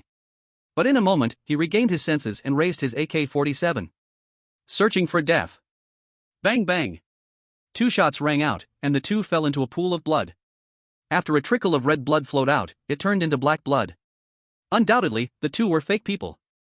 Keep running. Hurry to the next section. After Lin Chuan spoke, the team moved again, opening the door to the next corridor. The noise around them persisted. Countless hands stretched out from the walls, clawing at Lin Chuan and the others. The level of this mental pollution made Lin Chuan feel like he might vomit. He drew his machete and shouted angrily. Damn it, isn't this endless? Chop off these feet for me. All right. The six swung their sharp blades, leaving only severed limbs in their wake. Lin Chuan didn't even dare to look back and could only rush forward with all his might. After reaching the corner, the noise and bloodshed behind formed a stark contrast to this place. The two doors were still in an open state, each having a person sitting inside. They did not attack Lin Chuan and the others, they just stared at them. There was no threat or killing intent in their gazes, only observation and curiosity toward them. Master of the house, what's the situation with these two? Zhao Lingfeng asked with a trembling voice. I don't know. Lin Chuan's voice was also a bit shaky. But I guess they are studying us, learning how to act like real humans. Lin Chuan's guess sent chills down everyone's spines. Even these formerly seasoned rescue team members did not want to stay in such a bizarre place any longer. Zhao Lingfeng shook his head and said, Master of the house, let's leave here quickly. I want to leave quickly too. Lin Chuan said helplessly. But we can't go back, we can only continue forward. But I estimate, we should be nearly out. Everyone took a deep breath and continued walking forward. After pushing open the door, it was another corridor, and everyone felt a bit hopeless, but Pansy pointed at the wall and said, Everyone look quickly, there are no more photos on the wall. The crowd saw and suddenly cheered with joy. Zhao Lingfeng also became excited, he encouraged the other team members. Let's charge ahead with all our strength. Maybe the next door will open, and we can finally leave this hellish place. Okay. The team started jogging, but Lin Chuan didn't know why his eyelids were twitching uncontrollably. He rushed to the corner with everyone, only to find that the corridor's lights were almost all out. Only one lonely light at the end illuminated a woman. This woman crouched on the ground as if crying, and for a moment, no one dared to move closer. Lin Chuan swallowed hard, he didn't dare to take a risk and approach. From a distance, he shouted at the woman. Hey, you in front. If you keep pretending to be mysterious, I swear I'll shoot. His voice echoed continuously in the corridor, and the woman's crying abruptly stopped. She slowly stood up, and everyone raised their weapons. In an instant, when she turned her head, everyone gasped in horror. Except for her mouth, all her other features were gone, her neck twisted at a 90-degree angle facing Lin Chuan and the others. The corners of her mouth stretched almost to her ears, revealing tiny, sharp teeth that filled her entire mouth. Those suffering from trypophobia would probably faint on the spot. Wah, wah. The woman let out a cry like a baby, and when she opened her mouth, it seemed like she had flipped her entire upper jaw along with her head open. What the hell? What the hell? Lin Chuan exclaimed twice, and then the two doors in this corridor were suddenly flung open at the same time. Two creatures similar to this woman appeared, and instantly the corridor lights went out. Wah-ah-ah. Thud. Thud. Thud. Thud. The sound of bare feet hitting the ground, paired with the cries of babies, was quickly approaching Lin Chuan and the others. In the pitch darkness, everyone was thrown into chaos. Zhao Lingfeng yelled without thinking, "Protect Lin," the room owner, and pulled out his gun to shoot. Pansy felt around in the dark, he grabbed the person next to him and shouted. Is that you, Lin? Is that you, Lin? Who is calling me? No. Someone is attacking us. Ah, help. It was a mess. Completely chaotic. Even a rescue team as orderly as this one began to show signs of collapse facing such a bizarre situation. Lin Chuan knew that in such situations, one must stay calm. If everyone panicked, they might not get out at all. Everyone, gather around me, I mean you. Lin Chuan reached out, grabbing the arm of a person next to him. The surface of this arm felt strangely smooth. It felt like a candle that had been left out for too long, with skin lacking elasticity and bones stiff as stone. Lin Chuan sensed something was wrong, lifted his shotgun, and bang bang bang, fired several shots. The flash from the gun illuminated the surrounding area for a moment, revealing three eerie figures less than 2 meters away from him. With each flash, their shapes moved forward a bit. By the time the last shot fired, one of their hands was only 10 centimeters away from him. Chapter 71, New Entities. Thud. Lin Chuan felt a heavy weight in his chest, as if something had collided with him. He nearly lost his breath and was thrown backward. He crashed against the wall and slid down to the ground, ignoring his sore chest as he got back up. Who ambushed me? Click. He turned on the flashlight attached to his shotgun, the surroundings finally lit up. The 5 people who had come with Lin Chuan were all lying neatly on the ground. And those 3 strange women appeared to be frozen in time under the light, maintaining their last actions in the dark, standing motionless. Zhao Lingfeng was being held down by one of the eerie women by his collar. That woman raised her other hand high, her finger as sharp as a blade. If it weren't for Lin Chuan's quick action, Zhao Lingfeng might have met his end right there. On the other side, Pansy was pressed against the wall, and the woman's hand directly pierced through the wall just a few centimeters beside his head. He was also quite lucky, in the darkness, he just happened to turn his head slightly. Otherwise, this blow would likely have made Pansy a real Louis XVI cosplay. No. Perhaps he wouldn't even be as good as Louis XVI. At least that guy had his head intact. If he were stabbed, his head would probably explode like a watermelon. 2 team members were right next to Lin Chuan. In the darkness, the 2 of them clung desperately to anything they could grab, like people drowning. They held each other tightly until the lights came on, and then hurriedly let go. Flushed and embarrassed, they picked up their weapons and moved beside Lin Chuan to protect him. As for the last team member, he was worse off. Behind those 2 strange women, there was another woman in red. She gripped that team member by the ankles and neck in each hand. His whole body was ripped into 2 sections. The break was at the abdominal vertebrae, the skin was completely torn, but the tendons still held on. His insides spilled out from the break and pooled on the ground, with a few sections of intestines still connected to his lower half. He looked in extreme pain. Facing such a tragic death, the last second before losing consciousness must have been unbearable. Old Lu. The team member who originally stood beside Lin Chuan cried out, wanting to rush over to collect his comrade's corpse. Lin Chuan swiftly pulled the 2 back. Don't go over there, what if they are still moving? The 2 instantly stopped in their tracks, and Lin Chuan turned to Zhao Lingfeng and Pansy. You 2 didn't die, right? No. Pansy answered decisively. On the other side, Zhao Lingfeng looked at the strange woman pressing him to the ground, her hand raised like a knife, his voice shaky. I'm okay too. Then come here. The 2 quickly broke free from the strange woman's grasp and ran to Lin Chuan's side. As soon as Pansy got close, he noticed something strange on Lin Chuan's bulletproof vest. Boss Lin, are you hurt? Lin Chuan then looked down to see that one of the bulletproof plates had been dented inward. It seemed that even in the dark, he had been attacked. Fortunately, he had the bulletproof vest to protect him, and his body had undergone some strengthening. Otherwise, even wearing the vest, it would have been hard to withstand such a blow. Zhao Lingfeng saw Lin Chuan's condition and became furious, yelling at Pansy. I told you to protect Boss Lin, and this is how you did it. Pansy ashamedly lowered his head and knelt before Lin Chuan. Sorry, Boss Lin, I let you get hurt, I deserve to die. Okay. Lin Chuan pulled Pansy up from the ground. Don't you two understand the situation? The most important thing now is to get out quickly. First, make sure we stay alive, we can talk about everything else later. Zhao Lingfeng nodded repeatedly and bowed, while Pansy kept apologizing. Zhao Lingfeng was quite good at reading social cues in this regard. Lin Chuan didn't want to argue with them, instead, he held the flashlight and walked toward the three strange women. What on earth are these three things? Lin Chuan approached one of them and examined her closely. If one didn't look at the face, this strange woman could be considered a top-notch beauty.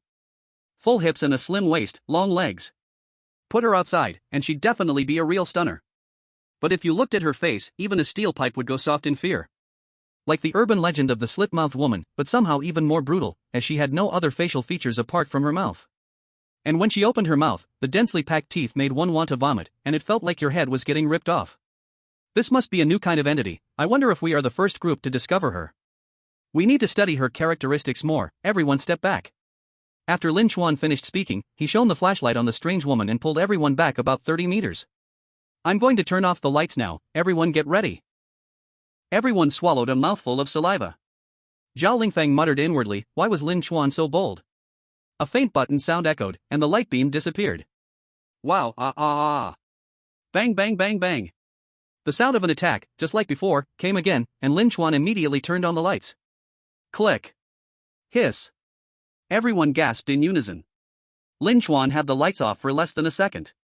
But when the lights came back on, the three eerie women were only a few meters away from them. Zhao Lingfeng spoke in despair. With this speed, if we encountered them in a dark environment, we probably wouldn't even be able to escape. Lin Chuan added a few words. And if we can't shine lights in different directions, with so many of these things around, death is a certainty. Of course, unless you're a damn Ultraman. As long as the light keeps shining on them, we will be safe. Lin Chuan drew his machete and walked up to one of the eerie women. Swish. He slashed towards the eerie woman's mouth, cutting her head clean off. Fall back. Everyone stepped back 30 meters, switched off the lights, and found that only two eerie women moved. But the one Lin Chuan had decapitated lay on the ground. Black blood flowed from the severed neck where the mouth and head had been. Their weakness is that in the light, we can kill them by cutting off their heads. Lin Chuan approached and chopped off one of their arms, but it didn't affect her speed at all. He then chopped off one of her legs. But even in the dark, the eerie woman could still hop or crawl quickly with just one leg. In the end, Lin Chuan turned one of them into a stick figure. But this thing could still roll quickly, like a damn bowling ball. Confirmed, the only way to kill these things is to chop their heads off. The other two are no longer worth studying, get rid of them. After Lin Chuan said this, two team members swiftly struck. They directly decapitated the eerie women's heads. Then Lin Chuan and the others continued forward, pushing open the large door at the end of the corridor. The corridor that had trapped them finally vanished. But what appeared before their eyes was another existence beyond their understanding. What a huge screen! Zhao Lingfeng looked up, a massive screen emitted a faint glow. It displayed lines of data, so many words that Lin Chuan nearly fell asleep at a glance. But when he saw the top few lines, he suddenly woke up. Currently in Area C, number of rooms, 14. Next batch owner replenishment time, 48 hours later. Area danger level, 3. Number of overseers, 1. Expected to reach the next danger level in 5 days. House detail information. Below the detailed information, there were details of all the houses in Area C. From defense level and comfort level to the names of the people living inside, all were shown. When the owner or survivor dies, there would be a deceased mark after their name. Lin Chuan searched for information about his own room, but found an asterisk next to room 404. You guys actually managed to come this far? A male voice suddenly spoke around them, and Zhao Lingfeng and others quickly shielded Lin Chuan behind them. But when Lin Chuan heard this voice, he felt a surge of joy and shouted to the surroundings. Are you the big brother who confronted the thin, pale man back then? It's me. I'm the one you saved that day. Chapter 72, Returning with a Full Load, a Super Significant Discovery. Lin Chuan would never forget this big brother's voice. He signaled to the others to lower their guard. The light in the room suddenly dimmed a little. It turned out that the big screen was turned off by someone. A steady sound of footsteps approached them in the gloom. When he appeared 5 meters in front of everyone, they saw a tall figure over 2 meters high. This person wore a black robe, and his face could not be seen. They could only sense his chest slightly rising and falling. The heavy sound of breathing was covered by the mask. That person seemed somewhat surprised to see Lin Chuan. But he did not reminisce with Lin Chuan, only saying lightly, "I remember you, but you shouldn't be here." Lin Chuan replied with a bitter smile. "We escaped from a long corridor and somehow ended up here. It wasn't intentional to offend. However, I see that this screen seems to have information on everyone in Area C." Lin Chuan looked at the burly man in the darkness. "What exactly is this place?" The burly man remained silent for several seconds, and Zhao Lingfeng and the others' hearts pounded like drums. They feared that the burly man would suddenly attack Lin Chuan, and they had no confidence to defeat him. "This is the core terminal of your Area C, used to monitor your survival status. As for why it has to be like this, I cannot tell you yet. I can only give you a rough direction. It is to save humanity, but also to select the true leaders who can guide humanity through this apocalypse." Lin Chuan felt a bit shocked. He originally thought that becoming the master of a room simply meant he was luckier than others. He never expected he was given such a great mission. Damn, I'm just a literary student, how is this even a thing? But all of this sounds too grand. I'm just a small person, without any determination to save the world, I just want to live well. Lin Chuan looked increasingly frustrated. He stared at the burly man and gritted his teeth to ask, "Since you know so much, can you tell me when this damn apocalypse will end? And what the hell are these pseudo-people and entities? When will everything return to normal?" The burly man sighed and said, "It is already impossible to return to normal. Human civilization is like a flame swaying in a storm, ready to be extinguished at any moment. As the master of the room, the only thing you can do is to protect as many survivors as possible.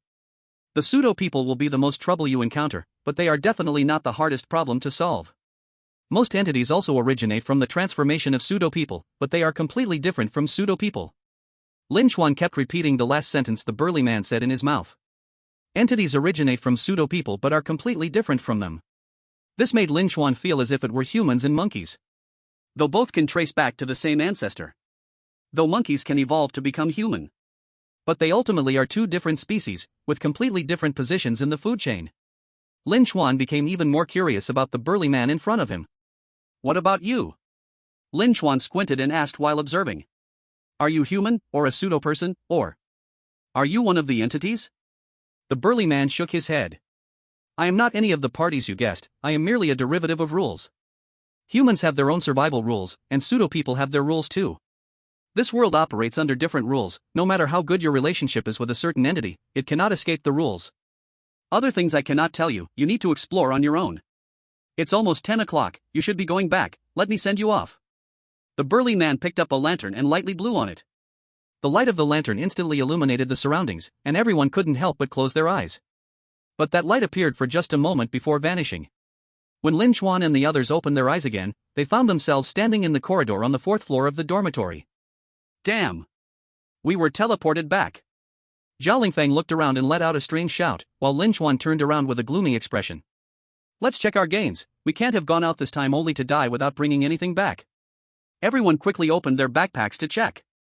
But to their surprise, this inspection made Zhao Lingfeng and the others feel so excited they almost jumped up. "Master Lin, it's out. We've struck gold." Zhao Lingfeng brought his backpack to Lin Chuan. A whole backpack of compressed food and energy bars. "With just this backpack of food, the calories will last us 10 days to half a month." In terms of calories, Zhao Lingfeng was indeed correct. In fact, a person could survive on just 2 chocolate syrup sticks a day. However, this stuff doesn't fill you up, making your brain think you're still hungry. "I found something too." A team member took out a bunch of snacks from his bag. Me too, me too." Another person pulled out some instant food.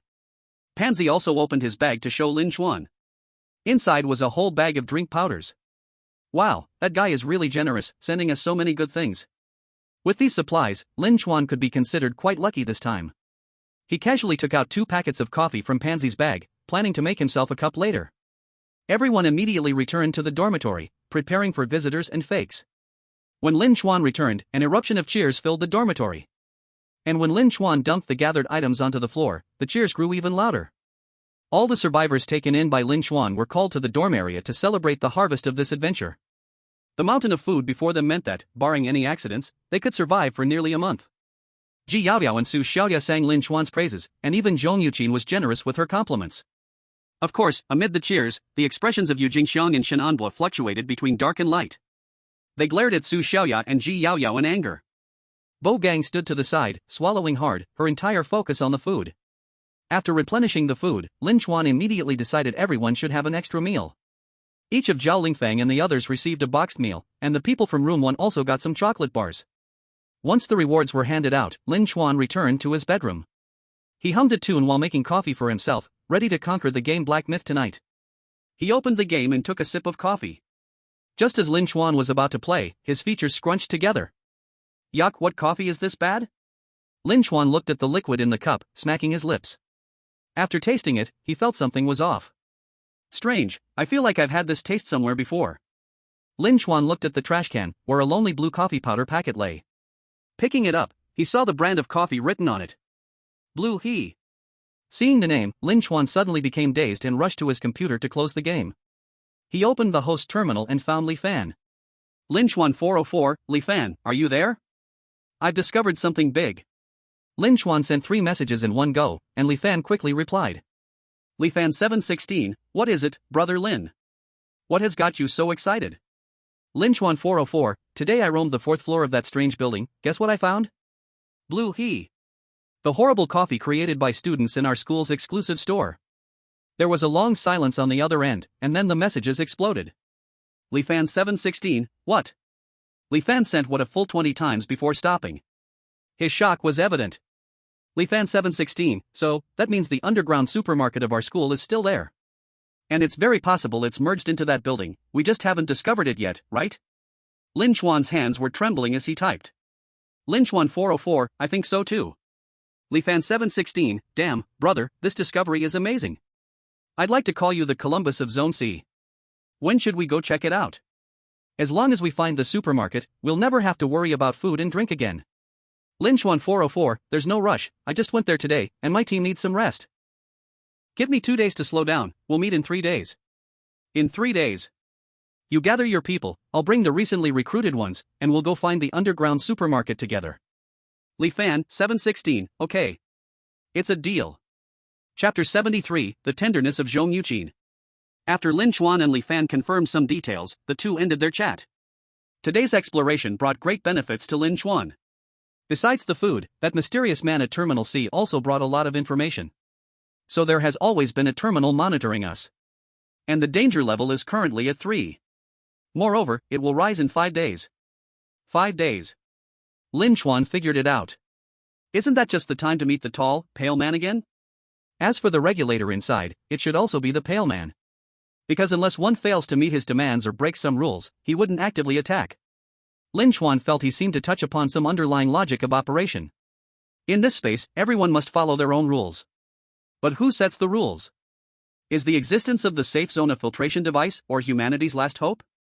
Lin Chuan mumbled, shaking his head unwilling to think further. Let's focus on the things at hand. Given the current intensity of the pseudo-human attacks, Lin Chuan didn't need to worry too much about nightly defenses. But the danger level will rise in 5 days. If the standards for danger levels are the same as the defense levels, then Lin Chuan must raise the dormitory defense level to 5 within 5 days. Otherwise, the dormitory would face the risk of being breached. I need to save more money. Lin Chuan sighed, directly activating the Black God's myth start. Outside, there were bursts of gunfire from time to time. It seemed there were pseudo-humans attacking the gate, and the rifle tower was automatically defending. After more than 10 minutes, Su Xiaoya walked into the bedroom and said to Lin Chuan, "Brother Chuan, we killed 9 pseudo-humans this time." Lin Chuan, wearing headphones, nodded and said, "Well done, go rest." Su Xiaoya looked at Lin Chuan so focused, kissed his cheek, and then left the dormitory. Lin Chuan wiped his face, feeling a bit strange. Why did couples often argue before the apocalypse because the boy played games? I basically play every day, but I haven't seen Su Xiaoya and Ji Yaoyao complain at all. The second group of visitors arrived around 11:40. They were 2 elderly men in their 60s. Although Lin Chuan still had 3 empty spots left, they were reserved for the black-robed man's subordinates. After rejecting the 2, less than 30 minutes later, another wave of pseudo-humans attacked the gate. This time, there were 13 of them, all armed. The pressure of survival was increasing daily. After receiving the message from Su Xiaoya, Lin Chuan lost the mood to continue playing. He sat in the dormitory area, staring blankly at the dormitory gate. Zhao Lingfeng and the others sat at the gate chatting with each other, while Su Xiaoya and Ji Yaoyao played on their phones. Everyone was doing their own thing, only Zhong Yuqin sat in a similar state as Lin Chuan. She stared at the ceiling, occasionally sipping a little wine. When she saw Lin Chuan looking like her, she directly took her glass and sat beside him. Lin Chuan thought Zhong Yuqin was going to comfort him. But Zhong Yuqin winked at him and said playfully, "Hey good-looking, are you here all by yourself?" Lin Chuan didn't expect Zhong Yuqin's words, his gloomy mood lightened immediately by her tease. This woman really knows how to lighten the mood. Lin Chuan muttered as he took the wineglass, after clinking it with Zhong Yuqin. She drank all the wine in her cup, then raised an eyebrow at Lin Chuan. "Don't just feed fish." "Lin Chuan, ? Underestimating me? Then you better watch closely." Lin Chuan also finished his drink in one go, and Zhong Yuqin filled his glass again. "Looks like the hero who brought us back so much food. In this adventure, it's not all about gains." Zhong Yuqin leaned her body to the side, supporting her head, her eyes like autumn waters, staring at Lin Chuan as she asked, "What's wrong, my landlord? Are you worried about the future?" Lin Chuan was somewhat surprised. He finally witnessed the power of a mature woman. From the expression on his face, she could tell he was in a bad mood, and guessed the reason from the current situation. In fact, this ability is not exclusive to mature women. As long as a woman is willing to put in effort and care about you, she can do it. It's just that such girls are relatively rare. Of course, if you want to find such a girl, it's not entirely impossible. Spend 1,000 or 800, take her out for drinks, let her hear your sorrows. She will gently escort you to a hotel and kindly tuck you in. Uncle, Keep going, I haven't heard this version. Lin Chuan shook his head, throwing all distractions behind him, and spoke to Zhong Yuqin. "What, are you going to give me advice? Or have you thought of some solution?" Zhong Yuqin chuckled. "If even such a capable person like you is struggling, what can I do? And you are the landlord, just make the decision, and I will always support you. But before deciding the next step, I just hope our landlord can relax a bit.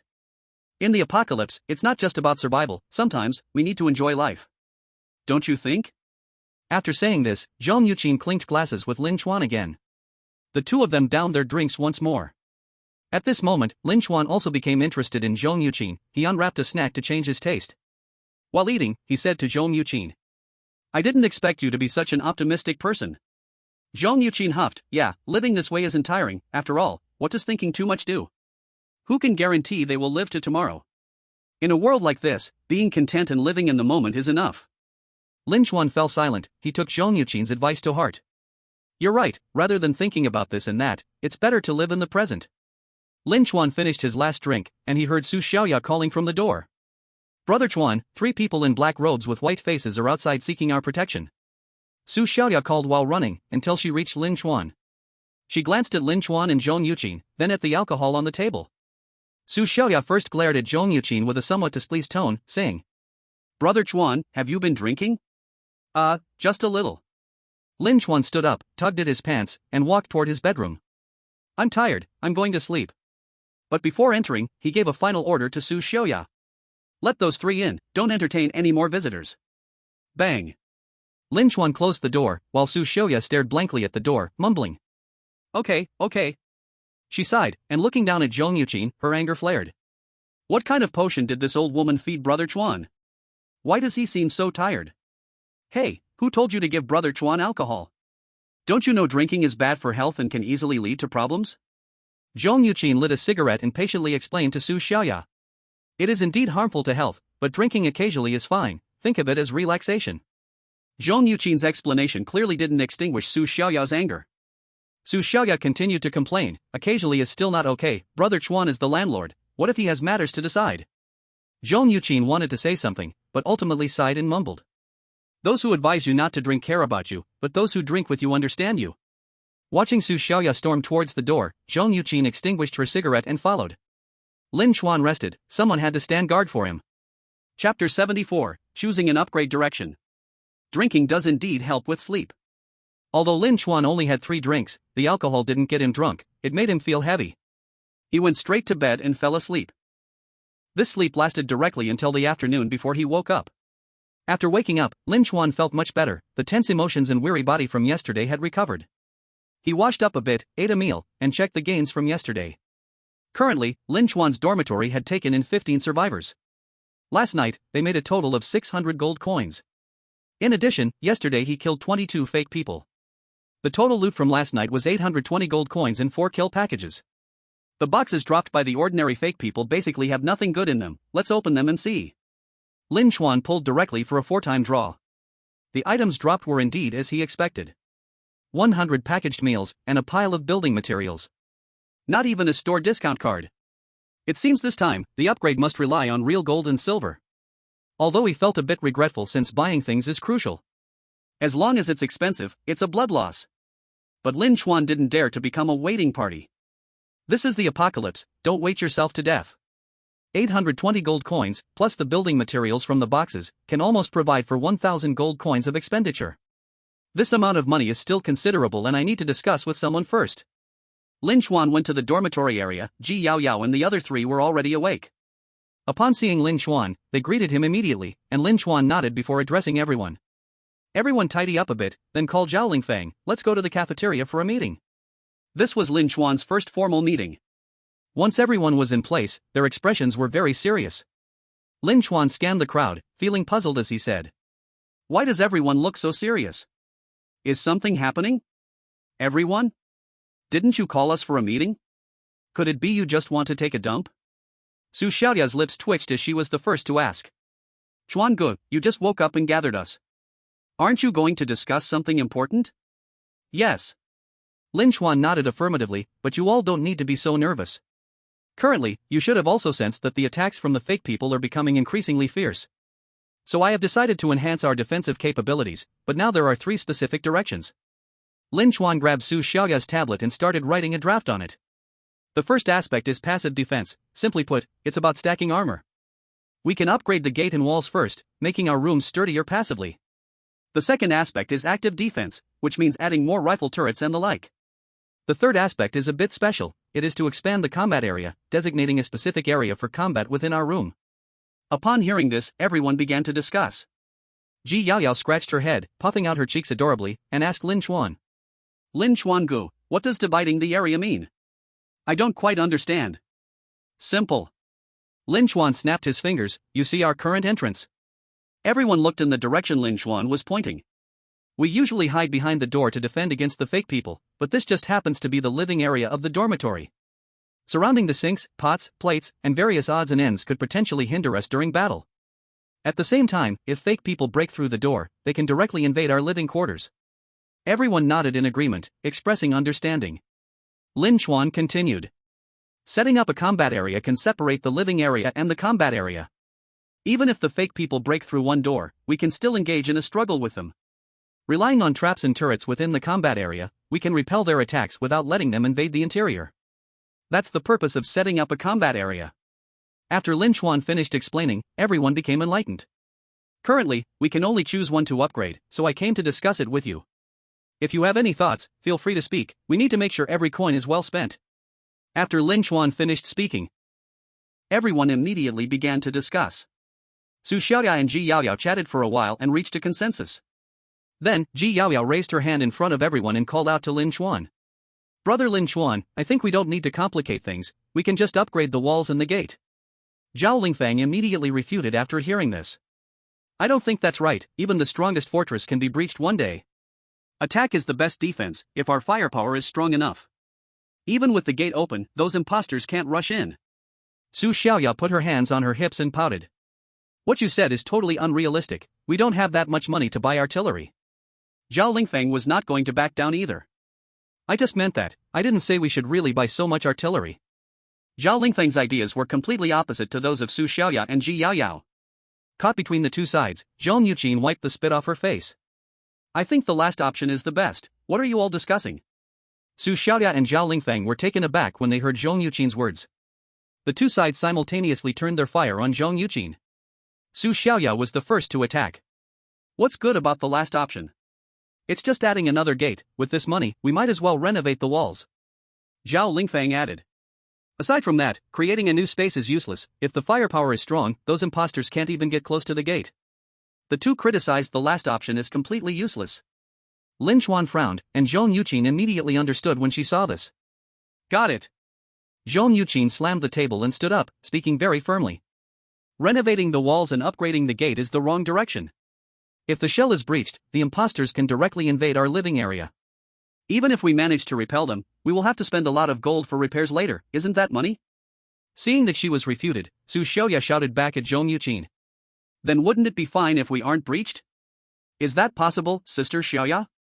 Zhong Yuqin shook her head helplessly. You may be young, but you are already an adult. Do you really think there is anything in the world that is so strong it can't be breached? However, Zhong Yuqin did not know that the readers watching mostly had this kind of strength. Su Xiaoya was suddenly at a loss for words. She could only sulk and sit down, muttering with dissatisfaction. Who told you to call me Sister Xiaoya, making us feel so close? Zhong Yuqin didn't bother to argue with Su Xiaoya. She turned her focus to Zhao Lingfeng instead. Brother Zhao, if we follow your suggestion and build a turret. Considering our current space, after setting up this turret, is there still a place for our defensive personnel to stand by at the entrance? Zhao Lingfeng was taken aback. He was indeed being reasonable. He gave a slight bow to Zhong Yuqin and said, I didn't think it through. Zhong Yuqin smiled and nodded, then winked at Lin Chuan. Chapter 75, Go, Pansy, give him 2 slaps. Zhong Yuqin could be said to have bested everyone in debate. Both Su Xiaoya and Zhao Lingfeng fell silent when facing her. Lin Chuan looked at the two and asked, Do you two have anything to refute? Zhao Lingfeng shook his head, while Su Xiaoya shot Zhong Yuqin a glare and turned her head away. Lin Chuan then looked at Ji Yaoyao. Do you have any other thoughts? Ji Yaoyao shook her head. I'll just listen to brother Lin Chuan. When it comes to obedience, Ji Yaoyao was definitely the best among the 3 girls. She would do whatever Lin Chuan asked without asking why or considering anything else. This made Lin Chuan quite pleased. Then let's do it according to Zhong Yuqin's suggestion. Let's create a space specifically for defense and combat. Let's settle it like that. Everyone, please disperse. Lin Chuan was always decisive in his actions. Once he made a decision, he didn't hesitate. Returning to his bedroom and sitting at the computer desk, Lin Chuan immediately began upgrading the house. Ding. Do you want to spend 200 gold coins to expand by 100 square meters? Spend it. Please choose the expansion location. Lin Chuan selected the expansion spot behind the main entrance, and the dormitory immediately shook violently. A few minutes later, an open area appeared behind the dormitory's living area. Lin Chuan took a look at the size and shook his head again. This 100 square meters sounds big, but why does it look so small? Lin Chuan returned to the dormitory to ask the system. System, in the evaluation criteria for defense level 5, is there a requirement for the combat space? The requirement is at least 200 square meters. Then let's add another 100 square meters. Another 200 gold coins were spent, and the space was expanded again. This time when Lin Chuan saw it, he finally felt relatively satisfied. That previous 100 square meters was indeed a bit small. It felt like there wouldn't be enough room for things. Now I need to arrange this combat room and separate it from the living area. Lin Chuan waved his hand and spent 200 gold coins to buy a reinforced iron door, then built a cement wall. Now, when Lin Chuan returned from outside, he needed to first pass through the combat area before entering the living area. He didn't keep the remaining gold coins or building materials. He chose to continue upgrading. Archery towers are about 200 gold coins each. Using these can save bullets. Let's build it. With the leftover bits of money, I'll just get a camera. Then I won't have to walk so far from the bedroom to check the situation. Lin Chuan moved the built archery tower and rifle tower to the door of the combat area through the housing system. Then, at the sides and back of these 2 turrets, he added another archery tower each. Now, Lin Chuan's dormitory had 3 archery towers and 1 rifle tower. The increase in firepower wasn't huge, but the strategic depth grew immensely. Lin Chuan felt initially satisfied with the current renovation. Su Xiaoya and Zhao Lingfeng also came from the living area to visit the combat area. For now, we can only upgrade it like this. We'll save up some gold coins and upgrade again later. Although the current combat area is only a semi-finished product, it is already enough to impress. Awesome. Awesome. Su Xiaoya silently gave a thumbs up. Zhao Lingfeng also said by the side. This place is great. It's spacious and allows for full movement. We can also set up some obstacles and cover in these open spaces. It's definitely better than fighting directly in the living area. Seeing that everyone had no objections, Lin Chuan clapped his hands and said, You can try to defend against the fake people's attack tonight. Let me know tomorrow if anything needs improvement. Zhao Lingfeng nodded, and just then, the door to the living area was pushed open by Ji Yaoyao. Lin Chuan, someone said they want to see you. Lin Chuan immediately felt displeased. Is it the people from room 1? What do they want this time? Not from room 1. Ji Yaoyao shook her head. It's those 3 men in black robes from room 3. They said they brought a divine message and hope you can meet with them.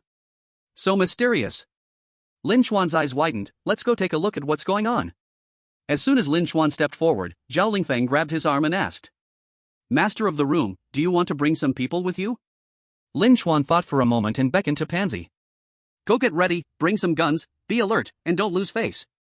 Pansy was surprised and nodded. Okay, master of the room. Back in the living area, after Pansy got ready, Lin Chuan entered room 3 with him.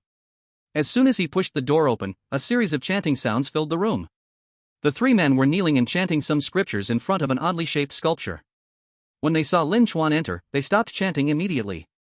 Pansy moved a chair for Lin Chuan, who sat down with a frown. He looked at the 3 men in black robes and asked, Hey, guys, are you researching rap here? The 3 of them? When others couldn't even think of a way to provoke, Lin Chuan blurted it out directly. The youngest man among the 3, a man in his 30s, pointed at Lin Chuan and yelled, Blasphemy! This is a naked blasphemy against the god. You will suffer divine punishment. Shut your damn mouth. Pansy slapped him, knocking the man down to the ground. Our landlord is wise and powerful, so stop saying such unlucky words here. Another woman in her 40s, wearing a black robe, helped her companion up, her eyes wide with anger. How dare you hit a servant of the god? The god will not let you go. Still trying to act tough. Pansy dashed toward the woman and slapped her too. After being knocked away, the woman covered her face and incredulously said, You even hit a woman, are you still a man? Pansy chuckled. I don't care if you are a man or a woman, as long as you dare to go against our landlord. Even a passing dog I would kick, shake the egg yolk, and split the worm vertically. Upon hearing this, the woman immediately became obedient, shrinking behind the old man at the back and daring not to speak. The old man standing in the middle finally slowly opened his eyes, looking at Lin Chuan, raising his hand and shouting, Wanderer, you are fortunate to be chosen by the god to become a servant. As long as you give up everything you have now, the god will lead you out of suffering. Follow the god's guidance, and we will rush to heaven together. Talk about God. Lin Chuan didn't wait for the old man to finish and directly ordered Pansy behind him. Go Pansy, give him 2 slaps to wake him up. Then bring me the figurine in his hand, I want to see what kind of object this is. Okay, landlord. Since Lin Chuan personally gave the order, Pansy had to do his best. He walked up to the old man, who instantly dared not continue shouting. He twitched his mouth, and even his beard shook twice. What do you want to do? Pansy did not answer but raised his big hand. Smack! You said my landlord was a wanderer, right? Pansy slapped the old man down. Ouch! The old man fell to the ground, pointing at Pansy and cursing. I am a messenger of the god, you dare to touch me? Smack! Still trying to act mysterious, huh? Pansy said. Ow! The old man felt dizzy, forcing himself to get up and spitting out a bloody tooth. You will suffer divine punishment for this. Another slap. Smack. Let me see where your god is. What kind of gun does he use? Pansy continued. Ouch. The old man was slapped down again and was almost unable to get up. He trembled and raised his hand to point at Pansy. You heretic. Pansy's right hand was getting a bit numb from slapping, he shook his hand. The old man thought he was finally out of suffering, but unexpectedly, Pansy pulled out a baton from his tactical vest. Landlord, this is not an ordinary cultist anymore, I have to strike hard. Lin Chuan, enjoying the show, nodded and said. Alright, go ahead. The old man was about to pee his pants after hearing this, he was already over 60, yet had to suffer this. Feeling sorrowful, he shed tears, crying out loud. Whoa, you are too bullying. We are just here to spread the faith, others are well fed and taken care of. Why do we have to go through this with you? Chapter 76 Supply stopped, Faith 0. These 3 cultists, who didn't know which god they worshipped, came to Lin Chuan's side but got beaten badly. Clearly, Lin Chuan was much stronger than the god they believed in because Lin Chuan had the ability to reverse time and space. These 3 cultists, no matter their age, were all beaten down to submission under Lin Chuan's divine powers. Especially that old man, who seemed to have become young again. The 3 of them knelt in a row in front of Lin Chuan, their faces swollen like pig heads. Lin Chuan sat in the chair with his legs crossed, taking the wooden sculpture of the god handed to him by Pansy. Is this the god you believe in? Lin Chuan played with the wooden sculpture in his hands, and the 3 immediately nodded like garlic being pounded. The young man said, Yes, this is the true appearance of the god. Although it looks a bit strange, it can lead us away from suffering. While listening, Lin Chuan examined the statue closely. To be honest, this statue indeed looks eerie. The upper body resembles a human shape, but the arms are strangely short. There are only 2 palms hanging at the sides of the shoulders, like 2 little wings. The lower body has 6 long legs, and in the middle of the legs, there is a human head with its mouth open. Overall, this wooden sculpture has a short upper body and a long lower body. It looks like a spider-like humanoid monster. If this creature in the wooden sculpture existed, it should be a new entity Lin Chuan had never seen before. Seeing this thing, Lin Chuan finally became serious. He held the sculpture in front of the 3 believers and asked solemnly, "Have you seen this thing?" The young man and middle-aged woman among the 3 shook their heads, only the old man explained. "I saw it from afar once. The great benefactor took me into a very dark chamber, and the god was standing in the middle. The moment I saw the god, I was determined to become its servant." A hint of fervor surged in the old man's eyes. "Oh God, your devoted followers are suffering, please send down a miracle to save me." Lin Chuan turned his head to look at Pansy. "He's praying again. All right, master of the house. Leave it to me." Pansy took out a baton and swung it fiercely at the old man's back. The baton made a buzzing sound as it sliced through the air, and Pansy yelled while hitting. "I'll teach you to pray. I'll teach you to pray." The old man screamed in agony and begged for mercy. "Ouch, I won't pray anymore. Don't hit me, I was wrong, I will never pray again." Ouch. Sure enough, the best way to break this ideological superstition is to wake them up with physical means. Pansy looked at the other 2 believers beside the old man, and the 2 shook their bodies, quickly waving their hands. "We won't believe this anymore. That's more like it." Lin Chuan nodded with satisfaction and asked the 2 young believers who were already scared stiff. "How many people are there in your faith? What do you actually want to do?" With the old man as a warning, the 2 dared not twist words with Lin Chuan. Basically, whatever Lin Chuan asked, they answered. After a round of memory recovery, they revealed almost everything they could. They even wished they could make up stories, but once Lin Chuan caught them, Pansy educated them again about honesty, and they no longer dared to lie. According to the 3 believers, there are still many survivors who believe in their faith. And some of them include members of the resistance and the anti-cult task force.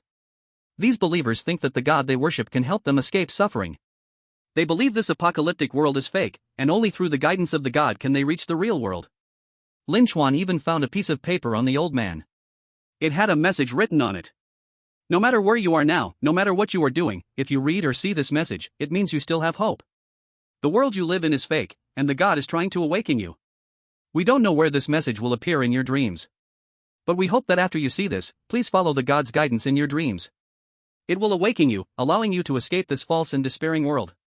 Regarding the words written on the paper, Lin Chuan seriously and deeply evaluated it with 2 words. Foolish. He casually crumpled the paper and threw it on the ground, leaving without a second thought from room 3. When Lin Chuan returned to the living area, he revealed everything he had just learned. At the same time, he also expressed his judgment. "I think these people are in such a harsh reality that they have found a spiritual support. This situation actually aligns with the laws of development. In ancient times, humans knew very little about nature. So our ancestors imagined many natural phenomena they couldn't explain as the arrival of gods. And now, this apocalypse has shattered many people's worldview. So they have created a god to serve as a spiritual pillar to help them survive." Everyone was very convinced by Lin Chuan's analysis. After all, Lin Chuan was the homeowner. In their eyes, believing in this vague god was not as good as believing in Lin Chuan. At the same time, Lin Chuan did not want to see the survivors he sheltered. When they received the food he distributed, they put their hands together and said, "Thank the god for the gift." If he truly did that, Lin Chuan could immediately make that person meet his god. "Damn it, the food you ate was given to you by me. You dare to thank the god?" After Lin Chuan spoke, everyone felt that those people from the Black Robe organization were a bunch of fools. Su Xiaoya was even more excited, saying, "Bro Chuan, since they are all crazy, why should we keep these people? In my opinion, we should just kick them out and let them fend for themselves. Aren't they believing in gods? Let the gods save them." Lin Chuan shook his head with an inscrutable expression. "No, we cannot kick them out." Su Xiaoya asked in confusion, "Why not?" "For the resources." Lin Chuan's eyes sparkled with greed as he said. "And yesterday, that black-robed man who was supposed to be a devotee said that helping these crazies can bring us benefits. If it really doesn't work, we can pretend to believe a little. Just think of ourselves as those old men and women who often come to pick up eggs before the apocalypse. Once the resources stop, faith hits 0. Everyone laughed at Lin Chuan's plan, and Lin Chuan also laughed heartily, glancing at Zhong Yuqin beside him. Alright, let's do it this way. It's about time, everyone go eat. I'm going back to listen to the broadcast and see if there are any announcements. The rest of you scatter. Zhong Yuqin, come to my bedroom. Zhong Yuqin looked quite surprised and quickly responded with okay. Su Xiaoyao's face immediately fell when she heard that. She stood in front of Lin Chuan before he left. Wait a minute, bro Chuan. Su Xiaoyao opened her arms. You're not going in to do something bad with her, right? Lin Chuan was taken aback and chuckled as he shook his head. What are you thinking? I'm looking for her for an important matter. Ji Yao Yao, come here. Ji Yao Yao obediently walked in front of Lin Chuan. She showed no sign of disagreeing with Lin Chuan inviting Zhong Yuqin to his bedroom. What's wrong, brother Lin Chuan? You help me take care of the work outside, and then. Lin Chuan whispered to Ji Yao Yao, keep an eye on Su Xiaoya for me.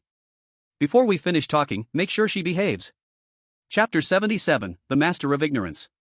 Ji Yao Yao nodded obediently, and Lin Chuan confidently took Zhong Yuqin into the bedroom. Seeing the two leave, Su Xiaoya was filled with anger. She stomped her foot and complained to Ji Yao Yao. Yao Yao, look what that old woman has done to Bro Chuan. Ever since she came, Bro Chuan is always looking for her. He even has to talk to her first. Don't you think Bro Chuan is a big scumbag? After that old woman is here, he doesn't like us anymore? You can't say that about brother Lin Chuan. Ji Yao Yao was also a little angry when she heard Su Xiaoya's words. She looked at Su Xiaoya very seriously and said, Brother Lin Chuan does everything with his own plans. As his people, we just need to listen to him. And I can feel that brother Lin Chuan only sees Zhong Yuqin as his helper. Yuqin is indeed better than us at reading people. Brother Lin Chuan needs someone to be his sounding board. We can't do that. Don't help anymore. Ji Yao Yao looks clumsy, but in reality, the little girl is very thoughtful. She understands many things, but has always been silently accepting. Also, you're not allowed to go anywhere later. Lin Chuan told me that I have to keep an eye on you until he finishes talking. Su Xiaoya complained upon hearing this, you all bully me. She still obediently sat on the bed, not going anywhere, and sulked by playing on her phone. This point of Su Xiaoya is indeed good. Although she is young, she doesn't consider the consequences when doing things and has quite a temper. But at the critical moment, she really listens. Although she murmurs, she still follows through in action.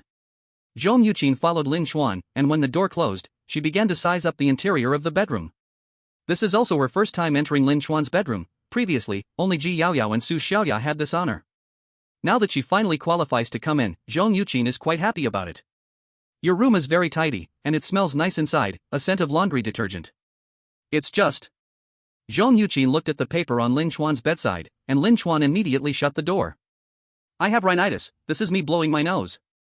Oh. Zhong Yuqin said with a smirk, leaning against the wall asking Lin Chuan.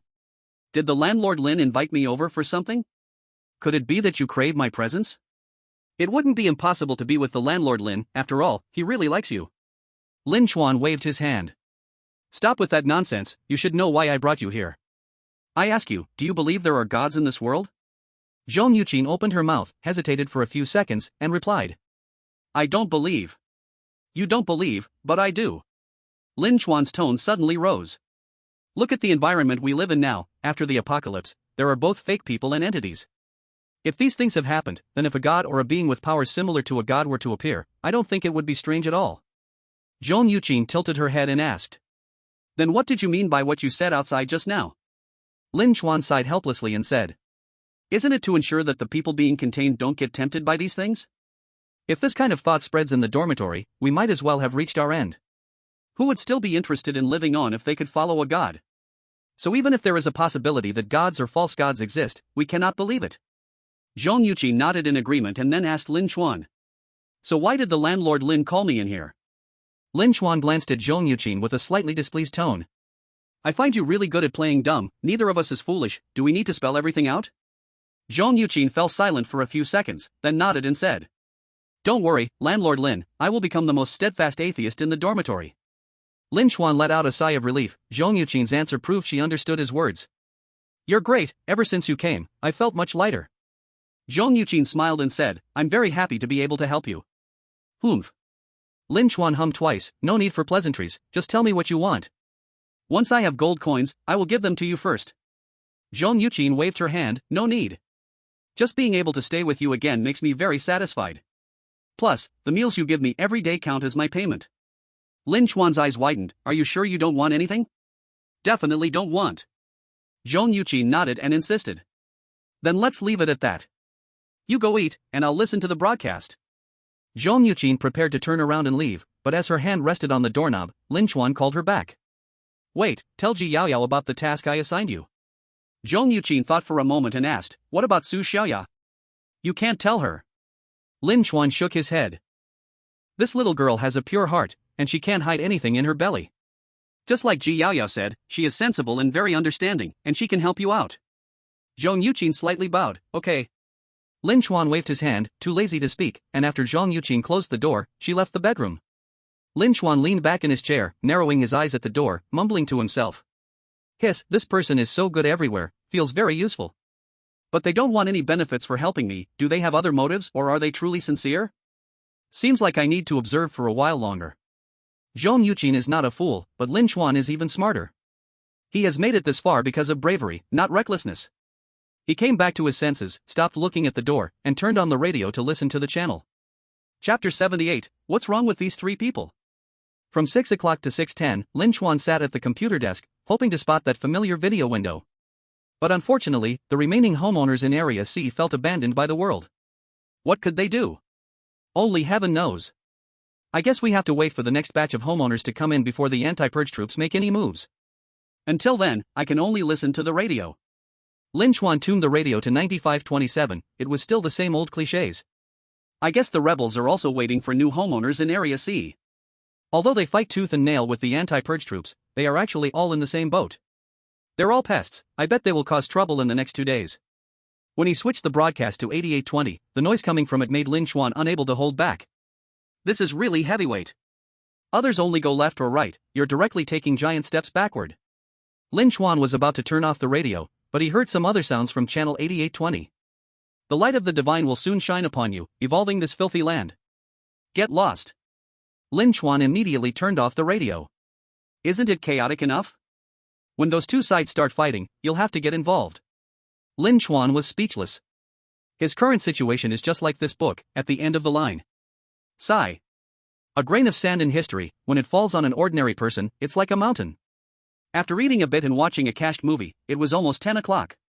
The first batch of visitors arrived as scheduled, and Lin Chuan checked the surveillance of the combat area. Everyone had clear roles. Zhao Lingfeng led his team to the door to check identities. Su Xiaoya and her two teammates each controlled an archery tower, staying away from the dangerous area near the door. When Zhao Lingfeng saw pseudo people outside, he immediately gave the attack order. As the small door was opened, arrows and bullets flooded out through the gaps. The pseudo people at the entrance immediately let out cries of misery, and their advance was quickly repelled. Count the numbers, collect the spoils.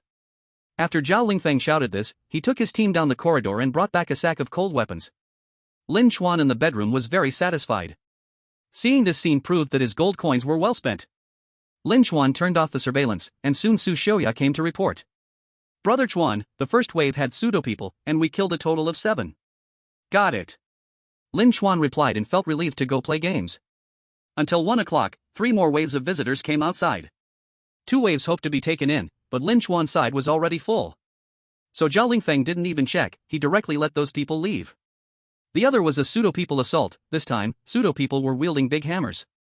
Although Lin Chuan currently had the fortified iron door, it was still dented by the hammer. This shows that the attacks from the pseudo-people are becoming more frequent and their power is also increasing. It seems that after getting money, I should focus on upgrading defenses first, comfort can come later. Lin Chuan muttered and continued watching the movie, and about half an hour passed. Brother Chuan, that man in the black robe is back. He says he's here to take someone. Lin Chuan paused the movie and immediately stood up. He's here. Following Su Xiaoya, he arrived at the door of the battle area. Lin Chuan whispered to Zhao Lingfeng beside him, "You and Pansy bring those 3 people here." Then he turned around to face the door, forcing a smile at the man in the black robe. "Oh, we finally waited for you. Did you encounter any danger on the way? Would you like to rest with us for a while?" The man in the black robe still wore a sullen face. He woodenly shook his head, his voice still hoarse like the first time they met. "No, where are my people?" "They're all here." Lin Chuan turned his head and shouted. "Zhao Lingfeng, where are those 3 people?" A voice came from the living area, coming, master." Zhao Lingfeng and Pansy squeezed out smiles, linking arms with the 3 believers, looking very close. But the three believers were side-eyeing Pansy. They remembered the moments when Pansy had beaten them, their legs felt weak, and they could barely walk. The old man among them shuddered, his legs turned to jelly, almost collapsing on the spot. Fortunately, Zhao Lingfeng and Pansy were quick-witted and lifted the old man as if he were a small chick. Pansy's face was full of smiles as he gritted his teeth, slowly turning his head toward the old man. Through clenched teeth, he squeezed out a few words. Try that expression again? Smile for me. The old man was so scared that his beard trembled, forcing out a smile that looked even worse than crying. Wow, he. That's more like it. Pansy patted the old man's back, each slap echoing. The old man was heartbroken but dared not speak, his walking felt like it wasn't under his control. Forced by Pansy and Zhao Lingfeng, he couldn't even touch the ground. Seeing the five come in, Lin Chuan immediately said to the man in the black robe at the door. Look. Your three friends are fine. When Lin Chuan turned around, the three believers felt their legs go weak upon seeing him. Pansy and Zhao Lingfeng almost couldn't hold them up. Lin Chuan immediately approached them with a sinister smile. Come back and try it again. Is this a devil? The three immediately stood straight, completely different from their previous hunched, shadowy appearance. They stood like soldiers. Standing so rigidly, they emitted a sense of righteousness that was incompatible with their clothing and appearance. The man in the black robe was stunned by this scene. Wait. Are these the three people I gave you? Of course. Lin Chuan walked up to the young male believer, pressing his chin to speak to the man in the black robe. Look at this body, look at these teeth. They are exactly the same people you gave me yesterday. Lin Chuan then turned to the male believer and asked, Isn't that the truth? Yes. What the Master Lin says is the truth. The man in the black robe? Seeing this scene, the man in the black robe nearly choked. He arranged for these three to come to Lin Chuan to spread the image of the god. But from the looks of it, they had failed.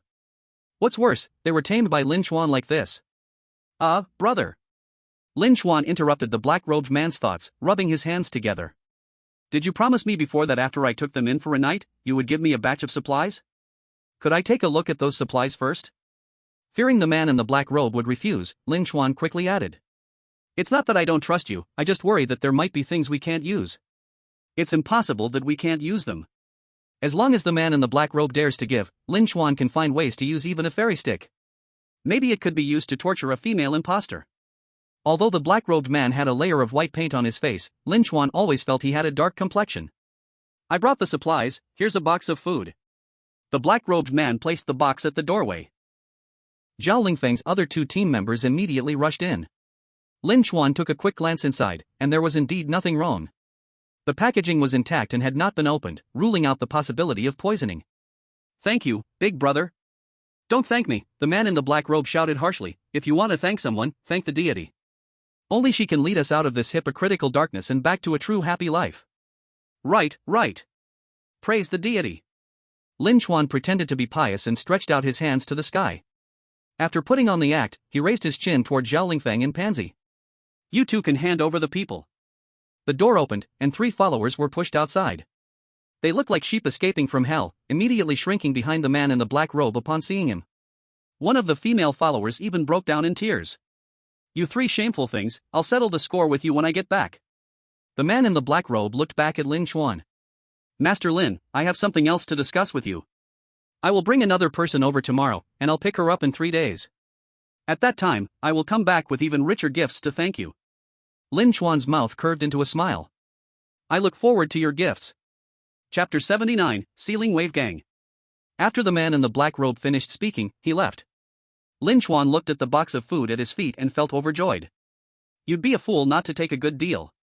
Zhao Lingfeng, take the food back and keep protecting the door. All right. Lin Chuan returned to his bedroom, waiting for today's settlement to arrive. After 4 o'clock, a familiar voice came from the computer. Settlement starting. Owner, Lin Chuan. Protected survivors, 12. Reward gained, 440 gold coins. Number of false ones killed, 19. Rewards obtained, 190 gold coins, kill package *2. That adds up to 630 gold coins. It's a pity I sent away those 3 people, and a brother is still stuck outside. Otherwise, I could have gotten more gold coins. Now I need to find a way to fill the vacancy. Right now, there were a total of 4 vacancies in the dormitory. Taking into account 1 reserved for the person brought by the man in the black robe, 3 could be recruited from the outside. The best scenario is for the people we take in to be useful, otherwise, it's no good if they're like those in room 1. Lin Chuan's dormitory had quite a few people, but there weren't many who could be relied on.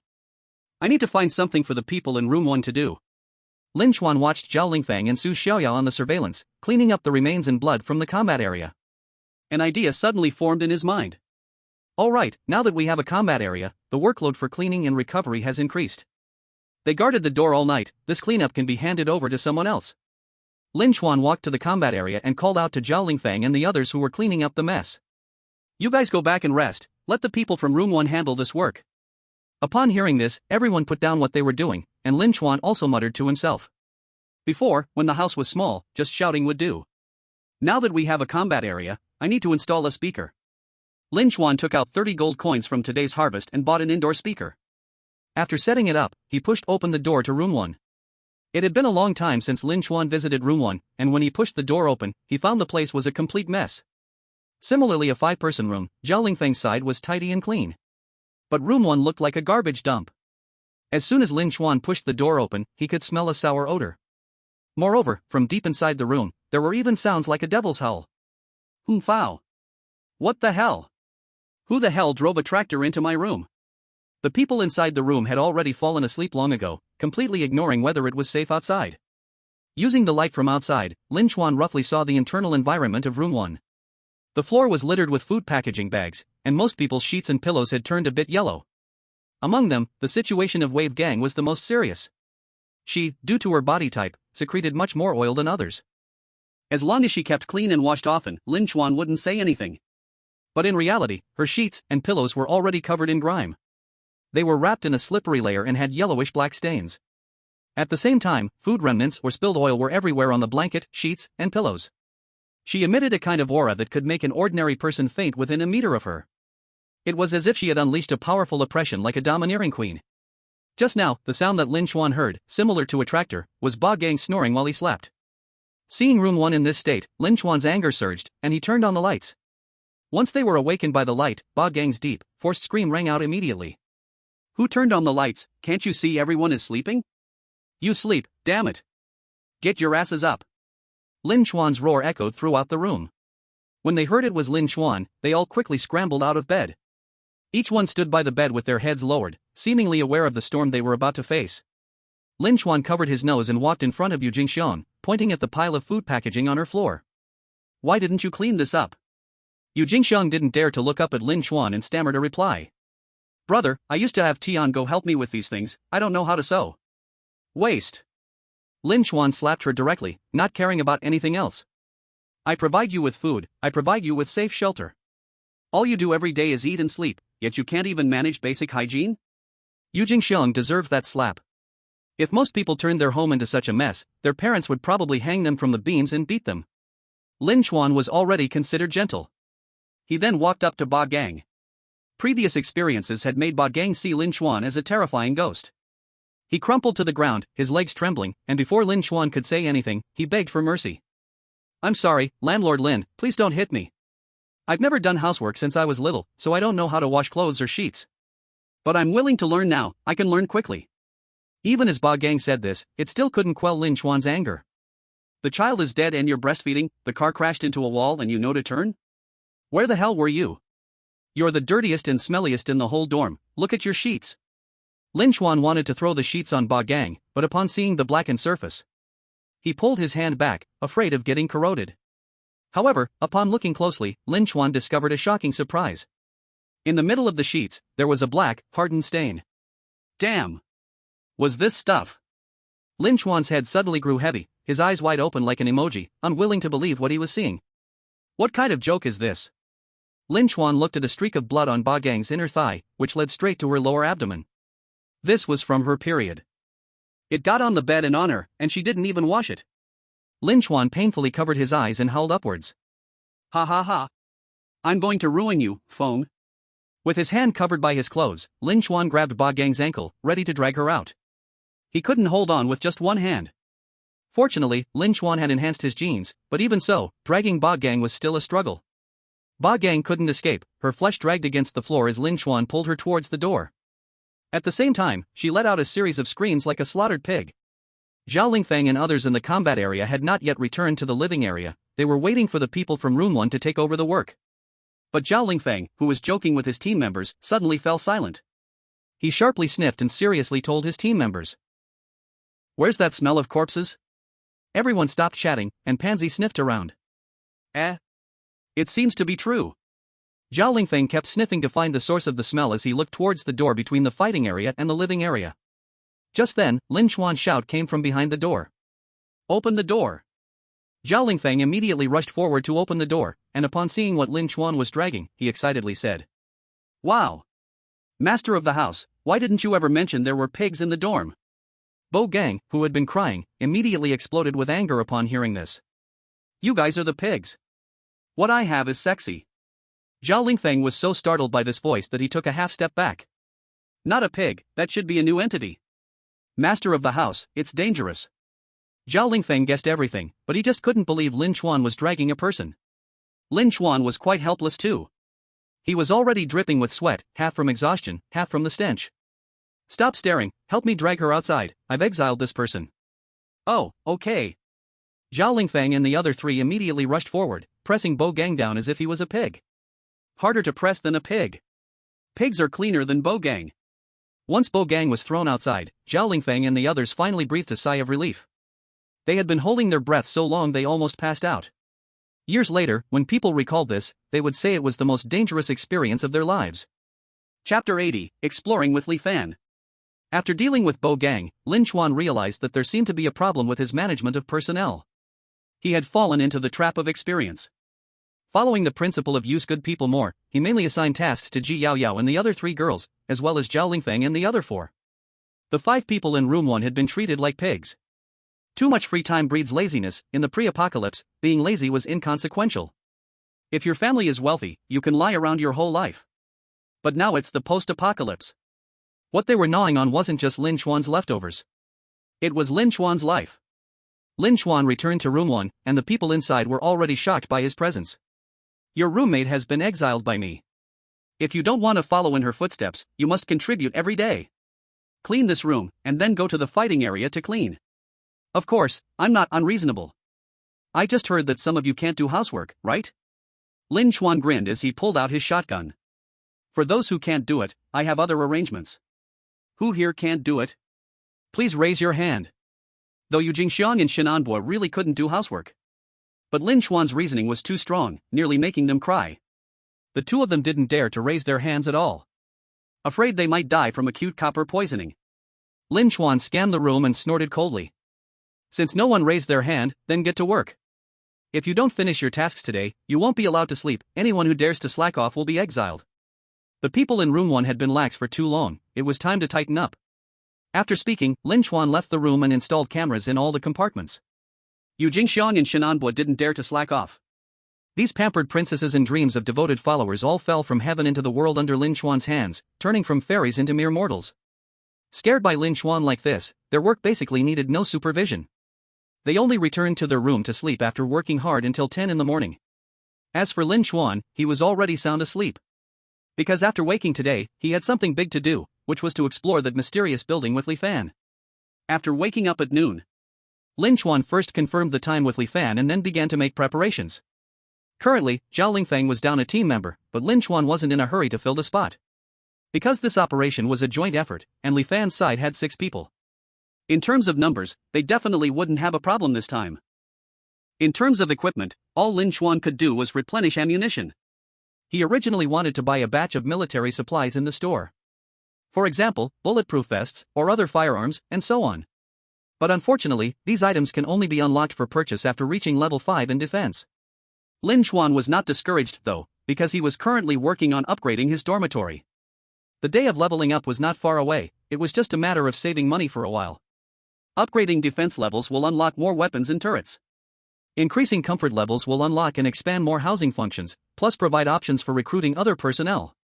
It seems both are equally important. I want to recruit a soldier king to play with. After enjoying a glimpse of the future, Lin Chuan continued to pack his things.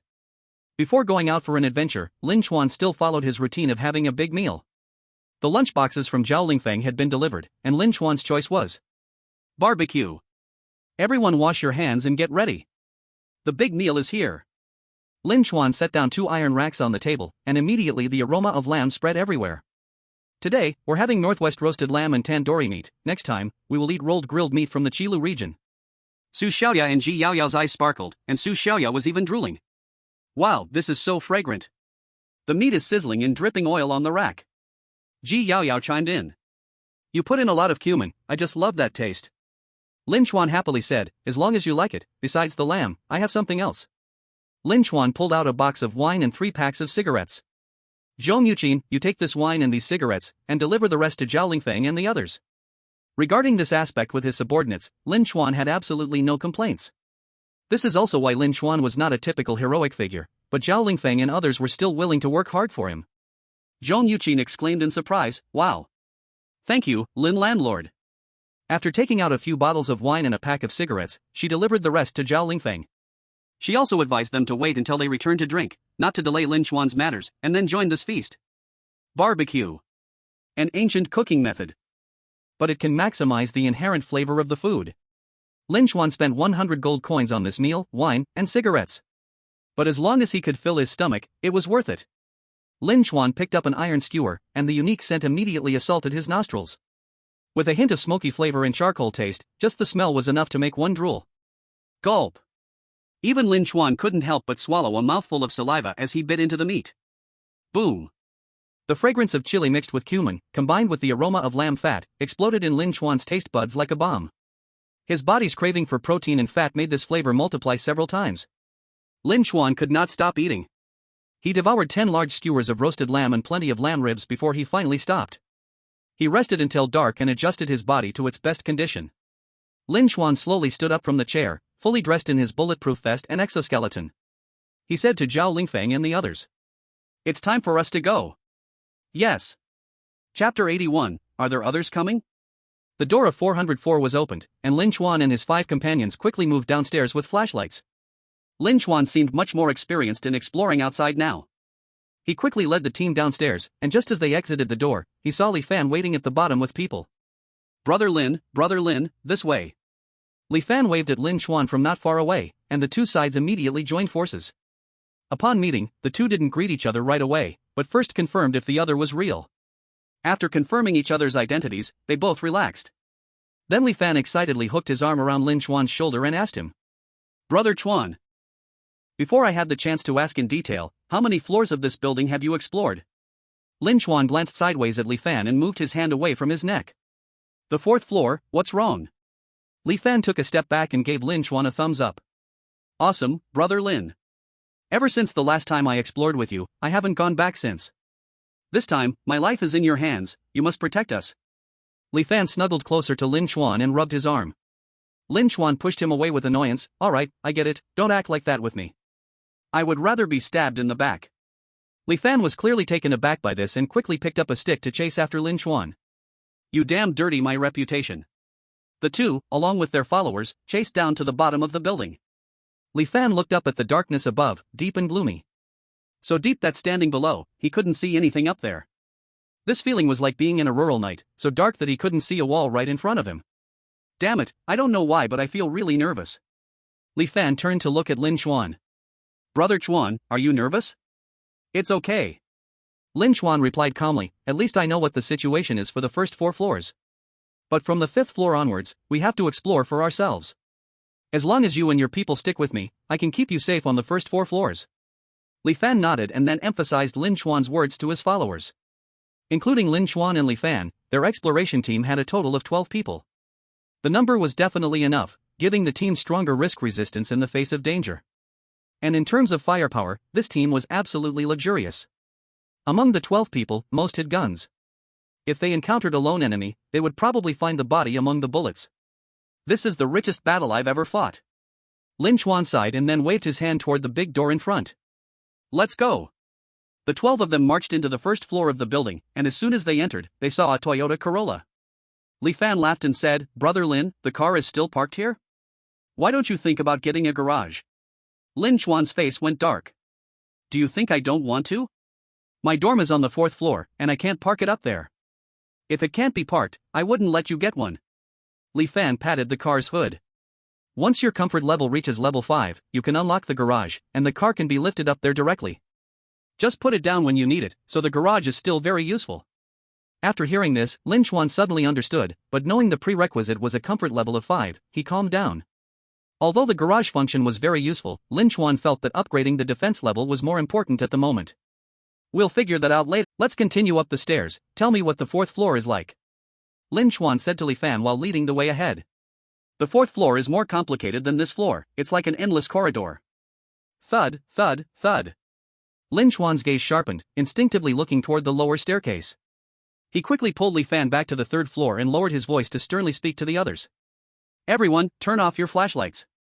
The beams instantly vanished, and Li Fan rubbed his knee, which hurt from falling, squatting next to Lin Chuan and asking. Brother Chuan, what's wrong? Why are you so startled? You scared me. Lin Chuan immediately covered Li Fan's mouth and pointed to the lower staircase. A not-so-bright light was reflected off the wall, revealing itself in front of everyone. A few seconds later, footsteps echoed from below. The sounds were not only getting closer to Li Fan and Lin Chuan, but they could even hear the people talking. Brother Ma, you said the car downstairs has been parked for a while. When can we move it? Didn't I say? We still have to wait, I don't have permission to build a garage yet. Another voice chimed in. Brother Ma, do we have enough people? Is the entity guarding over there strong? Didn't I say before? It may look intimidating, but it's weak. As long as we coordinate properly, there will be no problem. After answering, the person sternly told the others. Everyone shut up right now, don't disturb me, if anyone speaks again, I'll kill them. The group went instantly silent, only daring to follow behind him. The beam from the 2nd floor approached the 3rd floor, and Lin Chuan and the others were lying flat on the floor of the 3rd floor in unison. When the person reached the staircase of the 3rd floor, he suddenly paused. He slowly raised his hand, and a series of bullet chambering sounds echoed from the staircase. He shined his flashlight down the 3rd floor hallway but found nothing there. Ha! Did I see wrong? He turned to look up and said to his subordinates. Keep moving, if you don't want to die, you have to stay close to me. The footsteps and beams gradually faded away until they completely disappeared. In this row of doors, a wooden door was slowly pushed open. The group stepped out into the corridor together. Li Fan looked at the pitch-black space in front of him, patting his chest with lingering fear, and said. Phew! That was close to being discovered. Brother Lin, you're so amazing, you even broke the lock on the door. Otherwise we wouldn't have anywhere to hide, we would have had to fight them. Lin Chuan tossed the door lock into the room, smiling without saying a word. Just when those people were going up the stairs, Lin Chuan noticed that one door had an old U-shaped lock hanging on it. Many rural areas are still using these things today, however, as for whether it can lock the door. At least when Lin Chuan was mischievous as a child, he had smashed one lock open before. At that time, Lin Chuan seized the opportunity, using the footsteps to cover the noise he made. With enhanced genes and the strength of an exoskeleton, he pulled the lock open easily. The group hid inside the room, thus avoiding a direct confrontation with those people. Lin Chuan looked toward the staircase and, after a few seconds of silence, said.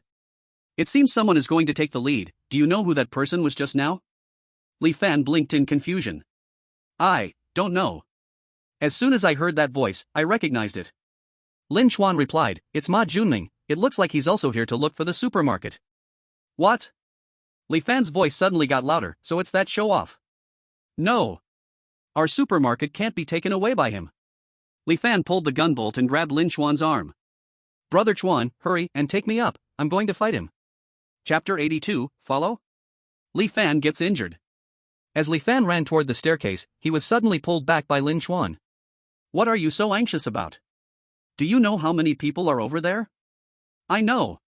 Li Fan replied to Lin Chuan, from the footsteps, it seems that.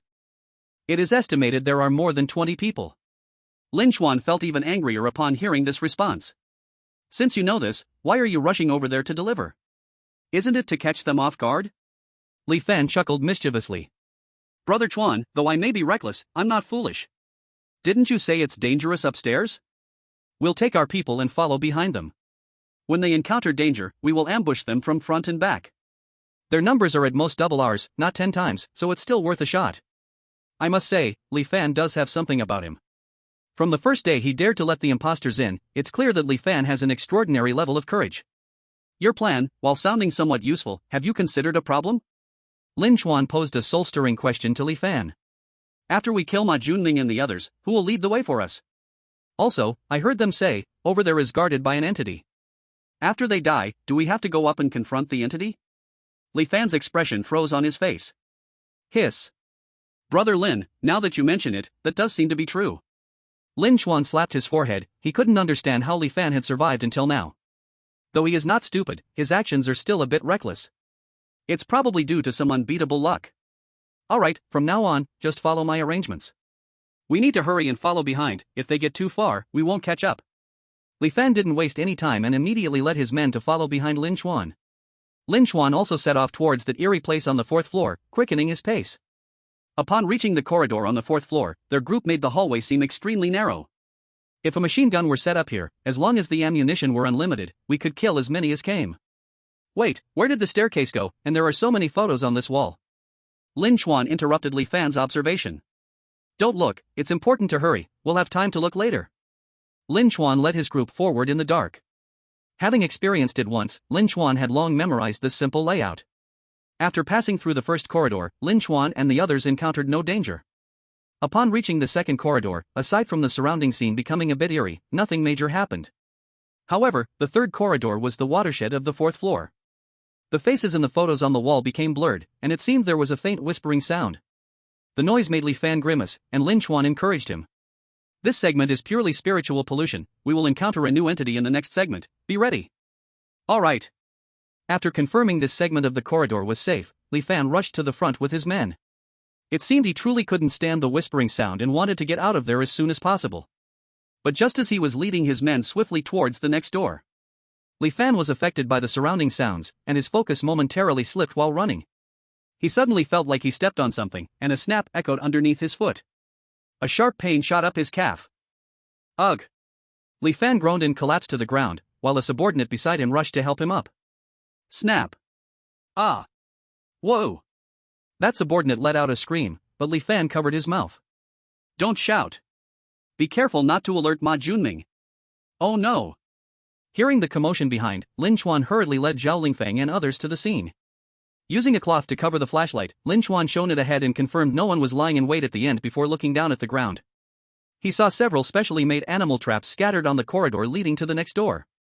2 of them had been triggered by Li Fan and his subordinate, with 3 more lying nearby. Are you okay? Lin Chuan immediately squatted beside Li Fan, while Zhao Lingfeng and Pansy tossed the remaining 3 traps aside. Li Fan was in pain, shivering, but managed to hold back his cries. He was drenched in sweat and replied to Lin Chuan. Brother Chuan, those Ma Junming and the others are pretty smart, damn it. They suspected someone was following, and actually set a trap, caught me like a pig. Just say less. Lin Chuan interrupted Li Fan's words. Though Li Fan usually talked too much, this time he was right. Setting the trap here was definitely calculated. Ma Junming was tougher to deal with than they thought. Don't move, let me see your wound. Lin Chuan grabbed both ends of the trap and pulled it open with force. He pulled up Li Fan's pant leg and found a book wrapped around Li Fan's calf. But the book was already pierced through, and blood was continuously seeping out. How is it? Is the injury serious? Lin Chuan signaled Zhao Lingfeng to take a look, and Zhao Lingfeng replied. It's quite serious, the metal piece has gone into the flesh. But luckily, you wrapped a book around your leg, so the bone is fine. Hearing this, Li Fan felt a bit relieved and gritted his teeth to continue asking. What about my man? He's worse off than you. Lin Chuan picked something up from the ground. This is your subordinate's calf. He passed out, not sure if it's from blood loss or too much pain. Li Fan, filled with rage, punched the wall. Damn that Ma Junming. Lin Chuan soothed him. Alright, save your anger for later. Do you want to continue? If you want to go back to heal, let your people take you back. If you want to continue, I'll just treat your wound. Li Fan didn't think twice. Continue. We must continue. I want revenge. Alright. Lin Chuan opened the compartment in his tactical vest. Inside was a first aid kit prepared for him by Zhang Yuqin. Lin Chuan held a small bottle in his hand, and Li Fan swallowed hard upon seeing it. Chuan. Brother Chuan, what's this? Alcohol, Lin Chuan replied. Alcohol? Li Fan's voice rose. Does this hurt? Lin Chuan grinned. It doesn't hurt, it feels like a mosquito bite. Li Fan took a deep breath, raised his chin towards his calf wound, and Lin Chuan opened the bottle and poured the alcohol on it. Oh, damn. Poochie. Li Fan cursed through gritted teeth and kicked away the subordinate who was holding his other leg. His whole body tensed up like a stick. This life is straight. Once the pain passed, Li Fan looked at Lin Chuan with tears in his eyes and asked resentfully. Didn't you say it wouldn't hurt? Lin Chuan nodded, yeah.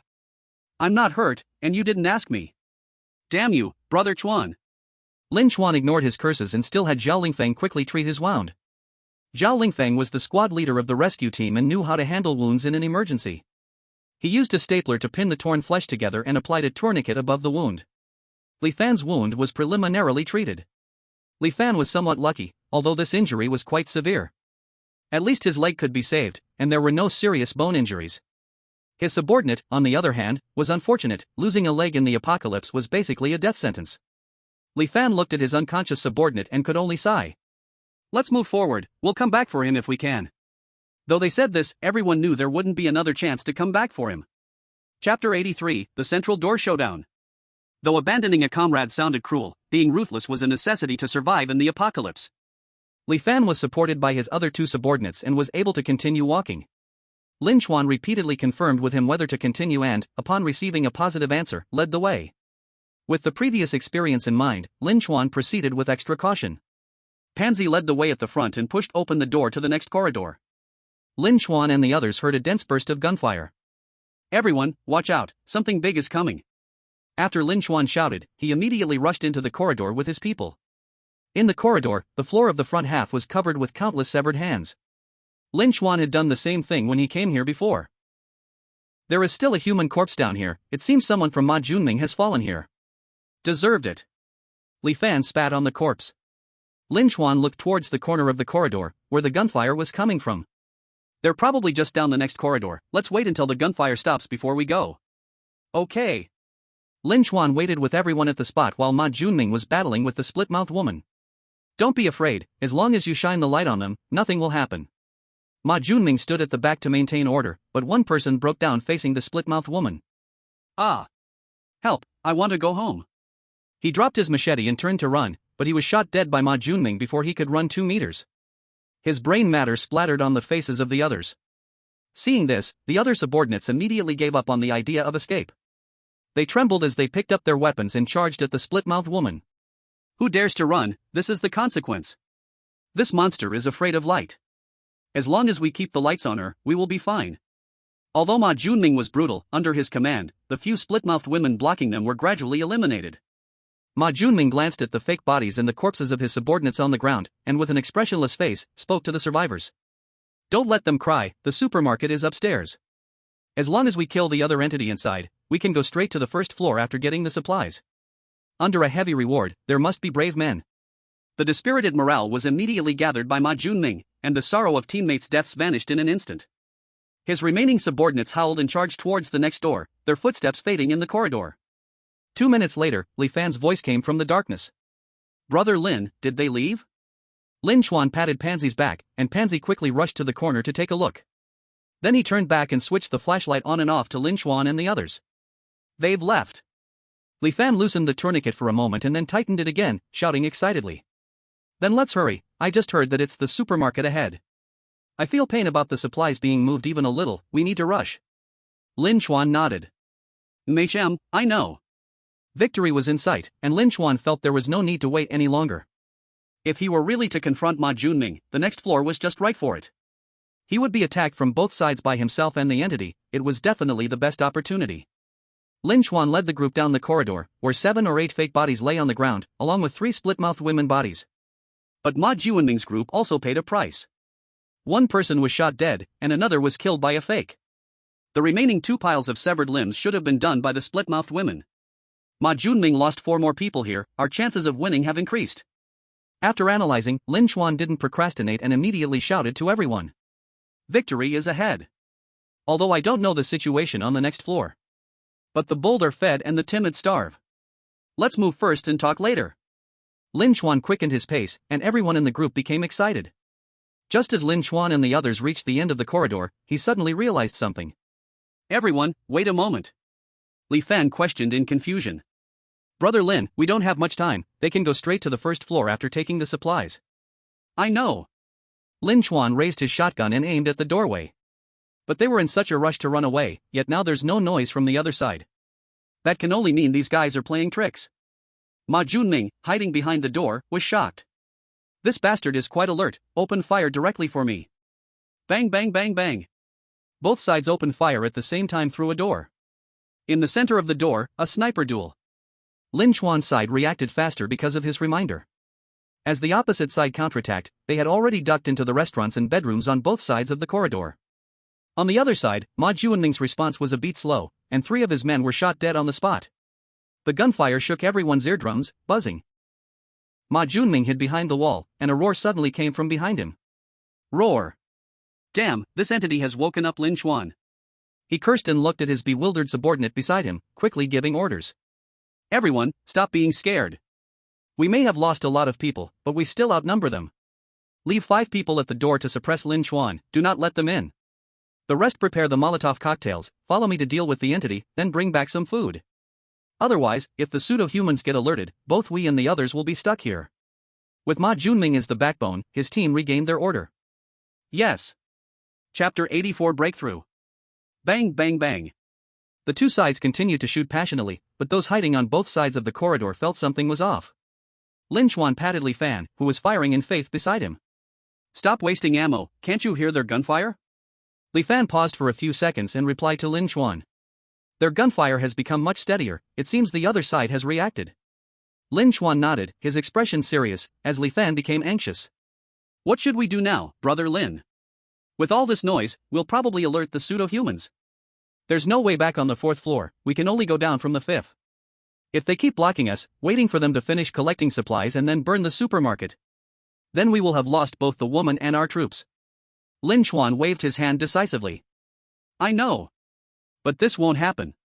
Pansy, come here. Hearing the order, Pansy crawled with his waist bent, rolling over to Lin Chuan's side under the crossfire. Master of the house, your command. Lin Chuan handed Pansy a grenade, pointing at the door and ordering. Blow up those bastards behind the door, or we'll be trapped on the 4th floor. Pansy took the grenade without hesitation and replied, yes. Seeing this, Li Fan also threw caution to the wind, signaling 2 of his men. Monkey in glasses. You 2 go with Pansy. The 2 didn't appear as resolute as Pansy but still obeyed Li Fan's command. Pansy crawled on the ground towards the door at the end of the corridor, while Monkey and Glasses dared only to huddle in place. Pansy looked back at them, his eyes full of disdain for the 2. Useless. Pansy hesitated no more and continued to crawl forward. He hid behind some pseudo-human corpses, listening to the sound of bullets tearing flesh. Not only was he not afraid, but he also became more excited, saying to Monkey and Glasses behind him, "Make a hole in the door, I'll throw the grenade in." Okay, wait a minute. Monkey and Glasses shivered as they crawled beside Pansy, bullets whizzing past their heads. With a moment's inattention, they could end up with a shattered skull. When the 2 finally crawled near Pansy, Monkey wiped the sweat off his face and shouted to Pansy. Bro! It's not that I don't want to go, the bullets are just too damn dense. Put. A stray bullet struck Monkey's forehead, and the empty cavity blew his whole back head apart. Glasses, who had just crawled up behind him, wanted to say something but opened his mouth just as a mass of salty, slimy matter flew in. He stared wide-eyed at the place where Monkey's head used to be and panicked. Ah! No! I don't want to die. Glasses struggled to get up and ran back, causing Li Fan to panic and almost jump up. Get down! Don't run around, get down! The out-of-control Glasses finally fell in the crossfire, his body turned into a sieve. Damn it, let me do it! The defeat of Glasses and Monkey embarrassed Li Fan, he struggled to get up and wanted to rush out. But he felt a strong force from his collar pulling him back into the room. Your legs are already not steady, let me take over. Lin Chuan closed his eyes, listening to the gunfire on both sides of the corridor. The shooting frequency on the opposite side had become lower and lower, after all, they weren't here to fight a war. With limited firepower, there weren't many bullets in the ammo belt. Until Lin Chuan heard a gap in the enemy's fire for over 10 seconds, he secretly thought to himself. The opportunity has come. Lin Chuan quickly darted into the hallway, and Zhao Lingfeng, hiding in the bedroom, nearly had his eyes pop out in shock. Watch out, Lord of the House. Damn it, stop lying on the ground. Hurry up and rush over to protect the Lord of the House. Zhao Lingfeng kicked each of his team members out of the bedroom, leading the way himself. Wait for me, Lord of the House, don't run so fast. No matter how good the strategy was, nothing was as effective as the leader shouting charge with me. Lin Chuan's charge instantly ignited everyone's morale, and even Li Fan's subordinates were brought along. Even Li Fan was crouching as he limped toward the door. Keep up with Lord Lin, let's rush over. On the other side of the door, the 5 people required by Ma Junming to guard the entrance were fidgeting with anxiety. A person dressed in a tactical vest, who looked like the squad leader, lowered his gun and spoke to his teammates. "I've run out of bullets, do you guys have any left?" "No." One person beside him shook his head. "I don't have any either." The person across the door also shook his head. "I have 2 magazines left." One person held out a magazine to the squad leader, but in a moment of carelessness, he walked toward the door. "Hey, no!" Bang bang. With 2 shots fired, he fell to the ground, and only one magazine slid to the squad leader's feet due to inertia. "What a fool!" The squad leader pointed at the corpse and cursed in anger, just as he finished loading the magazine to shoot at the door. But when he pulled the trigger, there was no response. He could only shrink back to the corner while pulling the bolt to clear a jam, cursing again. "Damn, it's all just a pile of junk. Who will go ask Lord Ma for another batch of ammo? Hurry." Having a chance to go to the rear was rare, and someone immediately raised their hand and ran inside. The AK in the squad leader's hands had turned into a bolt-action rifle, needing to pull the bolt to fire each shot. However, the person he sent out returned in just a few seconds, and despair was written all over his face. "What are you standing there for? Where are the bullets?" That person stammered, I don't have any." "Impossible. There's still some with Lord Ma, did you even go to ask?" "Ask? Where the hell should I ask?" The man broke down and cried as he sat on the ground. He ran, Ma Junming has already taken his men and left. There's no one behind, we were sold out by him. "What?" The squad leader wanted to shout impossible, but the word stuck in his throat. Because he felt that Ma Junming really could do such a thing. Their loyal delay had now turned into a joke. The squad leader sighed but still raised his gun again. Whether he leaves or not is his business, everyone else, get back to your positions. The returning subordinate's eyes widened as he screamed, "What are you doing? That bastard Ma Junming has already left, and you still want to serve him? If he leaves, that's his issue. I promised him to guard this door, so I must keep my word. Get your asses back to combat positions, or I will shoot you." The man looked astonished, unsure of what had gotten into his squad leader. When he looked toward the other side, he found the other 2 teammates watching him. The 3 exchanged glances and instantly understood. Attack! The 3 of them suddenly pounced on the squad leader, who was caught off guard and pinned to the ground. "What are you doing? Get back to your combat positions. If our gunfire stops, they can charge right in." "Then let them rush." One of the subordinates sneered. "If we want to survive, we can only sacrifice you first." What are you doing?" The squad leader was powerless to resist and could only watch as the 3 bound him up. And just seconds later, the door they had been guarding was kicked open. A tall, handsome figure appeared. A man in an exoskeleton appeared in front of him. The man frowned deeply and aimed a shotgun at them, while one of the team leader's subordinates rushed to kneel before the man on the ground. "You are the owner Lin, right?" "Grandfather Lin, we were wrong, we surrender." "The 3 of us were also forced by that beast Ma Junming, we never thought of truly opposing you. We have now realized our mistakes, we have tied up that underling of Ma, and we will hand him over to you for disposal. For the sake of this gift, please let the 3 of us go free." The other 2 also quickly kneeled in front of Lin Chuan, repeatedly bowing their heads and begging for mercy. The bound team leader's eyes bulged with rage, and he shouted on the ground. "You 3 useless fools, where is your spirit? A head on the ground is just a scar the size of a bowl, feel free to kill or slice me." "Oh?" Lin Chuan instantly took an interest in the team leader. Chapter 85, Entering the Supermarket. Compared to these 3 cowards, Lin Chuan preferred the team leader in front of him. He crouched in front of Lu Feng and patted his face, saying, "Where is your master Ma Junming?" Lu Feng's eyes ignited with anger as he turned his head away and said resentfully, "He is not my master, I will not obey a person who abandons his comrades." "If you don't obey him, why still resist?" Lin Chuan pointed at the 3 kneeling behind. "Don't you see how they know the times? When they saw they couldn't win, they immediately knelt." Lu Feng held his neck high and said, "That's because they have no backbone, I promised Ma Junming I'd stay at the door. Even if he sells me out, he must keep his word." "Oh." Lu Feng's reaction surprised Lin Chuan, even with death so near, he was still so tough? This personality was quite appealing to Lin Chuan, he wondered what kind of luck Ma Junming had to take in such a person. He actually sheltered such a character. Lin Chuan felt that Lu Feng in front of him was like Zhang Liao, Zhang Wanyuan. "Master Lin, time is tight, we must hurry back." Zhao Lingfeng whispered in Lin Chuan's ear. "I know."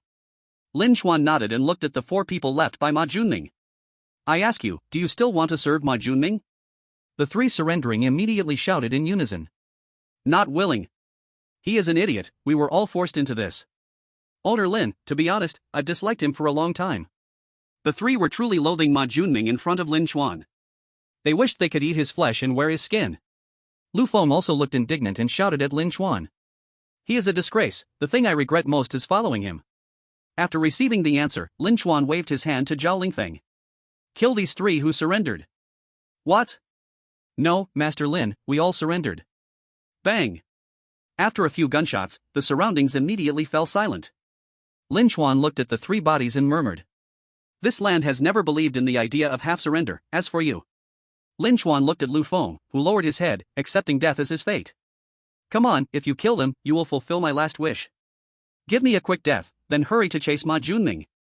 I will wait for him in hell.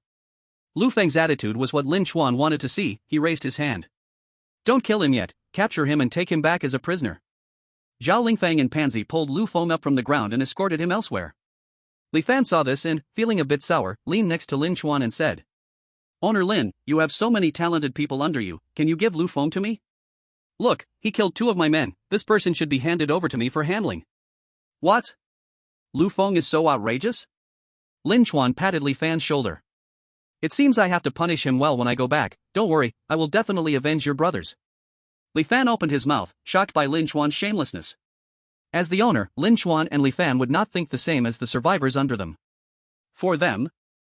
As long as this person benefits from the safe house, I will use it. Li Fan helplessly shook his head and pointed at the weapons on the ground. Since you have removed the people, I will take 3 of the 5 guns. Okay. Deal. Lin Chuan was afraid that Li Fan would change his mind, so he shook hands with him and pretended to be busy. Zhao Lingfeng, stay behind to watch the captives, take the rest with you to check this floor. Yes.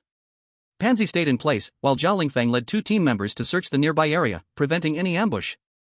Lin Chuan supported Li Fan and walked side by side.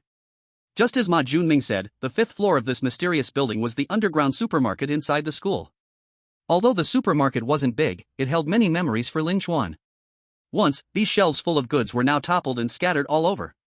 Products were either missing or spilled on the floor. In addition, there were large amounts of dark blood, and the air was filled with a foul odor. It seems that when the apocalypse came, the students trapped in the supermarket all died. Lin Chuan sighed, and Li Fan nodded in agreement next to him. Actually, I had guessed it before, after all, at the beginning of the apocalypse. The decoy I put in said he came from the supermarket. The two sighed at the same time, and Zhao Lingfeng happened to run over. Master of the house, Li Master, we have a discovery. Lin Chuan responded, take me to see. The two followed Zhao Lingfeng's lead and walked deeper into the supermarket. The supermarket itself wasn't big, only about 400 square meters. After all, college students don't need to buy clothes or furniture inside, so the types of goods limited the supermarket's area. In the central part of the supermarket, there was a simple wall surrounded by shelves. When Lin Chuan sent someone to break a hole in the wall, the scene inside almost made everyone throw up. Ugh! First, a stench hit them, it was the smell of highly decayed protein. Then, some corpse water seeped out from inside, flowing at their feet. Looking further up, there were a dozen corpses in the enclosed area. They were either leaning awkwardly or embracing each other. One could imagine how desperate these students were before they died.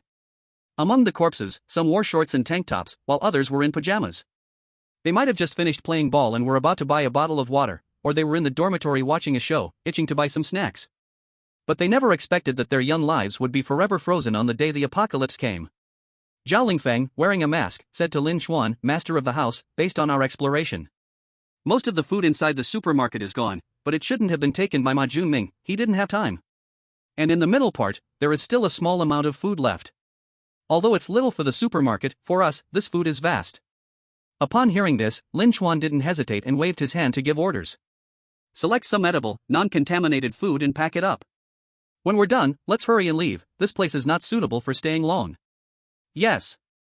Both sides followed Lin Chuan's command, and Li Fan quietly reminded him beside him. Brother Lin, I reckon most of the food in the supermarket has been hidden by Ma Junming. Lin Chuan nodded and said, I know, anyway, we can't take it all away, I would hide it too if I were him. Now sending someone to search might waste time, this Ma Junming is indeed a difficult character.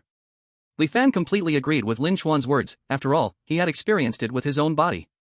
Then, Brother Lin, I remember he said there was a physical entity in the supermarket, right? It seems we haven't seen it, could it be something he said just for us? Lin Chuan shook his head. I don't know about this, that's why I asked everyone to move quickly and take some things to leave. Otherwise. Bang! A huge sound of a door breaking came, causing the entire supermarket's shelves to shake. A monster, covered in blazing fire, smashed through a door and charged into the supermarket. Chapter 86, Rolling and Crawling Back to the Dormitory. Holy crap! Lin Chuan instinctively shouted in surprise and looked towards the source of the sound. The upper body of the monster was like a meatball, with no facial features or arms. Its lower body, however, had a pair of extremely thick thighs, supporting its massive bulk. Identify the entity. Everyone be careful. Lin Chuan's shout echoed from the center of the supermarket, and upon hearing his voice, the entity leaped high into the air. Using its upper body as a weapon, it crashed down towards Lin Chuan. Not good. Lin Chuan shouted, throwing Li Fan out while propelling himself to the side with the recoil. The entity struck the supermarket's central shelves like a comet hitting the earth. Boom! The entire supermarket's floor trembled, even those outside couldn't stand and fell to the ground. The piled-up shelves were smashed flat. Most importantly, the decaying entities in the middle were sent flying everywhere from the impact. It was like when Lin Chuan would blow up cow dung with firecrackers as a child. Chunks of meat flew far away, and the shelves were crushed. Various body parts were scattered all over the supermarket, with waves of dry heaves echoing. Yuck! Lin Chuan knocked off the chunks of meat from his tactical vest. Li Fan's side was even worse, he was squatting on the ground spitting, with a face like he had eaten shit. This monster actually uses magic attacks. Lin Chuan's comment made Li Fan, amidst his vomiting, chuckle a little, because the description was really vivid. But thinking about getting a mouthful from this monster made Li Fan throw up even more. Lin Chuan. Enough with the vomiting, hurry and get your people to run. Lin Chuan lifted Li Fan and ran towards the door broken open by the entity. That entity was definitely chasing Ma Junming just now, so that door is the exit. Everyone, quickly retreat. Hearing this, everyone bolted, and behind them came the sounds of shaking and thud footsteps. Zhao Lingfeng shouted, it's catching up. Lin Chuan looked at Pansy, used the grenades. Pansy received the order, pulled the pin, and threw the grenade out. Seconds later, an explosion echoed behind them. The entity let out a sound that was half roar, half scream, and its steps slowed down significantly. Lin Chuan turned back for a glance, shouting excitedly. One of its legs has been blown off, everyone run. Hearing this, hope ignited in everyone's hearts, and they rushed into the corridor where the entity had emerged. A stairway led directly down. Lin Chuan and the others rushed down, barely able to catch their breath. Along the way, they could still see the corpses of Ma Junming's subordinates. They had no time to take a closer look as Lin Chuan and the others reached the first floor. When they opened a door, they found themselves back on the same floor. After everyone had escaped, a loud rumbling sound came, and the door behind them vanished. Damn, I'm dead tired. Li Fan leaned against the wall, panting heavily, but then they heard a flurry of footsteps from above. He and Lin Chuan exchanged glances, both stunned, and couldn't help but shout. Run! Li Fan's subordinates picked him up and ran. Li Fan shouted to Lin Chuan. Brother Lin, next time just don't call me here. Lin Chuan didn't hold back either and ran towards the dormitory building. You're full of crap, I've never had so many things happen on my explorations before. After saying this, they both ran towards their safe spots. Just seconds after they left the mysterious building, countless doppelgangers surged out from the windows and doors. This scene was just like when the two had first explored this area. One could say that staying true to their original intention led them to succeed. Fortunately, Lin Chuan's genes had been enhanced. If it were the old me, I would have been exhausted to death.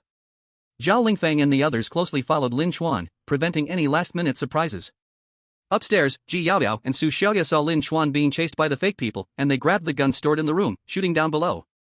Lin Chuan and the others seized the chance to rush into the dormitory building. Quick, open the door! Lin Chuan shouted in the hallway, and Zhong Yuqin opened the door, constantly waving at them. Be careful behind you. A crossbow arrow flew past Lin Chuan's shoulder, hitting the fake person behind him. Everyone took advantage of this brief moment and scrambled into the dormitory. Close the door, get ready to welcome the fake people's attack. 30 minutes later, the tail that was chasing them was cleared away. Lin Chuan lay exhausted on the floor of the combat area, not wanting to move at all. Zhao Lingfeng and Pansy were just like him, they didn't even have the strength to raise their arms. Su Xiaoya, in tears, helped Lin Chuan take off his gear, complaining to him. Brother Chuan, if you keep coming back like this every time you go out, I will never agree to you going out again. Lin Chuan reached out and lightly flicked Su Xiaoya's little nose. Oh no, this time it was an accident. You always have accidents. Su Xiaoya pouted and set Lin Chuan's tactical vest aside. Zhong Yuqin saw that the hidden compartment was opened, her expression instantly became serious as she asked Lin Chuan. The medical kit is gone. Owner Lin, are you injured? Su Xiaoya and Ji Yaoyao instantly tensed up, and Lin Chuan wobbled his fingers. I'm not injured, it's Li Fan who got hurt. You guys quickly check the supplies you brought back, I didn't even get a chance to look.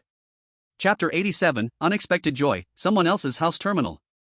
Although this adventure left Lin Chuan looking quite disheveled, he still safely brought back a batch of supplies. Zhao Lingfeng and the others took off their backpacks, and Ji Yaoyao and the other two gathered around to open and check. The first bag belonged to a team member of Zhao Lingfeng. It mostly contained food, which was a bountiful harvest. The second bag had some messy items, even breaking off a piece of metal from the shelves. The third bag was pansies. When he set it on the ground, he said to Ji Yaoyao, who came to check. I have more than just food in there. When I came in, I basically picked up whatever I could find. Su Xiaoya nodded. It's fine, as long as you return safely, that's already very good. When she opened the backpack, the items inside were indeed as Pansy described. There were not only metal pipes from the shelves but also a piece of clothing. However, judging by the bloodstains on the clothes, their owner was not very lucky. Ji Yaoyao was still slowly taking out things from the bag. Impatient Su Xiaoya grew tired of waiting. Sister Yaoyao, let me do it, you're too slow. Su Xiaoya dumped everything from the bag. It was filled with various items. The school supermarket sold not only food but also a large number of daily necessities. Scissors, lighters, bottle openers, nail clippers. Brother Pansy, you brought back quite a mix of things. Ji Yaoyao covered her mouth and snickered, while Pansy awkwardly scratched his head. Ji Yaoyao and Su Xiaoya were about to open the last blind box brought back by Zhao Lingfeng. Meanwhile, Zhong Yuqin, who was responsible for organizing items, spotted a mobile phone. Zhong Yuqin raised the phone, just about to ask, when Su Xiaoya noticed it first. Hey, Sister Yuqin, when did you change your phone? Where's the old one? Zhong Yuqin blurted out, the old one? Of course, I put the old one up for sale. Pa. She shook her head, seriously asking. Isn't this your guy's phone? Su Xiaoya shook her head, and Ji Yaoyao also replied. Not long after the apocalypse, there was no signal anymore. I'm using my phone just as a flashlight now. Zhong Yuqin looked at the phone in her hand. That must belong to the dead student. The phone is pretty good, it's still the latest Fruit 17 Pro Max. Lin Chuan became interested after hearing this. Turn on the phone and see if there's any information left inside. No way. Zhong Yuqin shook her head. Nowadays phones have passwords, how can we unlock it? Lin Chuan felt a bit dumbfounded. He let out an "oh" and stopped talking. Zhong Yuqin set the phone aside, while Su Xiaoya and Ji Yaoyao opened the last blind box. When the bag was pulled open, Su Xiaoya and Ji Yaoyao were taken aback. They saw a half-round white object placed at the top, and when the zipper was opened, a horrible stench poured out. Brother Zhao, why is there a human skull stuffed in your bag? Ji Yaoyao covered her nose and took out the skull. Zhao Lingfeng gave a sheepish smile. It was an emergency back then. I thought of bringing a bowl. The two felt speechless, but they couldn't really blame him, so they continued to search patiently. Zhao Lingfeng's bag was completely devoid of food but was filled with all kinds of bizarre items. He even brought back a few pieces of facial masks, showing how hurried he was when he left. There is nothing good here. Su Xiaoya sighed in disappointment, but Ji Yaoyao was quite attentive. After they put the impostor into the supermarket, people began to die. As a result, they started to distrust each other.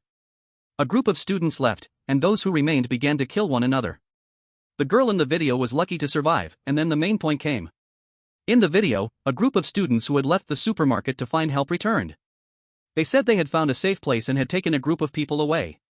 But that wasn't the main point. The main point was that the leader of these students was someone familiar. Su Xiaoya, is that your dad?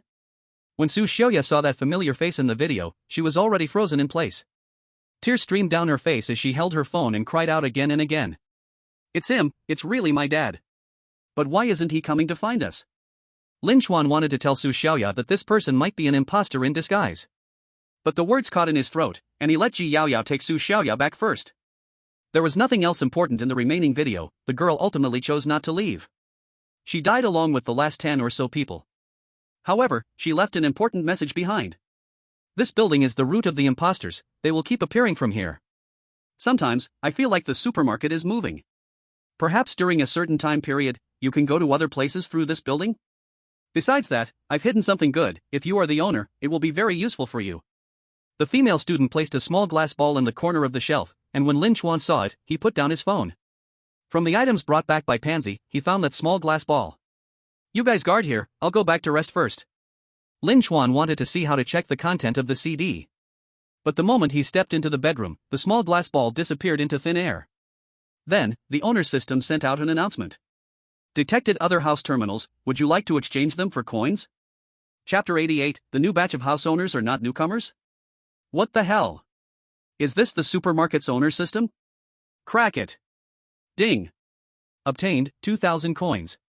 What the hell? Lin Chuan vowed this was the most wonderful sound he had ever heard in his life.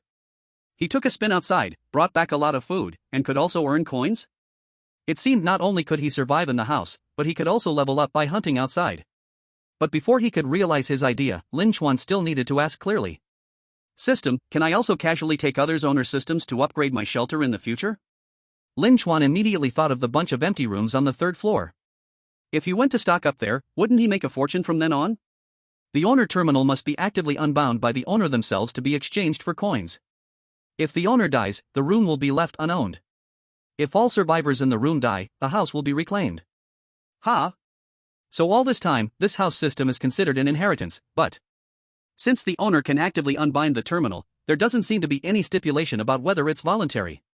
Lin Chuan immediately had an idea. After today's settlement, the new batch of owners would need to be replenished.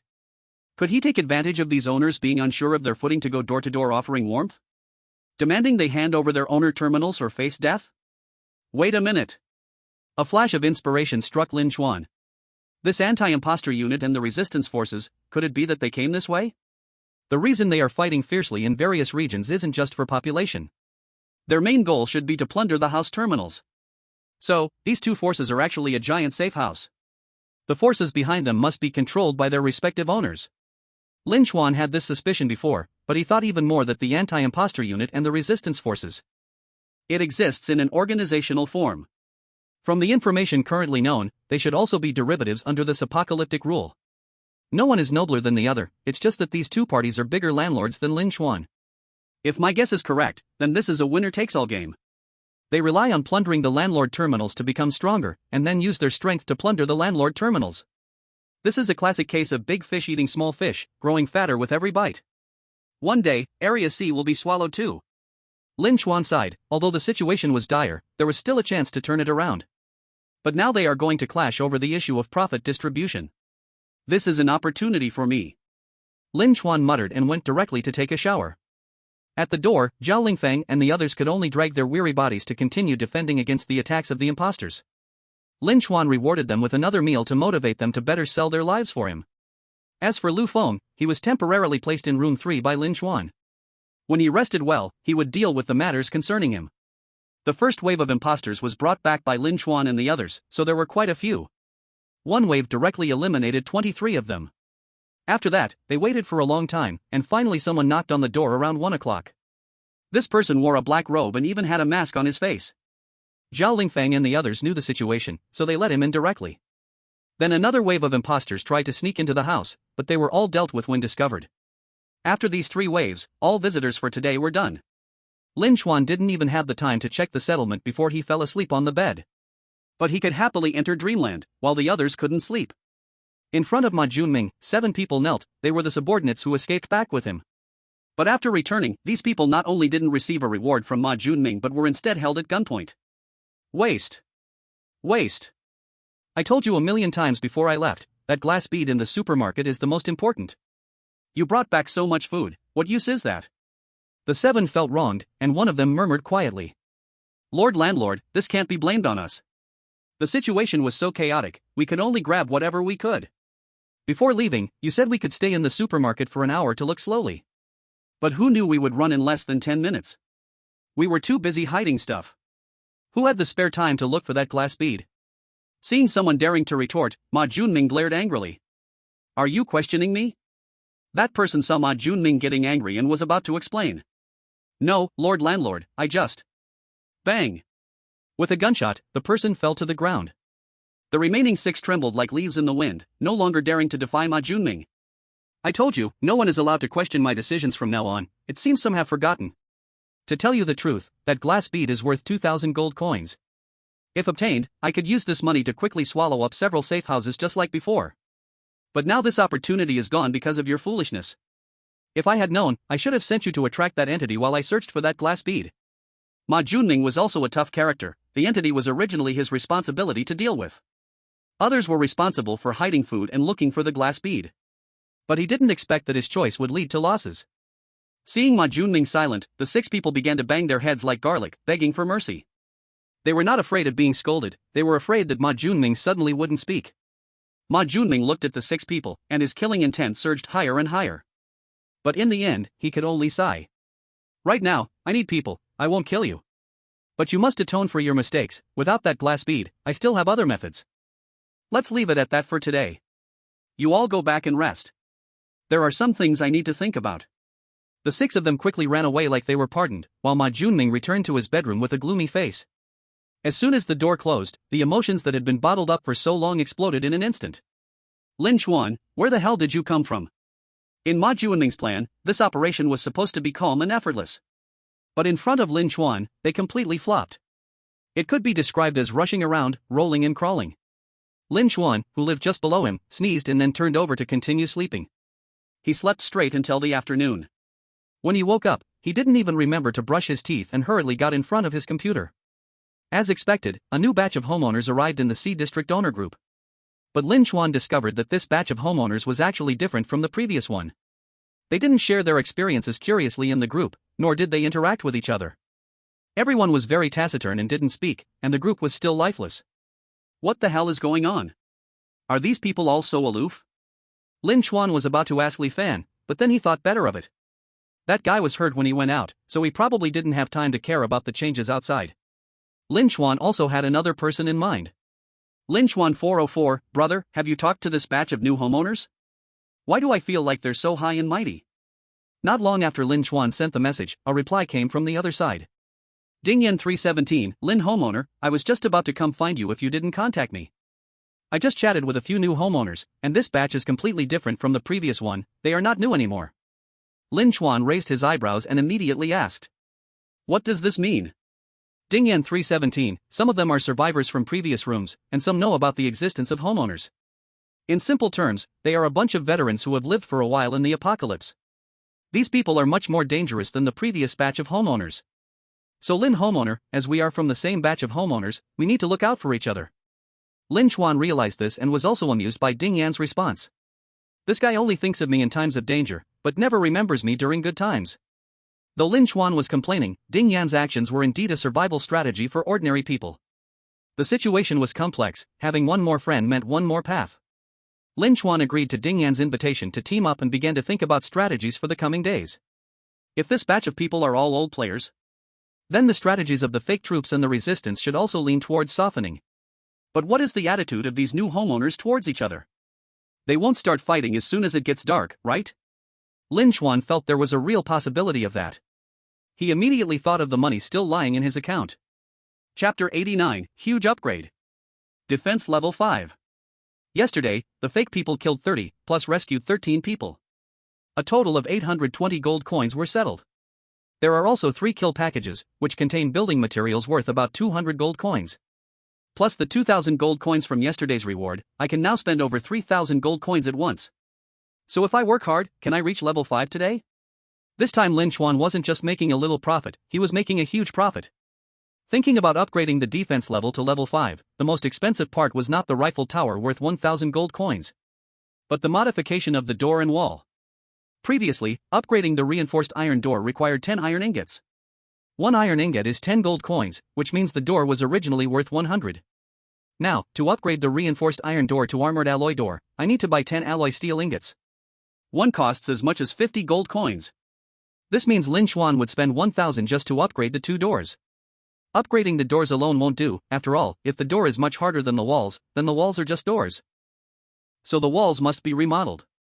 Inside this building, every safe room has its own independent space. From the outside, it just looks like a door, but pushing it open reveals another world.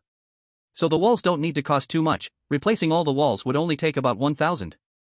In an instant, 2,000 gold coins disappeared. With just over 1,000 left, I can only buy a rifle turret and add 2 arrow towers. I'm just barely meeting the minimum requirement to upgrade the shelter's defense level to 5. TSK, it took nearly 5,000 gold coins to upgrade from level 4 to 5. How much will it take to upgrade from level 5 to 6? But complaints aside, Lin Chuan felt helpless about it. At this moment, trying to save money. That's like the last emperor's venture coming to a halt between the troughs. This money has to be spent. Lin Chuan ignored the sorrow of going back to square one. He picked up the microphone on the table and shouted to everyone in the dormitory. Everyone get ready, our home will be upgraded. Everyone was already used to this situation. After all, Lin Chuan often upgraded some small gadgets. For example, he installed speakers and cameras in each cubicle and sometimes bought some small furniture. So everyone didn't take Lin Chuan's upgrade seriously. They talked among themselves about what Lin Chuan had done again. Boom! The survivors who were chatting suddenly fell silent. The strong vibration made them uneasy. Everyone instinctively gripped what was beside them, their faces filled with fear. Standing in the dormitory area, Lin Chuan crossed his arms and observed his masterpiece. As the upgrade began, white light once again enveloped the reinforced iron door. The sound of twisting metal and electric arcs came from the door. The steel bars and surface of the reinforced iron door began to thicken like blood vessels and skin. The iron plate on the door was replaced with a steel plate, showing raised and lowered stripes on the surface. Although the surface of the door looked a bit uneven, such patterns greatly enhanced its impact resistance. The original doorknob disappeared, replaced by a circular handle about 30 centimeters in diameter. Like the switch of a submarine hatch. The internal reinforcements also became sturdier, and their numbers doubled. The door's bolt was increased to 5. This steel door is definitely several grades harder than the previous iron door. If the previous reinforced iron door couldn't be forcibly broken, now the steel door can withstand even standard caliber bullets. Even if steel comes to the sun, it won't pierce through this big steel door.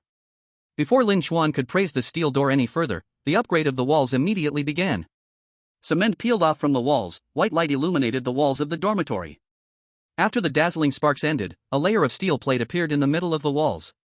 But upgrading wasn't just as simple as adding steel plates, the structure of the walls was redesigned. On the walls facing the external combat area and the walls facing the living area, several shooting holes appeared. Each shooting hole is about 30 centimeters wide and 20 centimeters high.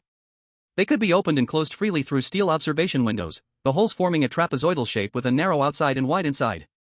Looking out from the inside, one could get a larger shooting angle, but from the outside, it looks like 3 narrow slits.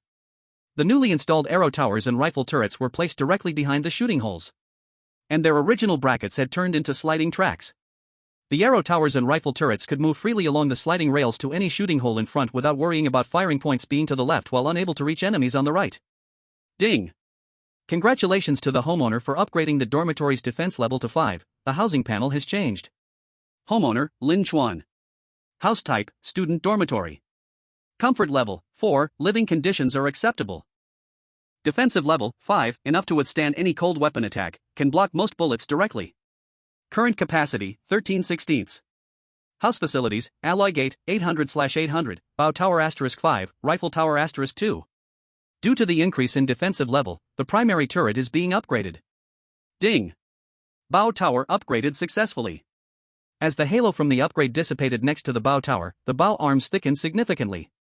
At the same time, both sides of the bowstring and some structural materials were all replaced with iron. However, just this upgrade was obviously not enough to satisfy Lin Chuan's demands. The biggest change in the bow tower was its structure. A device similar to an arrow box was located under the bow arms, and there was also an additional firing mechanism above it. When encountering a crisis, the user can directly place arrows into the arrow box. Pulling the firing device inward will cause the arrow to shoot out immediately. Pushing the firing device outward will cause the bowstring to catch on the mortise. This structure is somewhat similar to Zhuge's repeating crossbow, greatly reducing the user's required effort and enhancing the ability to shoot continuously.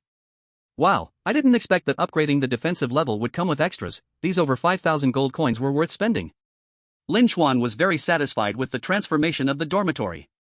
Now, if he didn't say this used to be a student dormitory, others might think it was a fortress. When the vibrations finally ceased, everyone rushed out of the room. As they all arrived in the combat zone and looked around at the changes, they were left speechless in shock. Lin Chuan bro, are you planning to turn this place into a war fort? I feel like it can't be broken by anyone. Ji Yaoyao exclaimed. Su Xiaoya walked over to the bow tower she often used, touched the bow arms above, and said, "This bow tower seems different now, how do we use it?" Lin Chuan briefly explained the usage to Su Xiaoya, and after understanding, she immediately gave it a try.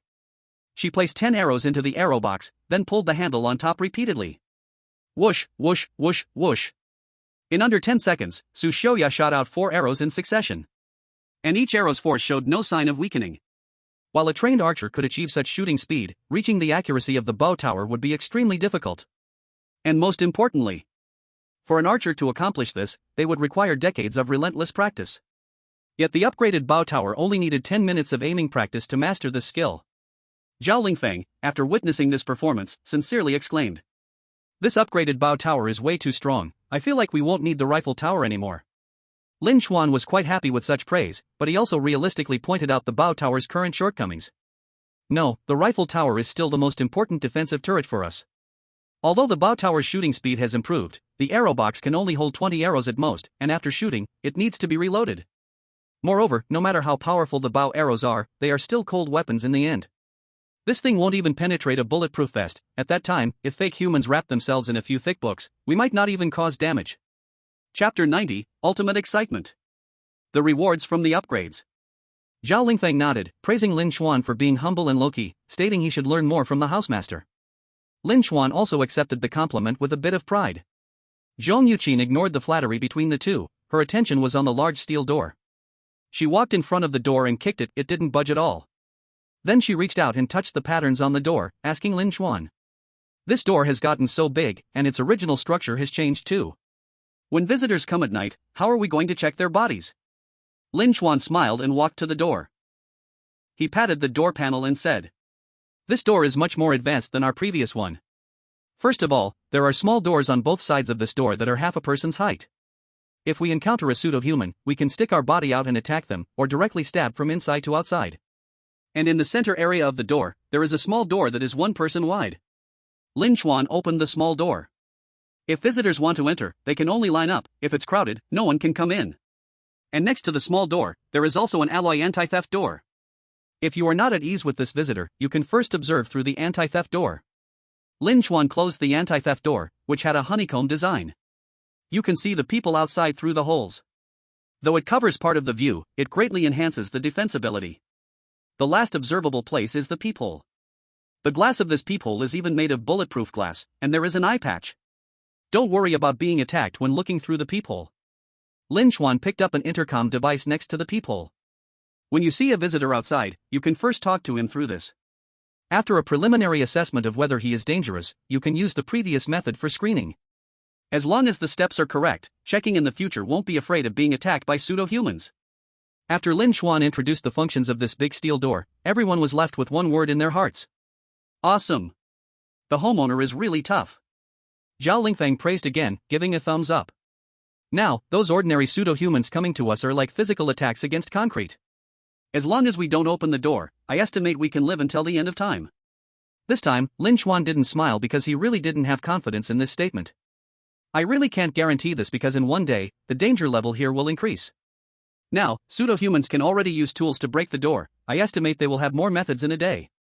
However, this is not what I am most worried about. What I truly worry about is, when the danger level increases, entities will also join the action to attack our safe house.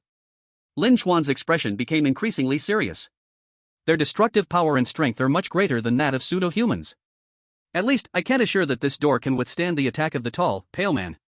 As soon as Lin Chuan finished these words, everyone instantly woke up from the frenzy of the defense level rise. A turtle doesn't change its position as prey just because its shell gets thicker. Only by sharpening its fangs and claws can it possibly become a part of the predator. Seeing that everyone had calmed down, Lin Chuan waved his hand and said, "Alright, everyone should go eat first, I have some things to attend to." Lin Chuan prepared to return to his bedroom, but Pansy called him. "Homeowner, do you want to check on the captives brought back yesterday and the housed believers?" Lin Chuan thought for a moment and replied, "Let them dry today, send in some food and drinks, and don't say a word. I'll go see them tomorrow, let's do it this way." "Okay." Pansy replied and immediately went to do it, and Lin Chuan returned to the bedroom. No longer needing to restrain his emotions, he shouted out loud. "So good. If this keeps increasing every day, I might just die from happiness." After Lin Chuan finished shouting, he immediately opened the homeowner system. Just now, after Lin Chuan introduced the changes in the house to everyone, the last batch of rewards brought by the upgrade also came. Ding! Due to the upgrade of the house's defense level, you can shelter more survivors now. The maximum number of sheltered survivors has increased to 40 people. Ding! The system mall has been updated, you can open it to check. Ding! In order to prevent the homeowner from upgrading the defense level, the defense capability cannot be maximized. Reward, 10 recruitment slots for the homeowner. You can choose 10 people from the specified personnel for recruitment. Ding.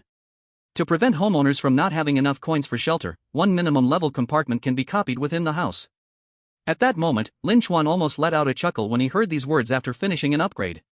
Just when he wanted to splurge in the system mall. Unexpectedly, everyone rushed out from the compartment first.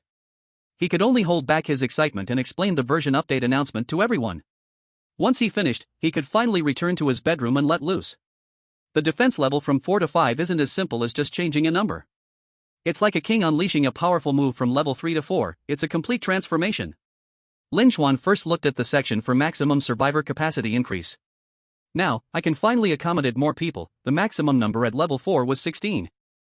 There is only a 1% chance to recruit elite survivors, and this superb probability is actually 0%. Ding. Since the comfort level of the house is 4, elite survivors cannot be recruited. The homeowner wants to increase the probability of recruiting advanced survivors. Please raise the comfort level. Fine. This explanation makes sense, I accept it. But there's one thing I want to ask you. Why the hell is there a small line of text in the bottom left corner of this recruitment interface? If I hadn't accidentally caught a glimpse while daydreaming, I wouldn't have noticed it at all. It says here, the recruitment subjects are not guaranteed to be normal humans. Any issues are the responsibility of the homeowner. What does the responsibility of the homeowner mean? Can any human say something like this? The system immediately began to play dead, and Lin Chuan was angered enough. Before the apocalypse, those scam tricks were everywhere. This recruitment function has copied them all. If he really hadn't seen this small line, he would have thought the recruited survivors were fine at first. But if several fakes came in, who would he argue with then? Lin Chuan was extremely furious, his blood pressure rising, but the only thing that gave him some comfort was this recruitment function provides one free recruitment chance every day. This trick is just like the card draws from certain big companies, it's exactly the same. Thank you for these little rewards you give me every day, but even so, your phone must still soar. Like players from those big companies, Lin Chuan cursed fiercely. But still, he continued to play. Lin Chuan used 5 recruitment slots, and the survivor avatars in the spinning wheel kept turning. As 5 beams of white light lit up, 5 photos of people appeared on the interface below. What the hell are these things? Seeing these survivors' photos, Lin Chuan wanted to pull the system out and beat it up. Among the first 4 survivors, none of them had a full set of teeth. 3 old ladies and 1 old man. The combined age of these 4 could easily go back to the late Ming or early Qing dynasties. And the most ridiculous part is, this wasn't even the most absurd. When Lin Chuan looked at the last person, he almost blacked out. This survivor was a young male. By age, he was definitely a young adult. But he was paralyzed from the waist down and sat in a wheelchair, half lying on it, with his head tilted to the side. It seemed like there was a line of drool coming from his mouth, the whole person unable to move below the neck. Who the hell put Hawking into the prize pool? What am I supposed to do with this recruitment? If a fake manages to break the door and sees that this room is full of such treasures, they'll suspect that I am the fake. These 5 together look like a creature academy, and I have to allocate manpower to take care of them. Aside from the low quality of the recruited survivors, Lin Chuan also thought that this prize pool could not guarantee that these people were real. It was all he could do to hold on. Lin Chuan sighed helplessly. I said the system couldn't possibly just send so many good things for no reason. Even if these 5 people came, I wouldn't want to take them in. I'm afraid they won't last until the settlement at dawn. After using up his 5 slots, Lin Chuan felt worse than eating poop. In this prize pool of ordinary survivors, there was basically no normal human left. Lin Chuan wasn't doing charity. He was the homeowner, and the recruited survivors had to be useful to him. Otherwise, he couldn't face the survival crisis outside. In the past, Lin Chuan might have felt pity for these 5. But now no one is here to pity Lin Chuan, so he could only treat them as tools. If there were suitable candidates, he would unhesitatingly throw these 5 out of the dorm. The remaining 5 recruitment cards can wait. Today I still have a free one, so I won't let it go to waste. Lin Chuan pressed the recruitment button again, and the spinning wheel began to roll once more. Lin Chuan had already covered his eyes. His fragile heart could not bear any more pain. Until the sound of the spinning wheel stopped, Lin Chuan heard a voice completely different from that of the white recruitment. Lin Chuan opened his eyes and saw a purple halo flickering at the edge of the survivor's photo. Is this an elite-level survivor? A 1% chance has appeared. System, I now allow you to return from the sky. Chapter 92, Zhong Yuqin comes from the anti-fake forces? Lin Chuan slowly opened his eyes and looked at the photo of the survivor. From the condition of his skin, this person looked quite young, a boy with long hair wearing a flat-brimmed cap. But his face inexplicably showed a sense of maturity. His face was unshaven, and his eyes were half closed. Overall, Lin Chuan felt that this person seemed a bit laid back. Especially that gaze, like he hadn't woken up. Isn't this color wrong? Can someone like this be reliable? Ding. The level assessment of the survivor recruitment has been thoroughly considered, and there is absolutely no error. If that's the case, then it proves that this person has something to offer. Then let's wait until tonight and ask him when we meet. Lin Chuan got up. Except for the remaining 5 recruitment slots, all the upgrade bonuses for defense levels raised to 5 have basically been fully utilized. Lin Chuan set up room 4 again to accommodate new survivors. He then went to the dormitory area to have dinner with the beauties. Everyone gathered around the dining table, and Lin Chuan held his lunchbox, staring at the notebook he had taken out. Su Xiaoya noticed and was a bit puzzled. After swallowing the food in her mouth, she asked Lin Chuan. "Brother Chuan, you aren't waiting for the news broadcast, are you?" "Yeah." Lin Chuan nodded. "But hasn't the news broadcast been stopped for several days?" Ji Yaoyao asked. Lin Chuan explained to the two of them. Before, it was because everyone in Area C was about to die, and the broadcasts were of no use. Now we have replenished a batch of landlords, and these landlords are all experienced players. So the news broadcasts will definitely be held normally. If you don't believe it, let's see. Lin Chuan glanced at the time. There were only a few minutes left until 6 o'clock. When they were nearly halfway through their meal, at 6 o'clock, the news broadcast arrived as expected. When that familiar face of SMA appeared, for some reason, Lin Chuan felt a certain warmth. Good evening to all the new and old landlords living in Area C. First of all, welcome the new landlords to settle in Area C, and congratulations to the old landlords for making it this far. The apocalypse has come for a while now, and I believe everyone has adapted to the current life. But I believe everyone can notice that the current external situation is gradually worsening over time. So, with such a leisurely safe house, it is already difficult to cope with the upcoming survival crises. The host smiled at the camera, revealing a sharp insight. Therefore, I sincerely invite all landlords to join the survivors in the safe house. Join the anti-fake forces and contribute your part to the survival of humanity. The anti-fake forces will also provide you with different rewards based on your contributions. We will send people to visit you daily, and if you are willing, you can leave with our people. The news broadcast suddenly stopped. That used to be the broadcast that told survivors how to distinguish the fakes every day. Now it has become an exclusive propaganda channel for the anti-fake forces. And Lin Chuan and the other survivors in the apocalypse could only explore whether fakes had new characteristics by paying the price of their lives. I thought they would mention new inspection methods. Lin Chuan sighed. I heard that fakes have new characteristics, but I still don't know what they are. These beasts. They never consider the lives of people like us. Su Xiaoya was the angriest. I really thought at first that the anti-fraud unit was filled with good people, but looking back now, I realize I was just too young. Ji Yao shook her head as well. Life is truly unbearable, but thankfully we have brother Lin Chuan. The three of them unleashed a torrent of criticism against the anti-fraud unit. This sudden uproar made Zhong Yuqin, who had been focusing on her meal, abruptly put down her chopsticks, her body trembling slightly. No. Actually, it wasn't like that at first. Zhong Yuqin suddenly mumbled, and Su Xiaoya turned her head, somewhat displeased, and said, "What are you talking about?"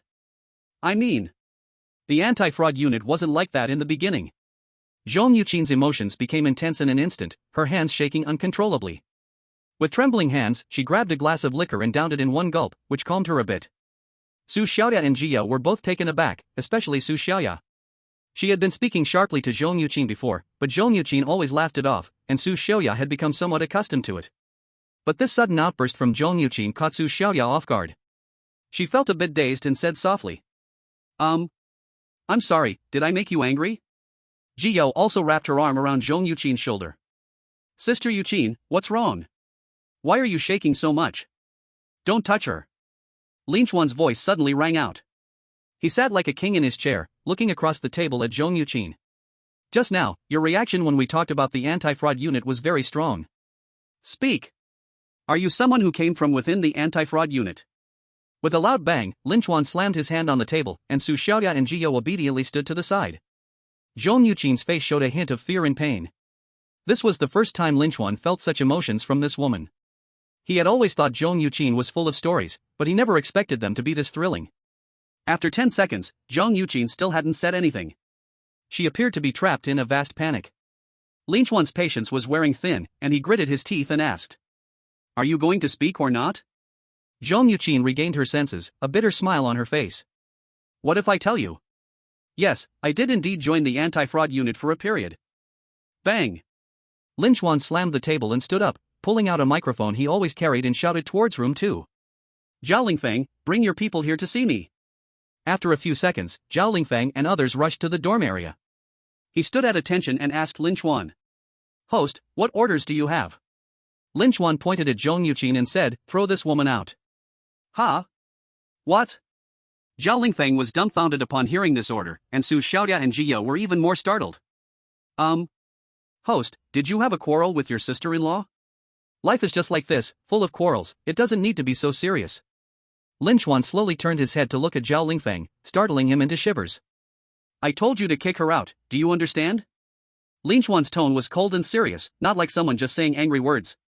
Pansy stepped out from the team and confronted Zhong Yuqin. Sister, I apologize for the offense. Please don't make it hard for the host, come with me. With that, he dragged Zhong Yuqin toward the combat area. Su Xiaoya looked at Jiyao, but Jiyao turned her head and cried alone. She had once said she would unconditionally support Lin Chuan's decisions. Seeing that she couldn't rely on Jiyao, Su Xiaoya looked at Zhao Lingfeng again. Zhao Lingfeng and the others were also in a dilemma, cold sweat running down. Since this is the situation, then it's up to me. Su Xiaoya stepped forward and shouted to Pansy. Wait.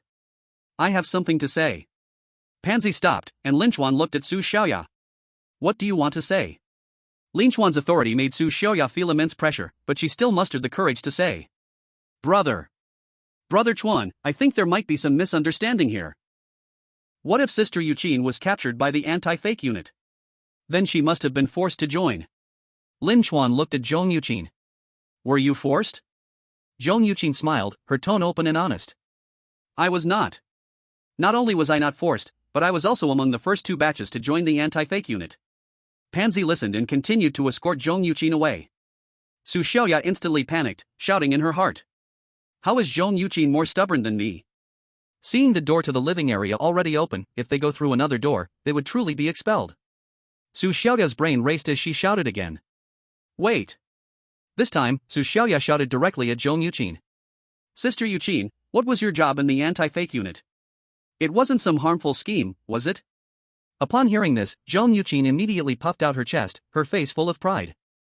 I have said I am a medical doctoral student, so my responsibility was to research the characteristics of fake humans. All the identification methods you initially learned were tested by our researchers' lives, bit by bit.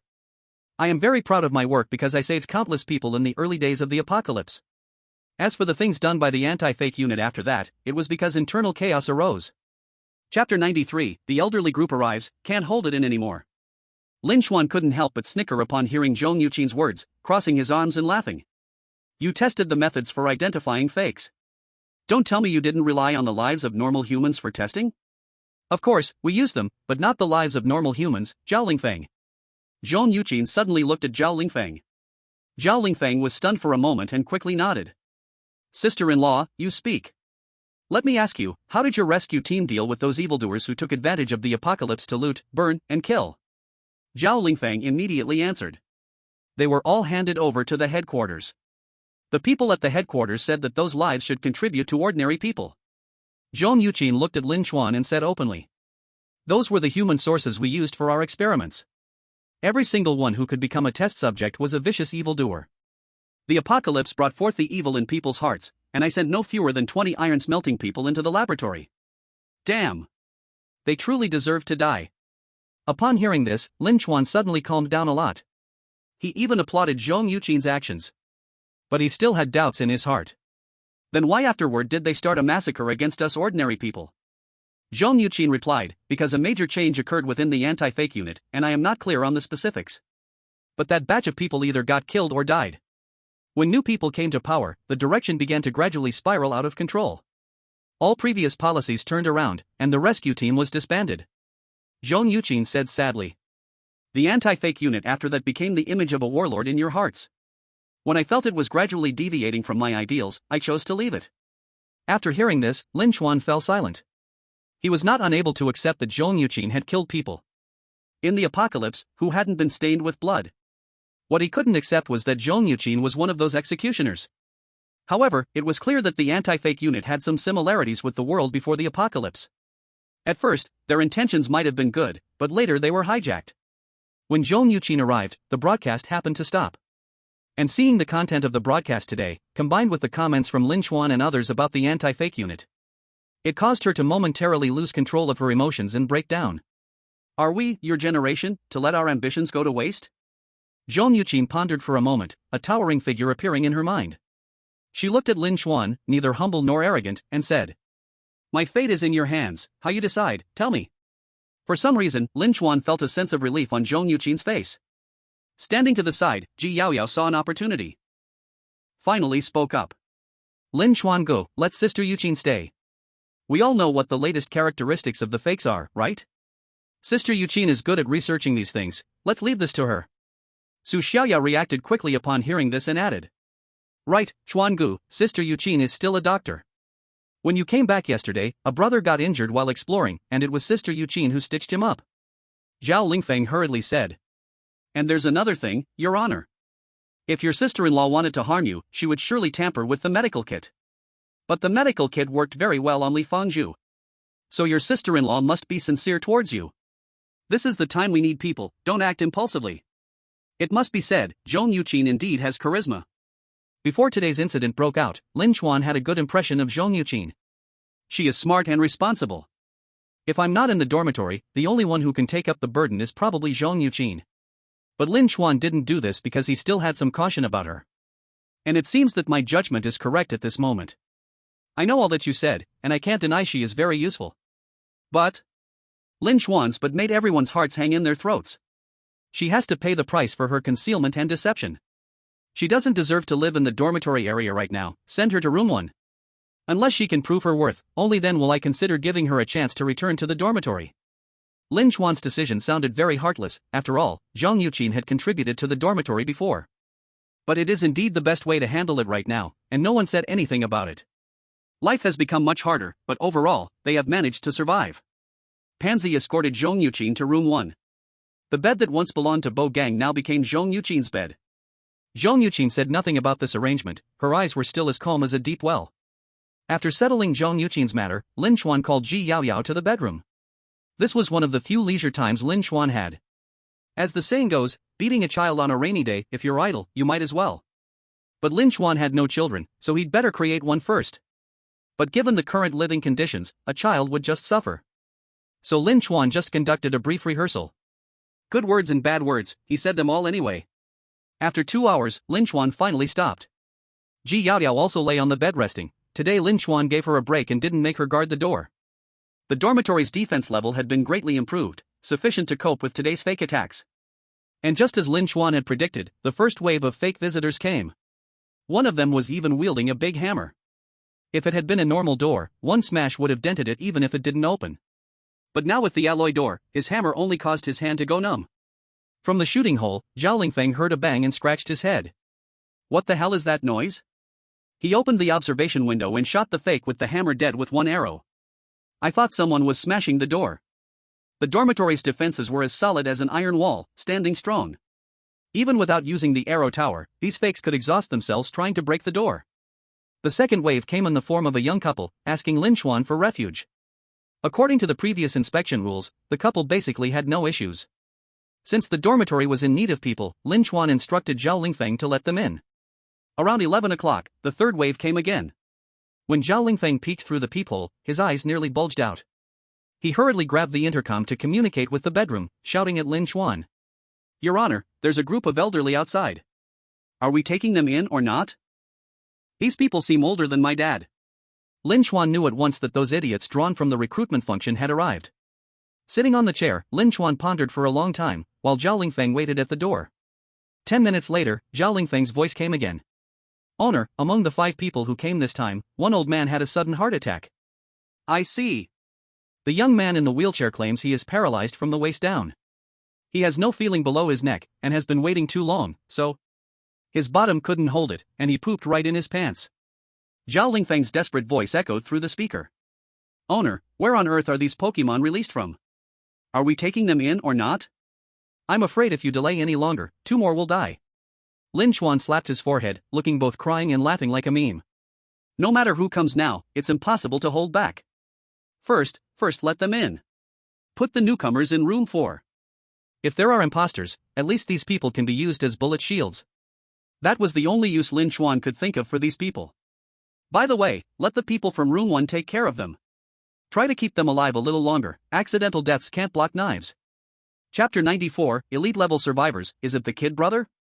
The people in room 1 had already gotten into room 3, but when the 5 of them saw the 4 being pushed in, they still couldn't hold back and completely broke down. No way.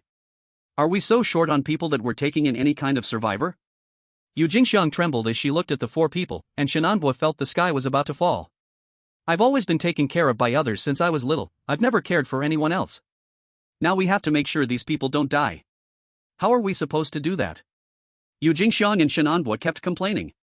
However, the kid brother and the woman in her 40s living with them didn't complain much. Both of them had experience caring for the elderly.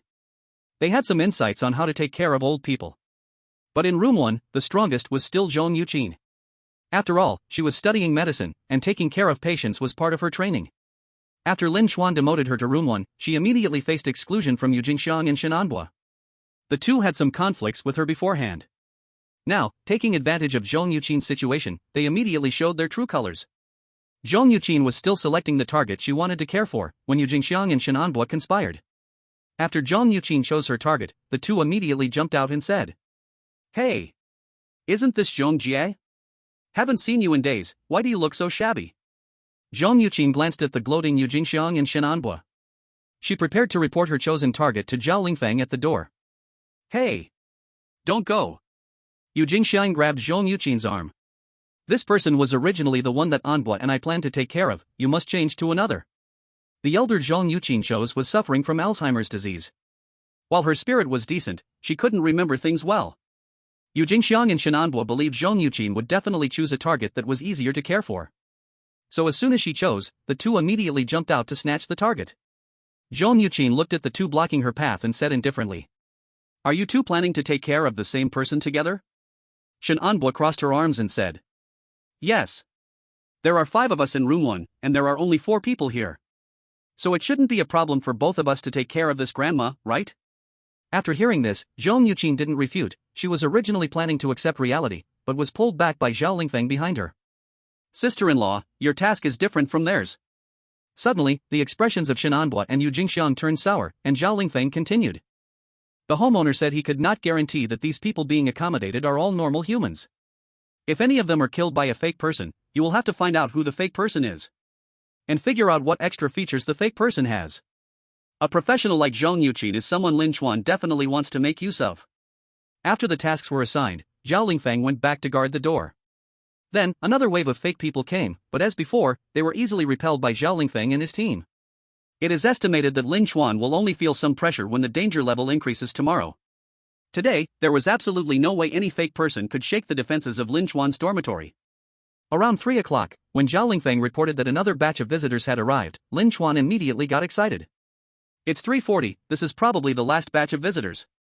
The elite level survivor I picked should be in this batch." Lin Chuan quickly grabbed the microphone and shouted to everyone in the combat area. "You all wait over there, I will personally check this batch of visitors." Lin Chuan jogged to the front door and looked out through the peephole. He saw 3 people standing outside the door. 2 of them were slim males, looking very capable. Behind them stood a girl with a ponytail. The girl's expression was somewhat fearful, one hand gripping her collar, turning her head to stare at the heavy alloy steel door before her. Seeing 3 people, Lin Chuan's heart first leaped with joy. But then he realized something and was suddenly shocked again. Boo dui. Lin Chuan disbelievingly looked several times through the peephole. Where is the person I picked? Ding dong, ding dong, ding dong. The doorbell outside rang incessantly, and a lazy, somewhat childlike voice came from outside the door. Hey! Is there anyone inside? If not, I'm taking my disciples and leaving. Lin Chuan looked at the 3 people outside through the peephole, but found that when the voice came, none of them had opened their mouths. Not good. Could it be a physical entity? Lin Chuan was secretly shocked, even thinking that this batch of visitors did not have the person he wanted to see. But then one of the boys outside bent down to pick up a boy who looked like he hadn't fully grown. Hey! This is really a bit rude, if this continues, I'll really leave. When Lin Chuan saw the boy's sleepy face, he immediately recalled the photo given by the system at that time. No. How could this be a little brother? Little brother looked inside without any response and directly said to the 3 behind him. Let's go, it seems there is no one in this house. As they turned to leave, Lin Chuan's voice suddenly came through the intercom by the door. Wait. There are people in our room. Little brother stopped and said somewhat dissatisfied. Since there are people, why was no one at the door when I called just now? Didn't you see me? Lin Chuan directly opened the middle security door and waved to little brother. Come quick, big brother here has lollipops and games to play. As long as you let your brothers and sisters make some contributions for me, I will try my best to satisfy your requests. While comforting the child, Lin Chuan silently complained. Damn, this B system is getting more and more unreliable. This elite survivor is obviously this child's brother and sister, but it turned out the little brother's face showed up. Could it be that because there's a little brother, the three of them are willing to join the dormitory? I must keep this little brother.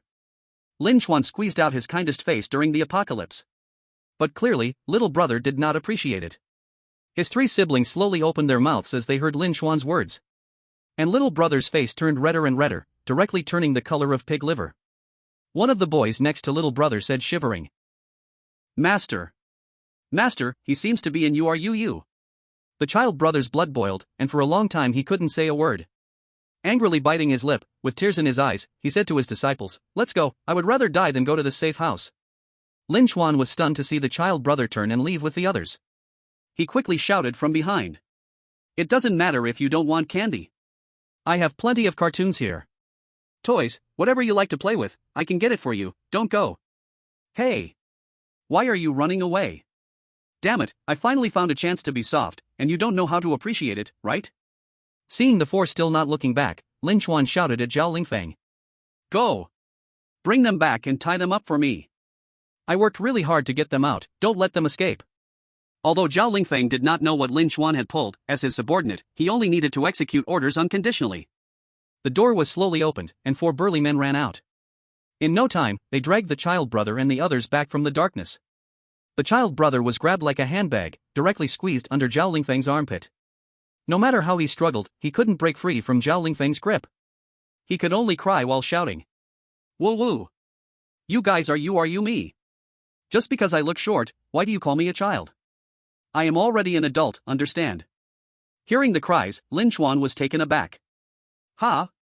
Chapter 95, Level 8 Welder. Looking at the child brother squeezed under Zhao Lingfeng's arm, Lin Chuan couldn't believe what the child brother said. When the four were pushed back to Lin Chuan, he said to the girl among them. Your brother is a bit too naughty, let me discipline him, you shouldn't mind, right? The girl's face was helpless as she looked at the child brother who was crying even louder.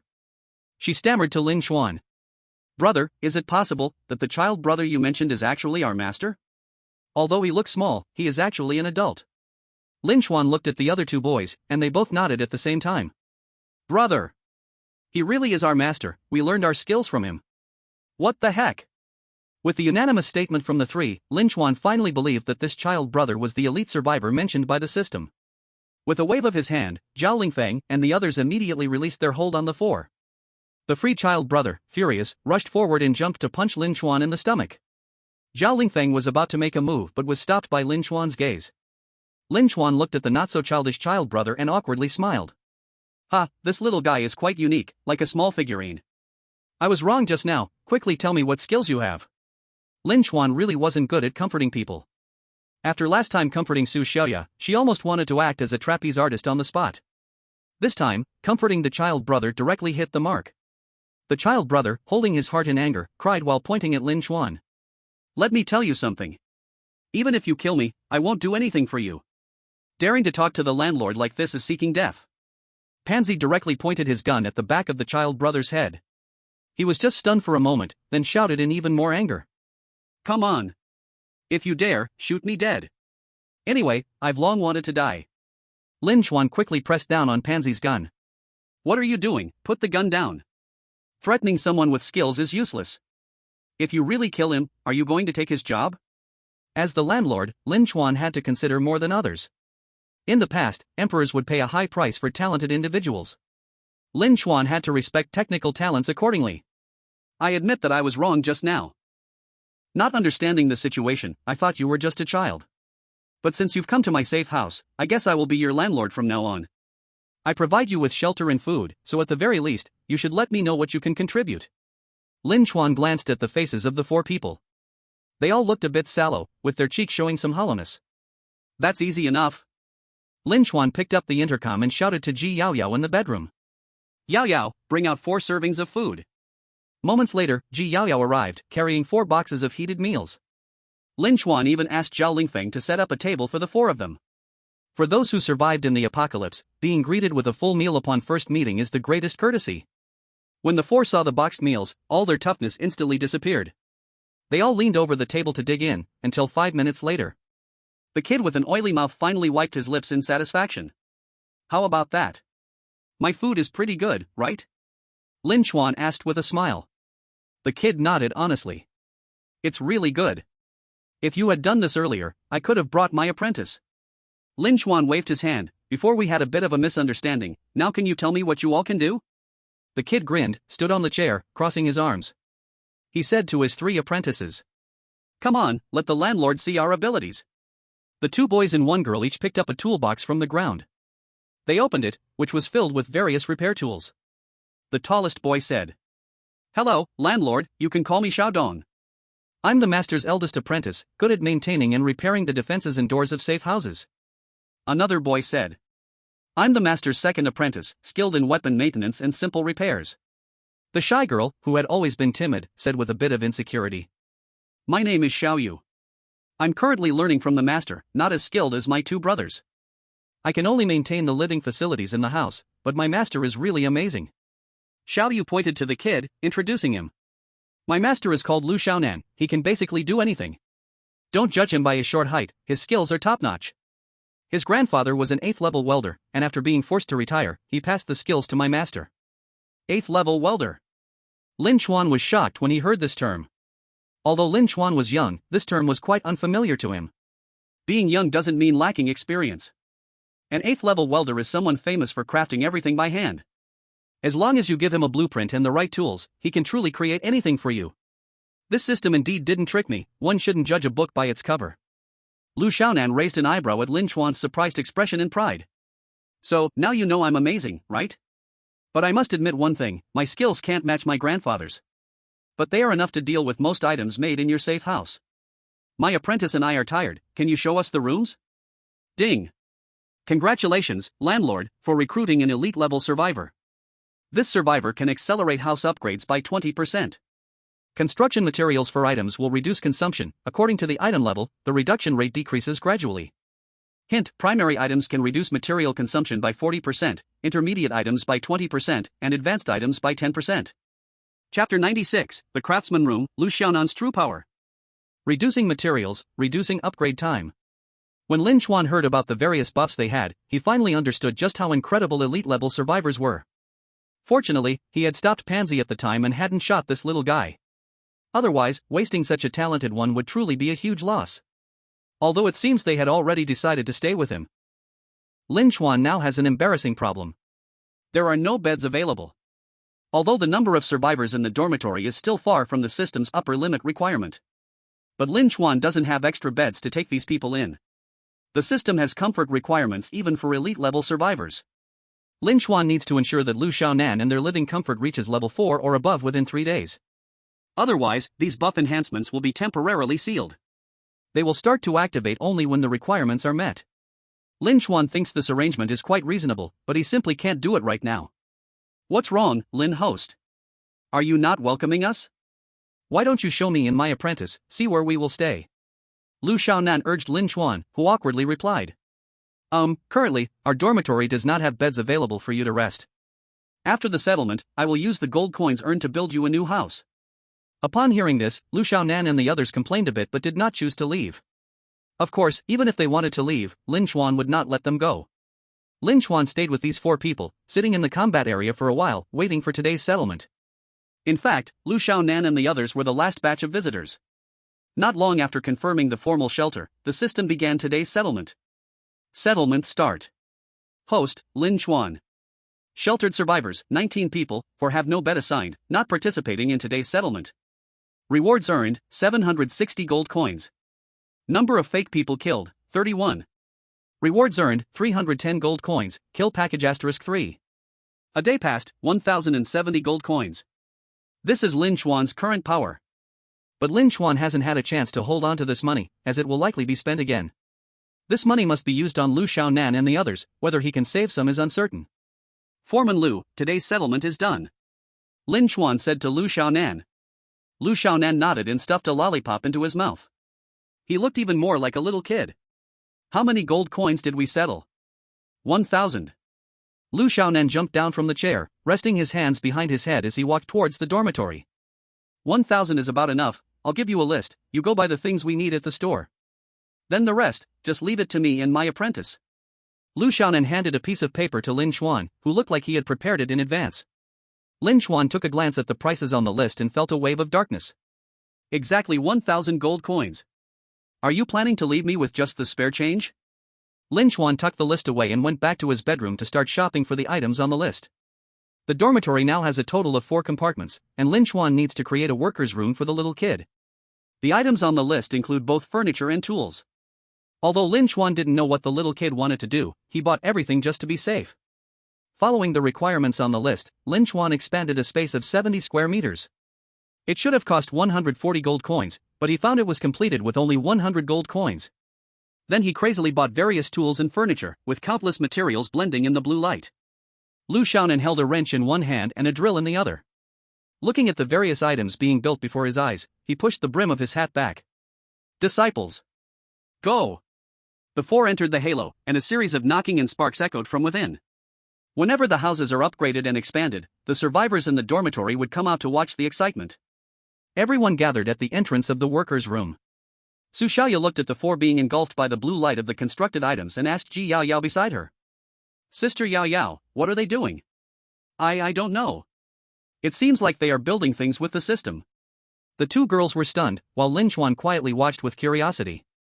He just happened to want to see what true strength Lu Xiaonan and the 4 had. The halo in the room began to gradually dim. Lu Xiaonan and their homework gradually entered the final stage. Once the glow completely faded, the whole appearance of the workers' room appeared before everyone's eyes.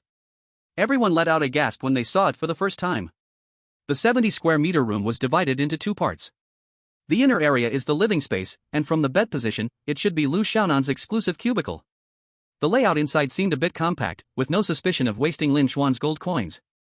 There was no bed in the bedroom, but a retractable sofa instead. When it's time to sleep, just pull the sofa out, and it can be used as a bed directly. Of course, with Lu Xiaonan's height, he could use it as a bed even without pulling it out. Lu Xiaonan, damn it. Opposite the sofa is a huge screen, which Lin Chuan can use to buy games for Lu Xiaonan in the mall. Other areas of the room are also not large, mainly serving the function of a bedroom. Outside Lu Xiaonan's bedroom is his disciple's room. 3 people, 3 beds, neatly arranged. There is a small bar table in the room, with a coffee pot and a snack rack on it. There is also a public activity area, but from that big screen and game controllers, it should be a place for 4 people to play games. Of course, relying on the arrangement and design of these living areas wouldn't surprise Lin Chuan and others. What really shocked them was the workshop area, which occupies most of the room. A multifunctional metal workbench, about 20 square meters in size, took up most of the workshop space. On the countertop were a dozen mechanical arms, and below was a 27-inch touchscreen. Lu Xiaonan walked up to the screen and clicked a few times, and Lin Chuan heard a voice from the system. Ding! The artisan crafting station in the safe house requests to link with the homeowner's terminal. Do you agree to the link request? This left Lin Chuan confused, and seeing him dazed, Lu Xiaonan hurriedly reminded him. What are you doing, Lin homeowner? Hurry up and agree to my request. Once I do, I can use this crafting station to make things, saving a lot of materials. Oh. Lin Chuan came to his senses. Agreed. Crafting station linked to terminal successfully. Once both screens displayed this line of text, Lu Xiaonan immediately started operating the crafting station to make things. Lin Chuan's terminal also received a message. Elite craftsman Lu Xiaonan requests to produce 4 basic technician hammers. Do you agree to manufacture, price, 10 gold coins? Lin Chuan did not hesitate at all. Agree. With Lin Chuan's authorization, Lu Xiaonan walked up to the crafting station. He first placed his eyes on a device similar to VR glasses. His hands also reached into a glove structure inside the operating table. A dozen mechanical arms immediately started to move and were very agile. Humans only have 10 fingers, how is he operating this? Zhao Lingfang exclaimed, and everyone else held their breath, watching Lu Xiaonan's production process. The tips of the mechanical arms emitted slightly glaring blue light, moving quickly within the glass cover. In just a few seconds, 4 small hammers were printed out on the item platform. Lu Xiaonan picked up a hammer and weighed it in his hand. Su Xiaoya couldn't help but ask curiously. What is this little hammer useful for? Lu Xiaonan grinned. You'll know soon. Does anyone have something broken? Everyone exchanged glances, and Zhong Yuqin raised her hand. I do, Master Lu.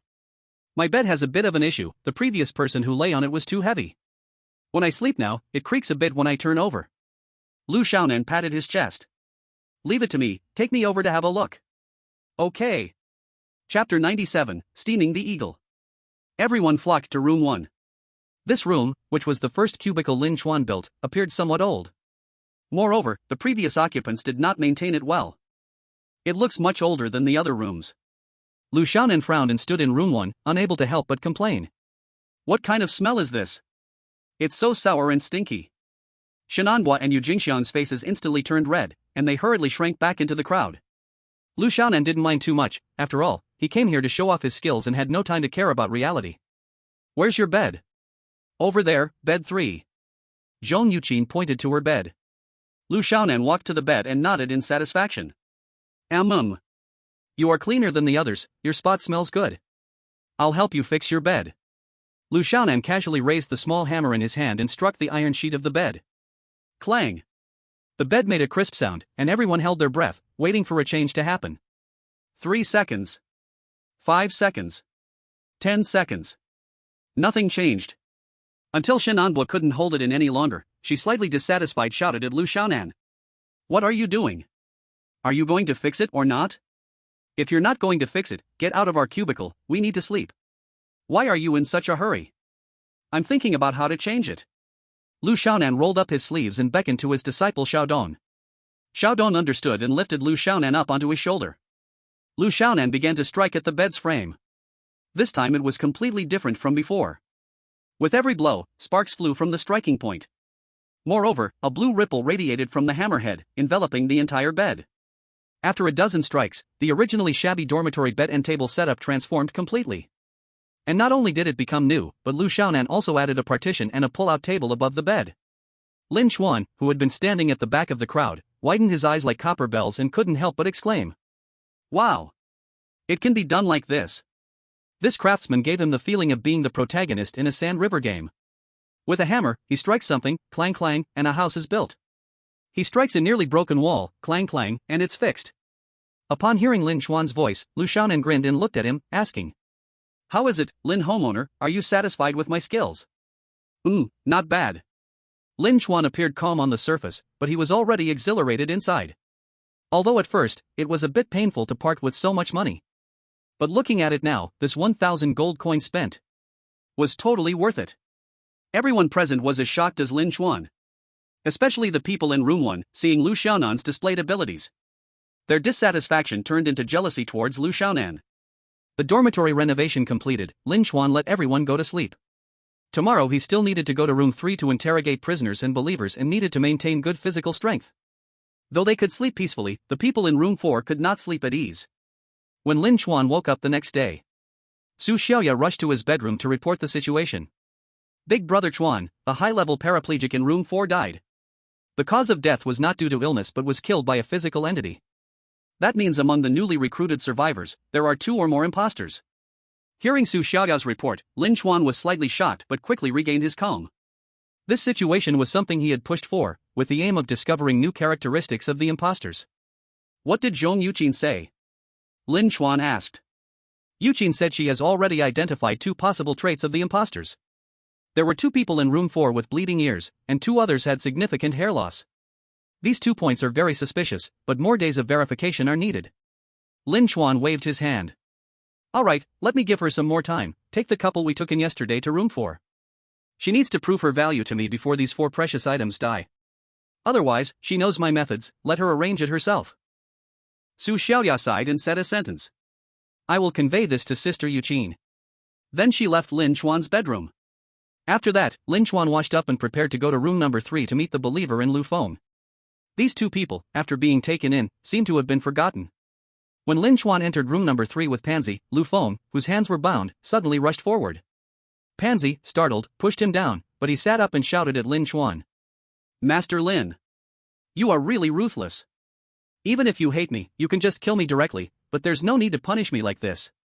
I really can't take it anymore, just kill me already. Lin Chuan looked at Lu Feng, who was all worked up, somewhat confused. What are you talking about? Before Lu Feng could reply, the believer answered Lin Chuan. This survivor, come join me in the embrace of the god. The god will lead us out of the sea of suffering, granting us countless riches and beauties. Pray with me, let us step hand in hand towards a better. Get the hell out of here. Pansy slapped the believer to the ground. Stop bothering the master, speak another word and I'll kill you.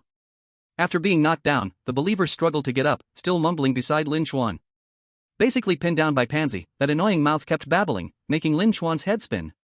Now Lin Chuan finally understood what Lu Feng was suffering from. No one could stand this. Enough. You can't even kill him by choking him. Doesn't he like to chatter? Later you bind this idiot to a chair and let him listen to the Great Compassion mantra on repeat. If you dare to pester me in reality, let's see who can outlast who. Chapter 98, Gather Strength and Prepare to Make Trouble. The believer, who was originally absorbed in chanting, suddenly froze when he heard Lin Chuan's words. When Zhao Lingfeng burst in with people, he realized that Lin Chuan was not joking with him. I won't chant anymore, brother. The believer struggled endlessly, but it was futile. It wasn't until Zhao Lingfeng dragged him out of the room that his screams finally stopped. Zhao Lingfeng dragged the believer to his own compartment and, as Lin Chuan requested, tied him to a chair in front of the TV. Room number 2 was filled with muscular men, so he was not worried about the believer not being watched. If he falls asleep, wake him up. Watching the believer being taken away, Lu Feng felt much better inside. But Lin Chuan reminded him. Don't get me wrong, I'm not interested in these cultists. Keeping them is only to deceive a bit of supplies, not for your sake. Lu Feng's smile instantly faded. Even though he was temporarily placed in room number 3, he was still wearing shackles and handcuffs, his movements restricted. Today, he finally saw Lin Chuan and could finally ask the question he had been wondering about since he entered. Master Lin, you came today to prepare to deal with me, right? We are all straightforward people, can you be direct about whether you plan to kill or spare me? Otherwise, what does it mean to keep me locked up, waiting for my fate? Lu Feng wasn't afraid of death, but he feared a sudden death without preparation. After hearing his question, Lin Chuan chuckled. I'm not exactly a straightforward person, if you want to know how I'll deal with you, first answer me a question. Lin Chuan suddenly sat up straight and leaned closer, looking cunning. If I let you live, what is the first thing you want to do? Lu Feng didn't hesitate at all. I want to take revenge on Ma Junming. Hearing this, Lin Chuan nodded in satisfaction, his smile growing even brighter. Good. I will give you this chance, but you must first earn my trust. You have been with Ma Junming for quite some time, since he let you take the rear guard, it means your position is not low. In that case, tell me about Ma Junming's strength compared to mine. Lin Chuan was quite confident in his dormitory. Recently, there has been another wave of improvement, and I feel that I should not be worse than Ma Junming, and perhaps even a bit better. But Lu Feng's answer left Lin Chuan astonished. Lin landlord, I am not a person who flatters, so I'll just say it honestly. Your safe room is still quite a distance away from Ma Junming's. Lin Chuan's expression immediately became serious. Ma Junming's defense level and comfort level reached level 5 a week ago. And the number of survivors he has is about 30. That's why, at that time, the number of your people combined with Li landlords was still less than Ma Junming's subordinates. However, since he took a beating from you, I speculate he will need at least a week to recover his strength. Your blow to him happened to delay a major event for him, and he is probably feeling quite frustrated these days. Lin Chuan immediately asked, what major event? Lu Feng chuckled, it's that Ma Junming wants to take advantage of the new landlord's arrival to directly unify the 6th floor first. Then, he plans to strengthen his power and finally swallow the entire sea area. This plan has been laid out since the apocalypse first began. The first 2 batches of landlords were swallowed by him, but when it came to the most critical step, you and Li landlord disrupted the plan. After Lu Feng finished, Lin Chuan couldn't help but feel a bit shocked. Is there really such a thing? Lin Chuan stroked his chin, thinking of something. When the first batch of landlords in Area C had almost all died, and the second batch was about to be supplemented. At that time, Lin Chuan saw Ma Junming's name appear in the landlord chat group for the first time. Then during the first large-scale attack by the pseudo-human, he popped up once again.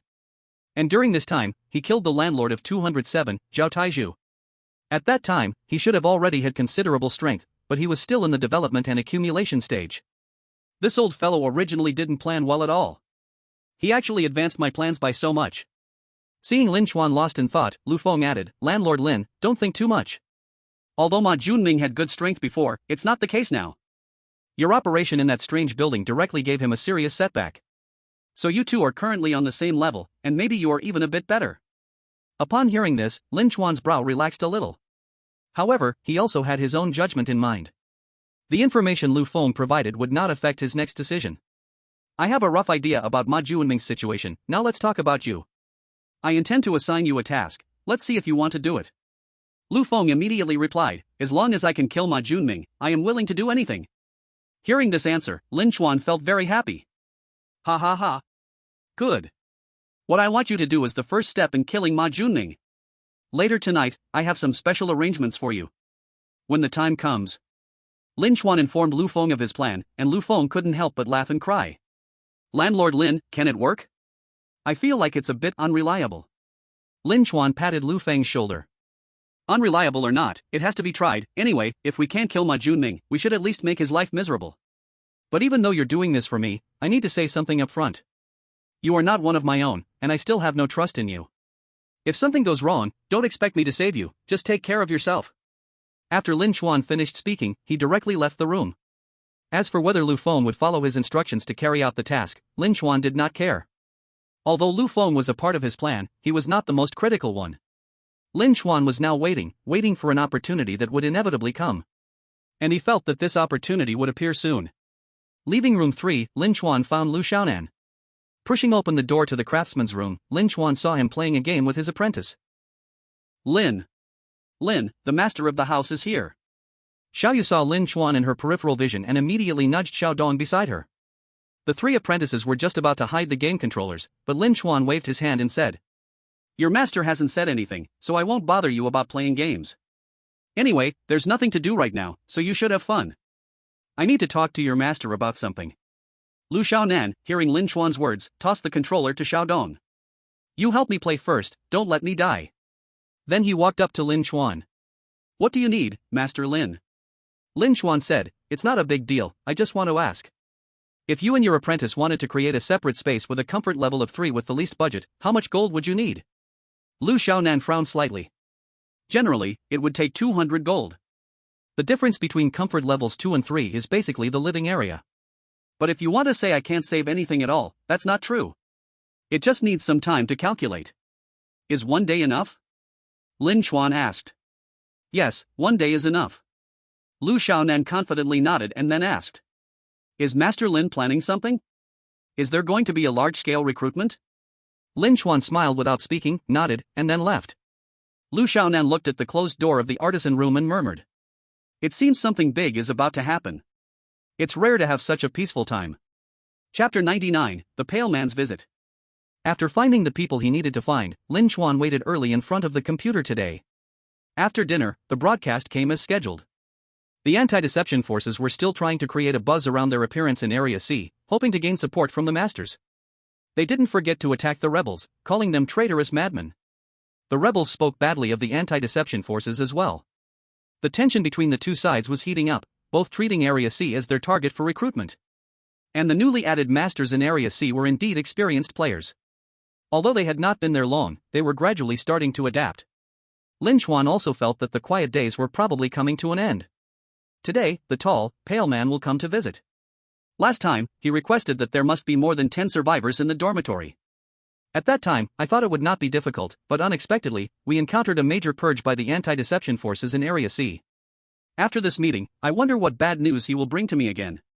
Lin Chuan sighed, clenched his fists, and gritted his teeth, saying, Build up, I must build up my strength. As night approached, the dormitory was very quiet, the group of masters was very quiet, and the corridor was also very quiet. Everyone knew this was the calm before the storm. Lin Chuan set up a chair in the combat area, sitting at the back, checking the situation here. The people supervised by Lin Chuan, like Zhao Lingfeng and others, felt a bit of pressure.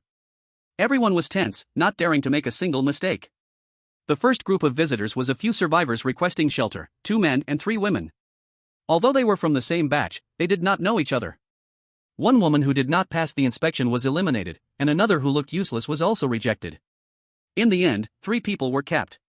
These 3 were directly arranged into room 3, which was currently the prison. The prison still had no one locked up. The believers were receiving special treatment, while Lu Feng had other arrangements. Now the prison had become a dormitory. Brother Lin Chuan, I took the three of them there, but they seem to have some objections. After hearing Ji Yao's report, Lin Chuan snorted coldly. Just giving them a place to stay is good enough, do they still dare to have objections? Let Pansy go in and talk to them, explain the reasoning and it will be fine. Soon, loud discussions came from room 3. A few minutes later, Pansy came out holding a broken stick. The people in room 3 no longer had any objections, they unanimously praised their living environment. After they settled in, Zhou Yuqin also recorded their characteristics at the first opportunity. Zhou Yuqin checked if they met the characteristics of the deceptive beings currently under testing. The fate of these 3 people can only depend on the will of heaven. Lin Chuan felt helpless about this point. He really wanted all the survivors he took in to survive, to provide him with more gold coins. But without discovering the features of the fake humans, this normal act of sheltering became cruel. The second wave was the attack from the fake human organization. There were more of them, and their attacking power was stronger. A wave brought 22 people, of which 7 escaped, and 15 were killed. The third wave was still survivors, but this time, the survivors were special. They were a high school female Chinese teacher, along with her 3 male and 1 female students. Lin Chuan initially wanted to take her and the 3 male students in, but she insisted on one thing. If he wanted to shelter them, he had to take in all of her students. Otherwise, she would look for another safe house. Lin Chuan's current goal was to quickly fill the dormitory to its maximum capacity, and then optimize it slowly. For this request, he simply took them all in. As for whether any of them would be killed by the fake humans mixed in, Lin Chuan didn't have time to care about their matters. The 4th and 5th waves were all fake humans. These fake humans had learned that they couldn't trick the door open and chose to attack directly. The upgraded door was as strong as a fortress. What Lin Chuan needed to consider now was how many fake humans could remain inside without escaping. In the end, 27 fake humans fell before the main door. After 5 waves of visitors, Lin Chuan's dormitory door opened for a moment. Once a figure left the dormitory, the door immediately closed. The system's settlement sound came. Beginning settlement. Landlord, Lin Chuan. Sheltered survivors, 25 people, 5 have no assigned beds, do not participate in today's settlement. Rewards earned, 1,000 gold coins. Number of fake humans killed, 42. Rewards earned, 420 gold coins, killed package *3. Today, 1420 gold coins were credited, plus 3 packages. Lin Chuan's luck today was quite good, as one of the killed packages contained an 80% off shop card. This was the most useful item in the killed packages, bar none. Before the sun rose, the last visitor finally arrived. Zhao Lingfang and others nervously stood behind the door. When Lin Chuan opened the small door, a pale man flashed a big smile outside, his tone filled with surprise. Oh my, Lin landlord, after so many days, your dormitory has really been rejuvenated. Lin Chuan was not interested in the pale man's flattery. Hurry up and check, I want to go back to sleep. The pale man took a deep sniff. Huh? There are so many normal humans? Congratulations, Mr. Lin Chuan, you passed the test. Lin Chuan shrugged his shoulders. There's nothing to congratulate, your test is easy to pass. The pale man laughed heartily. Ha, it may be so for Mr. Lin Chuan. But there are many landlords who were killed by me for not passing the test. But you are different, Mr. Lin Chuan, you have always been outstanding among landlords. Alright, you're a physical entity, so stop being polite with me. Lin Chuan waved his hand, urging. Quickly tell me the target for the next test. He.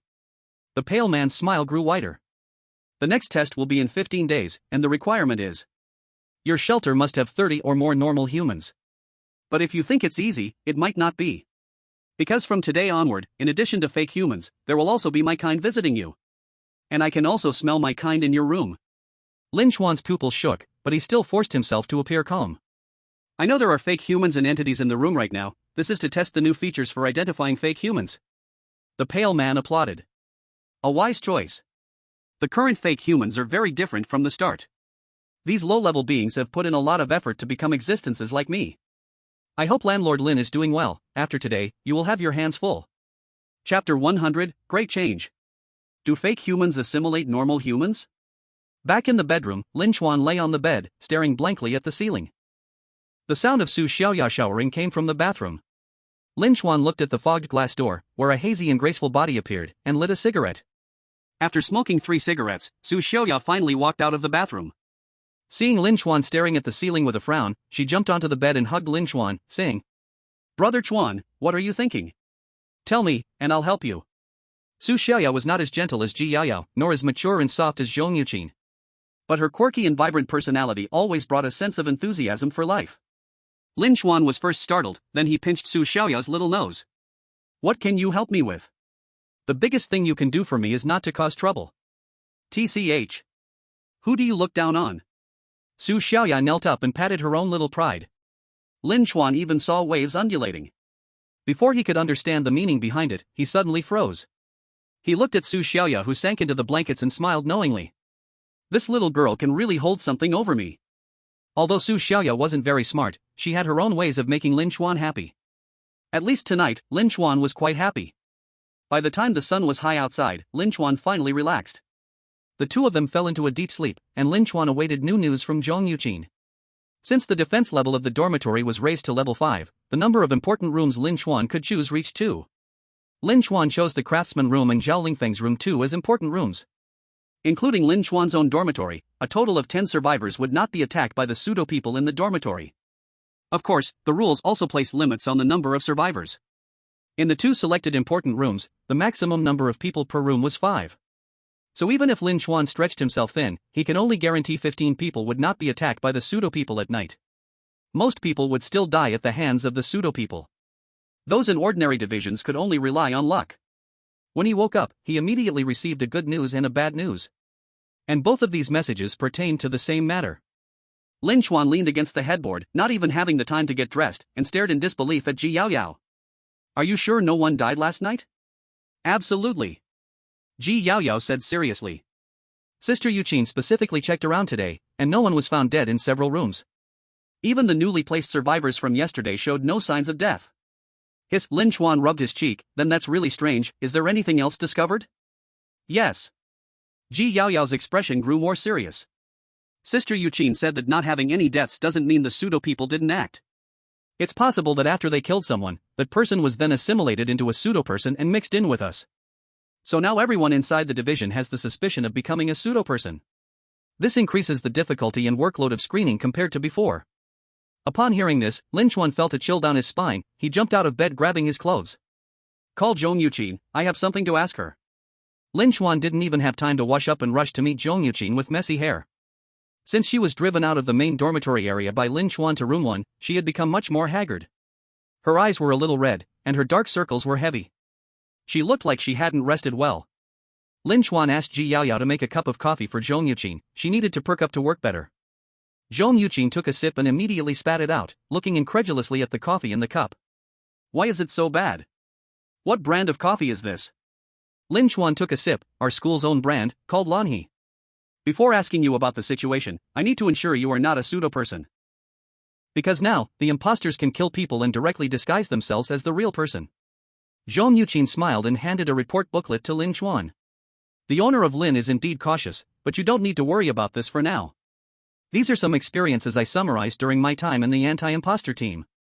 Now that there's a place to use them, I've pulled them out. One point indicates that imposters prioritize attacking humans in the same room. After all the humans in the room are dead, they will choose to attack those in other rooms." Lin Chuan nodded slightly, pondering to himself that Zhong Yuqin truly is as knowledgeable about imposters as she claimed. "Then I have a question. If an imposter is killing, can ordinary humans have a way to resist?" "There is a way, but it's very difficult," Zhong Yuqin explained further. "In fact, the ones that truly kill humans are not the imposters themselves, but the entities transformed from the imposters. When there are 2 or more imposters in the room, one of them will become an entity. Compared to normal humans, its strength is too great, leaving almost no chance of resistance. Moreover, before the imposter acts, it will release a toxin that causes anyone who inhales it to fall into a deep sleep, never to wake up. So that's why people wake up to find the corpses." At this moment, Lin Chuan understood completely, and he finally asked about the current situation. "So what's the situation in our dormitory now? Just give me a brief overview." Zhong Yuqin sighed. She pulled out a stack of observation data from her folder. "Currently, the newly added rooms are Room 3, Room 4, and yesterday's newly built Room 5. There are a total of 11 survivors inside. These people have mostly passed the previous imposter trait checks. So I can only check whether they have other traits. Take a look." Lin Chuan took the list Zhong Yuqin handed him, and his scalp suddenly tingled. "Room 3 has 2 people with bad breath, Room 4 has 1 with foot odor, and Room 5 has 3 with oily hair? Is this kind of thing really useful?" "It's useful," Zhong Yuqin said helplessly. Any difference from normal humans could potentially be an imposter trait. However, there have been some discoveries in the last 2 days, and I have identified 2 traits. They are ear bleeding and significant hair loss. Zhong Yuqin placed the tablet on the table and showed Lin Chuan a few photos. This is a feature found when Room 4 accepted those elderly, weak, sick, and disabled. The next day, a person with significant hair loss died. Now on the 3rd day, I found another person in Room 4 with ear bleeding. Lin Chuan's eyes sparkled. Does that mean the new trait of the imposters is ear bleeding? Not necessarily. Zhong Yuqin took a sip of coffee to moisten her throat. This trait is too common. It could come from skin diseases or simply from digging in one's ears. Some people might also develop ear inflammation from not resting well. The best way is to let one of the people showing this trait stay in another room for a day to see if the trait spreads. Lin Chuan felt a vague worry upon hearing this suggestion. If this is the new trait of the imposters, then people will be transformed again. By that time, the number of entities will increase, and handling them will be very tricky. Zhong Yuqin shrugged. There's no way around it. To investigate the traits thoroughly, we have to do this. Many soldiers sacrificed themselves while clearing out entities when I was in the anti-imposter team. At the beginning, the anti-imposter team was not a warlord. We really wanted to save humanity. Alright, don't say anymore. Lin Chuan interrupted Zhong Yuqin. Isn't there an empty bed in room 4? You go pick 2 people to move in. Then, to prevent accidents, you should move back to the main area of the dormitory for now. If you've been assimilated by the fake people, then the whole room is doomed. Zhong Yuqin finally smiled, looking at Lin Chuan with a touched expression. Thank you, Master Lin. Chapter 101, Physical Attack on the Door. For useful people, Lin Chuan has always been respectful. Men of Sigma do not fall into women's traps. If they see something and kill it, they don't protect useful people. That would be men of the private code. Zhong Yuqin is useful, so useful people must live. The people in Room 3 are useless, so Lin Chuan can only regard them as tools for discovering fake people. Room 4 was arranged to have 1 man and 1 woman. These 2 came from the mixed survivors of Room 3 and a student of a high school teacher from Room 5. However, when arranging, Zhong Yuqin found that this student seemed to have blood coming from his ear. Lin Chuan didn't care about the rest. As for whether the people arranged to Room 4 would die, Lin Chuan didn't know. He could provide shelter and food, which was already his utmost kindness. He didn't go out to catch innocent people for testing, nor did he kidnap survivors to bring in. Since these people wanted to be taken in by Lin Chuan, they must also be mentally prepared for the possibility of being killed by fake people. After resolving things on Zhong Yuqin's side, Lu Xiaonan also found Lin Chuan. After a night of calculation, he gave Lin Chuan a list. This is the lowest budget to achieve comfort level 3 for the rooms. With my apprentice and me taking hammers to knock, it only takes 120 gold coins for 1 room. That's a saving of 80 from before. When you need to build, just find my apprentice. I'm going to sleep.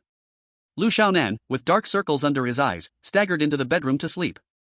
Lin Chuan put the list into the cabinet in the bedroom. It would soon be useful. The afternoon passed, and Lin Chuan still listened to the reports from the fake removal team.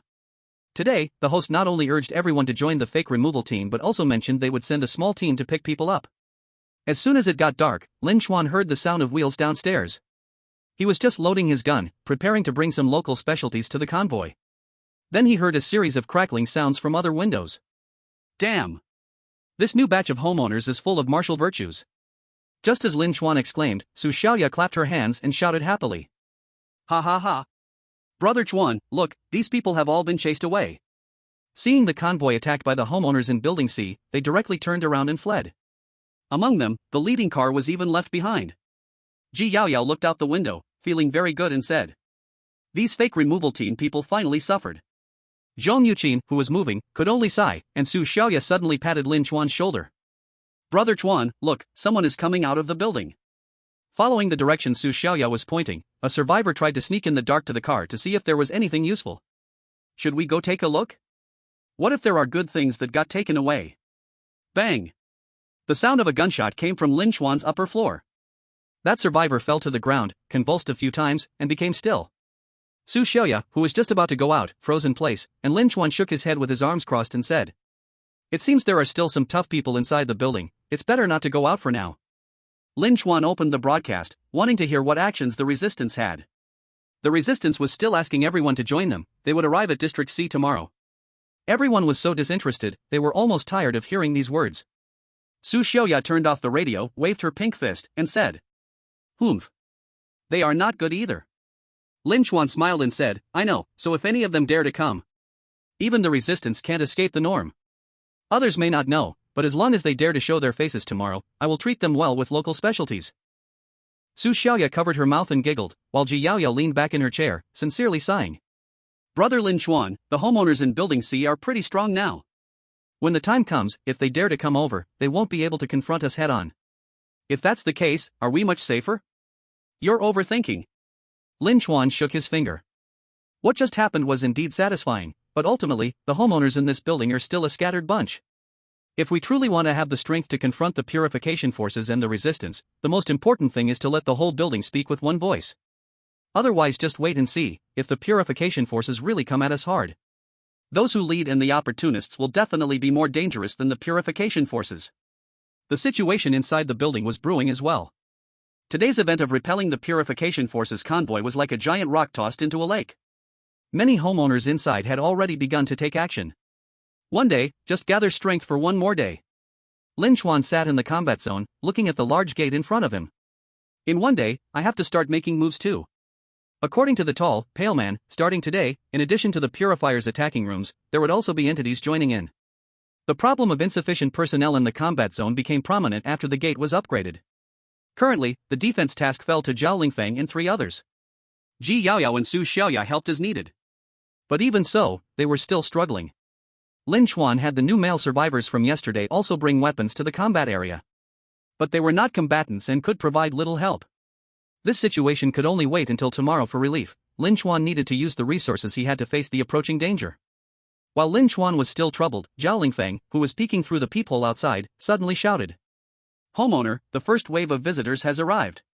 Chapter 102, Combat Zone Reconstruction Plan. Lin Chuan instantly became alert. He paused for a moment and instructed Zhao Lingfeng and the others on defense. Everyone get ready. Zhao Lingfeng and the others immediately tightened their grips on their firearms, and when the footsteps outside stopped, he slowly moved to the door and looked through the peephole, his expression suddenly turning to shock. He turned his head and yelled to everyone. Entity sighted, everyone be quiet. Boom! A huge sound came from outside the gate, even the upgraded alloy steel door shook. The wall beside the door even showed signs of crumbling cement. Fortunately, the steel plates inside remained strong, tightly linked to the door, having become one. If it were still the old, unupgraded cement wall, this hit would probably have blown the door away. Zhao Lingfeng, standing behind the door, was sent flying back by the shock. He rubbed his ringing ears, shook his head, and shouted. Damn, these corpses are definitely different. Lin Chuan couldn't sit still either. He stood up holding the shotgun. He asked Zhao Lingfeng, who had picked himself up from the ground. What entities are outside? How many are there? It's lizard people. Zhao Lingfeng stood up straight and reported, there should be 2. Lin Chuan responded with a grunt and rushed toward the door. Beside him, Su Xiaoya nervously operated the arrow tower. Arrows continuously shot out from the firing holes, and after Su Xiaoya fired 2 rounds, she desperately said to Lin Chuan. Brother Chuan. The arrows have limited lethality against entities, they've been turned into porcupines but just won't die. When your attacks can't harm the opponent, anyone would feel despair. Then you step back and let those with guns take over. Okay. As soon as Su Xiaoya jumped down from the turret and prepared to leave, a sound of impact came again from the doorway. Boom. The entity has crashed into the door for the second time. Lin Chuan gritted his teeth and turned to look, though the steel door still appeared fine. But with such a heavy impact, no one knew how long the door could hold up. Passive defense would eventually be breached. Lin Chuan was thinking of a way to break the deadlock. If the dormitory's defense could be raised to 5, then it proved that the system determined such defense could withstand such attacks. But at present, it seemed like they were helpless when facing physical attacks. Wait, am I overlooking something? Lin Chuan looked at the vast battle area beside him. This place is meant for combat, right? If we are still going to focus on the door, then what's the point of building this? Suddenly, Lin Chuan had a thought and hurriedly rushed to his bedroom to grab his computer. Bang! On the third impact, a small bulge appeared on the steel door. But the structure was still intact and could delay more time.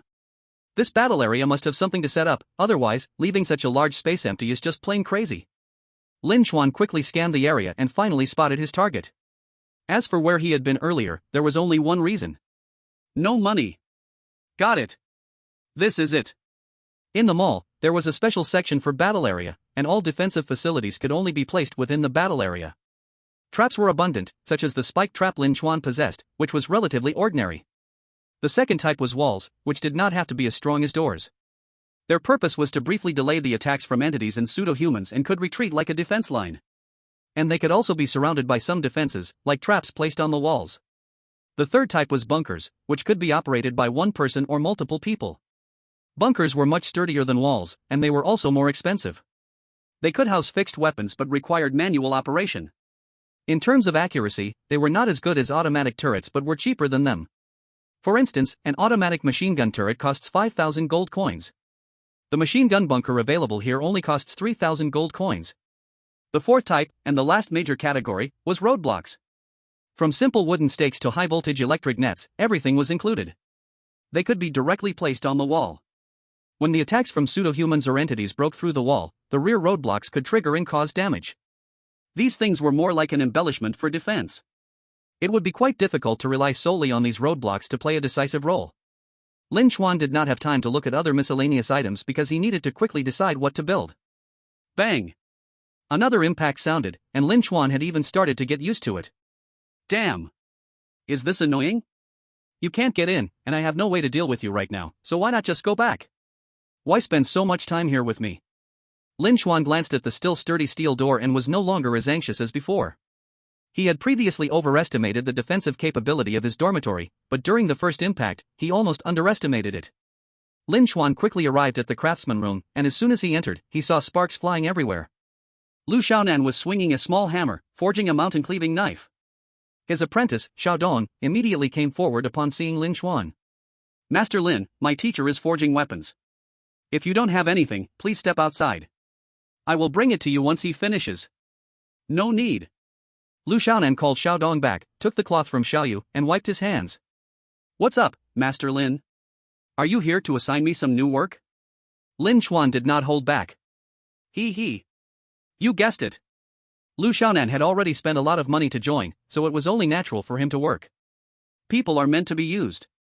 Lu Xiaonan's corner of his mouth twitched. It was somewhat unexpected that Lin Chuan admitted this directly, but he still asked. What's the situation? Hi, it's nothing big. Lin Chuan waved his hand. I just want you and your apprentices to go to the battle area and build a wall for us. Today, among the fake people attacking the dormitory, there are real entities mixed in. We're not good at dealing with them using the old traditional ways, we can only let them enter the battle area. Lu Xiaonan was struck dumb, his small hammer dropping to the ground. So, you're saying they're right at the dormitory entrance? Yes. Lin Chuan replied. Then why the hell should I go there? Lu Xiaonan's anger flared up a bit. None of us are fighters, and my apprentice is precious. I don't want to see any of them get hurt. If you said it was safe over there, I would take people with me, but they're already attacking the door, why would I even go? They are attacking the door, but they can't get in. Lin Chuan explained, holding his forehead. Right now, both sides are stuck. Our shell is too hard. The fake people can't do anything to us, and we can't do anything to them, we're just at a standstill. I'm worried about them banging on the door, what if they really break it? That would be a loss. Lu Xiaonan turned his head in confusion and asked. You're not lying to me? If you don't believe me, go check for yourself. Lin Chuan also grew a bit impatient. I'm the owner, logically speaking, all the survivors are my assets. I have no reason to send someone so valuable to their death. If anyone has to die, it should be those in the secondary rooms. Hurry up and grab your tools and come with me, that's an order. After Lin Chuan finished, Lu Xiaonan could only sigh and pick up his small hammer, following Lin Chuan into the battle area with his apprentice. As soon as Lin Chuan opened the door connecting the residence area to the battle zone, Lu Xiaonan glanced over and saw Zhao Lingfeng, Su Xiaoya, and others squatting in the empty battle area. They were huddled together playing cards, completely ignoring the bangs of the door still coming from outside. Zhao Lingfeng, a pair of threes. Su Xiaoya, a bomb. Bang! Just then, a bang against the door coincidentally highlighted the power of the bomb. Zhao Lingfeng widened his eyes in shock, looking at Su Xiaoya who was tremblingly pointing to the deck. Sister-in-law, I played a pair of threes. Yes. Su Xiaoya nodded. I'm playing a bomb. Zhao Lingfeng frantically scratched his head, taking a deep breath. Fine, you go. A pair of threes. Bang. Zhao Lingfeng's eyes were almost popping out in anger as he questioned Su Xiaoya. You bombed me just to play a pair of threes? Su Xiaoya sincerely nodded. Yes. Why? Zhao Lingfeng couldn't understand, but Su Xiaoya pointed behind him. Because Brother Chuan is here, we won't be able to play anyway. Since I have a bomb, I might as well use it. Crap. After hearing this, cold sweat broke out on Zhao Lingfeng's back, feeling as if someone was pressing close to his cheek. Chapter 103, The Shocking Construction Site That Lin Chuan Saw. Come let me see your cards. A voice like a devil's whisper echoed in Zhao Lingfeng's ear. He was terrified, his body stiffening, letting Lin Chuan take the cards from his hand. Pan Zi, who was his teammate, had already stood up. He ignored the card game, pretending to be serious, coordinating the survivors' defense in the partition. Lin Chuan grabbed the cards. Don't you have a bomb too? 4-2's packed up? Lin Chuan threw the cards directly at Zhao Lingfeng's head, hitting him on the forehead and causing pain, but he dared not block it. Alright, I've played for you, now hurry up and go guard the door. Yes, master. Zhao Lingfeng rolled and crawled away from the spot. Su Xiaoya was also covering her mouth, giggling, but Lin Chuan fixated on her. Laughing? Did he not say you? I don't even have to think to know who suggested playing cards. You go back to the dorm main area, don't affect those guarding the door. Su Xiaoya immediately playfully bowed to Lin Chuan. Wrong, Brother Chuan, I'm leaving now. Then she vanished in a flash. Lu Xiaonan stood dumbfounded beside them, surprised at the psychological quality of Lin Chuan's defense personnel. If it weren't for the occasional bangs from outside, it would feel as if there were no fake people attacking at all. However, Zhao Lingfeng and the others playing cards completely dispelled Lu Xiaonan's worries. Lin Chuan asked Lu Xiaonan. So, now are you sure they can't get in for a while? Lu Xiaonan looked at the somewhat bulged alloy steel door and silently took out a small hammer, walking to the side. Clang, clang. After 2 strikes, a blue light wrapped the entire steel door. The bulging part sank back in a lot. The sound of banging outside went completely silent. Lizard man? What the hell? I finally made a dent, and you fix it with 2 hits? But after a moment, the banging sound came back again. However, this time even Lu Xiaonan was no longer anxious. Though it would eventually be broken, this eventually was too long. Alright, Master Lin, this place is indeed safe for now, as you said. You can just tell us what you need, and after we finish, I'll take my apprentices away as soon as possible. Lin Chuan didn't waste any time and said directly to Lu Xiaonan. I called you here mainly to have you build a defensive wall in the combat area. We need to bring the entity into the combat area to deal with it. If it's outside, even if we injure it, it can still escape. Lu Xiaonan nodded seriously in agreement. Indeed, what kind do you want to build? Lin Chuan had already thought of the target and pointed to the target product. Let's go with this, Steel Spear Defense Wall. Steel Spear Defense Wall, the wall presents a middle-angled U-shaped structure, the center impact-resistant area can control steel spears through holes. The 2 side shooting holes can form crossfire on the middle area and can set spike traps in front of the wall. After Lu Xiaonan glanced at the product introduction, he snapped his fingers and said, No problem, leave it to us. The price of this defensive wall is 700 gold coins, but my apprentice and I can control the cost to 500 gold coins. The center area of the defensive wall comes with a built-in spike trap, roughly 1 by 1 meters. By combining it with what you already have, I can expand it to 1 by 4 meters. This distance is just enough to cover the area of the steel spear defense, making them lose a layer of skin when they come in. Lin Chuan widened his eyes, 1,000 words condensed into one.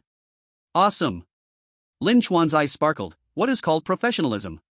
This is called professionalism. Without saying a word, Lin Chuan directly paid 500 gold coins from the master terminal to Lu Xiaonan's craftsman terminal. Receiving the money, Lu Xiaonan raised his small hammer and shouted to his apprentices. Get to work. Apprentices, set the formation. Raise your hammers. Yes. Master. The 3 apprentices instantly stood in a triangular formation, moving to the left and right sides of the combat area.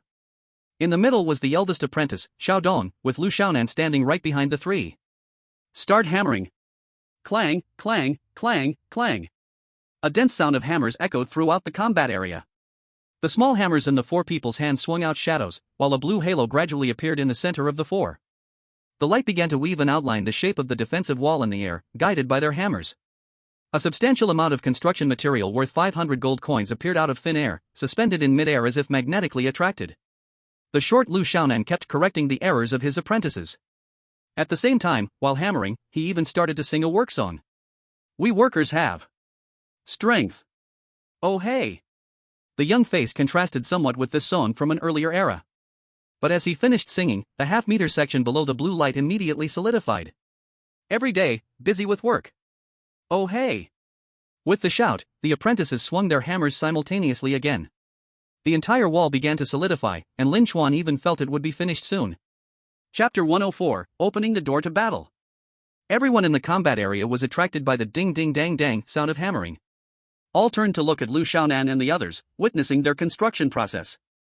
The small hammer can't do it anymore, time for the big hammer. Oh hey good. A blue light flowed between the four people's fingers, and the small hammers instantly transformed into big hammers. Lu Xiaonan held up a big hammer that was about as tall as himself, blushing and swinging it into the air. Bang! A sound that shook the eardrums rang through the battle area. Zhao Lingfeng covered his ears with his teeth bared, crouching down, and the others reacted similarly. But the four craftsmen hammering the blue halo were completely unaffected. Lu Xiaonan looked at the outline that was almost solidifying in front of him, then shouted loudly. Last hammer, done. Boom! After a roar, the hammering finally stopped. Zhao Lingfeng waited for 10 seconds, then slowly lifted his head and opened his eyes. When he looked towards the battle area that had just been empty, his eyes widened in an instant. He was so shocked that his jaw nearly dropped. In between Lu Xiaonan and his four disciples, a high wall rose up from the ground. The wall was composed of 3 sections, with the center being an impact-resistant wall for close combat. The wing walls on both sides extended forward at an angle of about 120 degrees, linking to the dormitory walls. The wing walls were covered with shooting holes of varying heights and lengths, perfectly covering the entire doorway. At the end of the wing walls, a bunker could be modified to strengthen the firepower to the center. Of course, the wing wall was not the main highlight of the defense. The truly amazing part was the close combat area in the very center of the wall. In the 5 thrust holes right in the middle of the wall, 5 steel spears were inserted. The hardness and lethality of these weapons were incomparable to the ordinary weapons in Lin Chuan's hands. According to the introduction, the material of this weapon was special enough to penetrate the defenses of some low-level entities. At the same time, the steel spear thrust holes weren't just simple holes but were equipped with a hydraulic buffer lock structure. Although they slightly restricted the user's angle of use. Any monster outside, no matter how strong, could not pull the spearhead out through the hole. The power gap between normal humans and entities was too great, and this design stemmed from that. This wall is too fierce. Zhao Lingfeng couldn't help but wave the steel spear a couple of times, while Lu Xiaonan crossed his arms, saying proudly, "Don't rush, it's not over yet. Go look at the other side of the wall." Everyone immediately passed through the secret door to the outer side of the wall. There was a metal plate, 4 meters long and 1 meter wide, between the middle defense wall and the ground beneath. Though it looked ordinary, everyone knew that this thing was definitely dangerous. "Master Lin, this is the spike trap that I expanded." Lu Xiaonan climbed behind the wall and pressed a mechanism. Swish! Countless steel spikes shot out from the floor and walls. Each steel spike was nearly 1 meter long and densely arranged. Hiss! Lin Chuan couldn't help but gasp. If anyone stepped on this, wouldn't they be turned into a sprinkler? Sprinkler, there aren't that few holes. This is currently the standard version of the wall, and later an electric net can be connected to it. Turrets can also shoot from the side shooting holes, and the wing walls can be modified into bunkers. In the area from the gate to the wall, any traps can also be placed. But these can only wait until after Master Lin has more money, then let me slowly modify them. At this moment, Lin Chuan was nearly speechless. After holding it in for a long time, he could only give a thumbs up. He sincerely praised Lu Xiaonan. Impressive! Lu Xiaonan was quite pleased, feeling very awesome, with his hands on his hips. "Well, Master Lin, if nothing else, I'll take my disciples back to rest. Just call me when you need help next time." Lin Chuan came back to reality and nodded in response. "Okay." Lu Xiaonan gave a slight bow to Lin Chuan and prepared to leave, but halfway through, he suddenly thought of something. Xiaoyu ran up to Lin Chuan and handed him a machete.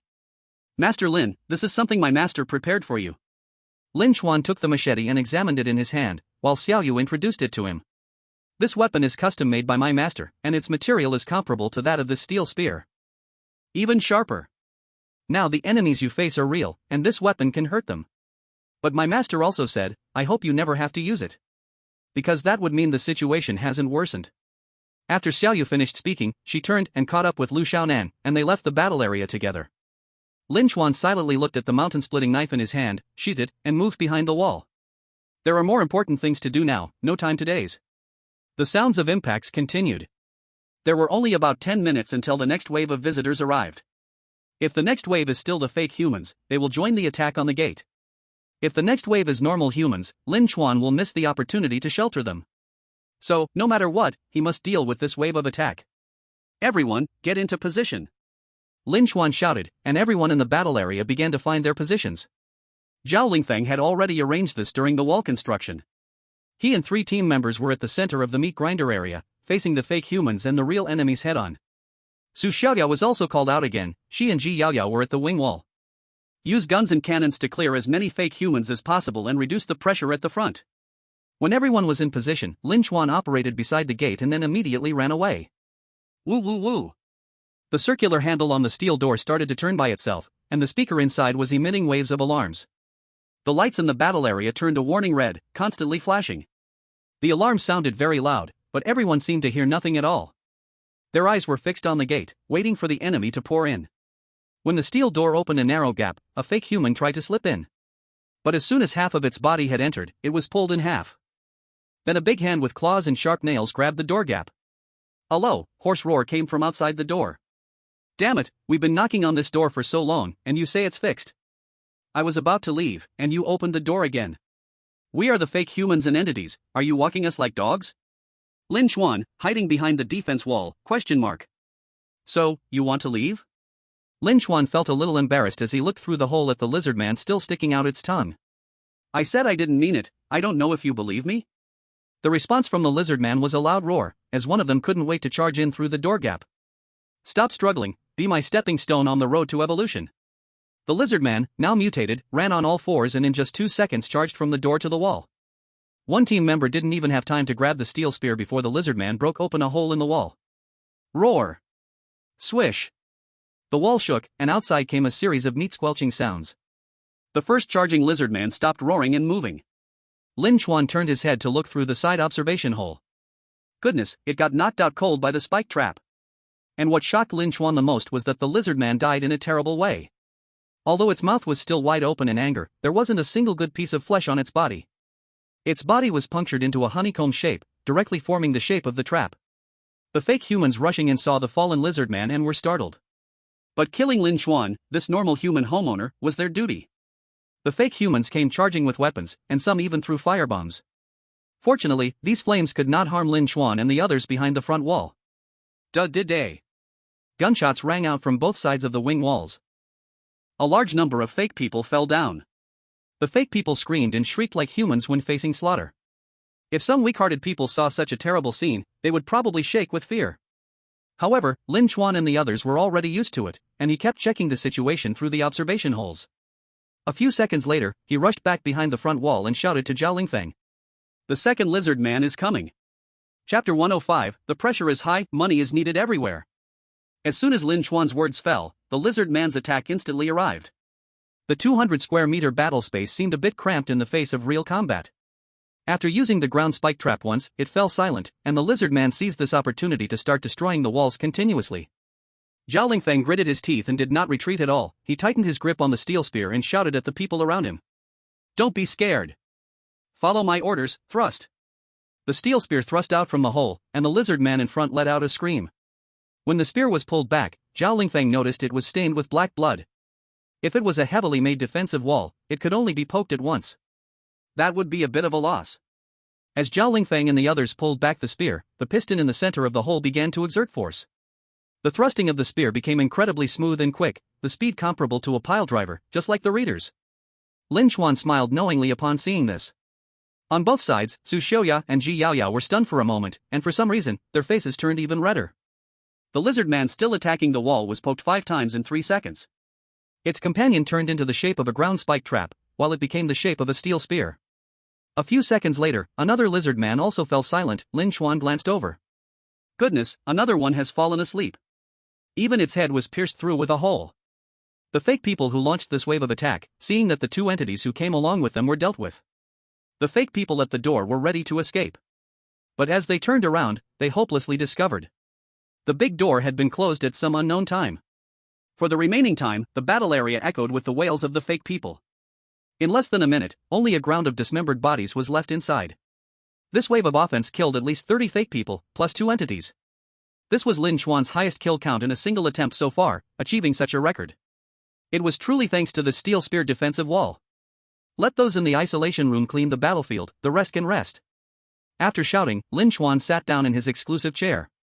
Soon, Zhao Lingfeng and the others escorted the other survivors from the isolation room to the battle area. Some survivors who had never seen such a scene turned pale and trembled with fear. Lin Chuan smiled and shouted with a loudspeaker. I called you out to let you know that your safety is hard-earned. I don't care if you are scared or disgusted, you all must clean this place up. Throw the bodies out the window, they will be gone when the sun shines tomorrow. Also, I guess there are both entities and fake people among you. Lin Chuan's tone became harsh. Look at what happened to your companions, I have the power to completely eliminate you. I advise you to reveal your identities early, it will be better for both sides. Some people in the crowd seemed to have thoughts, but Lin Chuan could not know what they were.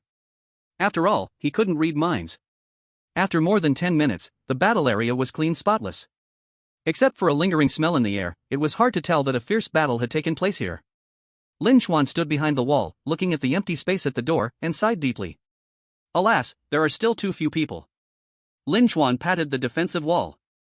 Currently, the combat personnel cannot fill all the shooting holes, but tonight I plan to save money for a big recruitment. The value of the defense wall itself is to cause greater harm before it is breached. The steel spear defense wall is considered relatively inexpensive and high in cost-effectiveness among the defense walls. Lin Chuan rubbed his temple, feeling even more headaches, and said, the area of the battle zone is still too small. If this wall is breached, everyone can only retreat to the entrance of the living area, and if the living area door is breached, then it's just curtains. So we need to spend money to expand and build more defense walls. But this will require hiring more people, and later we'll also have to improve the comfort level of the dormitories. Damn it! Lin Chuan cursed, punching the wall. This damn money really doesn't last long. At a young age, Lin Chuan already felt like a middle-aged person who was counting down every month while paying off a mortgage. Beside him, Su Xiaoya could only sigh when she heard Lin Chuan's complaints. Because the current situation is like this, no one can change it. Ji Yaoyao tried to comfort him. Brother Lin Chuan, don't be so stressed. Although the attacks from the pseudo-humans outside have indeed become stronger. But have you noticed that recently, there have been groups of visitors requesting refuge? Lin Chuan nodded, that's true, but we still have a problem. Before we find the new characteristics of the pseudo-humans, we can't tell if these people are normal or not. So if we really want to take in a large number of survivors, we first need to clarify the means of identification. Lin Chuan took a deep breath and stood up. You guys stay here, I'm going back to my room. If there's an emergency, just contact me directly. Ji Yaoyao and Su Xiaoya both knew that Lin Chuan was under a lot of pressure lately, so they nodded obediently. Letting Lin Chuan rest early, they would help relieve his pressure. On the other side, Zhong Yuan also understood Lin Chuan's situation, her observations were entering the final stage.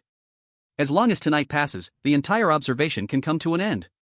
After the observation ends, Lin Chuan will be able to rebound from the bottom. When the big changes will come depends on when Zhong Yuan can find the characteristics of the pseudo-humans. As long as we find it, the money we've saved will have its place to be used. Chapter 106, Preparing to Upgrade Comfort Level. It's unknown whether it's the danger level of Zone C just recently elevated or if Lin Chuan was simply lucky. The subsequent visitors turned out to be much easier to handle than the first wave. Although there were still pseudo-humans attacking the door, they were not mixed with entities. This made the difficulty of defense drop sharply, even without using the defense wall. With just the main door, these ordinary pseudo-humans could be directly eliminated. In the next 4 waves of visitors, a total of 33 pseudo-humans were eliminated, and 3 men and 2 women were sheltered. Room 6 was born, and Lin Chuan didn't even spend money on its construction. With just building materials and the handwork of Lu Xiaonan and his apprentice, it was built directly. Today's settlement starts. Owner, Lin Chuan. Sheltered survivors, 34. Rewards gained, 1360 gold coins. Pseudo-humans killed, 67.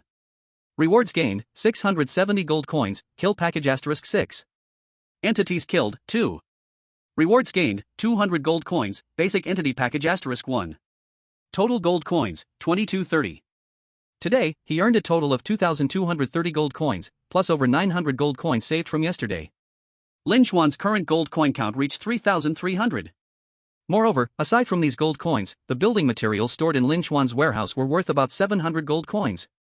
This sum of money, along with the building materials in the warehouse, is enough to upgrade the comfort level of Lin Chuan's dormitory to level 5, and there would even be some remaining. I'll think about spending money later. First, let's see if this basic entity package will drop something good. Previously, Lin Chuan almost lost his dormitory due to a mass attack and killed an entity that had just evolved into a lizard man. At that time, it gave him a gene potion D. This thing brought a boost to Lin Chuan's physical fitness and benefited him in every aspect. Why did I get only 1 package after killing 2 lizard men? Could it be that even killing entities depends on the odds for packages? Lin Chuan sighed and looked at the basic physical gift pack in the warehouse. I hope this time I can get an even better reward. Open the basic physical gift pack. Ding. Successfully opened. The gift pack shook left and right, instantly filling the air with golden light. Lin Chuan immediately shouted in excitement. Did something golden come out? Rewards obtained: Weapon Upgrade Card *1, Gene Potion 50% Discount Card, Wooden Plank *60, Stone 40, Iron Ingot 30, Alloy Steel Ingot 20. Awesome! When Lin Chuan saw these rewards, his smile almost split his face. The first weapon upgrade card could upgrade the weapon given by the system to Lin Chuan. The system only provided two options, a shotgun and an exoskeleton. Although it was a bit strange, the exoskeleton was indeed a kind of personal weapon. The second Gene Potion 50% discount card needs no further explanation, it offers a 50% discount when buying potions in the Gene Mall. But when Lin Chuan was joyfully preparing to go shopping, he realized he didn't even have a Gene Mall. Damn it, unlocking the Gene Mall requires comfort level 5. It seems this is forcing me to improve my comfort level first, but fortunately, a new batch of building materials just came in. The third reward was what Lin Chuan felt was the most timely help. That was this batch of building materials. Previously, Lin Chuan always felt that rewards in building materials basically counted as pollution in the prize pool. Especially the killing package from killing pseudo-people, the items obtained weren't great. But the building materials obtained from this killing reward were worth almost 1,500 gold coins. What does this mean? It meant it could directly satisfy the consumption needed to increase the dormitory's comfort level. Plus, with a pile of building materials still stored in his warehouse, he just needed to add a little bit more. Then he could send Lu Xiaonan and his apprentices to work hard. This could directly upgrade to comfort level 5. Damn it, the opportunity is right here. If we don't seize it, what's the difference with stagnation? Let's do this, brothers. Lin Chuan slapped his thigh and stood up, aiming straight for the carpenter's room. When the door was opened, Lin Chuan found Lu Xiaonan and the others were washing up. Lin Chuan immediately stopped their evil intention to sleep. He ordered them to grab small hammers and hurry to work overtime. And he made a big banner. Efficiency is life. Time is money. Lu Xiaonan and his 4 apprentices saw the blue background with white words and shouted so bitter. They had no choice but to follow Lin Chuan into the main area of the dormitory. Lu Xiaonan, half asleep, drowsily asked Lin Chuan. Lin, can you wait until we wake up to talk about things? It's almost morning, why are we working instead of sleeping? Working. Of course, we are working. Lin Chuan smiled at Lu Xiaonan. Foreman Lu, if you work a little harder, I am preparing to raise the comfort level of the dormitory. To level 5. What? Lu Xiaonan and his apprentices were all dumbfounded. Lin, aren't you a bit too rushed? To carry out such a large-scale construction, it's not a matter of a few minutes or an hour. If we really want to finish it, the 4 of us can forget about sleeping. Hey! Foreman Lu, what do you mean by that? Lin Chuan patted Lu Xiaonan's not-so-thick shoulder. If there are difficulties, we must overcome them. If there are no difficulties, we must create them, then overcome. I'm just worried that the upgrade time will be too long and affect my other plans for tomorrow. As craftsman, building the shelter is your responsibility. Lin Chuan pointed at his own banner, full of righteous energy. You are an elite survivor of our shelter, you need to set an example for other survivors. Craftsmen need to think for the shelter, if you don't work, then who will? Lu Xiaonan looked at the banner, his mouth twitching. Back then, it was this banner that made his 8th-level welder grandfather have to go out for odd jobs. Sai, when you need me, I'm an important member, but when you don't need me, I can't get any benefits. Lu Xiaonan grumbled and raised his small hammer, shouting loudly. Then let's do it. Struggling against the heavens brings endless joy. Lu Xiaonan's apprentices also shouted at the same time. Roar hey! Seeing Lu Xiaonan willing to take action, Lin Chuan immediately discussed the upgrade plan with him. First, to upgrade to level 5 comfort, a maximum of 2 people or fewer could reside, and the average room area could not be less than 50 square meters. The main room or dormitory body needs to add entertainment and leisure areas. And most importantly, a room needs to be specifically opened up to create a dedicated functional area. These upgrade conditions are quite strict, but under Lin Chuan and Lu Xiaonan's discussion, the specific direction for the upgrade was completely finalized. Lu Xiaonan took out a blueprint, writing and drawing on it. Our dormitory's main room is my workshop and the rooms of Zhao Lingfeng and the others. I don't need to worry here, I have a separate bedroom. Let's also prepare a small bedroom for this girl, Xiaoyu, to make the entire workshop area reach 100 square meters. Zhao Lingfeng's area is built as a room for 5 people, so let's change it to a 1/2/2 layout. The average room area cannot be less than 50 square meters, meaning the entire partition only needs to reach 100 square meters. Lu Xiaonan picked up his pen and finally looked at the current living area of Su Xiaoya, Ji Yaoyao, and Zhong Yuqin. In this area, you have already partitioned off a bedroom. So I suggest we go directly for a 1/1/1 layout, one room for each person. After all, this is the main area of the entire safe house. Don't think about just passing the minimum, aim for full marks. Lin Chuan nodded, having no objections to this arrangement. However, he still voiced his concerns. But will the budget go over? Lu Xiaonan confidently patted his chest. No, I will keep this under control. What you need to think about now is, what should we make this functional area? Right now we have 4 major categories: gym, game room, tea room, and medical room. The terminal needs to have a dedicated functional area, and this area surely cannot just be a decoration. So this choice must be considered carefully. Lin owner, you need to think it over. Chapter 107 Big Upgrade. Dormitory becomes a spacious flat. Lu Xiaonan's reminder calmed Lin Chuan down.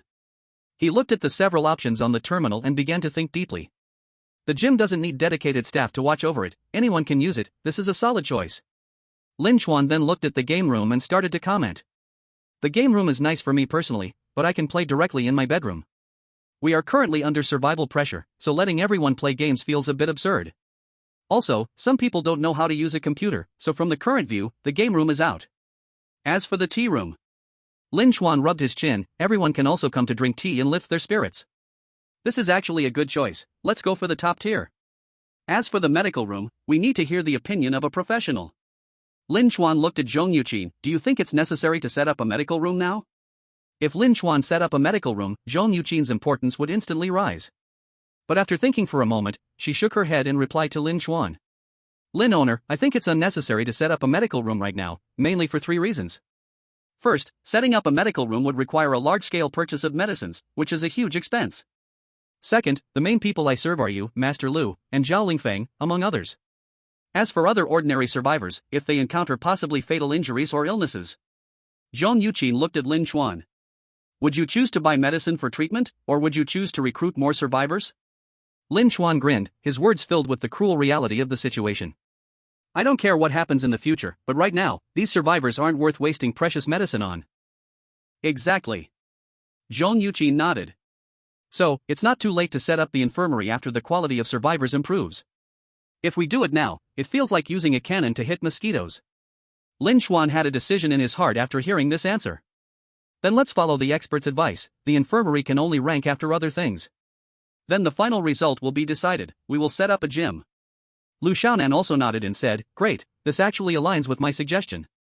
I'll start working on it now. It will take about 5 to 6 hours. All right. Thank you for your hard work, Lu. After a few minutes of preparation, the sound of small hammers began to echo in the dormitory. Lin Chuan waved his hand and provided all the building materials from the warehouse to Lu Xiaonan. He also transferred 800 gold coins. Currently, Lin Chuan had a total of 2,500 gold coins. This money would be used for recruiting survivors and purchasing new items after upgrades. It was already quite a tight situation. While Lu Xiaonan and his apprentices were working hard, Lin Chuan was lying in his bedroom. It might sound a bit frustrating, but as the owner, it was his right. However, Lu Xiaonan was not working for free. Lin Chuan improved his meals for a week. With rewards and punishments, people would work better. Lin Chuan also took this time to rest well. When he was woken up, it was already noon. When he opened his bedroom door, the first sight was Lu Xiaonan and his 4 apprentices with heavy dark circles under their eyes. Everything is ready, let me give you a quick look, then I'm going back to sleep. Lin Chuan shook Lu Xiaonan's hand in a pretentious manner. Thank you for your hard work, Lu. Not hard, just unfortunate. Lu Xiaonan complained, then motioned for his apprentices to step aside. This is the transformed main area of the dormitory, it barely looks like a dormitory anymore. Lin Chuan followed Lu Xiaonan's finger and his pupils suddenly contracted as his mouth naturally opened. The cozy, though slightly crowded, 3-person apartment was long gone. Under Lu Xiaonan's skilled craftsmanship, it had turned into a luxurious spacious flat in a high-end community. The first thing that caught Lin Chuan's eye was a very spacious living room. In the center of the living room lay a long, plush carpet, perfect for lying or sitting on the floor. Surrounding the carpet was a set of L-shaped sofas. Lin Chuan sat down for a try, feeling so comfortable he almost fell asleep again. On the opposite wall from the sofa hung an impressive near 85-inch large TV. Although there was no TV signal now, he could buy a hard drive filled with movies, TV shows, or variety shows from the mall.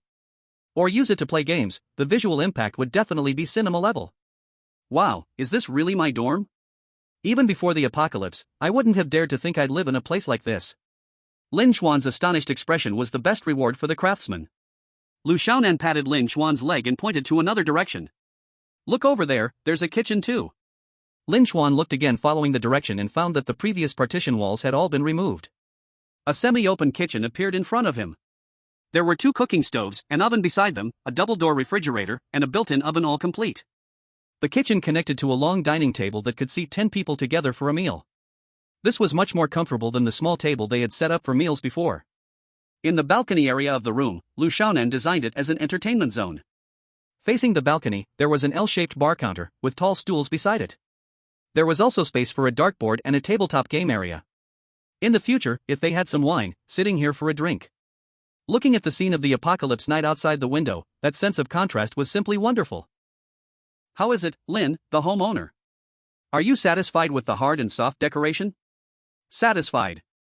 What could possibly be unsatisfactory? Lin Chuan thought to himself not to be like those foolish clients from before the end times. Clearly, there was nothing wrong with something, but once he thought about the money he spent, he had to make someone change it. In the end, after all the changes, it returned to the first version. So when Lin Chuan went through it directly, he made Lu Xiaonan feel insecure. Really? Not going to change anything again? Lin Chuan waved his hand. Change what? Isn't it all pretty good? By the way, you haven't told me what you changed the other 3 people's bedrooms into. They are probably all sleeping, just tell me verbally. Lu Xiaonan nodded, touched. Though Lin Chuan not letting people sleep was quite cruel, compared to those slave owner bosses from before the end times.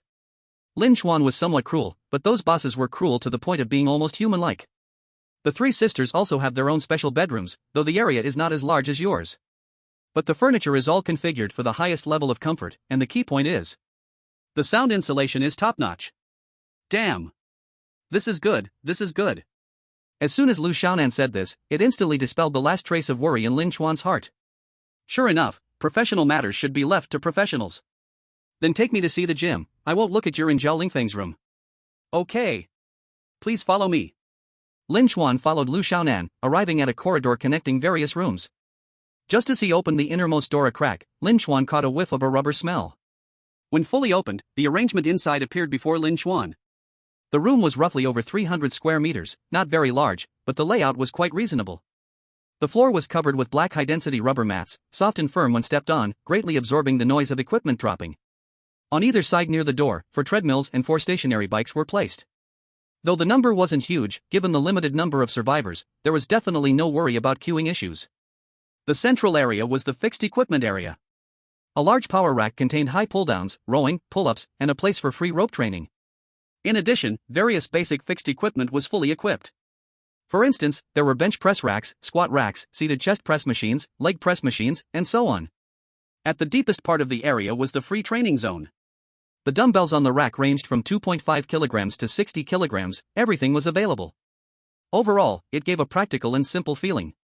Unlike the exquisite commercial gym, it leaned more towards a weightlifting style. This gym is good, everyone can come here to practice. Lin Chuan patted the barbell rack beside him. The Bluetooth headset connected to the homeowner system also emitted a mechanical voice. Ding. Detected that the safe house is equipped with functional facilities, gym. Survivors can enhance physical fitness through training. You can check your attributes on the panel. The gym panel will provide a training plan suitable for you. As the system's voice fell, the electronic screen next to the door suddenly lit up.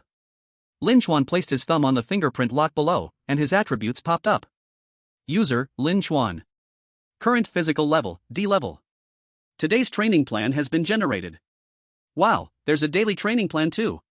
Doesn't that mean as long as I train daily, over time, everyone can raise their physical level? You know, Lin Chuan's physical level reached D level thanks to the gene enhancement injection D he took. This thing would cost a lot of money in the store. But now, as long as you train through the gym, you can reach Lin Chuan's physical level. Indeed, the poor rely on mutation, while the rich rely on technology. I felt this functional facility must be useful earlier.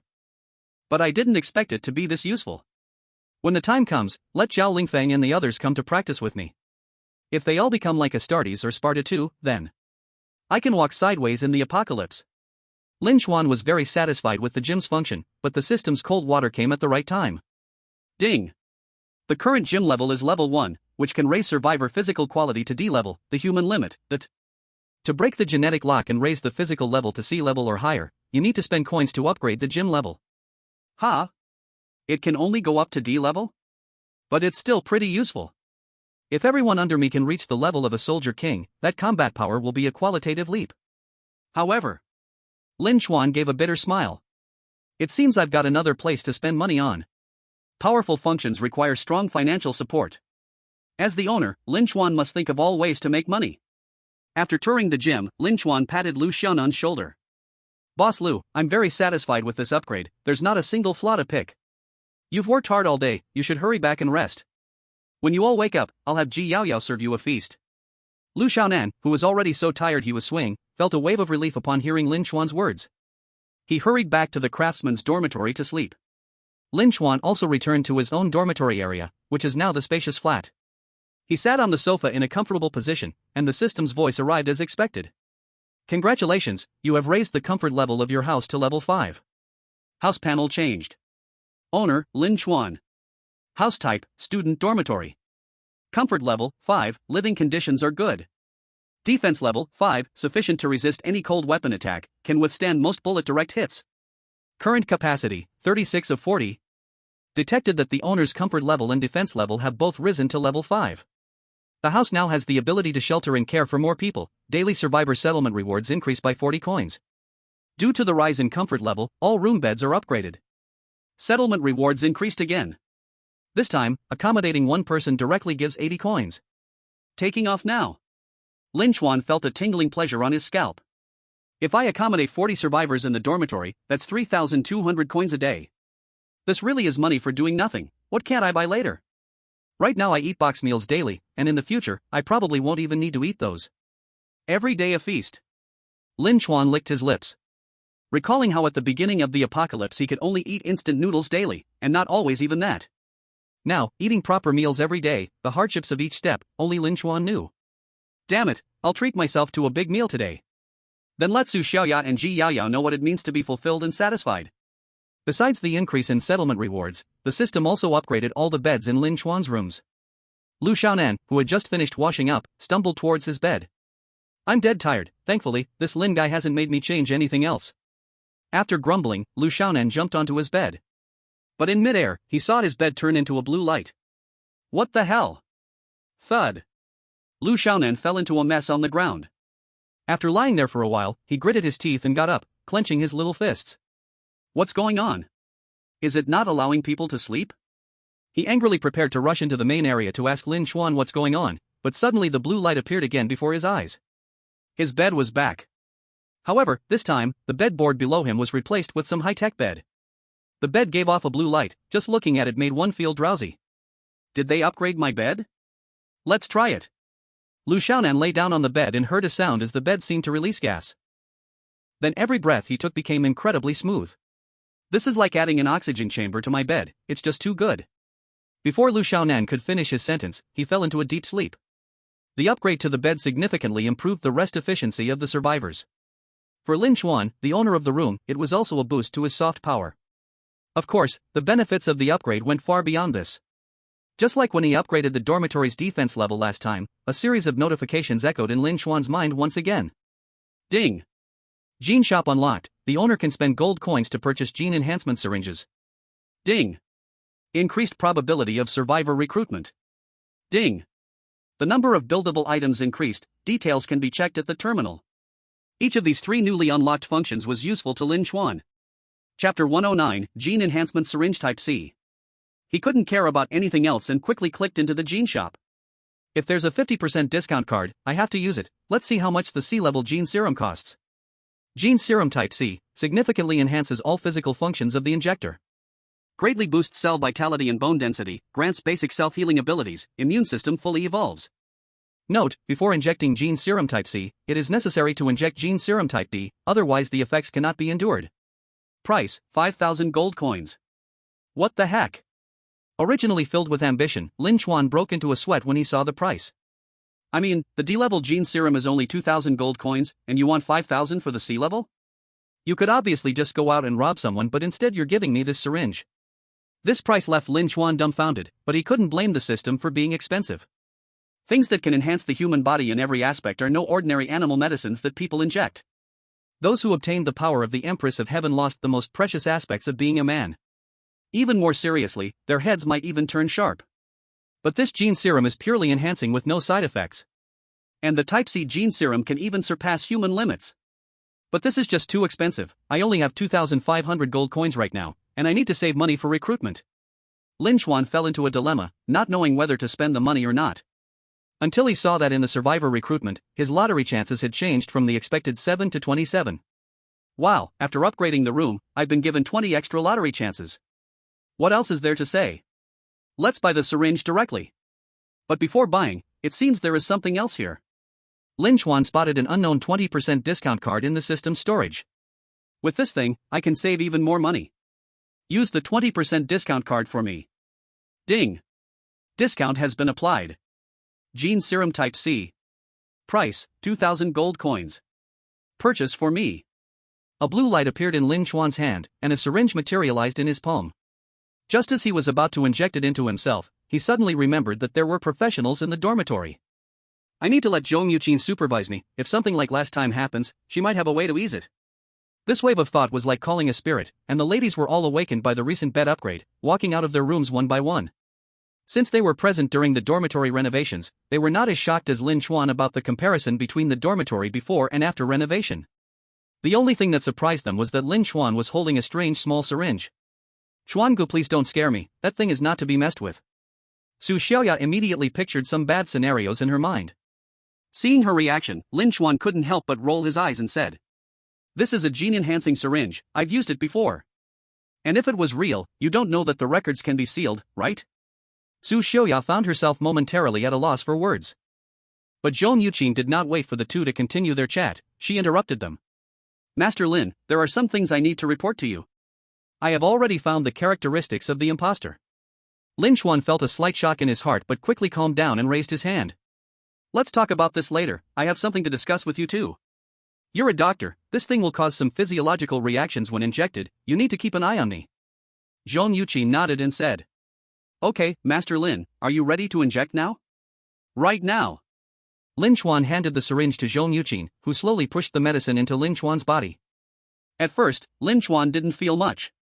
But just a few seconds later, he heard a clear heartbeat in his ears. Thump! The heartbeat was so loud that Lin Chuan felt it was deafening, and his whole body began to sweat profusely. At the same time, his bones itched and his muscles ached, as if he hadn't exercised for a long time and suddenly did 100 squats. "Water! I'm thirsty, I want to drink water." Drinking water can boost metabolism. Generally, when the body is in trouble, it instinctively wants water. But just as Lin Chuan reached out his hand, Zhong Yuqin grabbed it, and Ji Yaoyao's heart ached so much that tears fell from her eyes. She immediately turned around and said, "Lin Chuan, wait, I'll get you some. I already brought it."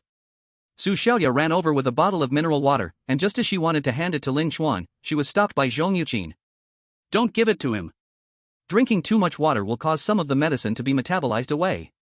Master Lin's metabolism is already better than ordinary people's, he just has to endure now. It's like a person who has lost too much blood wanting to drink water, but drinking it will only make the situation worse." Ji Yaoyao froze in place, but Su Xiaoya didn't care. Seeing Lin Chuan in such distress, her heart felt like it was breaking, and she shouted at Zhong Yuqin. "I don't care about the medicine's effects, I just want Brother Chuan to suffer less." "No way, he can't drink." Zhong Yuqin snatched the water from Su Xiaoya's hands. Chapter 110, Exoskeleton Upgrade, Clearing Out the Impostors in the Dormitory. Seeing the two about to argue over Lin Chuan, Ji Yaoyao quickly stepped in between them. "Okay, can you both stop arguing and give Brother Lin some peace?" The two immediately calmed down, squatting beside Lin Chuan, looking at him with concern. The upgrade didn't last long, it wasn't really that painful. It was just muscle soreness and a racing heartbeat for a while, it would pass if one just endured it. As the sound of the heartbeat gradually faded, Lin Chuan's condition slowly stabilized. By the time the side effects completely disappeared, his clothes were completely soaked with sweat. The three beauties didn't mind at all as they held him, until they noticed his trembling had stopped. When they all looked up, they found Lin Chuan grinning, wrapping his arms around the three of them. "You three are hugging way too tightly, the pressure on my chest is making it hard for me to breathe." The three girls' faces instantly flushed red, and they quickly released their arms as if trying to escape. Lin Chuan chuckled and shrugged at the beauties. I'm going to take a shower first, you all stay here for now. After saying this, Lin Chuan returned to his bedroom to take a shower.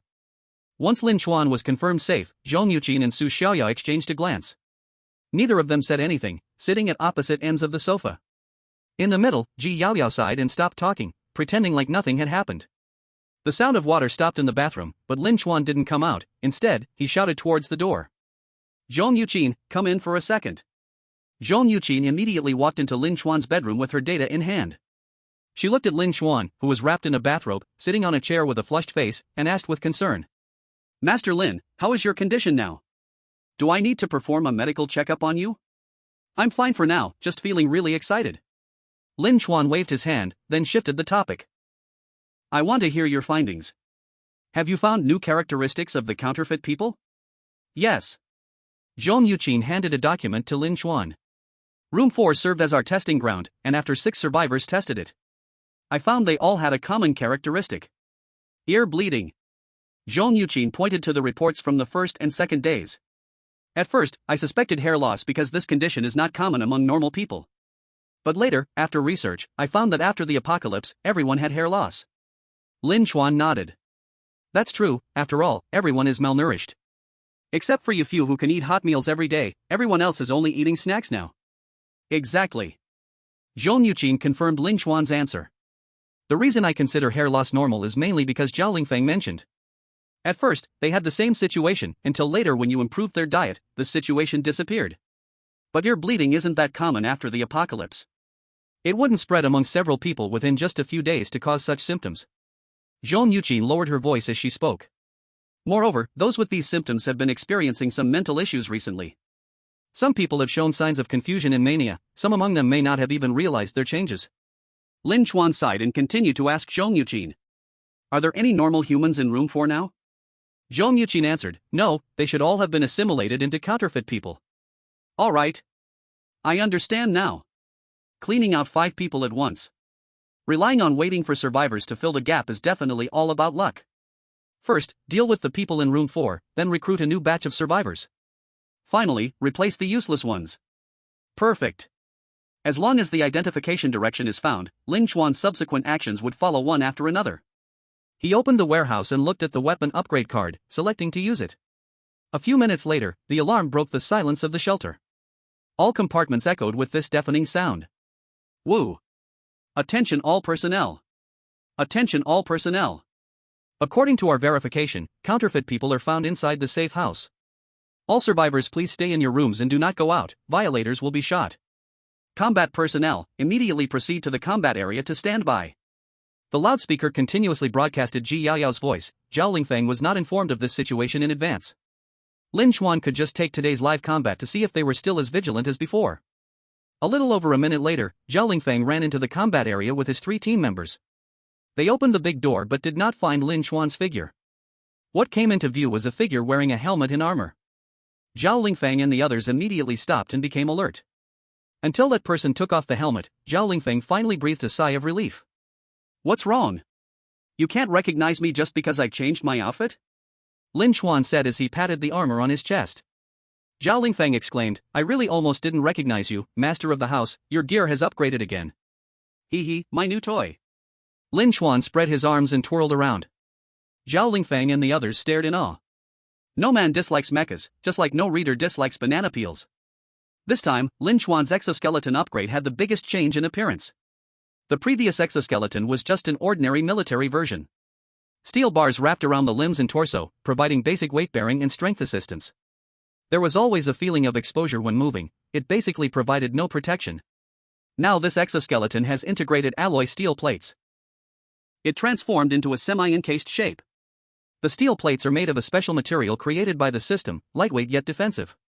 The protection covers the shoulders, chest, abdomen, and thighs. Overall, it resembled a form-fitting Russian-style level 6 bulletproof vest.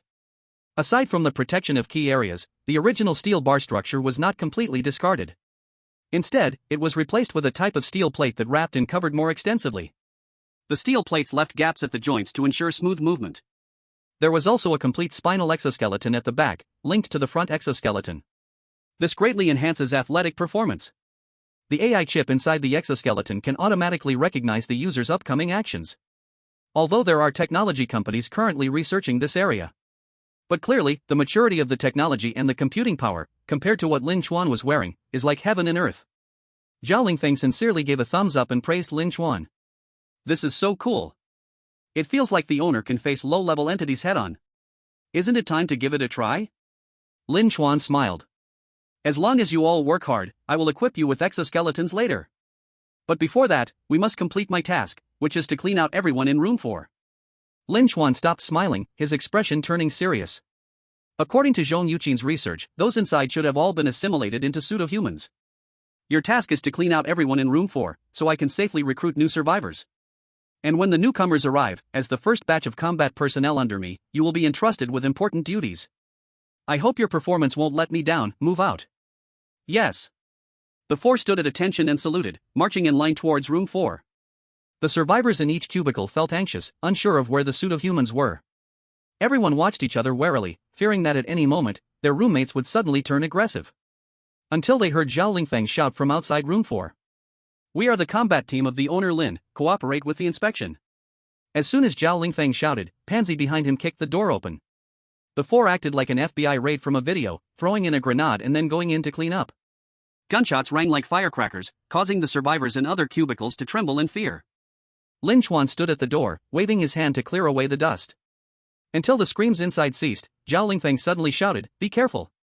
A figure over 2 meters tall burst out from the house, colliding head-on with Lin Chuan, who was waiting at the door. Chapter 111, The Gap Between Humans and Entities. The two locked eyes, the creature saw eagerness in Lin Chuan's gaze. But Lin Chuan saw horror and fear in the lizard man's eyes. Finally out. Lin Chuan raised the shotgun horizontally in front of the lizard man. Since he injected the gene enhancement serum, his body underwent a second development. Now, Lin Chuan stood over 1.9 meters tall. Wearing the exoskeleton, he blocked the door like a low wall. The lizard man opened its huge mouth and roared, trying to scare the human in front of it away. But Lin Chuan threw a punch right in its face, and the lizard man was knocked down to the ground. Roar! The lizard man roared as it lifted its head, but Lin Chuan stepped on its neck as it tried to rise. He pressed the shotgun against the lizard man's skull. What are you calling me? Bang bang bang.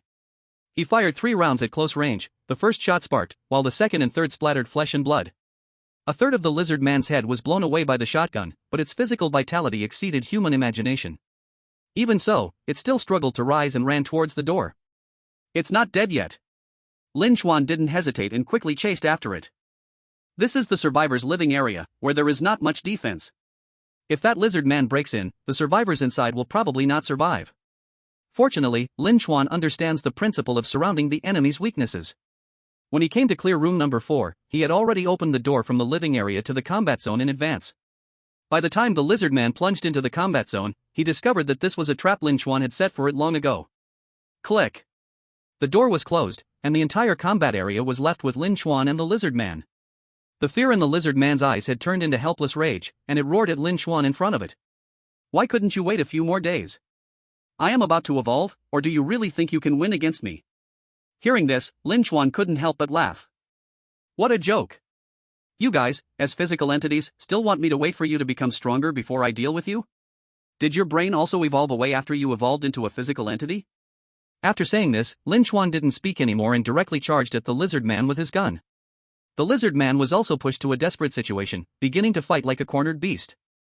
I have to say, the vitality of physical entities is still very strong. Ordinary gun attacks can only injure them, incapable of delivering a fatal blow. Lin Chuan fired a few more shots, and despite the lizard man letting out bursts of terrifying screams, it still remained lively. If that's the case, then I can only change my weapon. Lin Chuan put his shotgun behind him and pulled out the mountain-cutting knife from his waist. Clang! The blade resonated as the lizard man charged at Lin Chuan, facing the shotgun. Die! It glared at Lin Chuan and swung its sharp claws at his chest, but sparks flew upon impact. Lin Chuan also let out a loud roar, striking the lizard man's head with his knife. Both stood still, and time seemed to freeze. A few seconds later, the lizard man's head split open from its neck, falling lifelessly to the ground, black blood spilling from the wound. Lin Chuan's chest exoskeleton also bore a deep scratch. If it weren't for this chest armor protecting him, that claw would have caused him significant harm. Humans still have a considerable gap when facing physical entities. To make up for this, equipment and personal enhancements are necessary. Although I can win against the lizard man head-on now, I must never be so reckless while exploring outside. It's like a normal adult male who can usually fight a medium-sized dog with his bare hands. There have even been instances of people killing leopards. But even with this fighting power, no one has ever been seen randomly fighting leopards or large dogs. Lin Chuan looked down at the claw marks on his exoskeleton and sighed helplessly. Just upgraded, and now I have to send it to Lu Xiaonan for repairs. But before that, I should check on Zhao Lingfeng and the others. After crushing the lizard man's head, Lin Chuan returned to the living area. The gunfire inside was still ongoing, and Lin Chuan immediately rushed to the door of room number 4. He found that the 4 of them were still fighting with a lizard man that had just successfully evolved. When Lin Chuan returned, they finally breathed a sigh of relief. Lin Chuan quickly stepped in to resolve the situation, and the foe people and physical entities in room number 4 were finally completely eliminated. The 4 didn't want to take a break, standing in front of Lin Chuan with their heads down. They thought they didn't perform well, and the last lizard man surprisingly required Lin Chuan to step in. But Lin Chuan knew best the gap between humans and physical entities, and moreover, none of them had yet received physical enhancements. Being able to hold on until Lin Chuan arrived was already a great performance. Alright, you 4, stop looking so glum. You have all passed your tests. But don't celebrate too early, remember everything that happened today. A new gym has been built in the safe house, you should go practice there when you have time. This can enhance your physical fitness. I will go back to recruit new survivors first. Wait for me to pick people tonight. Chapter 112, Draw an elite survivor again? To stabilize the internal before addressing the external. Now that the internal situation is under control, Lin Chuan can finally begin the recruitment process. After clearing out the imposter in room 4, there are now 29 people in the dormitory. Plus, with the one who has been listening to the Great Compassion Mantra for 3 days leaving today, that means I need to recruit 12 people. Lin Chuan did not know what kind of survivors he would draw from 27 lottery tickets. Now he was also picky about the quality of survivors. The pressure from the outside world is growing stronger, the previous strategy of filling the ranks for gold coins has to be abandoned. Let's see how much the probability of this lottery has increased after the comfort level improved. Lin Chuan opened the lottery panel to check. 68% normal, 30% good, 2% elite, and 0.1% top-notch. This is much higher than the previous 90% normal survivor rate. In the prize pool, the normal survivors drawn were basically all monster types. They are called normal, but in reality, they are not normal at all. And the good level survivors are pretty much what Lin Chuan needed. This is like the green cards in the prize pool being almost useless. To use them, one must at least start with blue cards. Those recruited at the good level and above must be human. This is great, it should also be a hidden reward after the upgrade. No more talking, let's do 10 consecutive draws. Lin Chuan directly pressed the recruit *10 button, and the survivor avatars in the prize pool kept lighting up and dimming. Lin Chuan held his breath, hoping for another elite survivor like before. When the animation ended, Lin Chuan looked at the drawn survivors. Well, blue sky, white clouds, I can only say it's a normal draw rate. The draw result matched the system's prompt rate almost exactly. Out of 10 people, only 4 were good level survivors. The rest were all normal level, and from their avatars, not a single one looked normal. One more 10 consecutive draw, let's see if I can get gold. Let's play a song Miracle reappears while drawing. Lin Chuan immediately turned on the speaker and started drawing cards. This almost essential operation for all card drawing players also appeared for Lin Chuan. Just like the sunlight, breaking through the night. Let's draw. Dawn quietly, crossing the horizon. The first survivor avatar froze. Nice, it's good, consider it a good start. Lin Chuan clenched his fists, watching the avatars keep appearing on the panel. However, the next 5 draws gave Lin Chuan 5 consecutive normals, which almost made him faint with anger. This song is not even hard. Lin Chuan shook his head, losing hope for the subsequent draws. And the lyrics just happened to reach the exciting climax part. Gather your courage, steadfastly move forward, miracles will definitely appear. Blue, blue, blue. Purple. Lin Chuan saw the last highlighted survivor avatar glowing purple, excitedly slapping his lips. Wrong, dude, miracle reappears can really bring miracles. Lin Chuan clicked on this elite survivor's avatar and exclaimed. It's a girl. The girl looked about 22 or 23, with a ponytail and strong eyebrows. She looked spirited. If judged by her photo's aura, she should be a combat personnel. Survivors who can fight are currently Lin Chuan's shortcoming. Zhao Lingfeng and Pansy, the 4 of them, Lin Chuan had been using like livestock. Especially when they had gone out to explore before. After frolicking outside with Lin Chuan, they still could not rest, they had to continue guarding the gate until today's settlement. If this girl is really combat personnel, then having her might be good. But how should Zhao Lingfeng and Pansy be arranged? These two were Lin Chuan's first batch of combat personnel, also his partners who had survived life and death with him multiple times. Zhao Lingfeng was smart, and Pansy was obedient. Lin Chuan originally planned to let them each lead a small team of 9. Expand the fighters to 20 people. But now, with one more elite survivor, how should we arrange this? If we ignore the old subordinates just because someone is slightly stronger, isn't that what the slave owners did before the apocalypse? Zhao Lingfeng and Pansy have helped me before, I've promised them both today. In the evening, I'll select survivors to form their teams, and I can't go back on that. Lin Chuan rubbed his chin, a flash of inspiration hit him, and he thought of the female survivor's role. Got it. If she really is an elite fighter, then let her be my personal female bodyguard. Her elite level strength is definitely enough, and her gender and looks will make people underestimate her. She is perfect for being a bodyguard. Lin Chuan felt his idea was brilliant, and he was ready to continue recruiting. First, fill Zhao Lingfeng's and Pansy's teams. In the last 7 recruitments, there were 5 whites and 2 blues. This recruitment yielded a total of 16 whites, 10 blues, and 1 purple. The drop rate was actually better than the system estimated, and Lin Chuan was very satisfied. After improving comfort, the normal rate of regular survivors has increased. Among these 16 people, it feels like 5 of them are usable. All 10 blue survivors can be used. For those who are lacking, we can replace them with current survivors. Just right, if we end up with extra people, we can just get rid of the unnecessary ones. It sounds cruel, but in the apocalypse, this is basic operation. Lin Chuan was not here to do charity, he didn't see himself as a savior. So, useless people could only be exiled. No matter who it was, even if they criticized Lin Chuan's actions, he would never change. Since the shelter has recruited so many survivors, I haven't had a chance to meet everyone at once. Since that's the case, Lin Chuan picked up the microphone.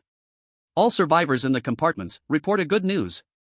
During the visit tonight, a large number of survivors will come to visit. Please move to the combat area, I want to meet you all. I have to tell you another thing, it's even more powerful than the fake humans attacking the gate. After Lin Chuan finished speaking, all the survivors in the compartments were forced to move. They didn't know why Lin Chuan had gathered everyone together. Some even began to complain about it. Among those most vocal about their complaints were Yu Jingxiang and Shen Anbo. These two had become close friends after each lost a close relationship, one's devoted admirer died, and the other's best friend was thrown out. As they both lost intimacy, they quickly found common ground. Yu Jingxiang sat on the bed, dressing while complaining. Why are there so many things happening every day? I can't even sleep well. Yeah. Shen Anbo echoed, especially today, I don't know what all this commotion is for. Shen Anbo finished putting on her shoes and said to Yu Jingxiang. Babe, I'm ready, how long do you need? I still need a bit. Yu Jingxiang moved very slowly and waved her hand at Shen Anbo. Why don't you go first, and I'll find you later? Shen Anbo didn't refuse. Okay, then hurry up, otherwise, I'm worried that guy Lin is going to mess with us again. Alright, don't worry. Shen Anbo opened the door and left, while Yu Jingxiang picked up the pace after seeing her leave. She quickly put on her clothes, rushed to the bed, and began to put on makeup. Humph. So many people going, don't they know to tidy themselves a bit? But I'm different, I need to shine in front of everyone. A middle-aged woman living with them, holding a child, was also preparing to gather. Seeing Yu Jingxiang's actions, she sighed and pushed the door out. As she walked down the corridor toward the combat area, but saw Shen Anbo was also sitting on the corridor floor putting on makeup. Middle-aged woman. Chapter 113, Straight Man Zhao Lingfeng. The crowd in the combat area was sparse. Lin Chuan did not call the 4 people in the artisan's room, letting them continue to sleep comfortably inside. So there were a total of 24 people gathered here. Among them, many people did not know each other. But it was clear that everyone had lost the passion for socializing that they had before the apocalypse. Everyone was dejectedly waiting for Lin Chuan to arrive. They occasionally whispered to their roommates, but couldn't chat for long. Yu Jingxiang was among the last to arrive, and as soon as she showed up, she immediately attracted a lot of attention. In this apocalypse where survival was a major concern, a delicate girl with makeup had an obvious charm. Among the survivors, a few men with small heads controlling the big heads mingled over to her. They started chatting with Yu Jingxiang, which made Zhao Lingfeng, who was maintaining order, a bit dissatisfied. He frowned at Yu Jingxiang, and she was looking at him affectionately. Yu Jingxiang had completely given up on pursuing Lin Chuan. She knew she couldn't catch Lin Chuan's eye, so she set her sights on Zhao Lingfeng, Lin Chuan's capable assistant. Although she couldn't be the mayor's wife, being the wife of a village chief was much better than being an ordinary villager. Yu Jingxiang winked at Zhao Lingfeng, just about to take the initiative to engage him. But then there was another exclamation from the crowd. Wow, how come another beautiful girl has come? See, I told you coming to this safe house was a good idea? Householder Lin is really fortunate, I envy him so much. Pfft, why is everyone so excited? This is our goddess, Householder Lin's golden peacock. Following the direction of the crowd's exclamations, Yu Jingxian looked over, and an anger suddenly surged in her heart. There stood Shenanbua, who had originally bid her farewell bare-faced, now strutting in with heavy makeup. She shot Yu Jingxiang a disdainful glance, paused momentarily, then started grinding her teeth. The two women still put on a smiling face and embraced each other. Shenanbua said, "Sister Jingxiang, you look so beautiful today, but your complexion seems a bit off." Yu Jingxiang's heart sank, and she quickly pulled out a mirror to check. She noticed that her left cheek had caked makeup, hurriedly smoothing it over with her hand, then said to Shenanbua, "You look beautiful too, but did you just eat something spicy? Your lips are so red?" Shenanbua was so angry that her toes almost dug into the ground. During her escape, she was in such a hurry that she didn't have time to bring all her makeup. The lipstick color she was using now was one she disliked the most. But she had no choice, it was the only one she could use. Not many people noticed their mutual sabotage, and the two immediately attracted even more excitement. Seeing the chaos, Zhao Lingfeng could no longer hold back. He slung his gun behind his back and walked towards them. Shenanbua looked past the flattering men in front of her, locking her gaze on Zhao Lingfeng. When Zhao Lingfeng approached with a stern face, Shenanbua pretended to play coy and blinked at him. "Brother Zhao, these people keep surrounding me, I'm so annoyed." The men who had approached turned pale, and Zhao Lingfeng shouted at them. "Have you never seen a woman before? Get out of here." Everyone lowered their heads and quickly left, and Shenanbua covered her mouth, stifling a laugh. Just as she was about to continue flirting, Zhao Lingfeng added, "And you, come here to put on makeup for what? Who are you trying to impress with that?" "Huh?" This question seemed to trigger Shenanbua's core program, and she blurted out, "I put on makeup to please myself." "Don't deceive yourself, if it were really for yourself. Why don't you put on makeup in the booth? You only do it during meetings?" Shenanbua wanted to retort instantly, "I have the freedom to wear makeup." But the words were on the tip of her tongue, yet she swallowed them back. Instead, she forced a smile at Zhao Lingfeng and said, "So brother Zhao likes the pure look, huh? Then I won't wear makeup anymore." Zhao Lingfeng had an expression like an old man with a mobile phone, not wanting to talk to Shenanbua and was about to leave. But who would have thought, just as he turned around, Yu Jingxiang came forward like a waiting rabbit. Oh no. Yu Jingxiang was knocked down to the ground by Zhao Lingfeng, and tears instantly brimmed her eyes. Zhao Lingfeng was momentarily flustered, hurriedly squatting down to ask, "Are you okay? Did you hurt anything?" "Yes." Yu Jingxiang gently bit her lip, her eyes glistening with tears, pointing at her ankle. "My ankle hurt so much." She took off her shoe, deliberately stretching her leg in front of Zhao Lingfeng. With both hands grabbing Zhao Lingfeng's palm, she pressed it on her ankle. "Right here, it hurts so much." Gulp. Zhao Lingfeng swallowed hard and suddenly shouted, "It's nothing, your foot isn't a big problem. I was once the captain of the rescue team, I can tell at a glance if there's a problem." After saying that, Zhao Lingfeng stuffed his hands in his pockets and walked back to his original place. Leaving Yu Jingxiang on the ground in a daze, she couldn't help but exclaim about Zhao Lingfeng. What a big straight man. But does Zhao Lingfeng really know nothing at all? Of course, he doesn't. He may not have eaten pork, but he has seen pigs run. At their age, full of blood and vigor, Zhao Lingfeng nearly lost his composure just now. For those three living in the main area, even if Zhao Lingfeng was killed, he wouldn't dare touch them. He wouldn't even dare think about it. After all, Yu Jingxiang is not Lin Chuan's woman. Thankfully, rationality defeated desire in the end. Otherwise, if he were to develop some feelings, Lin Chuan would skin him alive. Just thinking about Lin Chuan's face sent a chill down Zhao Lingfeng's spine, and he instantly calmed down. Lin Chuan also walked away from the screen, glancing at the surveillance footage inside. Looks like we need to find a girlfriend for Zhao Lingfeng and the others.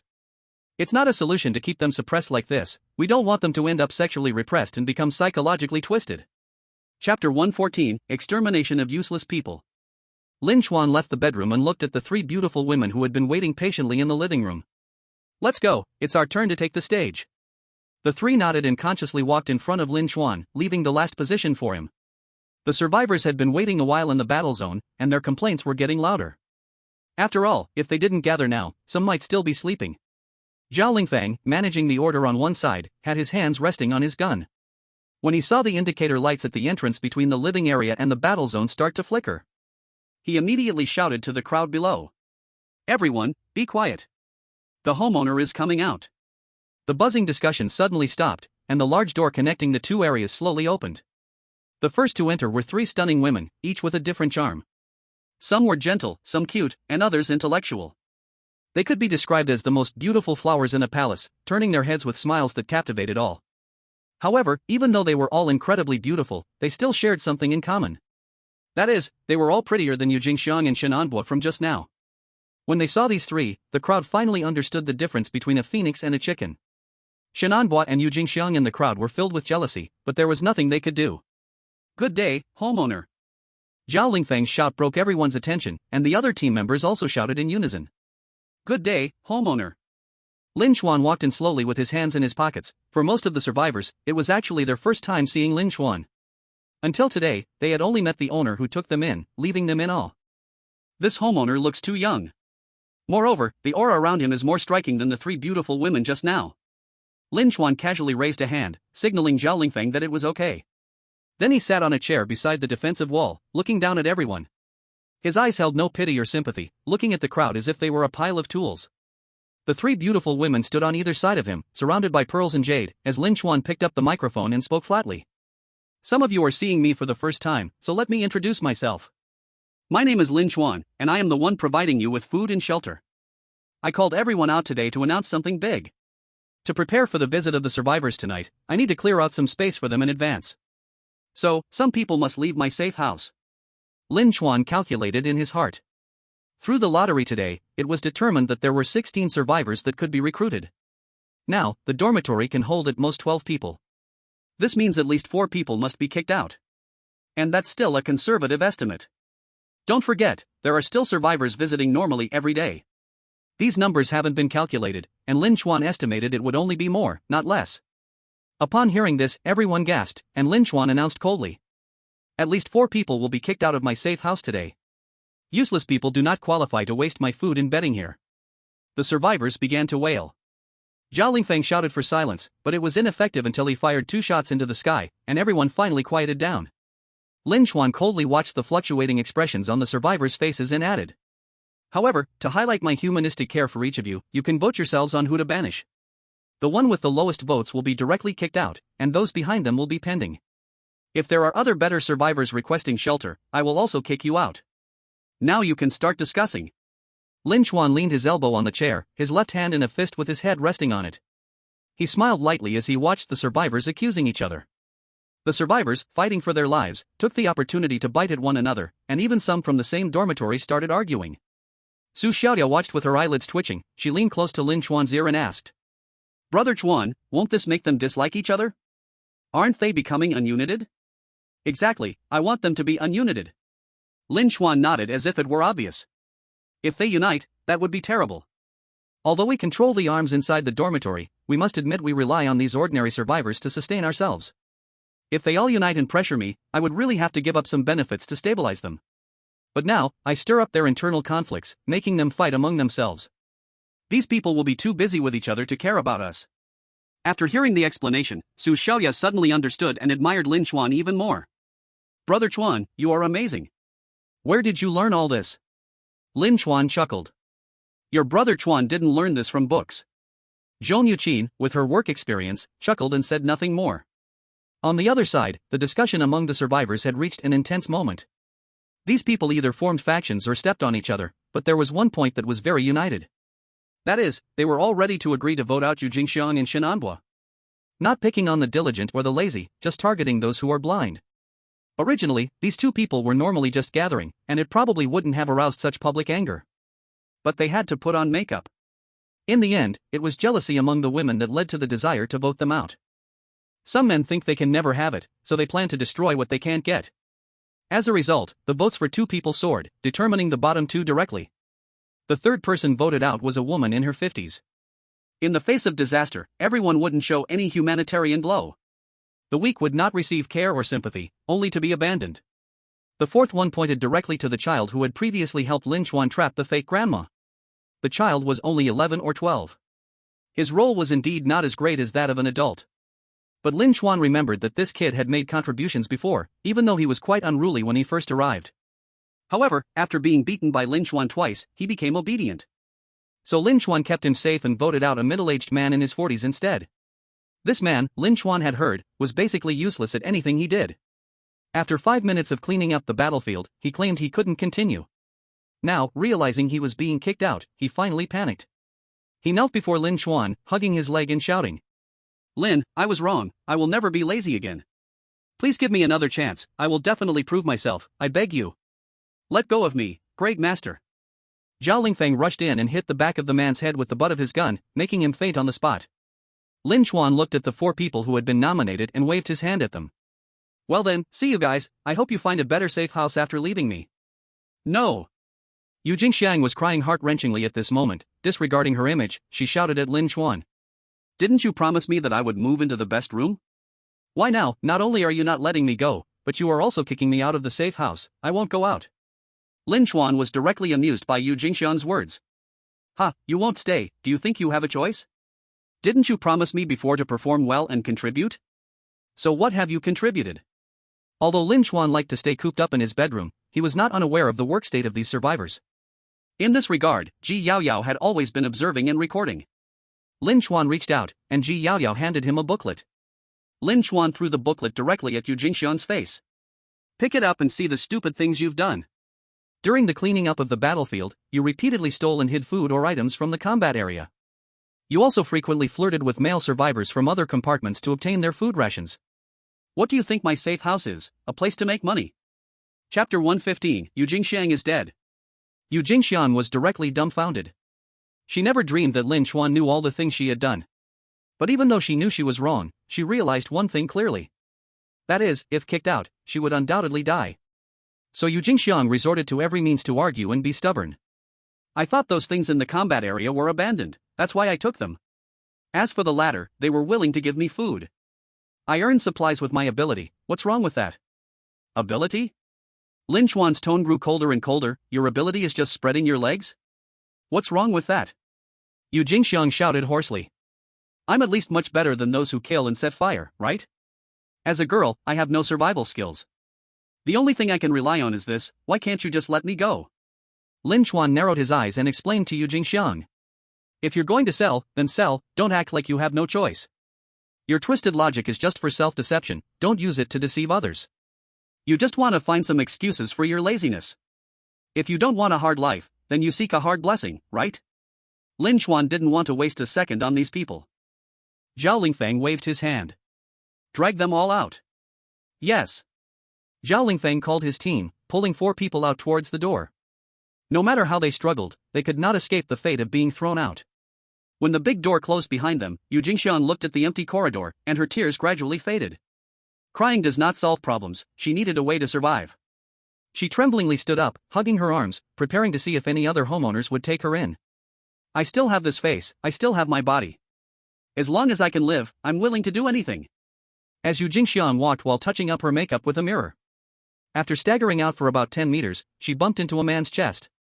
Looking up, she was shocked to find that she recognized this person. Brother Pan, what is this? Yu Jingxiang thought Lin Chuan had changed his mind and secretly sent Pansy to pick her up.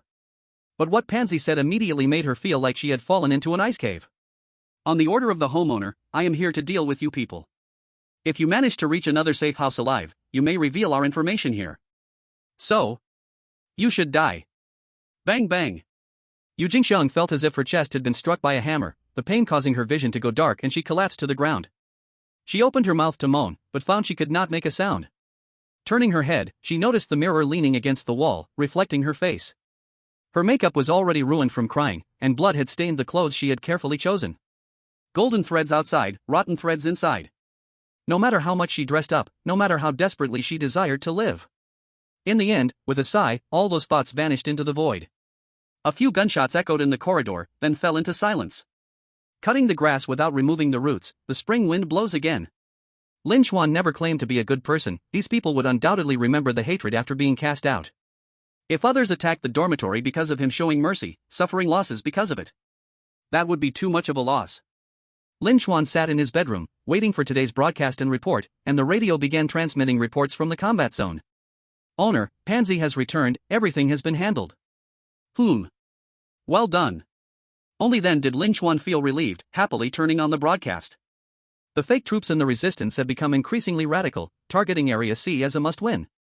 Even in the distance of the plaza beneath the dormitory, intense gunfire erupted. It was likely that the two factions had clashed and started fighting. Lin Chuan knew his opportunity was coming. As long as they stirred together, then in this time before a victor was determined, he could accumulate power as much as possible. But there were many others who had the same idea. Half an hour after the broadcast ended, the sixth floor erupted in dense gunfire. It was likely that Ma Junming had struck. Then Lin Chuan also received a message. Dingyan 317, owner, someone on our floor has attacked another homeowner. Though I haven't become a target for now, it's just a matter of time. I hope when that day comes, you will keep your promise and we will look out for each other. Lin Chuan looked at the message, and after 2 minutes of silence, he replied. I will. Then he received a message from Li Fan. Li Fan 716, damn bro, what happened over at your dorm?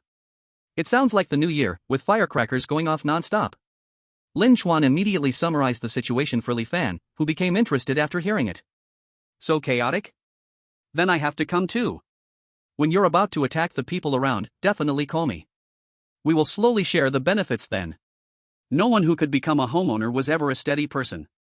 Lin Chuan leaned back in his chair, his bedroom door was knocked on by Ji Yaoyao. Brother Lin Chuan, Brother Zhao asked me to tell you something. Gunshots are going off next door, but they haven't targeted us yet. They must be too intimidated by our sturdy gates to make any rash moves. But we need to be prepared in advance. Lin Chuan nodded. I know, I've already made arrangements. After tonight, it will be our turn tomorrow. Chapter 116, The Arrival of the First Batch of Survivors. Zhao Lingfeng scratched his head in confusion, but seeing Lin Chuan's confident tone, he stopped asking further questions. Night fell, and tonight's visitors would be quite numerous. Zhao Lingfeng and the others needed to be prepared in advance. After the earlier expulsion, the male survivors called to guard the gates tonight were acting much more seriously. Indeed, an old saying rings true, one should not live too comfortably. When they learned that they could really be kicked out, everyone truly put in their all. The first wave of visitors arrived right at 10 o'clock, and Lin Chuan was pleasantly surprised. The first wave of visitors were ordinary survivors, newly recruited by Lin Chuan. 16 individuals formed a large group, and Zhao Lingfeng and the others stood at the gate to maintain order. Everyone line up, one by one for inspection. Only those who pass inspection have a chance of receiving shelter. If anyone has an infectious disease, they must inform me in advance. If we discover any concealment, it's an instant execution. Another gatekeeper watched as a person stood crookedly in line. He raised his gun and shoved the guy back into the line. What are you doing? Keep in line and don't cause trouble. The pushed man nodded and bowed, apologizing repeatedly as he stood up. As long as he could be taken in, even being treated like this was worth it. Cough, cough, cough. A cough rang out from the crowd, instantly making the atmosphere tense. Is someone coughing? Did you see who it was? I didn't notice. I saw. Come out.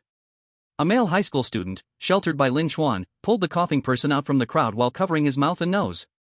This person looked pale, with blood smeared at the corner of his mouth but not wiped clean. His eyes were filled with fear as he raised both hands to plead with the male student. Brother, I just have a common cold, please don't kick me out. But none of Lin Chuan's defensive personnel heeded his pleas for mercy. He was dragged out of the dormitory by Pansy and another team member, and seconds later, a gunshot echoed from outside the door. The survivors waiting in line jumped in fright. Zhao Lingfeng, who was at the front maintaining order, showed no change in his expression. Taking advantage of this chilling example, he continued to shout. This is the consequence of hiding an infectious disease. Even a common cold is not acceptable. Now I will ask again, if you have an infectious disease, come forward and tell me, I might spare your life. If we find out on our own, it's a dead end. The group had now reduced to 15, with 2 unable to bear it any longer stepping forward.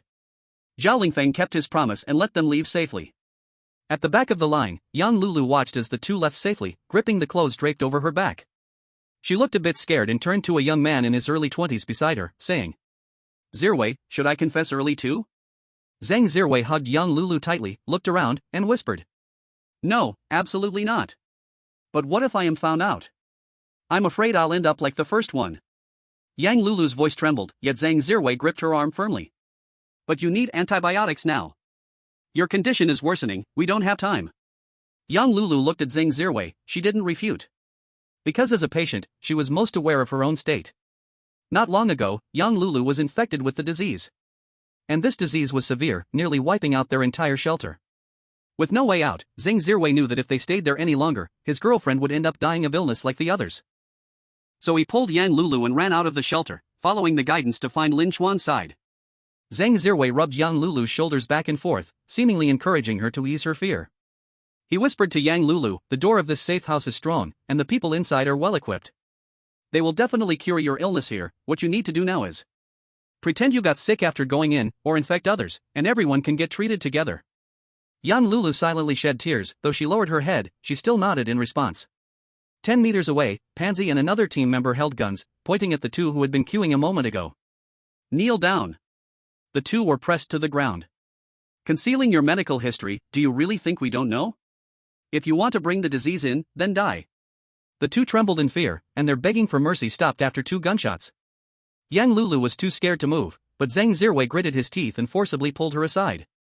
"Don't look, Lulu, we're almost there." Yang Lulu looked up and saw Zhao Lingfeng inspecting the survivors with a flashlight. Only 2 more people after them, and it would be their turn. Yang Lulu's heart was pounding. "Zirwei, should I really not say anything in advance? What if we get found out?" Zhang Zirwei shook his head firmly. "Even if you get safely sent out, you will still die." Knowing she was doomed, Yang Lulu decided to go for it. She finally understood why, even though Zhao Lingfeng had spoken about the cost of concealing illness, people still wanted to blend into the safe house. Because for the seriously ill, this was their only chance. Next. Yang Lulu's heart tightened, and she exchanged a glance with Zhang Zirwei, both stepping forward together. Zhao Lingfeng glanced up at them, surprisingly looking somewhat happy. "Not easy, both are young. But I need to determine if you are fake people first. Open your mouths." Zhao Lingfeng checked Zhang Zirwei against the previous testing methods and the latest discovered characteristics. Preliminary judgment showed Zhang Zirwei was fine, so he took him to the side and began checking Yang Lulu. When the flashlight hit Yang Lulu's face, Zhao Lingfeng instantly noticed the problem. "Girl, why is your face so pale?" Yang Lulu's eyes were a bit terrified, and Zhang Zirwei quickly explained. "Brother, my girlfriend and I haven't eaten for several days, we are starving."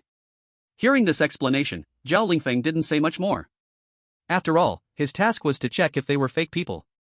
"Now keep your eyes wide open, let me see your ears." After another series of checks, Yang Lulu also successfully passed. Zhao Lingfeng waved his hand at Yang Lulu. "Go, next person, hurry up." Yang Lulu widened her eyes in disbelief, her voice a bit hoarse as she pointed at herself. "I passed?" Zhao Lingfeng nodded as if it were a matter of course. "Yep." Both Yang Lulu and Zhang Zirwei felt incredibly relieved. Zhang Zirwei even asked Zhao Lingfeng. "So, big brother, are we now being sheltered?" "Sheltered?" Zhao Lingfeng glanced at him and laughed heartily. "Young man, this is just the beginning. I'm only checking if you are fake people. There will be specialized medical doctors to check if you are sick. Only after confirming you are not sick will we select useful people for shelter. You two have only passed the first stage, hurry up and go to that small room for a medical examination. I'm afraid if we delay any longer, the next group of visitors will arrive." At this moment, Yang Lulu and Zhang Zirwei were utterly horrified. Medical doctor checks? Then Yang Lulu would be doomed without a doubt? This young couple felt somewhat desperate, and Zhang Zirwei even considered asking if they could choose to leave the safe house. But such actions would undoubtedly expose Yang Lulu's condition. "Are you two going to go or not?" "I've already finished checking." A voice from behind them, belonging to an aunt in her 50s, drew the attention of those around. Zhang Zirwei quickly embraced Yang Lulu. "I'm sorry, we've been a long time without food, so I got a little dizzy from low blood sugar." The two swayed as they walked to the next examination room, and Yang Lulu had begun to cry. "What should I do, Zirwei? Am I doomed?" "No, there must be a way." Zhang Zirwei gritted his teeth. But right now, even if he bit his back teeth to pieces, it might not help. Arriving at the door of the room, they saw a woman inside wearing a mask and a white coat. Even though her clothes and mask covered her beauty, her eyes and figure still revealed that this doctor was definitely a stunning woman. "Oh, here come 2 young people, nice." The doctor waved to the two. "Come on, sit in the chair in front of me, sister will check your bodies." Her voice was gentle, her eyes turned into crescent moons due to her smile. Chapter 117, Hanging On to Her Illness. When Zhang Zirwei and Yang Lulu saw Zhou Yuqin, their fear subsided significantly. This doctor didn't look like those scary thugs outside, maybe she was actually easy to talk to? Zhang Zirwei, feeling uneasy, sat nervously in the chair as Zhou Yuqin first took out a forehead thermometer to check his temperature. After measuring his blood pressure with a sphygmomanometer, she took out several test strips and handed them to Zhang Zirwei. "These are some basic infectious disease test strips. The first one is a blood test. The next 2 are for saliva and nasal swabs.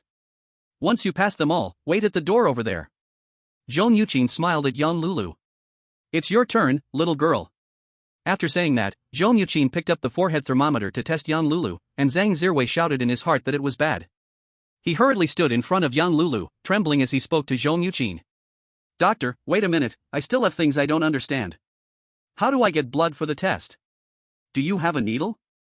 Zhong Yuqin explained, it comes with one inside, you just need to open it and you will see.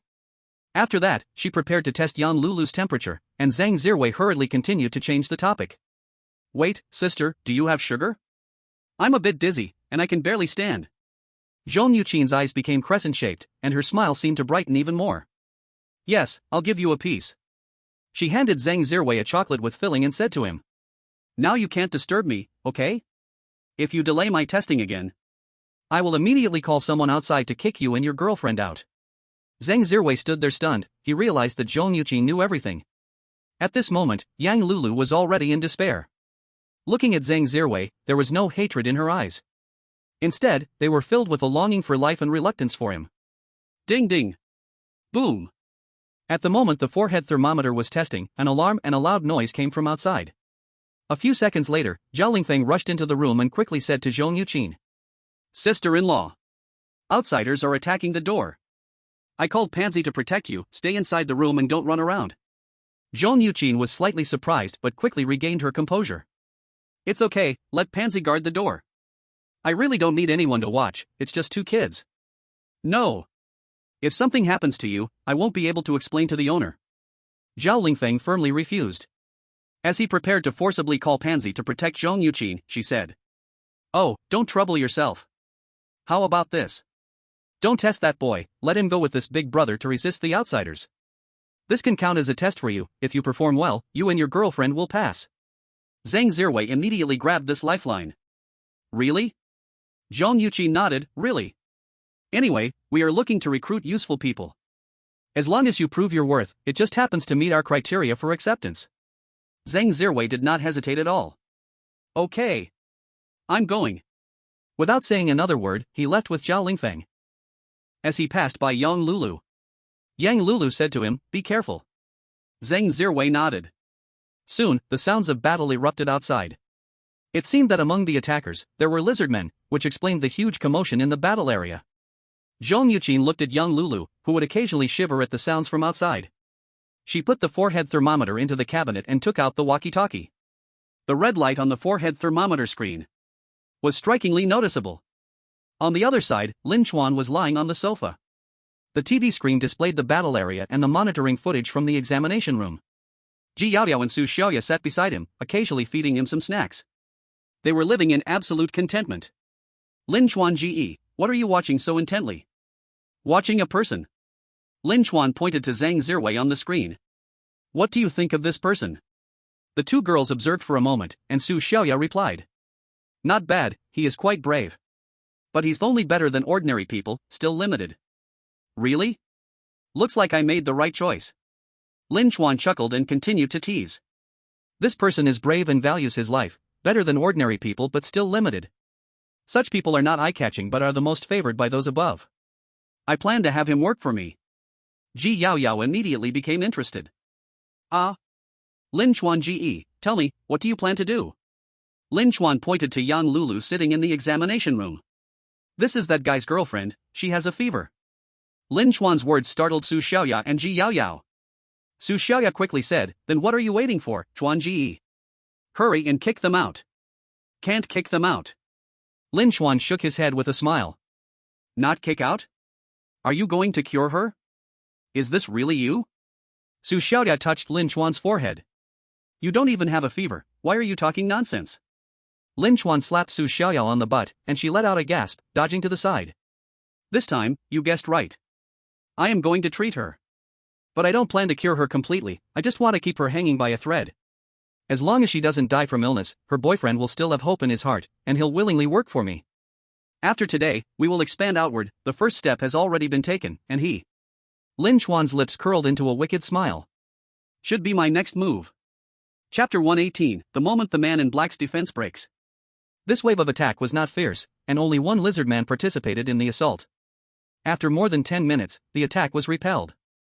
In the battle area, besides the piled-up corpses of the pseudo-humans, there were also 2 unlucky visitors waiting in line behind. They hadn't even had a chance to undergo the examination before being directly involved in the fight and ended up dying here. Zhang Zirwei was very fortunate, he survived the attack, only suffering minor injuries. However, the experience of escaping death left his hands trembling uncontrollably. It was not until Zhao Lingfeng patted his back and called out to him that he came back to his senses. "You kid did well, I didn't see any fear at your first encounter with such a scene." Ah? Zhang Zirwei looked up in confusion and asked Zhao Lingfeng. "Is it over?" "It's over." Zhao Lingfeng smiled brightly, "You can go. You did a great job. As long as you pass the examination smoothly, I guarantee you can stay." Zhang Zirwei forced a smile and shivered toward the small room. He was actually already quite frightened, it was the first time he had seen such bloody scenes during the battle. Especially the sight of the pseudo-humans lying on the ground crying out for mercy, which brought him tremendous psychological stress. They looked too much like humans. Aside from their blood turning black after death, they were not too different from humans. This made Zhang Zirwei always feel as if he was killing his own kind when he attacked the pseudo-humans. Zhang Zirwei pushed open the door to the examination room, and a gentle female voice came from inside. "You're back." Zhang Zirwei nodded wearily, scanning the room and immediately tensing up. "Sister Doctor, where is my girlfriend?" In the room, there was only Zhong Yuqin, who calmly pointed to the chair in front of her. "Come sit first, I have something to tell you."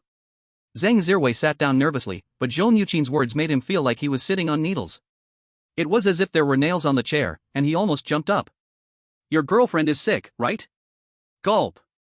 Zhang Zirwei felt like he had fallen into an ice cave, his whole body stiffening. He opened his mouth but couldn't say anything. After 10 seconds of silence, he stammered. "Sister, we have no choice. Please let her live." "Ha ha ha." Zhong Yuqin covered her mouth and laughed. "Everyone who comes here says they have no choice, but don't be nervous. Because your brave actions were seen by our landlord, he plans to spend precious medicine to treat your girlfriend." "Really?" Zhang Zirwei stood up excitedly and bowed repeatedly to Zhong Yuqin. "Thank you, Sister Doctor." "Don't thank me, you should thank the landlord." Zhong Yuqin waved her hand, signaling Zhang Zirwei to sit down again. "But don't get too excited yet. We can save your girlfriend, but you have to work for the landlord. During the apocalypse, medicine is precious. Especially since your girlfriend is not just suffering from a common flu but from COVID. Malnutrition plus the lack of antibiotics, this thing can be deadly." Zhang Zirwei was shocked that Zhong Yuqin knew the cause of his girlfriend's illness, and he quickly nodded and said, "Please ask Sister Doctor to tell the landlord, as long as my girlfriend can be treated. I will go through fire and water, without hesitation." Zhong Yuqin still smiled and nodded. "Then I hope you keep your word. The landlord hopes that you can infiltrate other safe houses for him." Zhong Yuqin conveyed Lin Chuan's words, and when Zhang Zirwei heard this, his pupils trembled. After 2 minutes of silence, he finally asked the last question. "If I die, can my girlfriend survive?" Zhong Yuqin replied, "This is something I can answer for the landlord. As long as she gets better and is willing to contribute to the safe house, she can survive." Receiving a positive answer, Zhang Zirwei gritted his teeth and said, "All right, then I'll do it." After Zhang Zirwei finished speaking, he left the small room. Soon, Zhong Yuqin's voice also came through the intercom to Lin Chuan. "Lin, the landlord," he agreed. Lin Chuan paused the movie and picked up the intercom. "Okay, you worked hard today. The second batch of survivors coming later shouldn't have any infectious diseases. You can come back and rest for a while." Lin Chuan set the intercom aside and continued watching the movie. At the same time, the statistics for this batch of survivors also came out. Among 16 people, apart from the sick Yan Lulu, the dormitory finally accommodated 4. These 4 were also carefully selected and could be used directly. At 12:43, the third wave of visitors arrived. This batch was selected by Lin Chuan, those with good ratings among the survivors. After a series of checks, Zhao Lingfeng reported to Lin Chuan in the combat area. "Landlord, all 10 survivors are accepted. After my and Sister Zhang's checks, there are no impostors, and no one is sick. I've also asked them about their previous experiences. These people all participated in labor before the apocalypse. So, these people can be used directly." Hearing this good news, Lin Chuan was overjoyed. "Very good, after tonight, you can select your personnel." Setting the intercom aside, Lin Chuan murmured. "Now we just wait for that last female elite survivor." Lin Chuan thought everything was fine, but the intercom suddenly transmitted Zhao Lingfeng's voice again. "Wait, landlord, I have one more thing to report. That man in the black robe is back, he seems to be here to pick up the person he brought last time." "Whom?" Lin Chuan stood up from the sofa. I'm coming over now. By the way, you didn't kill that person, did you? Rest assured, Master Landlord, absolutely not. Zhao Lingfeng grinned wickedly. We've been taking good care of him every day, just as you instructed. Good. That's good. Lin Chuan showed a mischievous smile. Bring him to the door, I can't wait to see the expression of that black-robed man. As the saying goes, when a person is doing bad things, they don't feel tired. When Lin Chuan saw the believer sent to him, standing there with hollow eyes, he almost couldn't help but laugh out loud. Lin Chuan first hid the believer beside the door. Then he opened the small door and greeted the black-robed man. Brother, I really missed you. This person you brought this time is so hard to deal with. He chants scriptures in the room every day, driving several survivors almost crazy. Upon hearing this, the black-robed man chuckled silently. Is that useful? The black-robed man muttered softly and feigned an embarrassed smile. There's nothing I can do, Master Lin. He's a very devout believer. What about those survivors being disturbed by him? Did they choose to embrace the divine? Yes, they embraced him, of course. Lin Chuan nodded repeatedly, they all converted to Buddhism. Every day, they shout at me to put down the butcher's knife and become a Buddha, it's driving me crazy. Ha ha ha. Then Master Lin might as well embrace the divine, hey. The black-robed man suddenly realized something was wrong. What did you say? What are they believing in? Buddhism. Lin Chuan replied. Buddhism? The black-robed man said doubtfully. Yes, that's right. Buddhism. Lin Chuan answered while pulling the believer from beside the door. The black-robed man nearly fainted when he saw the believer for the first time. The believer was wearing a yellow robe, with a shiny head and hollow eyes. On his face, there was no joy or sorrow, as if nothing could catch his attention. He truly looked like someone who was detached from the world, with an aura of solemnity. Who the hell is this? The black-robed man could no longer hold it together, his cheeks twitching and the white powder on his face peeling off. What did you do to him? The black-robed man gritted his teeth, while Lin Chuan pretended to be innocent, extending his hands. Brother, I really didn't do anything. He became like this not long after he arrived, I have no idea what happened. If you don't believe, listen, he can still chant. Zhao Lingfeng immediately poked the believer when he heard this, and the believer opened his mouth to sing. Namo he lu dina duo luo yi yi, namo a li yi. The black-robed man? No way, dude. You really can do it. Lin Chuan laughed silently as he watched the black-robed man's mouth widen. Damn it, you dare send me a chanting one? Then I'll return the favor with one who can also chant. Let you see what it's like, being bothered every day. Chapter 119, Elite Survivors, Scared Away by Pansy? Seeing this, the black-robed man said nothing, and Lin Chuan cheerfully sent the believer away. Even after the believer had left, he still kept singing in the hallway. The black-robed man's gaze was as if he wanted to kill someone. Brother, you haven't given me my reward yet. Lin Chuan urged the black-robed man, who gritted his teeth and replied. Don't worry, for your dedication to the divine will not treat you poorly. The black-robed man waved his hand toward the hallway, and 7 or 8 people appeared from the darkness. They were all dressed in black robes, each holding a bag of food at the door. Lin Chuan understood that this was actually the black-robed man showing off his strength. But he pretended not to know and cupped his hands in salute. Thank you, brother. Next time, remember to think of your little brother for such good things. I will. There will be more such good things in the future. The black-robed man's voice turned ominous and hoarse again. The day after tomorrow, just the day after tomorrow, we will hold a ceremony to worship the divine. The location is at the square in Area C, and then Master Lin will be able to see the greatness of our divine. As soon as the words came out, Lin Chuan's playful smile immediately disappeared, and he lowered his voice. What are you going to do? You'll know when the time comes. The man in the black robe smiled. After the ritual is over, I will send you a person. You take care of her for a week, and after a week, she will be of great use. After saying this, the man in the black robe directly turned and left. Zhao Lingfeng furrowed his brows, and when he saw the man in black completely disappear from sight, he said to Lin Chuan. Master of the house, why do I feel like he's getting more and more sinister? If the person sent over in 3 days doesn't seem right, let's not take her in. I feel something bad is going to happen. Lin Chuan closed the small door and thought for a few seconds before finally saying. Let's see the situation in 3 days. I do hope to borrow some of this cult's power.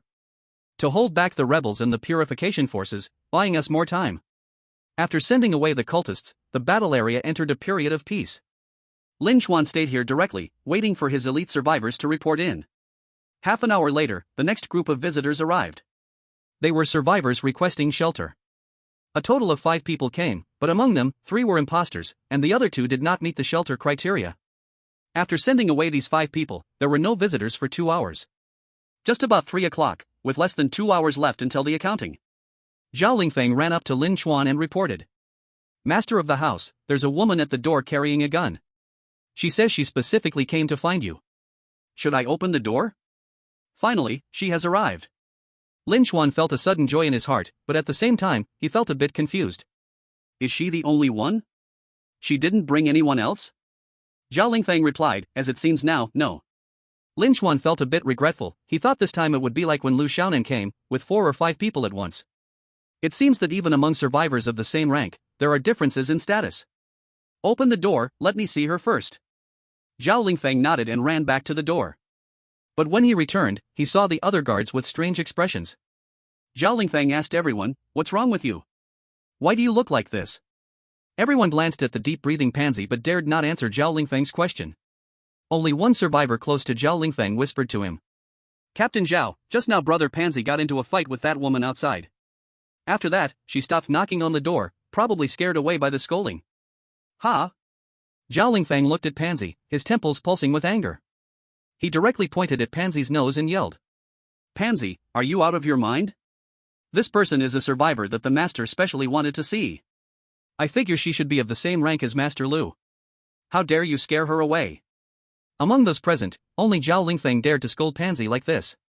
Though after today, Pansy would become the squad leader, Zhao Lingfeng, as his former captain, must still be respected, no matter how high Pansy rises in the future. For people in the military, this is an unwritten rule.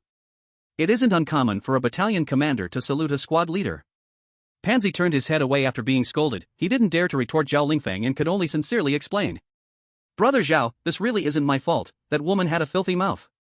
When you left, I told her she needed the master's approval before I could let her in. But she said the master was acting like a coward, taking so long to open the door. How could I let her insult the master like that? So I got into a fight with her. Zhao Lingfeng's anger immediately froze on his face. Hiss. It seems Pansy had a point in cursing her. Zhao Lingfeng continued. Well, you could have just said a few words. Why did you have to scare her away?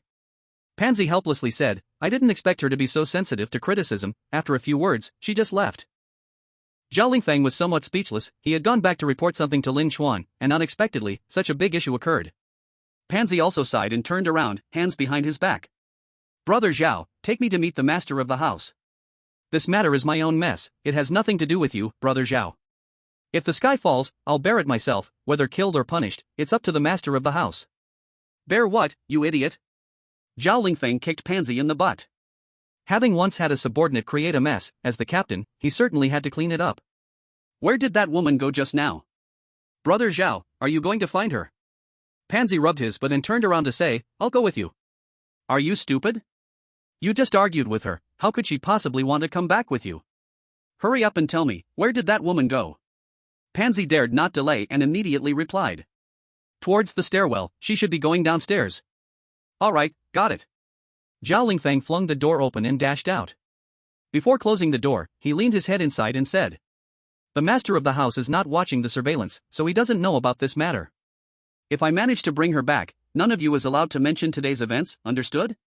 Faced with Zhao Lingfeng's threat, the guards from the cubicles quickly nodded. Understood. Bang! The small door slammed shut, and Zhao Lingfeng opened his flashlight and immediately rushed towards the stairwell. Chapter 120, The Identity of Qin Jiangxue. As the visiting period drew to a close, there were basically no living people left in the corridor. The corridor seemed very empty, as if a supernatural force had stretched and extended it. So much so that when you walk through it, you might even think it was an empty indoor plaza. Normal people would undoubtedly get lost on their first visit, but Zhao Lingfeng was already familiar with the route. He followed the direction from his memory and felt his way towards the stairwell.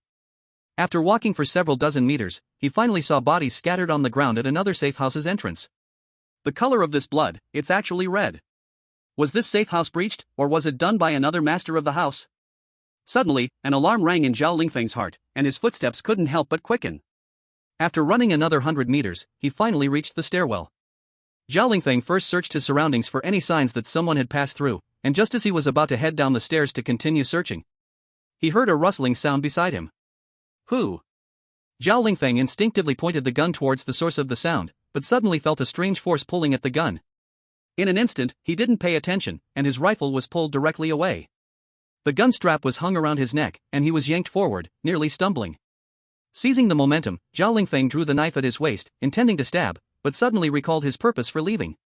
Miss, I'm a subordinate of the master of room 404, here to pick you up. Zhao Lingfeng stood in place to clarify his intention, and a beam of flashlight light shone on his face. Zhao Lingfeng squinted to see the outline of the person in front of him and, upon confirming it was a woman, immediately raised his hands and said, "Miss, don't take it to heart, the one who argued with you is my subordinate. He can be a bit thick-headed and doesn't think on his feet. If you leave like this, he might lose his head."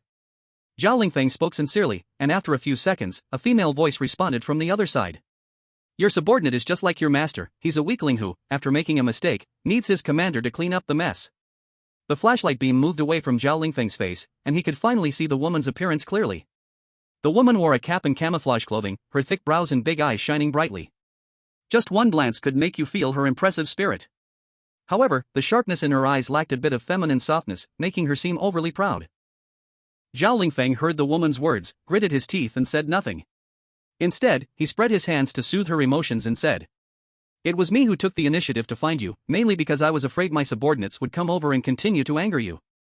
Fortunately, you didn't walk too far, now let's quickly return to the safe house."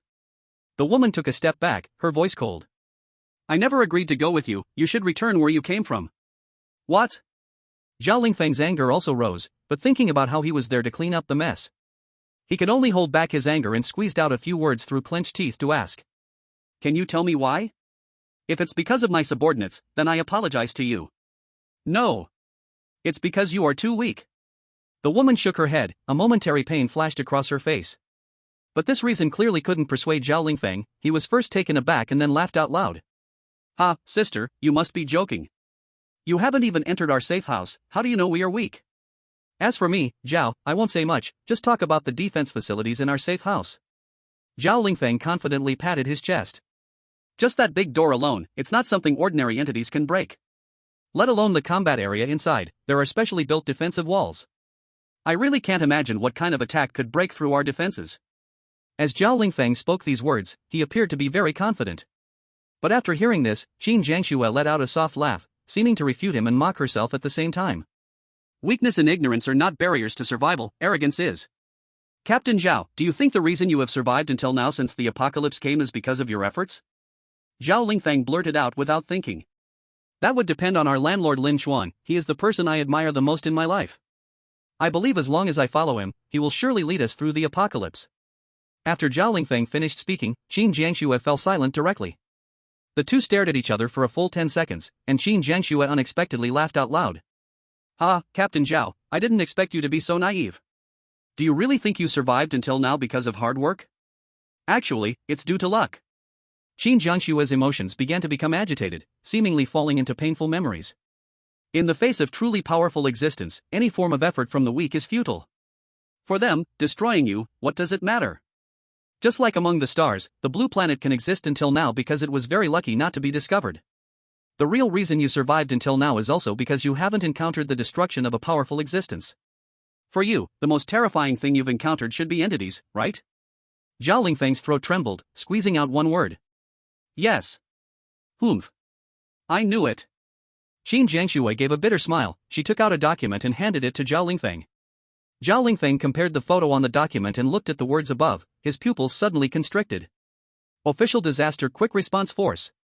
You used to be an official? That was in the past. Qin Jiangxue waved her hand.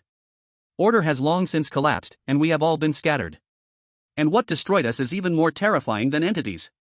We refer to this thing as anomaly.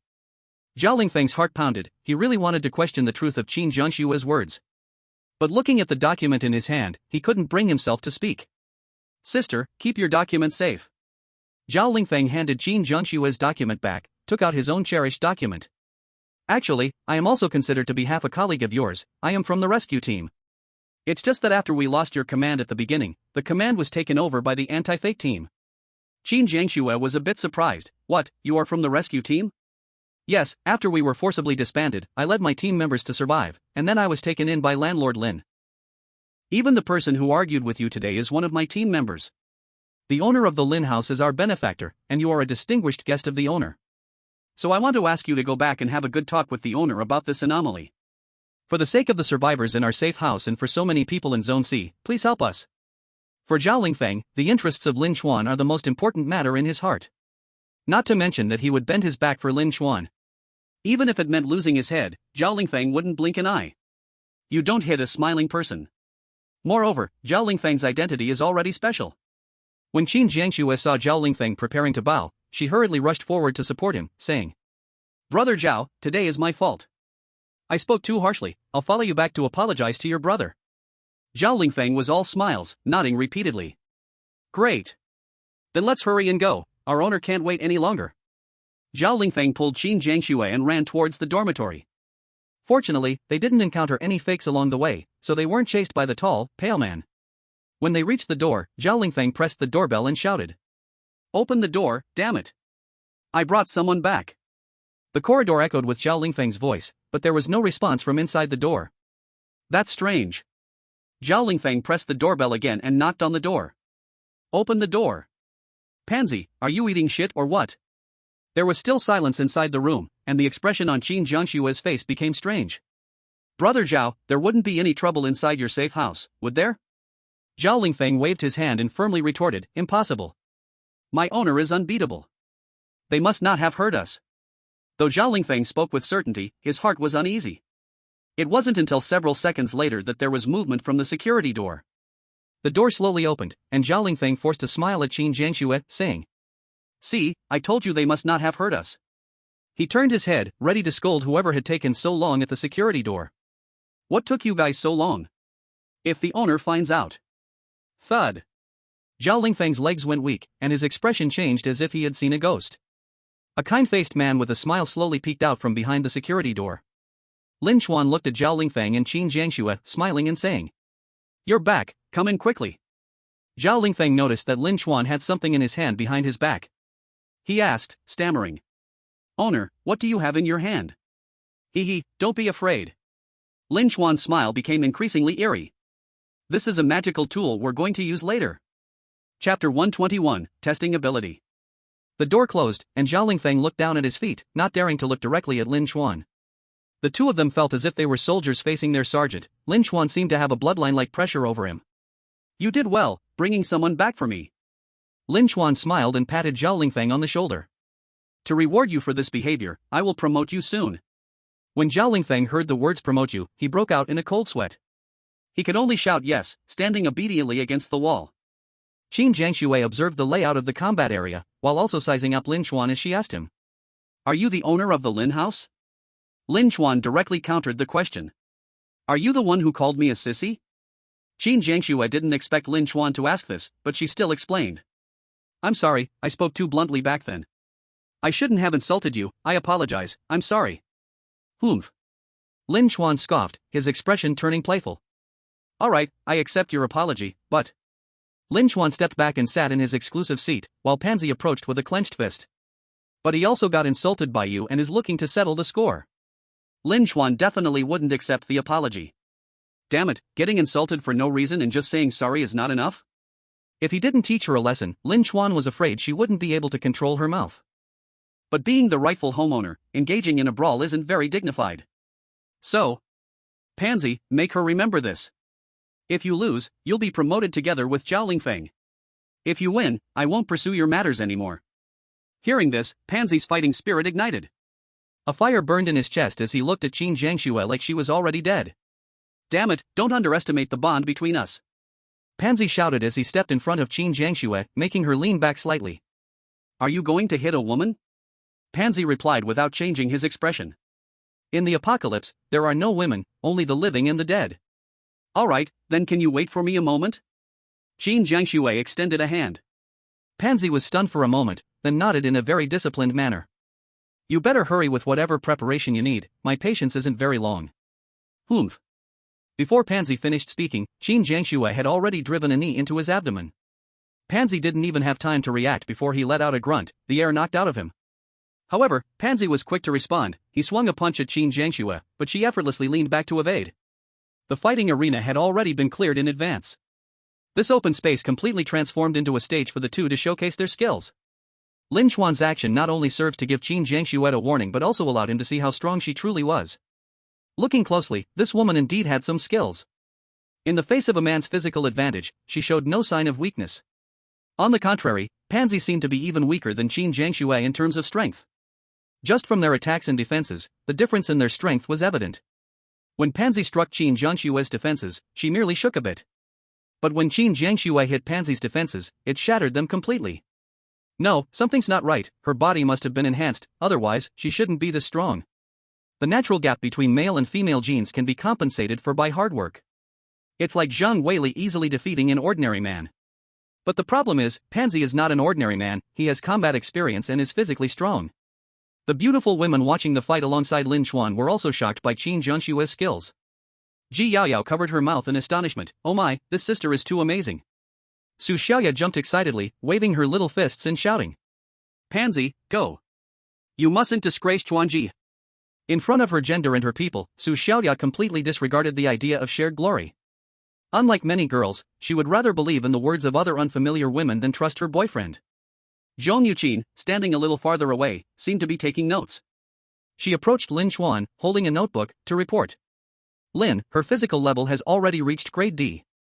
If this battle drags on, it may not be favorable for Pansy. In fact, Zhong Yuqin was already being very polite, because even if it didn't drag on, the fight was still indeed unfavorable for Pansy. Pansy's face had already started to show bruises. Being able to hold on this long was entirely due to sheer will. He didn't want to let Lin Chuan down, having resolved to fight until the very end. But in reality, Lin Chuan wouldn't think Pansy was embarrassing himself. Because his attention was completely focused on Qin Jiangxue. The better she performed, the more it proved that Lin Chuan's lottery wasn't in vain. Seeing Pansy unable to figure out Qin Jiangxue's true strength, Lin Chuan threw 3 short sticks onto the field and shouted to Zhao Lingfeng. Stop standing there, go help out. Yes. Zhao Lingfeng grabbed the stick and charged forward, and the fight escalated from mere punches and kicks to melee. And as Lin Chuan had guessed, even with the combined efforts of Zhao Lingfeng and Pansy, they couldn't overpower Qin Jiangxue. In fact, Qin Jiangxue was clearly holding back, not wanting to make the scene too ugly. Originally very excited, Su Xiaoya also began to feel deflated. There's nothing interesting about a one-sided situation. But Ji Yaoyao muttered in disbelief. Is the gap really this big?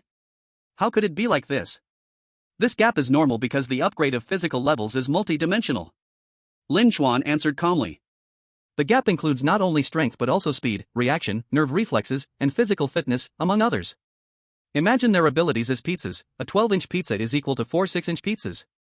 And the difference between them is even more exaggerated than my example. After Lin Chuan finished speaking, he slowly stood up, and Ji Yaoyao asked him. Brother Lin Chuan, what are you going to do? I'm going to crush her. Lin Chuan sneered. The people below have been humiliated. As the leader, I can't just stand by. How will I survive in the future? Although Lin Chuan's words sounded blood-pumping, Su Xiaoya worriedly asked. Brother Chuan, is this plan reliable? I'm afraid you want something big, but the result? Su Xiaoya didn't dare to continue, but Lin Chuan made a gesture to reassure her. Don't worry, it's 70-30 in my favor. I'm 3, she's 7. Ha? Su Xiaoya pulled Lin Chuan, then don't go. I haven't finished yet. Lin Chuan smiled confidently. I can beat her 7 times in 3 minutes.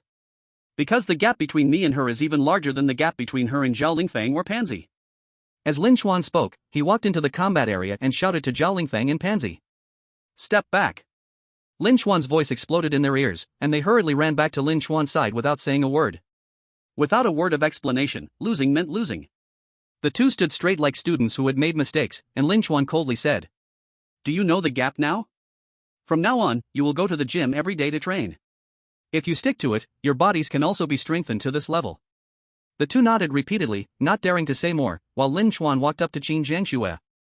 Qin Jiangxue appeared excited after defeating the two, confidently looking at Lin Chuan. What's wrong? Are you, as the leader, ready to stand up for your little brothers? Lin Chuan said, yes, because if I don't hit you, you won't be convinced. Hey! You're right. Qin Jiangxue didn't hold back her personality anymore. I'm the type of person who respects those stronger than me. As long as you're stronger than me, I'm willing to serve you. Oh. Lin Chuan responded indifferently, then let's get started. Boom. Qin Jiangxue punched Lin Chuan in the chest. And Lin Chuan didn't even have time to pull his hands out of his pockets before taking that punch. Master of the house. Brother Lin Chuan. The beauties in Zhao Lingfang and others all exclaimed in unison, but Lin Chuan remained standing in place. He slowly looked at his chest and then at Qin Jiangshue's flushed face. Did you stuff steel plates into your clothes? Qin Jiangshue's face turned red from the pain, while Lin Chuan grinned. It's not that exaggerated, where would I get steel plates? It's just an exoskeleton. Qin Jiangshue? You little sneak. Bang. Boom. Lin Chuan raised a leg and directly kicked Qin Jiangshue into a shrimp shape, her body flying toward the defensive wall like a cannonball. And until now, Lin Chuan hadn't even taken his hands out of his pockets. Chapter 122 Acceptance and Assimilation. All the spectators' eyes widened like big bells, shooting out lightning-fast alertness. They thought the battle would be one-sided, but not to this extent. People say fighting requires pulling and tugging, but isn't this just pure tugging? Qin Jiangshue walked out from the smoke. Lin Chuan's kick had made her gag. A human-shaped imprint had also appeared on the defensive wall, showing how powerful Lin Chuan was. As she appeared, Lin Chuan suddenly rushed up, not even giving Qin Jiangshue a chance to speak. Wait, I already. As Qin Jiangshue began to speak, she was sent flying. Ugh. If you're hungry, eat. Lin Chuan didn't see Qin Jiangshue as a woman, nor as a person. Just now, he used Zhao Lingfang and Pansy. Tested Qin Jiangshue's combat ability. Then I should also test Qin Jiangshue's ability to take hits. Lin Chuan simply stopped pretending. He took off his clothes and directly revealed the exoskeleton armor underneath. Lin Chuan's physical level had already reached C class, plus the enhancement from the exoskeleton.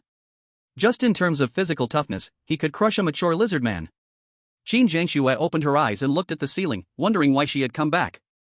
But before she could come up with an answer, she felt a tightness at her ankle. Don't sleep. Lin Chuan lifted Qin Jiangshue and slammed her against the ground back and forth, like a wrestler throwing a dummy. At this moment, the three beautiful women turned their heads away, not daring to look directly, while Zhao Lingfang and Pansy were grinning in amazement. In the end, Zhao Lingfang couldn't hold back. He stammered to Lin Chuan. Master of the house, this Qin Jiangshue has intelligence to share. If you hurt her too much, she won't be able to speak later. Why didn't you say so earlier? Lin Chuan immediately stopped, and Qin Jiangshue lay still on the ground. Lin Chuan poked her body and asked. So, is she dead? Everyone rushed towards Lin Chuan. When they heard this question, they all truly believed that Qin Jiangshue wouldn't get up again. Even Zhou Yuqin had already prepared for first aid, but unexpectedly, with her back facing up, Qin Jiangshue said coldly. Lin Master, if you want to kill me, you can just do it. There's no need to torture me like this. Zhou Yuqin held her neck and sat up from the ground.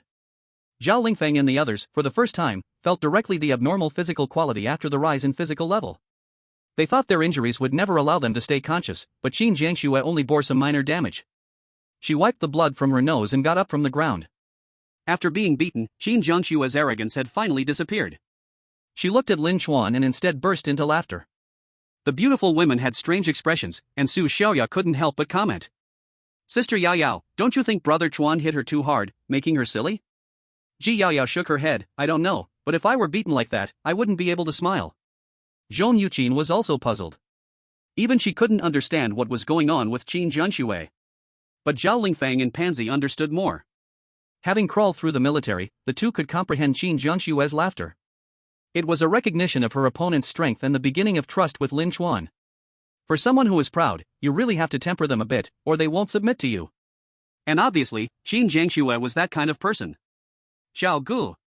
Pansy nudged Zhao Lingfang with his elbow. Qin Jiangshue's personality feels like she's from the military. Zhao Lingfang smiled wryly, not like, she is.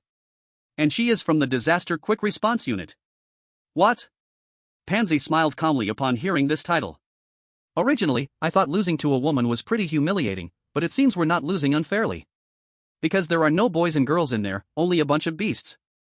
The beasts that Pansy spoke of were not insults, but an acknowledgement of the Disaster Quick Response Unit personnel.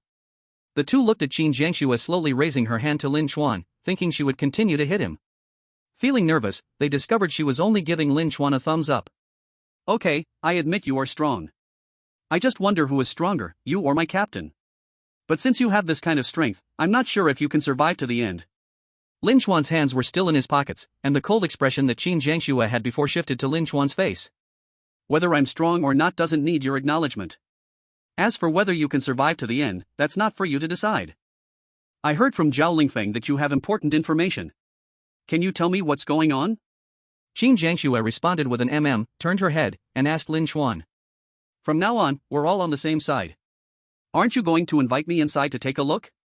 Qin Jiangshue's personality is really quite carefree. The person is not bad, but her personality is not charming. Her strength is absolutely passable. After all, the system has classified her as an elite-level survivor, which is enough to show its recognition of her strength. But based on her personality, Lin Chuan cannot treat her as a woman. For the highly competitive Qin Jiangxue, it is an insult to her. Lin Chuan analyzed Qin Jiangxue in his mind, figuring her out here and there. He turned around and waved his hand, saying, "Let's go, follow me." As Lin Chuan led Qin Jiangxue to the living area, he walked ahead in silence. Clearly, he was not a qualified guide. However, the three beautiful women behind took on this role. They introduced the current situation of the dormitory to Qin Jiangxue. The information was appropriately detailed but not fully disclosed.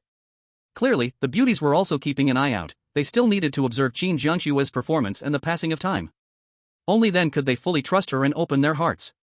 After learning the basic information, Qin Jiangxue was also surprised by Lin Chuan's dormitory. "I didn't expect this to be just a university dormitory at the beginning. I didn't expect you could support so many people. Are the other safe houses like this too?"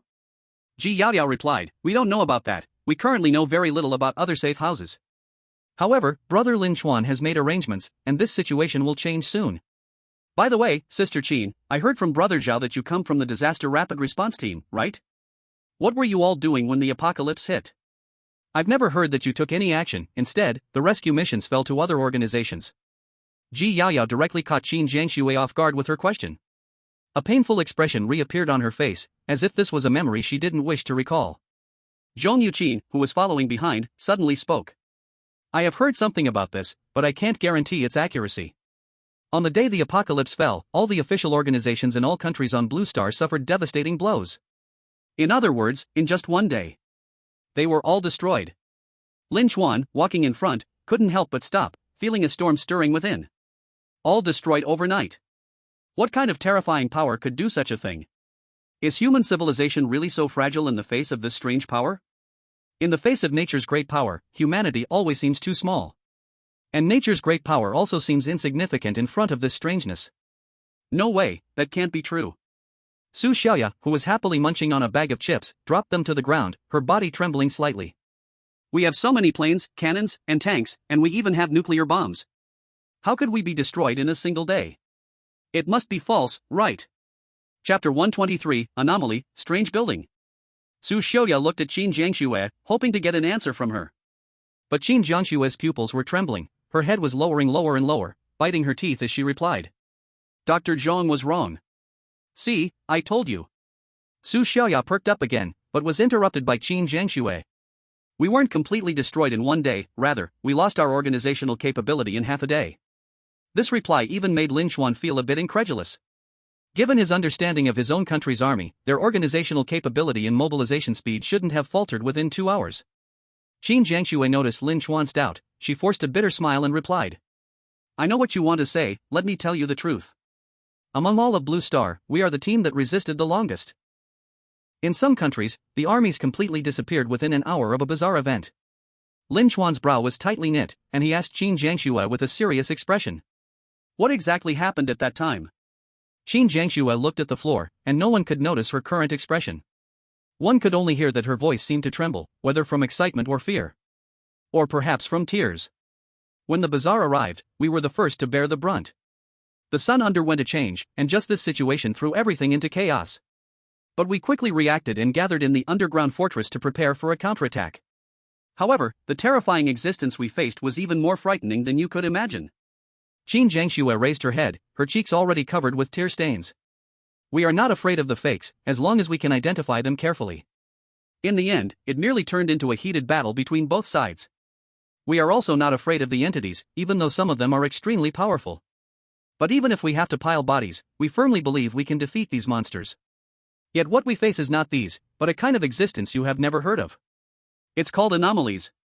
Lin Chuan and the others echoed in unison, repeating a sentence in unison. "Anomalies?" Lin Chuan quickly asked, "What is that?" Qin Jiangshue's expression stiffened as she shook her head for more than 10 seconds before saying. I don't know how to describe it. Simply put, anomalies are some abnormal things that appear around you. Su Xiaoya immediately said, if they are not normal, then aren't the fakes also anomalies? Right. They are part of the anomalies. Qin Zhangxue nodded. Ji Yaoyao added, then the entities are too? They are also part of the anomalies. Qin Zhangxue affirmed. Su Xiaoya perked up again, then it seems anomalies aren't so terrifying. No. They are very terrifying because the fakes and entities are part of it. It is because they are all created by anomalies. And the world we are in now, after the apocalypse, is actually a gigantic anomaly. Lin Chuan was struck with shock, his thoughts suddenly drifting back to the second exploration of the bazaar building. When he met the tall, pale man on the third floor, it had once said a phrase. Its creator was not happy with humans taking action against the fakes, and in the future, the fakes would directly attack them. So the entities are created by this thing called anomaly. Qin Zhangxue nodded and continued to add. As for judging anomalies, there is currently no complete standard.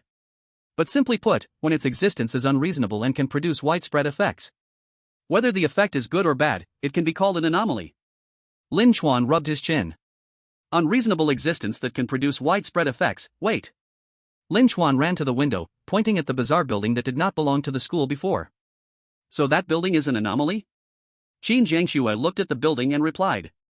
If it did not exist before, or if its appearance had a huge impact, then it is an anomaly. Lin Chuan muttered, everything points to it, so it must be. The school had never had such a building, and the impact of this building on Lin Chuan was incredibly vast. Every day, visitors to Area C came out from this building. And it seemed to be linked to other unknown areas as well and had all the information of the entire Area C. It could be said that this anomaly appeared to have a kind of binding relationship with Area C. Lin Chuan's expression darkened as he asked Qin Zhangxue. Is there any way to deal with anomalies? Would tearing down this building help? Qin Zhangxue, hearing Lin Chuan's thoughts, was alarmed and hurriedly advised. I advise you not to do that because when an anomaly is destroyed, other anomalies will descend upon this area. This action is like lighting a fire in a dark jungle, which, holding a torch to showcase the small squirrel he hunted. You can defeat the small squirrel, but you will also attract more powerful beings that will eliminate you. When you are enveloped in an anomaly, the best way is to change nothing. Su Xiaoya blinked, change nothing? What will we do then? Lin Chuan understood Qin Zhangshue's words, pointing at the chandelier above. What do you see on the ceiling? Su Xiaoya looked up, a light? Brother Chuan, are you saying the road ahead is still bright? No, I mean the road ahead is like what's inside the light. The filament. After Lin Chuan finished speaking, everyone let out a sigh in unison. Despair enveloped everyone's hearts since the arrival of the apocalypse. They had felt this atmosphere many times before, each time more desperate than the last. Zhong Yuqin watched the faux people moving outside below. Is there really no way? No, that's not necessarily true. Qin Zhangxue, who had brought despair to everyone, spoke again. Actually, I don't know much about anomalies. After all, before I could summarize my experiences, I was scattered by annihilation. However, one thing I am certain of is that not all anomalies will destroy everything. A considerable number of anomalies exist in a neutral chaos. Qin Zhangxue also looked at that mysterious building. They operate according to various rules. As long as you follow the rules, you won't bring danger upon yourself. But as I said, their existence is chaotic and neutral.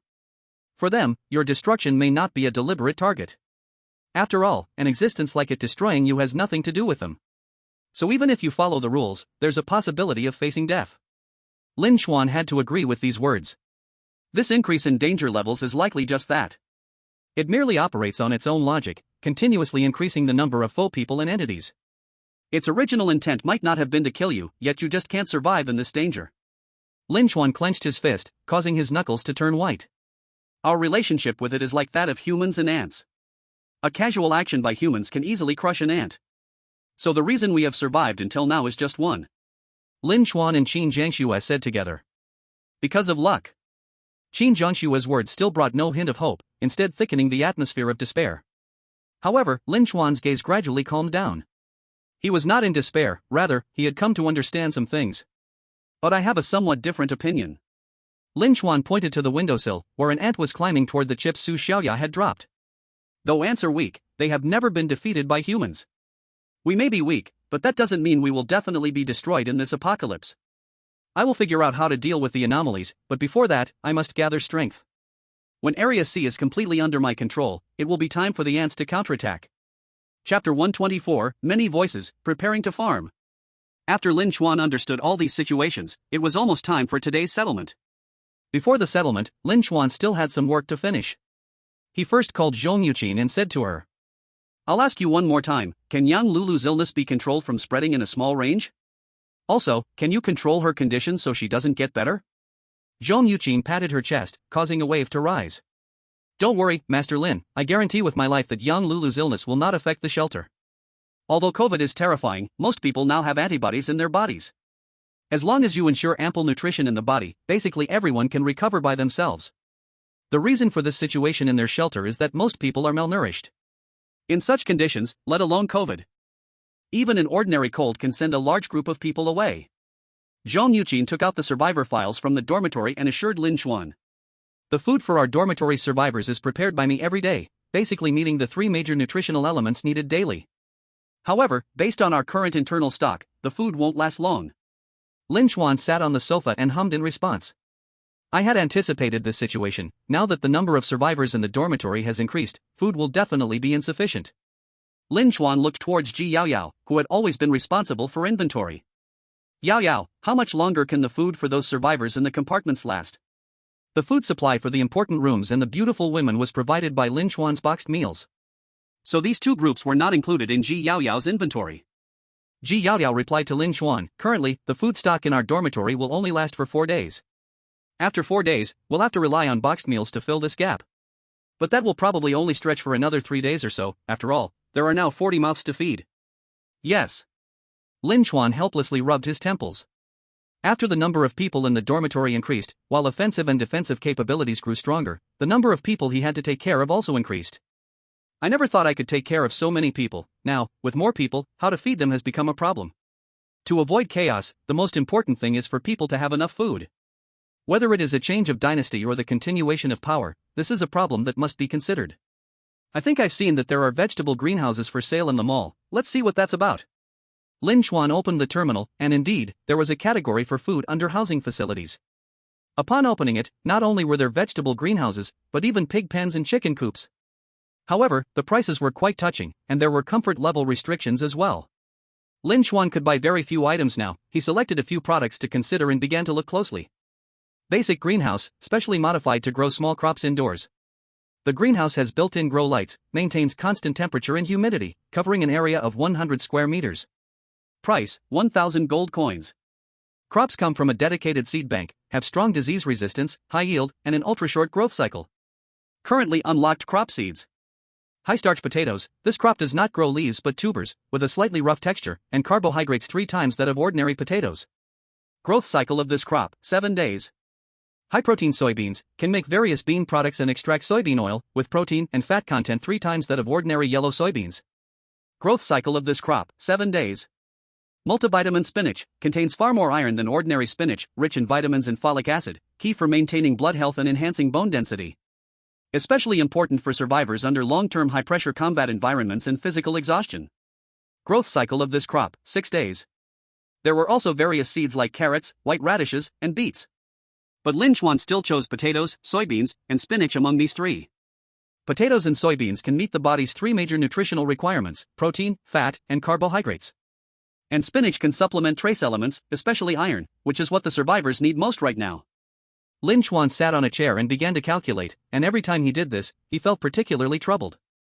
A greenhouse needs 1,000 gold coins. To be self-sufficient, at least 3 greenhouses must be set up. The space also needs to be expanded. 300 square meters would cost 600 gold coins. Also, someone needs to take care of them, and when it's harvest time, they will also need meals. Before, Lin Chuan thought that once the maximum capacity of survivors increased to 40, he wouldn't face the problem of insufficient manpower. But as the dormitory developed, manpower was always in a tight and strained position. Select 4 people to take care, 2 for the day shift and 2 for the night shift. That should be about right. If something goes wrong and it's not reported in advance, we will all face the consequences. We also need to find a cook to prepare meals, but I can't imagine how these 3 can make good food. Lin Chuan leaned back in his chair, and his gaze just happened to sweep across another product in the store. Oh! This thing is great! Food processor. Crushes, mixes, and sterilizes various ingredients, processing them into different flavored instant food based on presets. Can accurately balance the 3 main nutrients in the finished product according to settings to maximize nutritional utilization. Price, 300 gold coins. Available food options: nutritional paste, compressed biscuits, vegetable soup, mash, energy bars, convenience food packages, etc. This thing is good, and the price is quite reasonable. The outlet can even connect directly to the greenhouse. This food processor is actually a part of the greenhouse, so the price isn't expensive. And when paired with the vegetable greenhouse, it is absolutely a perfect match. The whole process from seeds to vegetables to food happens in one go. This thing is great, I'll buy it. The conditions aren't yet right to open a canteen. If everyone can have a full meal and eat well, then what I'm doing is already great. Lin Chuan didn't care whether the food produced by this food processor tasted good or not. Anyway, he wouldn't be the one eating it. As for any survivors who found the taste unsatisfactory, he would simply show them the door. Get used to it. Overall, the gold coin expenditure is about 4,000, it depends on how much will be settled today. Lin Chuan sighed deeply, feeling his eyes were a bit blurry. But there was still one thing he hadn't taken care of. We'll settle up soon, hurry and let Zhang Zirwei take the token I gave him to find the last person I sent out. Zhong Yuqin said, okay. I'll go right now. But what if that person turns against us? After all, he's not exactly one of us. That's why I want Zhang Zirwei to carry out this task, he's the one I sent to keep an eye on him. If Zhang Zirwei dies, it means he turned traitor. If he doesn't die, we can act tomorrow. Zhong Yuqin nodded and then asked one last question. If Zhang Zirwei dies, what about his girlfriend? Stop her medication. Lin Chuan said without any hesitation. Buying medicine would cost gold coins, and I would rather spend that money on you, or on Zhao Lingfeng, Lu Xiaonan, and the others. Her only value is to keep Zhang Zirwei loyal to me. Go quickly. Lin Chuan's words were harsh, but that's how the apocalypse is.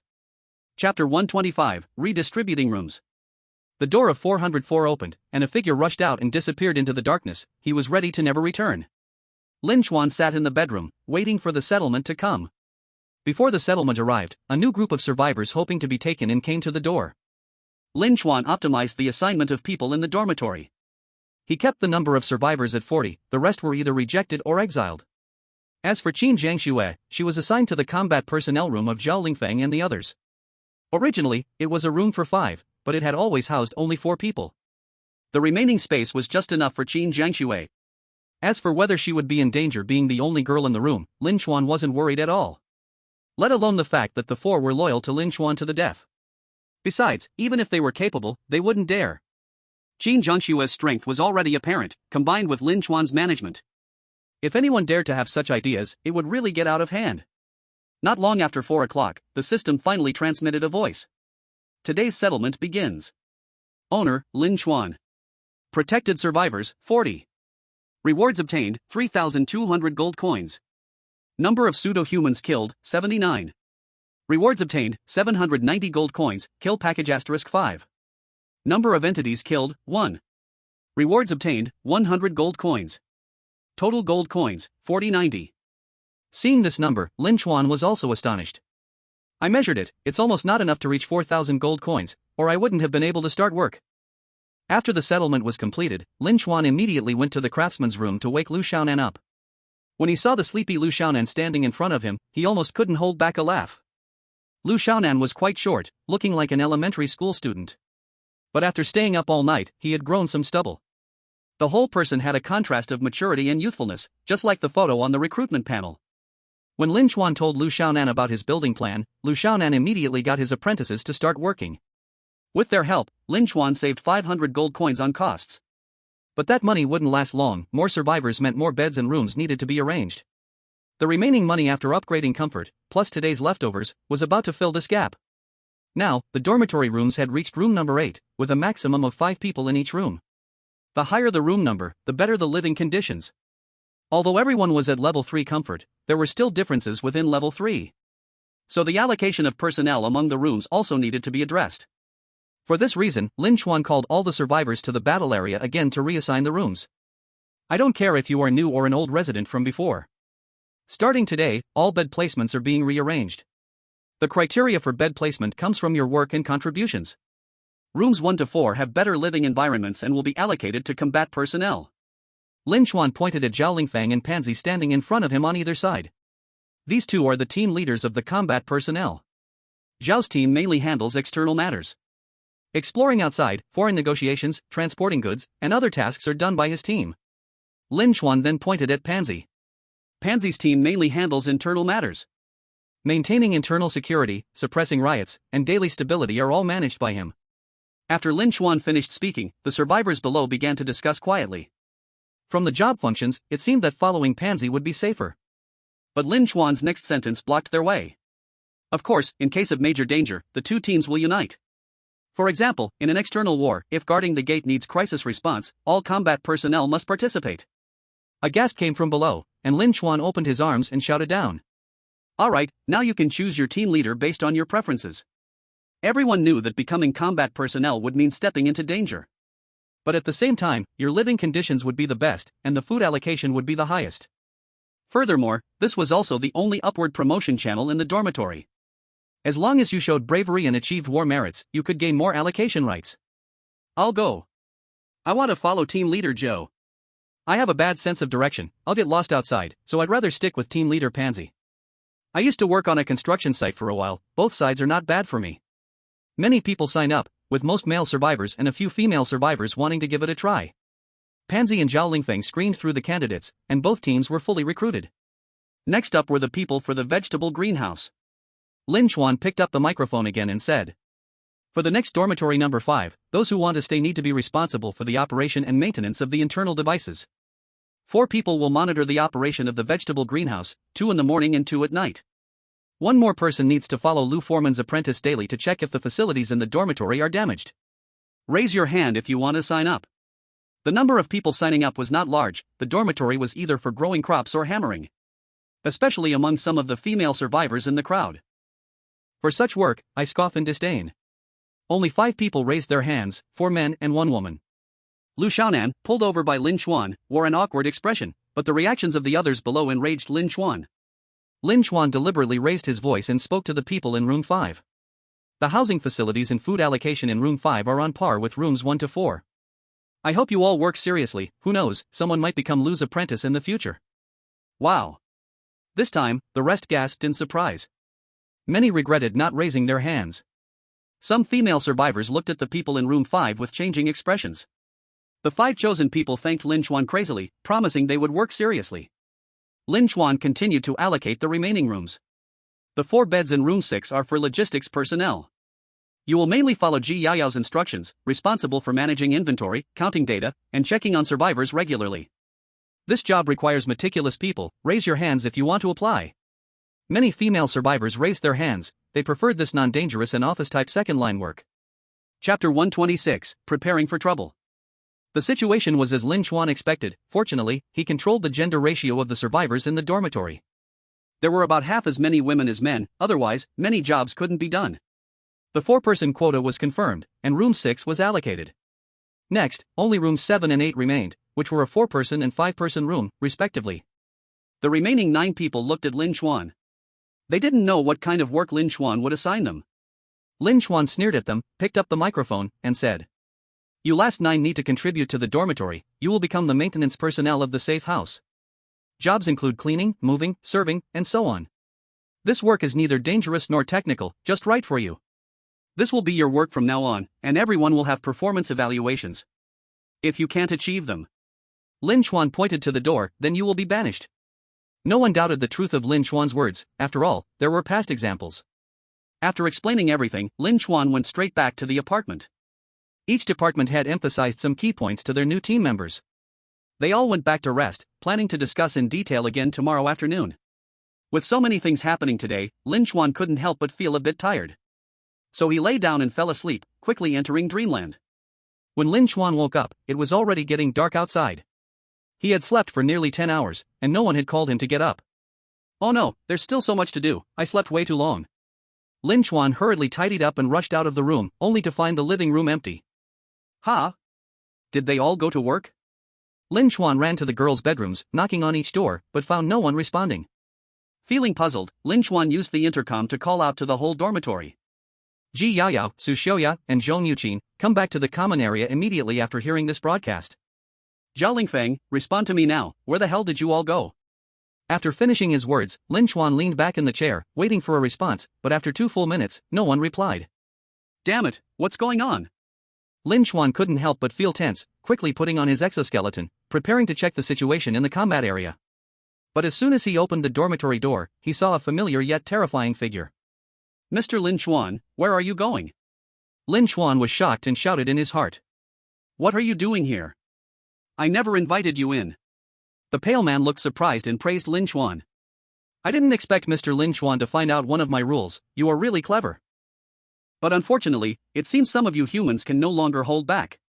They will bring disaster to you living ones, and your dormitory will be destroyed. Lin Chuan suddenly felt a tightness in his breath, and his body lifted off the ground. The pale man still wore his trademark smile, while Lin Chuan clutched his fingers, his eyes ready to pop out. Glancing towards the dormitory, he found it had turned into a river of blood. No, it's impossible. Lin Chuan suddenly woke up, drenched in sweat from this nightmare. Looking out the window, the sunlight seemed a bit dim. A jolt ran through Lin Chuan's heart, and he rushed out the door. Fortunately, what he saw was not an empty living room. The three beautiful women were either lying or leaning on the sofa. When they saw Lin Chuan soaked in sweat and gasping for air, they were all startled. Ji Yaoyao put down the plate in her hand and asked with concern. Lin Chuan, what happened? Did you catch a fever or something? Zhong Yuqin pulled out a thermometer from her pocket and came over. Lin Chuan, hurry back to your bedroom and lie down. I'll check you. Lin Chuan looked around and asked the beautiful women. Did the pale man come? The beauties all froze, and Su Xiaoya said. Brother Chuan, you didn't have a nightmare, did you? It's broad daylight, how could the pale man appear? Hearing this, Lin Chuan finally let out a sigh of relief. He sat on the sofa, had a glass of water, and finally calmed down. The beauties all leaned close to him, helping to wipe the sweat, yet Lin Chuan stood up again before they could dry him. I slept for a bit too long. After assigning the roles yesterday, did everyone start working? We have fully begun operations. Ji Yaoyao said, looking at Lin Chuan with a hint of concern. Master Lu has also finished the planting area, and the caretakers have all moved in. That's good. Lin Chuan sighed in relief and walked toward the door to the living area. Su Xiaoya quickly followed. Brother Chuan, where are you going? I'm going to the entrance of the combat area to see if there's anything outside. Don't go, we've already brought that thing back. Su Xiaoya grabbed Lin Chuan's arm and pointed to the coffee table. Lin Chuan saw an iron canister on it, and he opened it. A slip of paper tumbled out. The writing on the paper was crooked, with inconsistent spacing. It looked like the person had written it without even looking at the paper. It was completely written blindly. However, Lin Chuan could still understand the message it conveyed. Dear house owner, the person you asked me to find has been located. He is a bit unhappy with my presence, thinking I am here to spy on him. The message you asked me to bring has also been delivered, and he said he would take action against your left side safe house today. Please be fully prepared, they possess certain resistance. Lin Chuan burned the slip of paper and asked Zhong Yuqin. How is that girl Yang Lulu's illness? She's improved somewhat, but she is still in a dangerous stage, Zhong Yuqin replied. Lin Chuan frowned. Are there any other infections? Zhong Yuqin answered, there are 2 girls currently staying with Yang Lulu. However, they have been immediately quarantined, and I had the cleaning staff disinfect other dorms. The illness will only spread in a small area. I am trying to induce collective immunity among everyone. So this pathogen, Yang Lulu, still has some use for us. Lin Chuan chose to leave disease control to the professionals. Doubt those you do not use and do not doubt those you employ. If Zhong Yuqin has an idea and can benefit the dormitory, then let's do it. Now that all preparatory activities are complete, we will start our actions after dark. Have Jiaolingfang and Pansy come over. Before the big battle, let's feed their people a box lunch. Then let Qin Jiangxue get on duty. From now on, let her be responsible for my personal protection. The beauties received the order and each began to get busy, while Qin Jiangxue quickly arrived at the dormitory area. The entire dormitory started to operate swiftly under Lin Chuan's command. Chapter 127, Capture 403.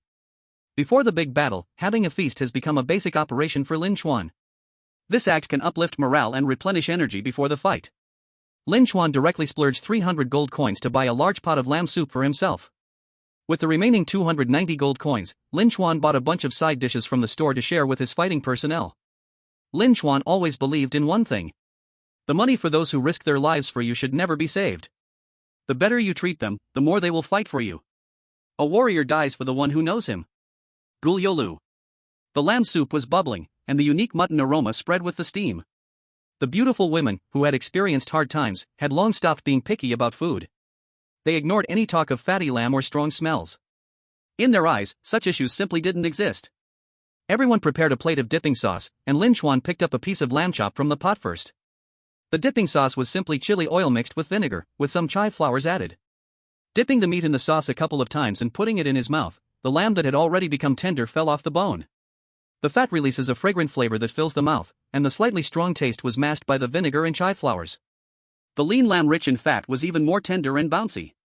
With one bite, the juicy broth seeped out from the muscle fibers. Lin Chuan savored it for a few seconds before swallowing it down. He leaned his body back against the chair and shouted from his heart. So good. The beauties saw Lin Chuan like this and all picked up their chopsticks. Qin Jiangxue, standing behind Lin Chuan, couldn't help but swallow her saliva repeatedly. Seeing her state, Lin Chuan thought for a moment and then pulled over a chair. Come eat with me, you will be the one to shield me from bullets in the future. Qin Jiangxue smiled happily, and without being polite, directly sat down beside him. Then thank you for your generous hospitality, Lin. I heard from old Zhao before that you were very good to your underlings. Now it seems he wasn't lying. Lin Chuan smiled but said nothing, then picked up a lamb leg and began to gnaw on it. This meal of boiled lamb made everyone look flushed. Everyone had a thin layer of sweat on them. But for some unknown reason, the lamb seemed to possess a magical power. Every time after eating, they felt full of strength. People in Long Country emphasize that original soup transforms into original food, so after drinking 2 bowls of soup, Lin Chuan felt he had eaten enough. With more than 40 minutes until complete darkness, there was just enough time to prepare for battle. Lin Chuan walked to the combat area, which was already crowded. More than 20 people were huddled together, making quite a scene. Lin Chuan looked at the sea of heads and couldn't help but sigh. When there were fewer fighters before, I always felt this place was a bit too spacious. But now, looking at it, 200 square meters seems a bit too crowded. To allow these 20 people to perform freely, at least 500 square meters are needed. However, ideas also require money to realize, and Lin Chuan could only wait until the settlement today or capture the nearby safe house before discussing further. Lin Chuan stepped towards the center of the combat area. The noise suddenly quieted down, and Zhao Lingfang and Pansy ran over to report to Lin Chuan. Master, the first combat team is fully assembled. The second combat team is also all here. Please give your instructions, Master. Lin Chuan patted the shoulders of both men. Well done, but how's the preparation? What are the weapon configurations for your personnel? Zhao Lingfang said to Lin Chuan first. The squad has a total of 10 people, among them 3 with guns and 7 with melee weapons, plus me, that makes 4 guns. Currently, the ammo is tight. A person only has 3 magazines of bullets, almost 100 shots. Those without guns are also equipped with incendiary grenades and melee weapons, and then they will rely on them to chop meat. Pansy also quickly added. I have 1 less gun than Captain Zhao, but I have an extra bulletproof vest. Other than that, everything is pretty much the same, we are ready. Lin Chuan sighed lightly after hearing this. Still, the money is too little. Currently, the mall has unlocked the purchase rights for handguns and small-caliber submachine guns. But the prices are also quite touching. A handgun costs 1,500, and a submachine gun costs 3,000. And it does not include bullets. Bulletproof vests and tactical vests can also be purchased. The highest bulletproof vest can reach Eagle Mark II level, which can withstand submachine gun bullets. But the price is the same as the submachine gun, also 3,000 each. Changing the magazine also costs 1,000. Lin Chuan felt that a tactical vest was not very necessary, letting the survivors in the dorm modify vests instead. It's good enough if it can be used, and they'll equip standard ones when they have more money later. So arming his team to the teeth will still take time to accumulate. Lin Chuan looked at those carrying machetes and steel pipes, ready to charge into the storm of bullets. He said to Zhao Lingfang and Pansy. You two don't worry, I will quickly equip you with guns and bulletproof vests. After that, my focus will be on both of your teams. You see, you act impulsively. Although Lin Chuan regretted saying this, his words undoubtedly raised the morale of the combat team to its peak. Everyone in the combat area cheered and shouted, praising the landlord's might. Lin Chuan also realized that the people's hearts could be used now. Landlord Lin. Qin Jiangxue, who was responsible for his personal security, patted him. There are only 10 minutes left until it gets completely dark, we should get going. Lin Chuan waved his hand. I know, let's not hurry, let's wait for an opportunity. Zhao Lingfang and Pansy both asked in confusion at the same time. What opportunity are we waiting for? As soon as the two asked the question, an old team member, responsible for monitoring the situation outside, rushed in. Master Landlord, our safety house on the left side has been attacked. Everyone in the combat area fell silent, and Lin Chuan laughed heartily. Good. Everyone, give me a final check of the equipment, let them shoot first. After 10 minutes, we'll officially strike. Yes. As time gradually passed, everyone began to feel tense. From the sound recording device placed outside, gunshots and human screams kept coming. It sounded like the battle between the two sides had reached a fever pitch. Lin Chuan wandered around the various firing holes, checking the information outside. Until he saw a familiar figure, pushing a note through the shooting hole. When he opened it, it simply said 3 words. The outer door is broken. The opportunity has come.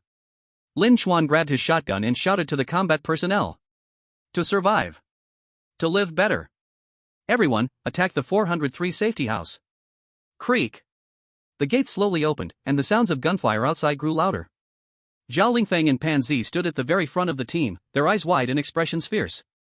Until the door opened enough for people to pass through directly, both shouted in unison. Charge with me.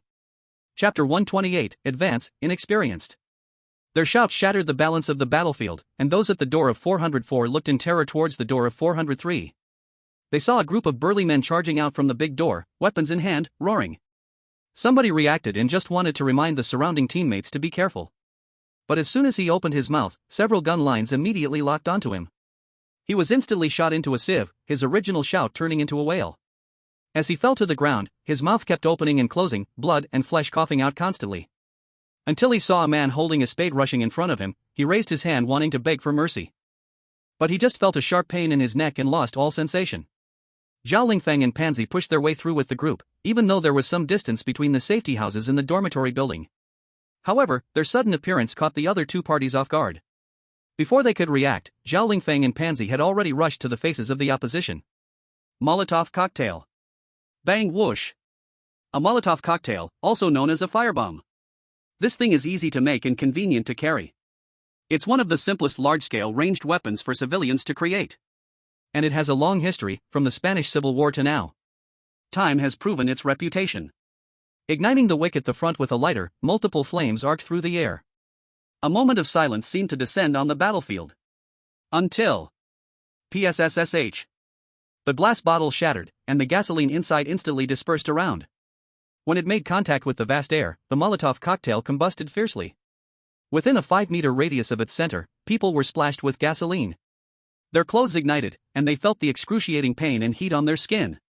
Screaming, they rolled on the ground, trying to extinguish the flames in this way. Some unfortunate souls who had burned down to their fat layer were now sitting dazed on the ground, staring at the flames burning on their arms. Human fat became the best accelerant, and now extinguishing the flames was impossible. For these people, death was only a matter of time. The corridor instantly transformed into a hell on earth. A smell of charred protein spread all around. Seeing the enemy thrown into chaos by the firebomb, Zhao Lingfeng shouted with excitement. Take this chance, everyone follow me. Whoosh. A shrill scream rang in his ears. When the sound of bullets became like this, it meant they were very close. Don't let them come over, shoot for me. At the door of room 403, their team leader's voice commanded. Those who were on the verge of collapse began to fight back sporadically. However, from their reactions and gunfire, it was clear that they were still on the brink of breaking down. PSSSH, puff, puff. Ah! My finger has been shot off. I can't feel my leg, quick, drag me back, I can't feel my leg. On Lin Chuan's side, there were finally casualties, 3 people hit by stray bullets. 1 person was killed on the spot, and the remaining 2 were injured. One of Pan Zi's team members, over 30 years old, was just about to throw the Molotov cocktail in his hand. But he froze in fear at the sight of his teammate being shot dead beside him. Get down quickly. Don't crouch there. Huh? Oh, okay. Just as the team member realized this and prepared to crouch down, a bullet accurately hit the Molotov cocktail in his hand. The bottle shattered, and the 2 other people standing next to him were instantly ignited along with him. The 3 of them were engulfed in flames. Such a tragedy also happened on Lin Chuan's side. Help! It's so hot on my body. I don't want to die. Lin Chuan simply didn't care. New soldiers are afraid of guns, old soldiers are afraid of cannons, judging by the density of incoming fire and the sounds of gunfire. There are at most 3 or 4 guns on the other side. If you keep lying still, that's really looking for death. After all, a stationary target is much easier to hit than a moving one. This is also the experience Lin Chuan summarized from watching real combat videos between geese and crows before the apocalypse. Qin Jiangxue forcibly grabbed several people while kicking and pulling, and Zhao Lingfeng and Pan Zi organized another charge. But if the enemy's fire point isn't eliminated, they can only be suppressed again after charging a short distance. Lin Chuan cursed and shook his head at the shotgun in his hand. Damn it, this thing is useless in a scene like this. Qin Jiangxue, let me use your rifle again. Qin Jiangxue widened her eyes and hugged her gun, asking. What do you want to do, Lin Home Master? Lin Chuan pointed to the opposite side. I want to take out their fire point, otherwise, we can only be dragged to death here. No way, this is too dangerous. My mission is to protect your safety, and I don't agree. Qin Jiangxue refused Lin Chuan's request, but Lin Chuan didn't want to just wait anxiously here. He couldn't let Zhao Lingfang and Pansy charge, losing either of them would hurt. Now Lin Chuan finally understood why those who play mounted combat would rather charge themselves than see their subordinates suffer losses. But these rookie soldiers had no usable skills, so Lin Chuan could only be stuck in the middle. I'm going. Pansy shouted and crawled towards the door of 403. Lin Chuan yelled in anger. What the hell are you doing? Then he kicked Zhao Lingfang in the butt, pull him back. Pansy had just dashed out a few meters when Zhao Lingfang forcibly pulled him back. Bullets whoosh whoosh whoosh swept past the heads of the 4 men. Pansy's face turned red with anxiety, his squad had already lost 4 members earlier. If this dragged on, he would become the lonely commander of a small squad. Lin Home Master. Pansy's eyes were bloodshot as he grabbed Lin Chuan's arm, shouting. We can't let them keep suppressing us like this, we need to find a way to break through the fire blockade. I know, but you can't go. Lin Chuan's gaze drifted between Zhao Lingfang, Pansy, and Qin Jiangxue. Finally, he gritted his teeth and pointed to Qin Jiangxue, you go. Qin Jiangxue's eyes sharpened, and her tone was firm. I was waiting for you to say that, leave it to me. Qin Jiangxue took the grenade Pansy handed her and, with her gun in the other hand, charged towards the fire point. Seeing this, Zhao Lingfang didn't just stand by, he also raised his gun and fired at the enemy. Everyone, cover Qin Jiangxue. Bullets flew back and forth like water splashed everywhere, fearing that a momentary pause in fire would allow the enemy to advance. But everyone mostly believed in shooting. After all, actual fighting isn't like playing games, getting shot isn't the same as just ending up with bruises. Those hits would be all over the place. Qin Jiangxue lay in the middle of the crossfire, bullets barely grazing her scalp. Fortunately, the bullets from her side only aimed to suppress the enemy, deliberately avoiding Qin Jiangxue on either side. At this moment, Qin Jiangxue found herself in a difficult position. On her left was a burning corpse, and on her right was the rubble of the blown-up wall of 403. She hid behind a piece of wreckage, and just ahead were a few sandbags built into a makeshift trench. It seems these people have a lot of experience in attacking others' safe houses, while we seem a bit inexperienced. Qin Jiangxue muttered, raising her gun above her head. From behind the wreckage, she sprayed bullets generally in the direction of the enemy. She emptied the entire magazine, not knowing if she hit anyone. But she could hear that the enemy's fire seemed to pause for an instant. Now's the time.